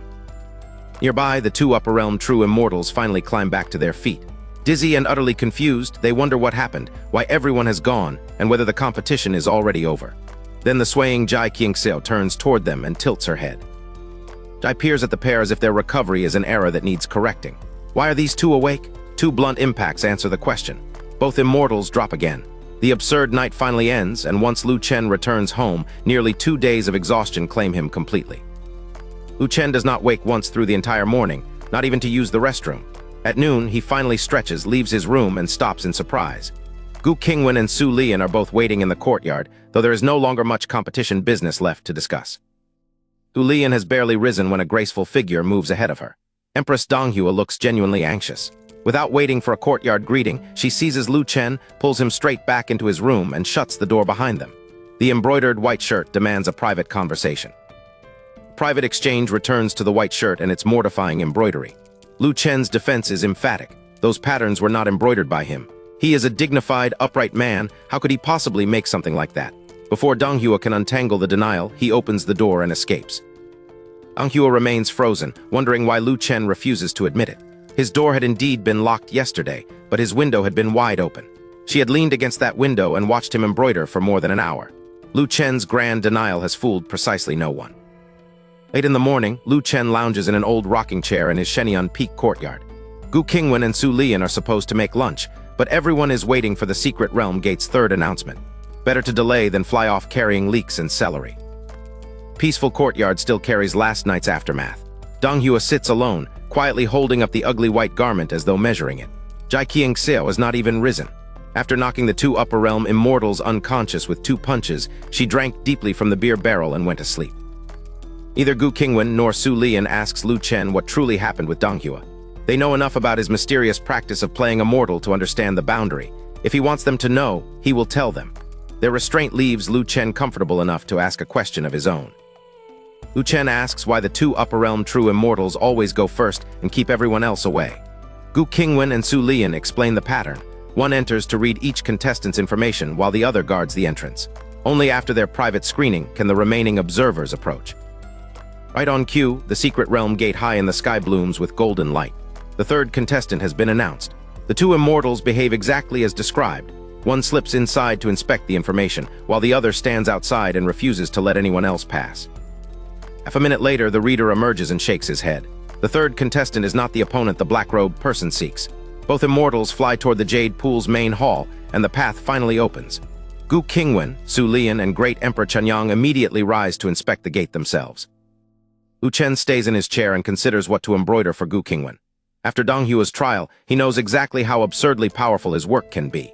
10 infinity edges, 10 sunfire aegises, 10 thornmills, 10 liandries, and boots of mobility would make victory practically automatic. There's even an easy fix for the loadout's only practical weakness. Donghua had struggled to adapt to her sudden speed, so Lu Chen could add a control skill or crowd control equipment for Gu Qingwan. She would not need perfect movement if the opponent could not move at all. Foolproof. And that is precisely the problem. It would be boring. Lu Chen is cautious when his own safety is at stake. While playing a mortal, he will not show off without absolute certainty. But when victory is already secure, rigid optimization has no charm. If he can win, he wants to have fun doing it. Report supplies the hook he needs. The 3rd contestant is Demoness Ewing. Her exact method is not listed, but her record is vicious. While still a quasi-emperor, she killed an emperor. That feat alone suggests she possesses some exceptional means of dealing with men. Lu Chen blinks and turns the report over in his mind. Extra damage to men? Then someone arrives in his thoughts with perfect theatrical force. Set. The whole crowd cheers. The safe but dull equipment pile vanishes from his imagination. Lu Chen has found the concept he wants, and suddenly embroidery cannot begin soon enough. Set has barely entered Lu Chen's thoughts before he springs to his feet. Lunch can wait. He has work to do. Gu Qingwan catches one arm, Su Lian seizes the other, and both reject that idea outright. Whatever masterpiece he is imagining, he will eat first. Outvoted, Lu Chen helps Gu Qingwan and Su Lian prepare the midday dishes. Jai Qiangxiao still has not awakened after last night's drinking. No one disturbs her. They simply reserve a portion, then sit down to eat while Lu Chen's attention remains fixed on the work waiting inside. Lu Chen does not eat properly. After a few hurried bites, he declares himself finished and heads for his room. Gu Qingwan raises an eyebrow at the evidence. Half his rice remains, and the food she served him is barely touched. His mind has already left the table. At the room, Lu Chen lays down 2 rules. No one may enter and no one may inspect him with spiritual sense. The women agree. After lunch, however, Gu Qingwan, Su Lian, and Empress Donghua line up outside the window he left open. Technically, they have broken nothing. Lu Chen sinks completely into embroidery, and his inner voice turns the build into a victory song. Blade of the Ruined King comes early. Titanic Hydra follows. Dead Man's plate guards one side, Steraks gauge the other. Every named piece joins the set design with gleeful certainty. Song keeps going. Black cleaver, ruined, king-plated steel caps, enough in Lu Chen's delighted imagination to end the matter in 3 punches. Outside the window, Gu Qingwan is bewildered. Why is he still singing in his head? Worse, why does he sound excited enough to enter tonight's battle himself? Second embroidery goes faster because Lu Chen has learned from yesterday. True dragons and true phoenixes were magnificent, but against an incarnation at the secret realm's level, they would not even need to emerge. Set and ordinary equipment are enough.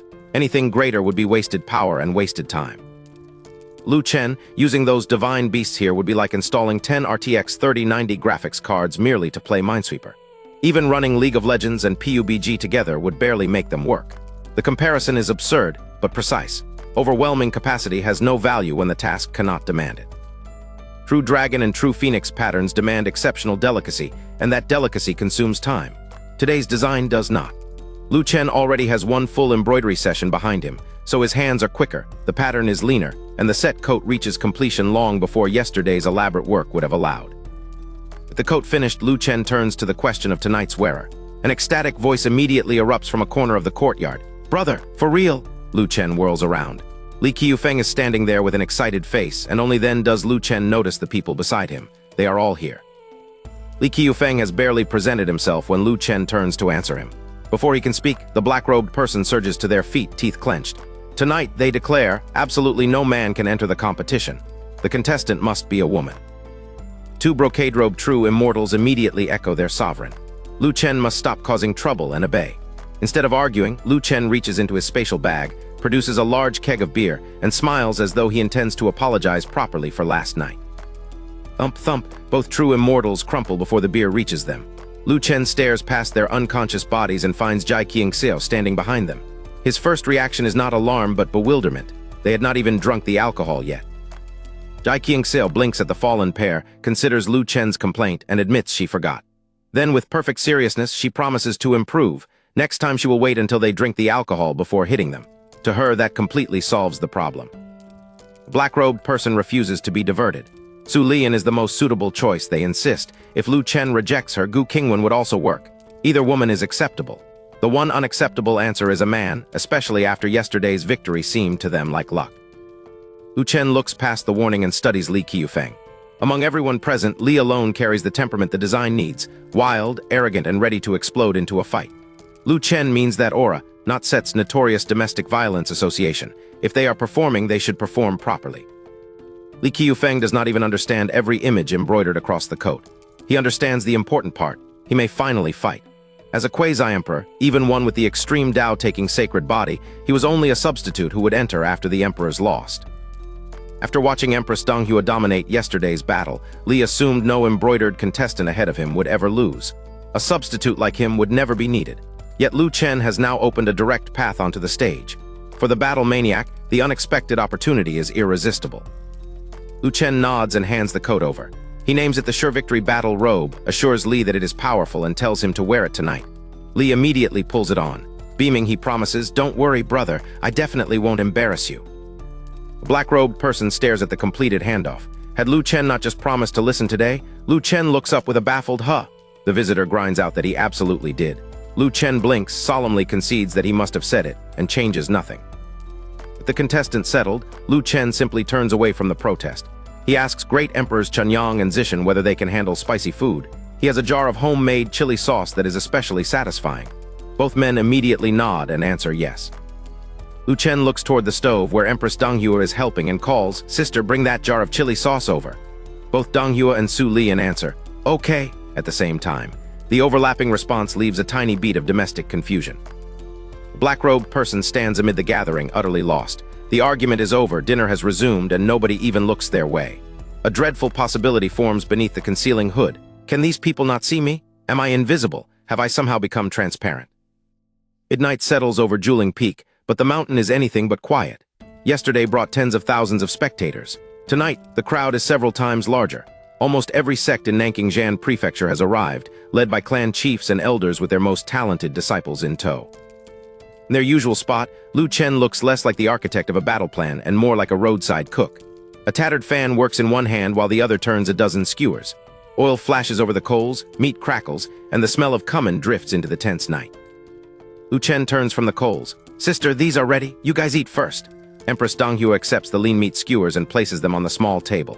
Soon everyone has barbecue in one hand and a cold beer mug in the other. One bite, then one sip over ice shavings. There's a practical reason the table remains so composed. After dinner, Lu Chen converted one of the 2 beer kegs into an alcohol-free version. His regular brew can put these cultivators down after a single cup. With the alcohol removed, they can keep drinking without tumbling into another drunken disaster. The others consider the new drink quite good. Lu Chen does not. To him, it tastes like some horrible beer-flavored tea. So while his companions work through mug after mug without getting drunk, he keeps the original beer for himself, takes another drink, and reaches for a fresh batch of raw skewers.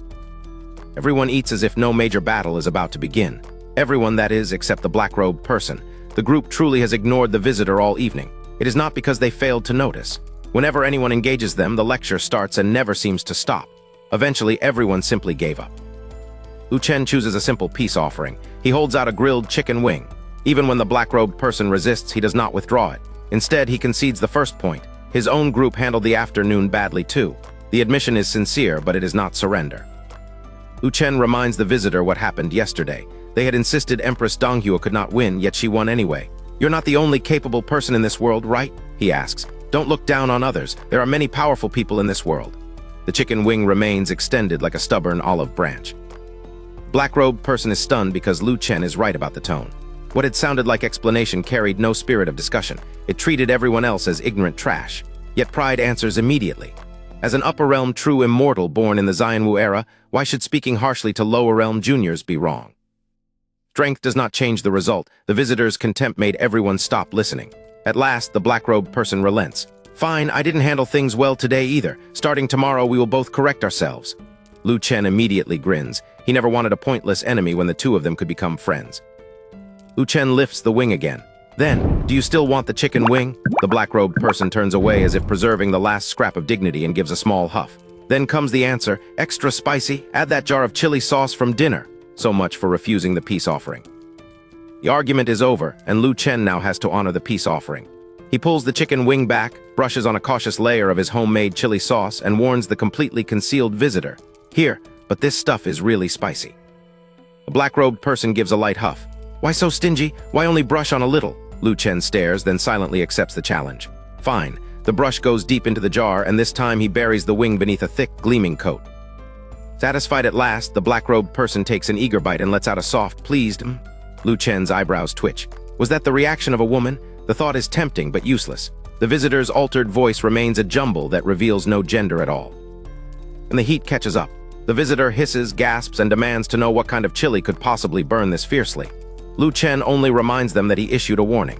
He grew these peppers himself and made the sauce. Even 2 great emperors had sweated after tiny tastes. Golden light suddenly pours down from the secret realm gate.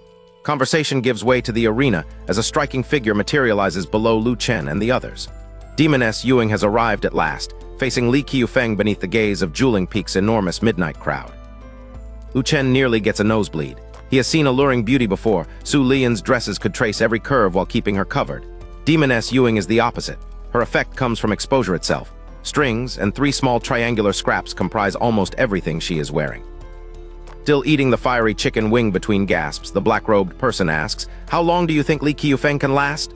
Lu Chen tears his attention from the arena, confused by the question. The answer comes without hesitation, 10 seconds at most. Li Qiufeng will lose. Lu Chen immediately calls the prediction nonsense. The visitor saw how powerful Empress Gu became yesterday, and Li Qiufeng is stronger now than she was then. With the set sure victory battle robe empowering him, how could this newly arrived demoness possibly dispose of him in seconds? The black-robed person does not retreat an inch. Lu Chen is underestimating them. They may not command all his strange tricks, but experience is another matter. And by that measure, Lu Chen is still too green. The certainty in that scrambled voice begins to make his confidence feel dangerously incomplete. And the visitor sharpens the prediction. Those 10 seconds already include the 3-second countdown before the fight. In actual combat, Li Qiufeng will last no more than 8 seconds. Lu Chen goes still. Such precision cannot be dismissed as ordinary boasting. Lu Chen mentally reviews what he built into the set robe. He prepared power, endurance, and the means to control an opponent. But the visitor's impossible timing points toward the reverse problem. What happens if Li Qiufeng is the one who gets controlled? Horror floods Lu Chen's face. He finally sees the flaw in his supposedly certain victory. The robe can help Li Qiufeng overpower and control an enemy, but Lu Chen never embroidered the quicksilver protection needed to break control. Holy crap, I forgot quicksilver. Visitor's 8-second prediction locks into place inside Lu Chen's mind. Demoness Yuing cannot defeat Li Qiufeng by force that quickly. There is only one plausible route. Seize his will, make him cross the arena boundary himself, and let the rules declare his loss. Her provocative conduct now looks less like theater and more like a weapon. Lu Chen imagines her crooking one finger and Li obeying eagerly, even if she orders him to die. Yesterday, he thought only about controlling the opponent. He never planned for the opponent to control them. The omission is brutally specific.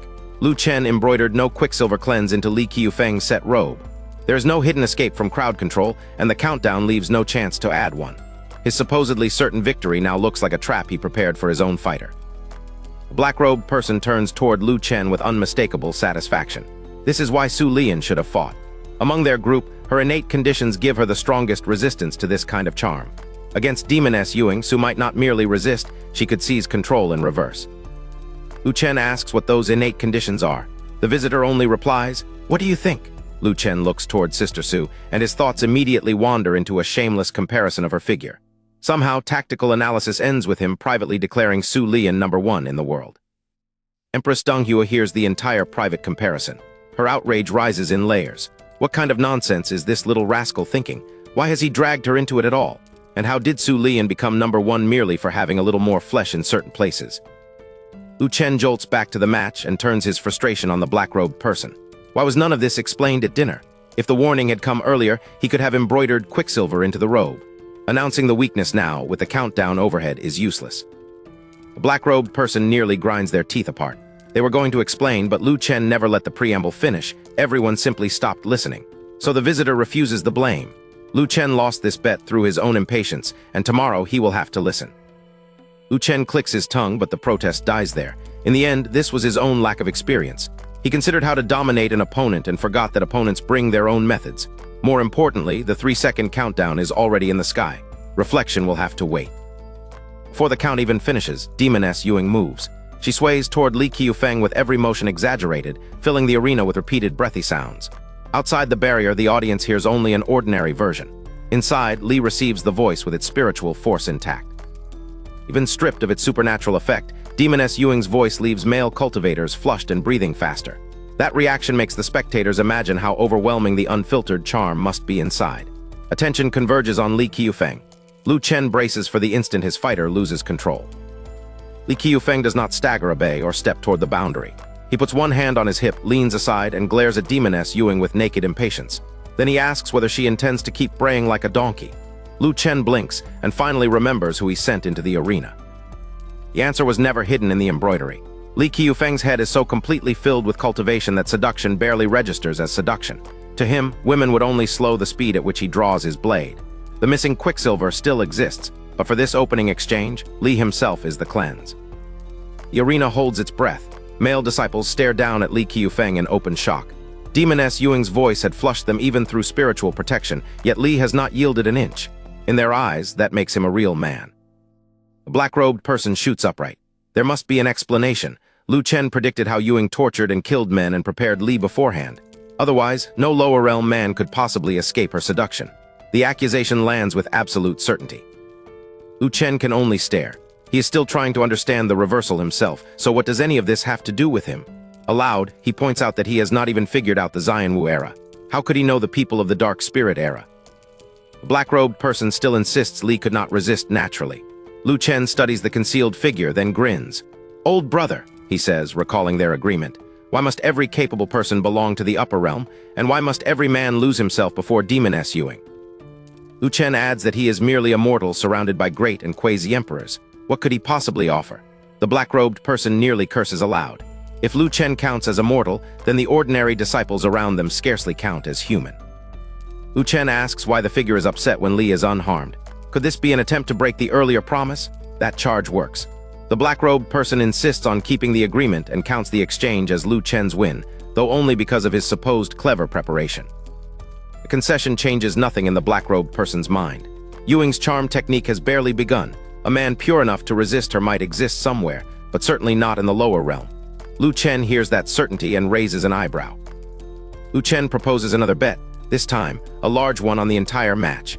If Li wins, Lu Chen will direct the remaining secret realm battles, and the black-robed person must provide detailed intelligence on every later opponent. Convinced that Ewing cannot lose, the figure accepts. As if answering the wager, Demoness Ewing unveils the next level of her technique. One seductive figure becomes 8 manifestations in matching, string-held attire. Pink haze rolls across the martial arts arena, turning the battlefield into an overwhelming display. Black-robed person laughs coldly. The opening was never the full charm technique, and no one here can resist this. Disciples begin whistling. Even Lu Chen stares at the 8-fold display in alarm. A super multiplier. For the first time since enlarging the wager, he wonders whether Li can withstand it. Li Qiufeng moves. His hands snap into the void realm on both sides and return with 2 manifestations caught by their collars, or more precisely, by the strings stretched across their chests. He slams the pair together and hurls them to the ground. Li repeats the maneuver 3 times. In only seconds, all 8 Demoness Ewing bodies lie in one tangled pile. The overwhelming formation that had filled the arena a moment earlier has been reduced to a heap beneath him. Li sits astride the entire pile and drives his fists down without restraint. Every seductive sound only makes him angrier. "I'll give you moaning," he curses, punching again and again as the thuds begin to carry beyond the arena. Across the Yunhai mountain range, every one of Li Qiufeng's punches lands with a muffled thud. He remains over the piled manifestations and shows no mercy. Above the arena, the black-robed person stares down in disbelief. Even Li's extreme Tao-taking sacred body should not make him completely immune to charm this powerful. Great Emperor Chunyang offers another possibility. Li's mother, he says, was far more formidable in such matters than this Ewing. Great Emperor Zishan remembers the same demoness nearly playing even the human emperor to death. Perhaps Li inherited something from her. It is only a theory, but it makes the concealed expert hesitate. Black-robed person insists that no one surpasses Demoness Ewing in seduction. Empress Donghua quietly points out the flaw in that comparison. The woman below is not the real Ewing, only an incarnation. Donghua can sense that its soul transformation is made from true love, the very thing Ewing chose to discard. Lu Chen refuses to let the concealed expert hide behind another late explanation. If he had been told Ewing's abilities earlier, he argues, he would have listened. The black-robed person goes rigid. Somehow, once again, Lu has turned the crisis, and the responsibility for it, back onto them. The answer is worse than Lu expected. When Ewing fights a man, she absorbs his essence through the battle itself. The spectators look again. Li has already pounded her clones into dust, yet the true body suffers no fatal wound. Every lesser injury disappears almost as quickly as he can inflict it. Lu asks what they can do. The black-robed person gives him one brutal condition: kill Ewing in a single blow, as Empress Donghua did yesterday, or she will never lose to a male cultivator. In the Dark Spirit era, that limitation alone kept her from being the absolute strongest. Lu looks down and thinks it's over. Lu's preparation finally answers. In the corner, Li is not lying helpless. He is doing sit-ups. The set robe's overlord bond has activated and restored him. Gu Qingwan looks down at Lu in astonishment. She has never heard of this overlord bond, but its effect is already standing back up. The black-robed person notices the recovery but only snorts. Li will still be sucked dry in the end. Demoness Ewing seems to agree. Laughing with excitement, she accelerates toward him in the corner. She sees a weakened man ready to be consumed. Li sees the opening for one final collision. Li surges out of the corner with a roar. Before the watching crowd can follow the exchange, he reaches Ewing and locks one hand around her neck. His momentum does not stop there. Carrying her with him, Li drives straight upward until both fighters are high above the arena. Ewing does not struggle in fear. She laughs shrilly and urges Li to use more force. High above the ground, he flips his grip and turns her upside down. Then Li roars that the outcome is decided. With every spectator staring upward, he begins the finishing motion. Smash her for me. Finishing motion becomes a brutal impact.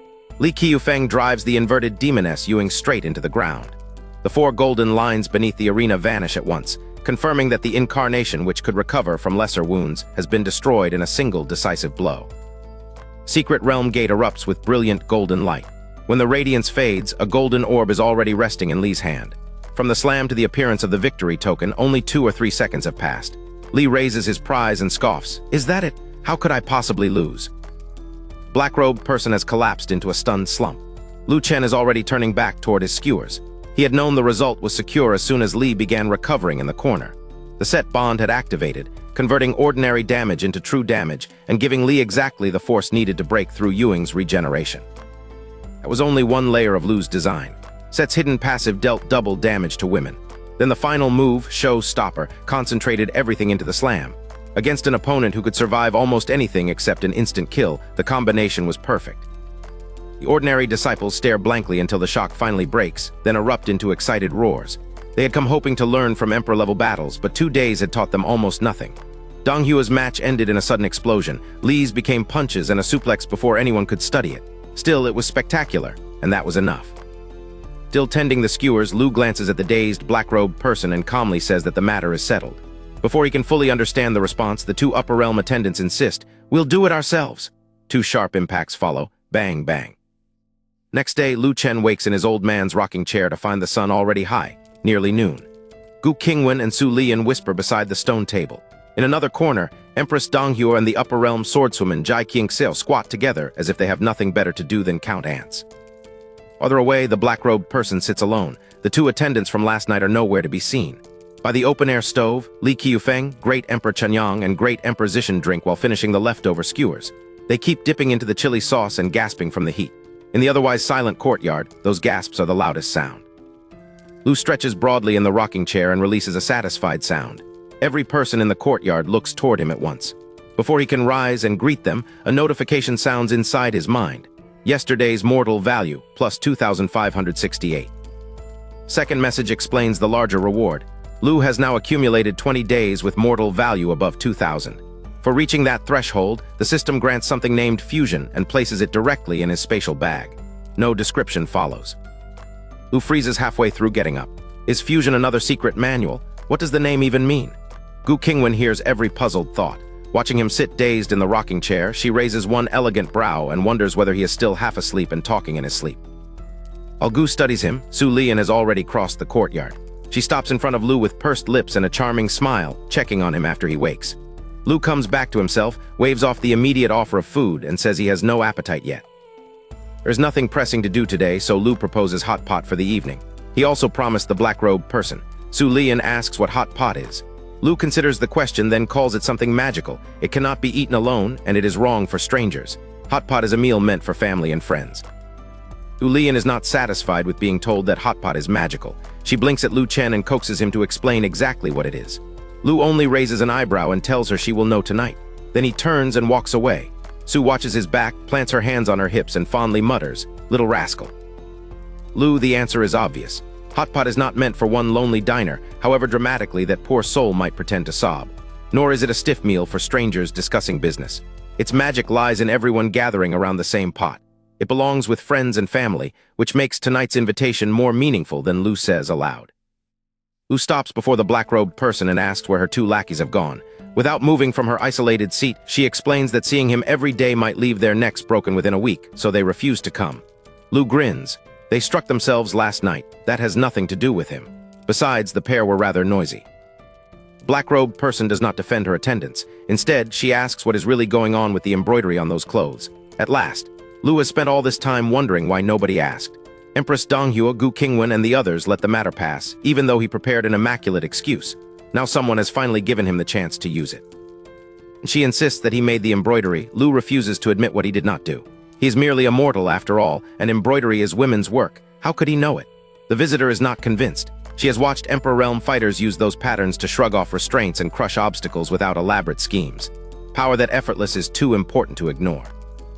Lu points at the contradiction.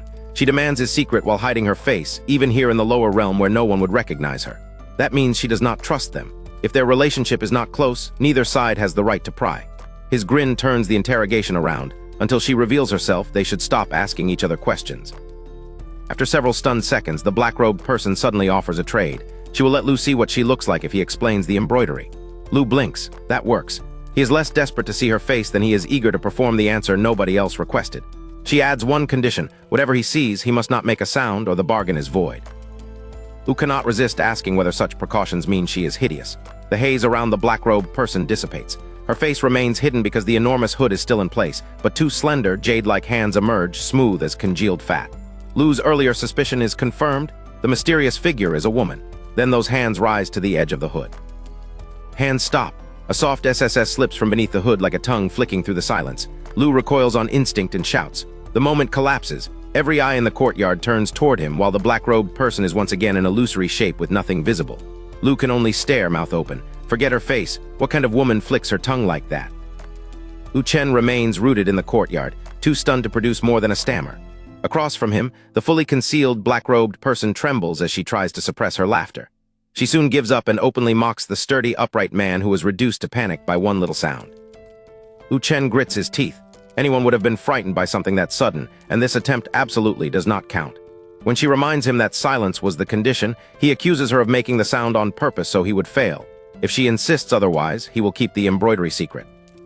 The black-robed person blurts that she did not frighten him deliberately. Her unusually forceful denial makes Lu Chen blink. That soft hiss returns to his mind. Was she flicking her tongue because she is actually a snake? Seated at a distance, Gu Qingwan hears every word of that inner suspicion and frowns at the ghostly figure. Lu Chen tries to test his snake theory, then abruptly demands to see her legs. The black-robed person becomes vigilant and asks why he wants to look there.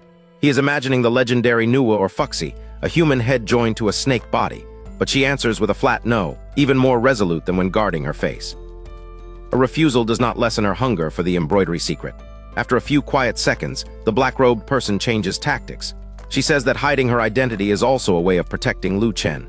He may not understand yet, but knowing who she is would offer him nothing, and could burden him with dangers he cannot measure. Visitor rises slightly and surveys the gathering. The great emperors here will eventually ascend to sainthood and enter the upper realm, but they must not mistake that for perfection. The upper realm is larger and more complicated than anything below. Even immortality and escape from heaven and earth's rules amount only to a beginning, not even a true starting point. Lu Chen's private verdict is much less reverent. She is showing off. All those lofty principles seem designed to impress him, not the old woman and the other great emperors. Still, he decides to let the matter go. If she will not reveal herself, fine. He never cared that much, speaking about the embroidery matters more. Gu Qingwan is anxious enough to intervene, but she does so gently. If Lu Chen does not want to speak, he does not have to. Everyone has private secrets.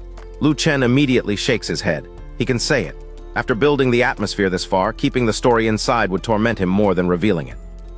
With everyone watching, Lu Chen fixes the black-robed person with a grave expression and demands complete secrecy.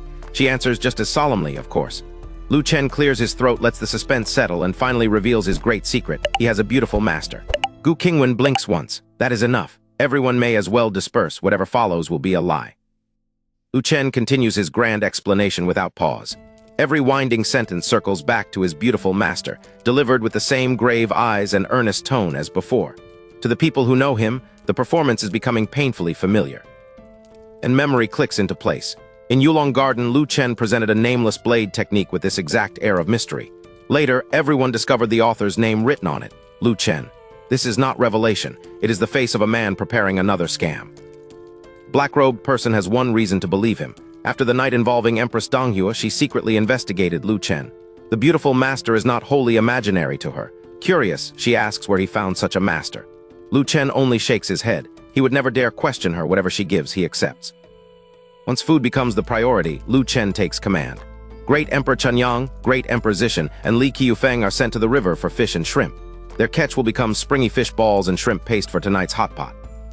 Lu Chen sends Gu Qingwan and Su Lian to the hawthorn tree below the mountain for fruit that can become candied hawthorn after dinner. Empress Donghua and Jai Qingxil receive the orchard, watermelons, peaches, and anything else suitable for fresh juice. With their errands settled, everyone departs happily. Lu Chen returns from the storage room with 2 bamboo baskets. He shoulders one and tosses the other before the visitor. They are going to pick vegetables. Her startled question, she has to work too, earns no sympathy. Everyone else is busy. Why should she sit here waiting for ready-made food? Lu Chen pushes harder. Does she have such a grand face, or is spitting out a core supposed to excuse her from chores? The black-robed person instantly checks the empty courtyard. Lu Chen is already walking away. He only says such things when no one can overhear. After a long stare at the basket, she copies him and puts it on. Halfway down the route, the black-robed person catches up. Lu Chen does not speak to her, and she returns the silence. The two simply walk side by side along Shenyang Peak's narrow path, matching bamboo baskets, turning their reluctant partnership into an oddly ordinary sight. Ripe green plums interrupt the quiet. Lu Chen immediately imagines turning them into green plum wine, so delicious that merely thinking about it makes his mouth water. He starts climbing the tree himself, driven by the promise of that future drink. Halfway up, Lu Chen abruptly jumps down and points at the branches. She can pick them for him. The black-robed person, still wondering what green plum wine even is, bristles at once. She is not his little laborer. Lu Chen plants his hands on his hips and calls her impossible to get along with. Lu Chen's argument is brutally simple. She can fly, he cannot, so gathering the plums would be effortless for her. Why resist one small chore? More importantly, does she intend to eat tonight's hot pot or not? After a stunned pause, the visitor grits out that she will eat, but if the hot pot tastes bad, she will beat him to death. Still beneath the ripe green plum tree, Lu Chen shows no fear of the visitor's threat. Hands planted on his hips, he tells her to stop talking and hurry. The black-robed person grits her teeth, rises into the branches, and begins picking. Lu Chen sends her from one patch to another and catches every plum she throws. When she asks whether they finally have enough, he points out that he has an entire family to feed. Only when his bamboo basket is packed full does he call her down. The moment she lands, Lu Chen offers her his water flask and thanks her for the work. The gesture catches the black-robed person off guard. After a pause, she accepts it with a small hum and allows that he does possess a conscience. By evening, Lu Chen's courtyard has become a crowded kitchen. Gu Qingwan and Su Lian wash dishes and chop vegetables. Nearby, Li Qiufeng, Chen Yang, and Zishan strip the fish and shrimp they gathered, then pound the meat into paste. Empress Gu peels fruits and melons, presses their juice, and sets it on ice. Jai Qingxiao has been sent out for beef, mutton, and pork. Meanwhile, Lu Chen and the black-robed person begin turning their green plum harvest into jar after jar of liquor. While pouring the liquor, Lu Chen asks what lies beyond Immortal King. Amused by such a basic question, the black-robed person names Immortal Emperor, Supreme, and Ancient God. Cultivation, she tells him, is boundless. The lower realm simply cannot make that vastness feel real. Lu Chen has no desire to visit the upper realm, but he does want to understand his companion. He asks whether she can descend whenever she pleases. She teases that being easy to talk to must have made her seem weak. Lu Chen answers simply. His intuition says she is extremely powerful. Her casual contempt for immortal kings confirms Lu Chen's first impression of her status. Even Jai Qingxiao once said an immortal king could not defeat her. When Lu Chen's curiosity turns serious, the visitor dismisses lower realm returnees as people who failed above and now miss their former greenhouse. True powerhouses never come back. Before Lu Chen can answer, Li Qiufeng calls over in his raspy voice and presents a basin of fish paste. Lu Chen inspects it and orders more pounding. Then Su Lian sweetly asks about her vegetables. One glance earns her an approving answer. That cut is exactly right. Light sound announces Jai Qingxiao's return. She arrives with 3 cuts of meat, each taller than a person. Lu Chen can only ask whether she brought back an entire cow, and the courtyard erupts in laughter. Watching them as she covers the liquor jar, the black-robed person quietly admits that Lu Chen was right. The upper realm is not that great. Courtyard preparations finally become a feast. Everyone crowds around one massive iron pot, partitioned between fiery red broth and fresh mushroom broth. The spice lovers claim one side, the cautious diners the other, and the whole table eats together. No one discusses cultivation. Instead, these ancient experts trade odd stories gathered across the continent, chatting like relatives reunited for the new year. Lu Chen listens from the middle of it all, completely lost in experiences separated from him by generations. At some point, the black-robed person stops holding back. She launches into her own memories, though the stories are so ancient and disjointed that nobody can relate to them. She does not care. Gasping over the red broth, she keeps eating and talking like someone finally given a chance to speak after far too long. Morning finds Lu Chen stretching awake on a lounge chair. The dinner ran late, and once non-alcoholic beer proved too unsatisfying, everyone switched to the real thing. Li Qiufeng, Chen Yang, and Zishan now snore beneath the table. Donghua and Jai fared no better. Lu Chen had to carry both of them into the east room. In the kitchen, Lu Chen starts a pot of meat porridge to settle everyone's stomachs. Then he spots the black-robed person still seated apart, working through last night's hot pot and juice. He can only ask who eats hot pot in the morning. The black-robed person watches the sleeping group and quietly says they are happy. Lu Chen dismisses cooking a meal as a small thing. After several gulps of juice, she answers with unexpected softness. It is precisely the small things that warm the heart most. Lu Chen does not linger on the sentiment. He leaves the meat porridge simmering and clears the night's wreckage. A quarter of an hour later, the courtyard is clean except for the leftovers still arranged before the black-robed person. Then he heads inside and decides to wake Gu Qingwan and Su Lian first. Lu Chen barely taps the west room door before it swings open. He remembers that after helping Gu Qingwan and Su Lian inside, they simply collapsed onto the bed, and he only pulled the door loosely shut. Su Lian is curled beside the window. Gu Qingwan sleeps at the outer edge beneath the towel blanket he gave her. Lu Chen is about to wake them when he remembers his promise to make Su Lian a pair of jade shoes. Great Emperor Xuniming's interruption kept him from taking her size last time. This quiet morning seems like the perfect opportunity, so he measures carefully. Despite Su Lian's height, her feet are only a little longer than the span of his fingers. If he makes shoes for Su Lian, Lu Chen decides, Gu Qingwan cannot be left out. Rather than measuring her directly, he lifts Gu Qingwan's high-heeled jade shoes and aligns their soles with Su Lian's pair.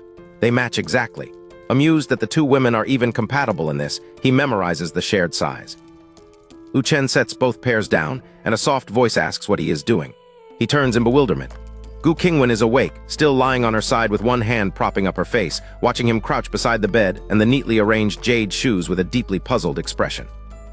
Behind Gu Qingwan, Su Lian murmurs Lu Chen's name and sleepily wonders whether he is under the bed.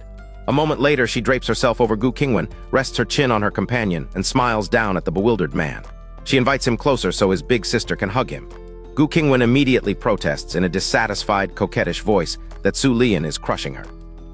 Morning settles over the Jade Pool's sacred land, with clouds turning through drifting immortal qi.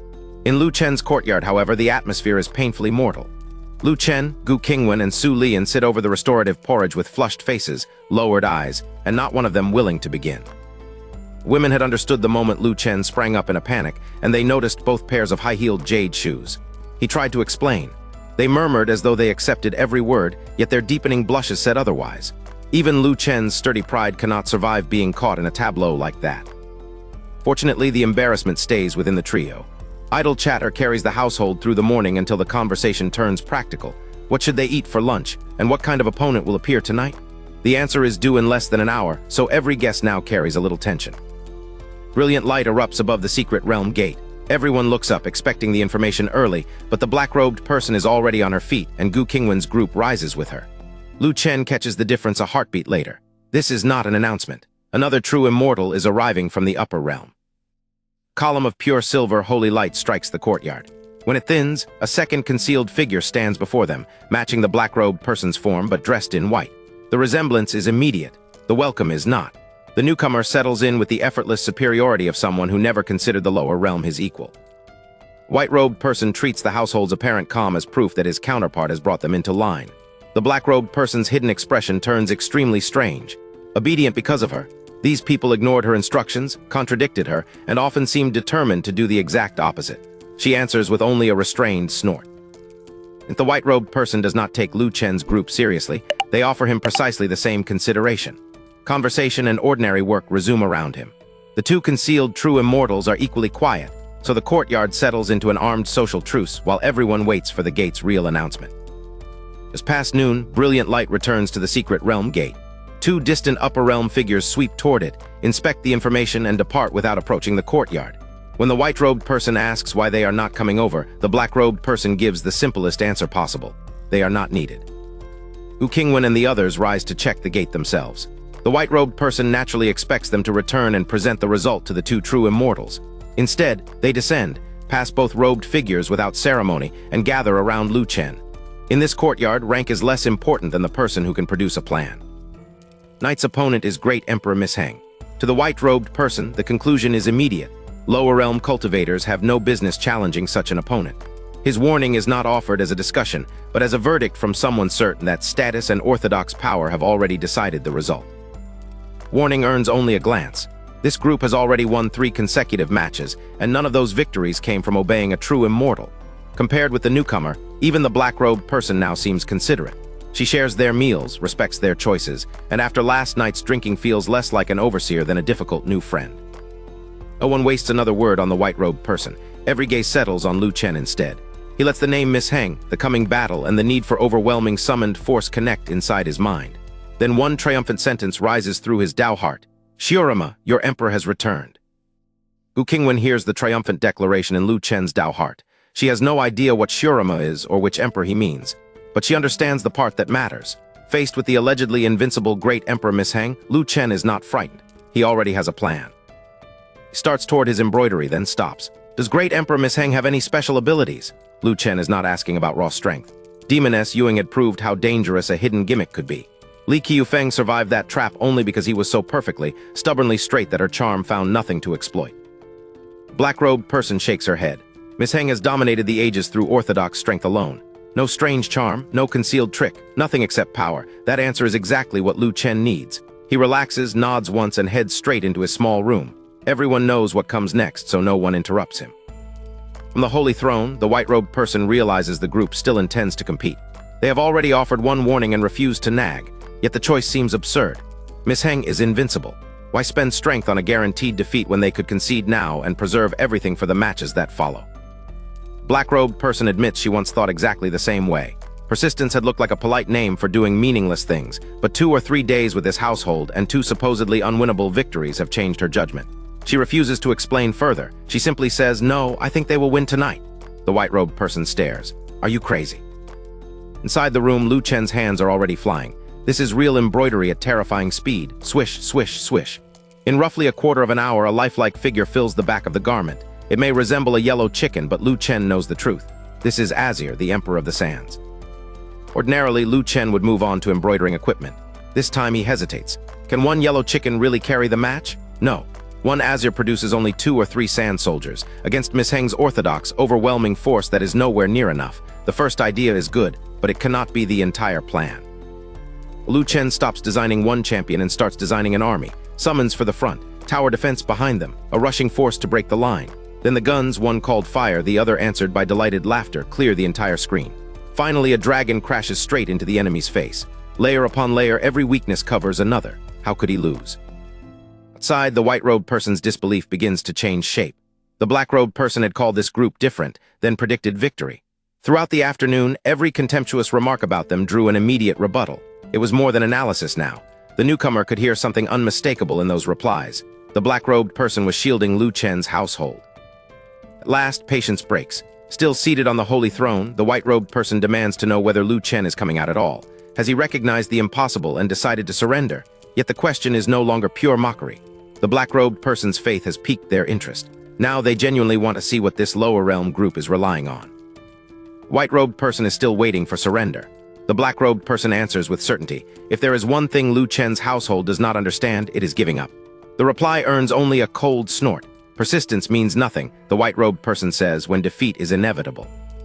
The instant Lu Chen appears, Gu Qingwan and the others rise from their seats. He looks around at the waiting group as if the past 6 hours were nothing unusual, asks whether it is almost time, and simply says, "Let's go." The household departs together for the match. Aboard the flying boat, Lu Chen checks every embroidered pattern one last time. Gu Qingwan and the others gather behind him, baffled. The white-robed person frowns at the result of nearly 6 hours of work, especially one 3-headed plant whose crude, alien style clashes with every lifelike portrait around it. Lu Chen only grows smugger. He names the absurd plant the machine pea shooter and promises that it is vicious enough to prove itself shortly. Then he hands the garment to Gu Qingwan. She will take the stage today. Gu Qingwan blinks at the sudden choice, but answers with a hesitant, obedient, "Okay." At the competition grounds, the reason for the altered venue is obvious. Great Emperor Miss Heng's supreme art is spirit awakening, summoning, in Lu Chen's language, and the arena has suddenly been made much larger. Lu Chen's group bristles at the favoritism. The secret realm is giving Miss Heng's creations room to fight at full strength. Lu Chen is annoyed but not frightened. His garment can summon too. From a nearby boulder, the white-robed person calls trusting that clothing a fantasy. This time the black-robed person cannot stay detached. After wine, conversation, and days spent working beside the household, she has begun to think of them as friends. The black-robed person tells the mocker to stop wasting breath. The match is about to begin. The white-robed person turns, puzzled by this constant defense. Her answer is cutting. Looking at that arrogant posture is like seeing herself 3 days ago, and now she finally understands how infuriating it was. Gu Qingwan enters the vast arena carrying Lu Chen's answer to Miss Heng. For her, the assignment is almost absurdly simple. Take the stage and let the garment perform. Across from her stands the emperor whose strongest art is summoning. Lu Chen has deliberately answered that specialty with another summoning formation. Miss Heng's spirit awakening immediately justifies the enlarged battlefield. Prehistoric vicious beasts crowd the arena in every direction, at least 20 or 30 of them, each rising tens of meters high. Even a single beast would project suffocating fear. Together, they form a moving wall of ancient bodies around Gu Qingwan's position. Gu Qingwan's side appears. Huang Jai and Ivern are the tallest figures Lu Chen prepared, yet beside Miss Heng's prehistoric giants they look like 2 little potatoes. In one corner stands the helmeted, 3-headed machine pea shooter, smaller, stranger, and more out of place than ever. The white-robed person doubles over laughing. Just this. Even the black-robed person looks embarrassed. Lu Chen could manifest anything, so why answer Miss Heng's colossal host with these ridiculous little figures? Then she looks at him. He shows no fear at all, the same impossible confidence he carried when they met 3 days ago. The black-robed person tilts her hood toward the white-robed person. Stop laughing, it's starting. The 3-second countdown vanishes from the sky. Miss Heng's spirit-enlightened beasts answer with deafening roars and surge forward as one enormous, earth-shaking wave. Gu Qingwan does not retreat. Lu Chen told her exactly what to do. Stand here. She knows nothing about spirit awakening, and the strange figures behind her look pitiful beside those ancient monsters. but she believes Lu Chen would never harm her. She simply circulates her chi and waits. Tens of thousands of cultivators stare as if the answer is already obvious. Can those ugly little things really work?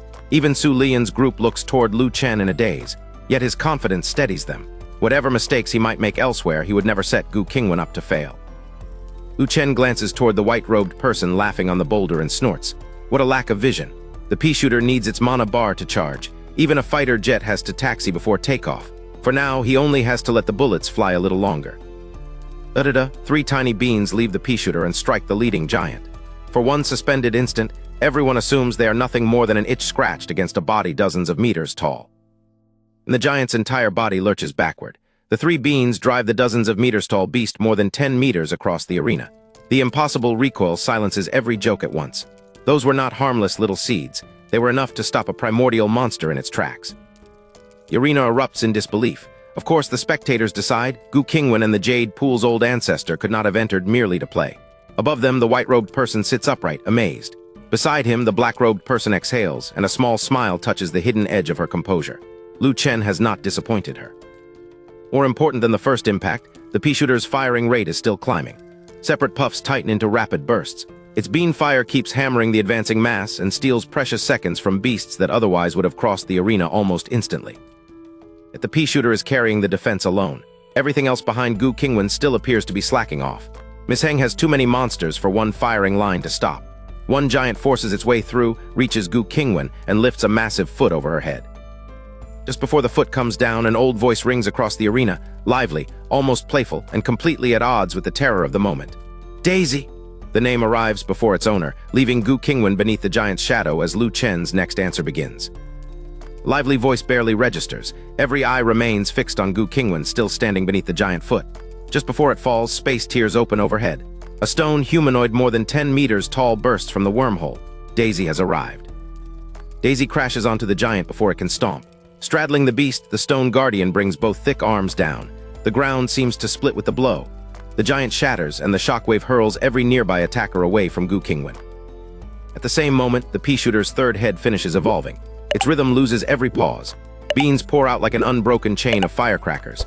In only half a second, that one absurd little plant drives Miss Heng's colossal beasts back dozens of meters. White-robed person finally breaks. What is that thing? Lu Chen hears the curiosity and remembers every laugh and every contemptuous little potato remark. He gives the man one faintly amused glance, then turns back to the arena without answering. Instead, Lu Chen turns to Jai Qingxiao, who is calmly eating an apple. He promises her beggar's chicken tomorrow. Her beautiful, emotionless eyes blink twice. Okay. Then she offers him the apple, and Lu Chen casually takes a bite. That easy intimacy nearly makes the white-robed person laugh from anger. He calls Lu Chen childish and asks whether he truly thinks the battle is won, whether he is already planning tomorrow's breakfast. Then he snaps, "Turn your head and look below." Situation is reversed. Miss Heng's enormous summons swarm Daisy from every side and hammer the stone guardian without pause. 3 to 5 seconds are enough. A minotaur raises a giant axe, strikes down, and Daisy collapses before vanishing from the arena. The crowd's hearts tighten, but the white-robed person grins viciously. Is that it? Daisy lasted only seconds, he says, and Lu Chen is still thinking about breakfast. He begins one more insult, then something below cuts him off mid-sentence. Slow-starting sand soldiers finally complete their attack. 6 spears drive into 6 of Miss Heng's towering beasts, turning the apparent collapse into another brutal answer. Lu Chen's summons were never harmless little decorations. Their delayed damage was simply waiting to arrive. The white-robed person can no longer finish his taunt. Lu Chen studies that stunned face, and his restrained smile splits into a proud grin. Triple spell critical hit. 3 Rabadon's death caps. Now the man finally understands what that damage-focused combination can do. 6 spears have landed, but Lu Chen knows why the attack took so long. He loaded every damage dealer in the embroidery with power-boosting equipment. Even the 9 Rangers bonus cannot make them truly quick. Their price is delay. Their reward is world-shattering damage. A white-robed person can only stare. Those little things should not possess such force. Lu Chen finally turns his attention to him and sweetly asks whether the upper realm measures strength by size. The lesson lands almost as sharply as the 6 spears. Gritting out that the match is not over, the white-robed person reveals Miss Heng's real advantage: infinite spirit awakening. Killing 6 only creates room for 6 more. A dark flash answers him below, followed by 6 heart-shaking voices and another charge of massive beasts. Lu Chen glances down and answers with a calm, almost insulting question. So what? He expected resistance like this. If great Emperor Misheng fell after one exchange, he would hardly deserve to be called the strongest of an entire era. And two brown bears drop from above. They smash into the renewed assault with enough force to reduce another terrifying wave to an almost complete clear. The field is still not empty, but Lu Chen's embroidery has produced another answer before Misheng can secure momentum. Watching crowd finally understands. Nothing strange beside Gu Qingwan is decorative. Every piece has a purpose, and each new activation is more frightening than the last. Their dismissal of Lu Chen's bizarre little army gives way to wary attention. White-robed person falls silent. He had treated Lu Chen as an unskilled lower-realm child shouting above his station. But strength is respected in every world, and those two falling bears have struck that lesson into him. The mockery finally stops. Misheng uses the 2-second gap before a complete clear. At his shout, a spatial wormhole tears open behind him, packed with terrifying chirps. Then a second opens. The sound suggests thousands upon thousands of creatures waiting just beyond the arena. Now the white-robed person speaks without ridicule. Lu Chen's summons may kill Misheng's ancient beasts in one blow, but endless spirit awakening can keep feeding the field. Lu Chen does not dispute the danger. He simply looks toward the two wormholes and declares, no matter what, they win. Twin wormholes finally disgorge their promised nightmare. Crows and bats flood the arena with fangs, claws, and soul-shaking shrieks. Then rapid fire answers them. The three-headed machine pea-shooter roars like a Gatling gun, while Zyra's enormous flower and Malzahar's spiders join the barrage. Field looks chaotic, but the result is perfectly clear. The line holds. Not one creature reaches Gu Qingwan. Misheng's terrifying wave cannot even destroy a single flower. Whatever expression he wears beyond the storm of projectiles, the watching crowd doubts it can be pleasant. Swarms keep coming for half a minute. Then both wormholes stand empty. A stray crow or bat occasionally slips through, only to vanish beneath a sky full of peas and poisonous stingers. Misheng's entire aerial wave has been cleared, and the formation has not yielded a step. No one expects to learn much from a battle this strange, yet everyone feels the same fierce satisfaction. The hideous, disorganized clouds of bats and crows are simply gone. All spreads across Juling Peak as the spectators savor the cleanest possible answer to Misheng's overwhelming numbers. White-robed person cannot speak. He knows Misheng personally, and every encounter with that emperor has left him feeling powerless. Ordinarily, creatures like these break a fighter's will before the fight begins. Watching Lu Chen's bizarre little army erase them forces him to reconsider everything. Hope changes the white-robed person's priorities. Lu Chen's side has already won 3 matches. Win this one, add the black-robed person's expected victory tomorrow, and they reach 5 while 3 emperors still remain. Whatever their recent quarrel, he no longer wants Lu Chen to lose. He shouts that the imperial universe spirit-swallowing beast is coming. This manifestation belongs only to Misheng's clone and carries less than 1% of the real beast's power. Yet he insists that is enough. If Lu Chen has another trump card, he must use it before one step wipes every summon away. Lu Chen does not argue. He built this embroidery to maximize damage, especially through yellow chickens, Annie, and the other summoned attackers. In simple terms, he maxed out offense and made no defensive equipment at all. If the warning is accurate, then yes, his entire formation could be killed in one hit. Lu Chen pauses, waiting for the white-robed person to celebrate his doom and call him weak. The insults never come. Instead, the man frowns and urges him to hurry. That sincere concern catches Lu Chen off guard for one beat, then he grins and admits, "I'm just teasing you." The answer is a baffled, "Huh." White-robed person is still trying to understand Lu Chen's teasing when Misheng's imperial universe spirit-swallowing beast fully appears. The 3-headed pea-shooters, Zyra's trumpet flowers, and the entire formation open fire. Every attack shatters against its massive ox-like legs without leaving a mark. Covering from his shock, the white-robed person demands an explanation. Lu Chen glances at the hopeless barrage and merely shrugs. Once he learned that Misheng's power was summoning, preparing for one overwhelmingly strong single target was obvious. To him, this is only common sense. None of Lu Chen's 9 embroidered choices were random. He built them like a proper game composition. The pea-shooters control the battlefield. Yellow Chicken and Annie eliminate elite enemies. Every strange figure has a job, and every job covers a different kind of danger. Ivern is the pure tank, built to stand in front and absorb damage. Malzahar and Zyra erase swarms of weaker creatures. Naturally, Lu Chen also reserved an answer for the final boss. Otherwise, all those years spent gaming through the night would have been wasted. Side Gu Qingwan, an illusory figure suddenly reaches into the arena. Black-red light flashes, and a pinkish-purple striped double-headed giant snake appears. A matching second summon completes the pair. Yet each snake is only 20 or 30 meters long beside a beast nearly 200 meters tall. A white-robed person cannot imagine those snakes crushing something so enormous. Lu Chen notices the doubt but refuses to spoil the answer. He only waves a hand and says, "Don't worry, I'm quite good at playing with snakes." Both robed observers are left in speechless confusion. The pair suddenly shoots forward with astonishing speed. In a blink, each snake wraps itself around one thick ox-like leg. The beast is so huge that their bodies can make only a single loop. Then both heads on each snake open wide and bite down with a crunch. Everyone waits. Seconds pass and nothing happens. The Imperial Universe spirit-swallowing beast does not even react to the four jaws locked onto its legs. Frowns replace anticipation. A simple bite from creatures this small really does seem useless. The white-robed person starts. These two snakes. Crisp crack cuts the white-robed person off. Fine fractures appear across the beast's ox-like legs, spreading like damage through porcelain or glass. But this monster is made of neither. As everyone stares, the impossible cracks continue to form, leaving even the black-robed person without an answer. Either robed observer recognizes the pair double-headed giant snakes. For experts familiar with powerful serpents across both realms, that alone is unsettling. They are just about to demand an explanation when the fractures in Miss Heng's towering beast begin snapping louder and faster. Thunderous boom engulfs Juling Peak. The 200-meter Imperial Universe spirit-swallowing beast folds in on itself like a demolished skyscraper. Yet no mountain of wreckage forms.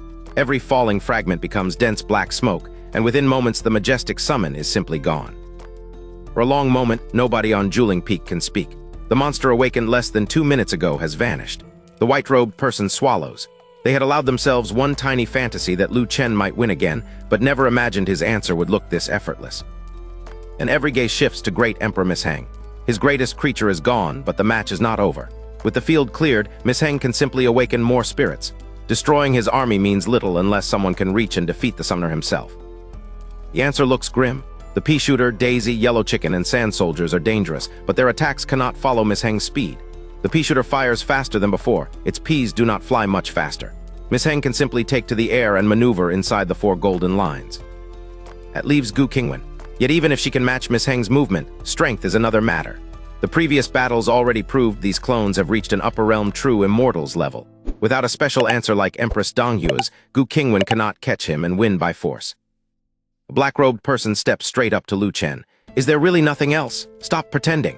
The white-robed person crowds in beside them, gritting their teeth. Lu Chen has surprised everyone too many times for either observer to believe he has finally run out of answers. Lu Chen looks helpless. There truly is no fresh wave of creatures waiting to appear. But his gaze turns toward one figure everyone has overlooked. A woman with long orange red hair, a large hat, and 2 old-fashioned muskets. She is still charging. The formation's last answer has not fired yet. Everyone finally understands Lu Chen's meaning. The long-haired woman with 2 old muskets is not a forgotten fighter. She is his last trump card. Yet with Miss Heng still flying above the arena, no one else can imagine how those antique weapons could possibly finish him. Lu Chen steps closer and watches the charge crawl toward completion. The delay is his own trade-off. He gave her nothing that could accelerate the skill. Every item was chosen to increase damage. Slow is acceptable. If the ultimate fires, he is certain the battle ends there. And the rest of Gu Qingwan's formation begins to expire. The 2 flaming bears whimper, collapse, and dissolve into light. The little spiders overturn as their legs fail. With each vanished summon, the truth grows sharper. If the gunslinger misses, there will be no second chance.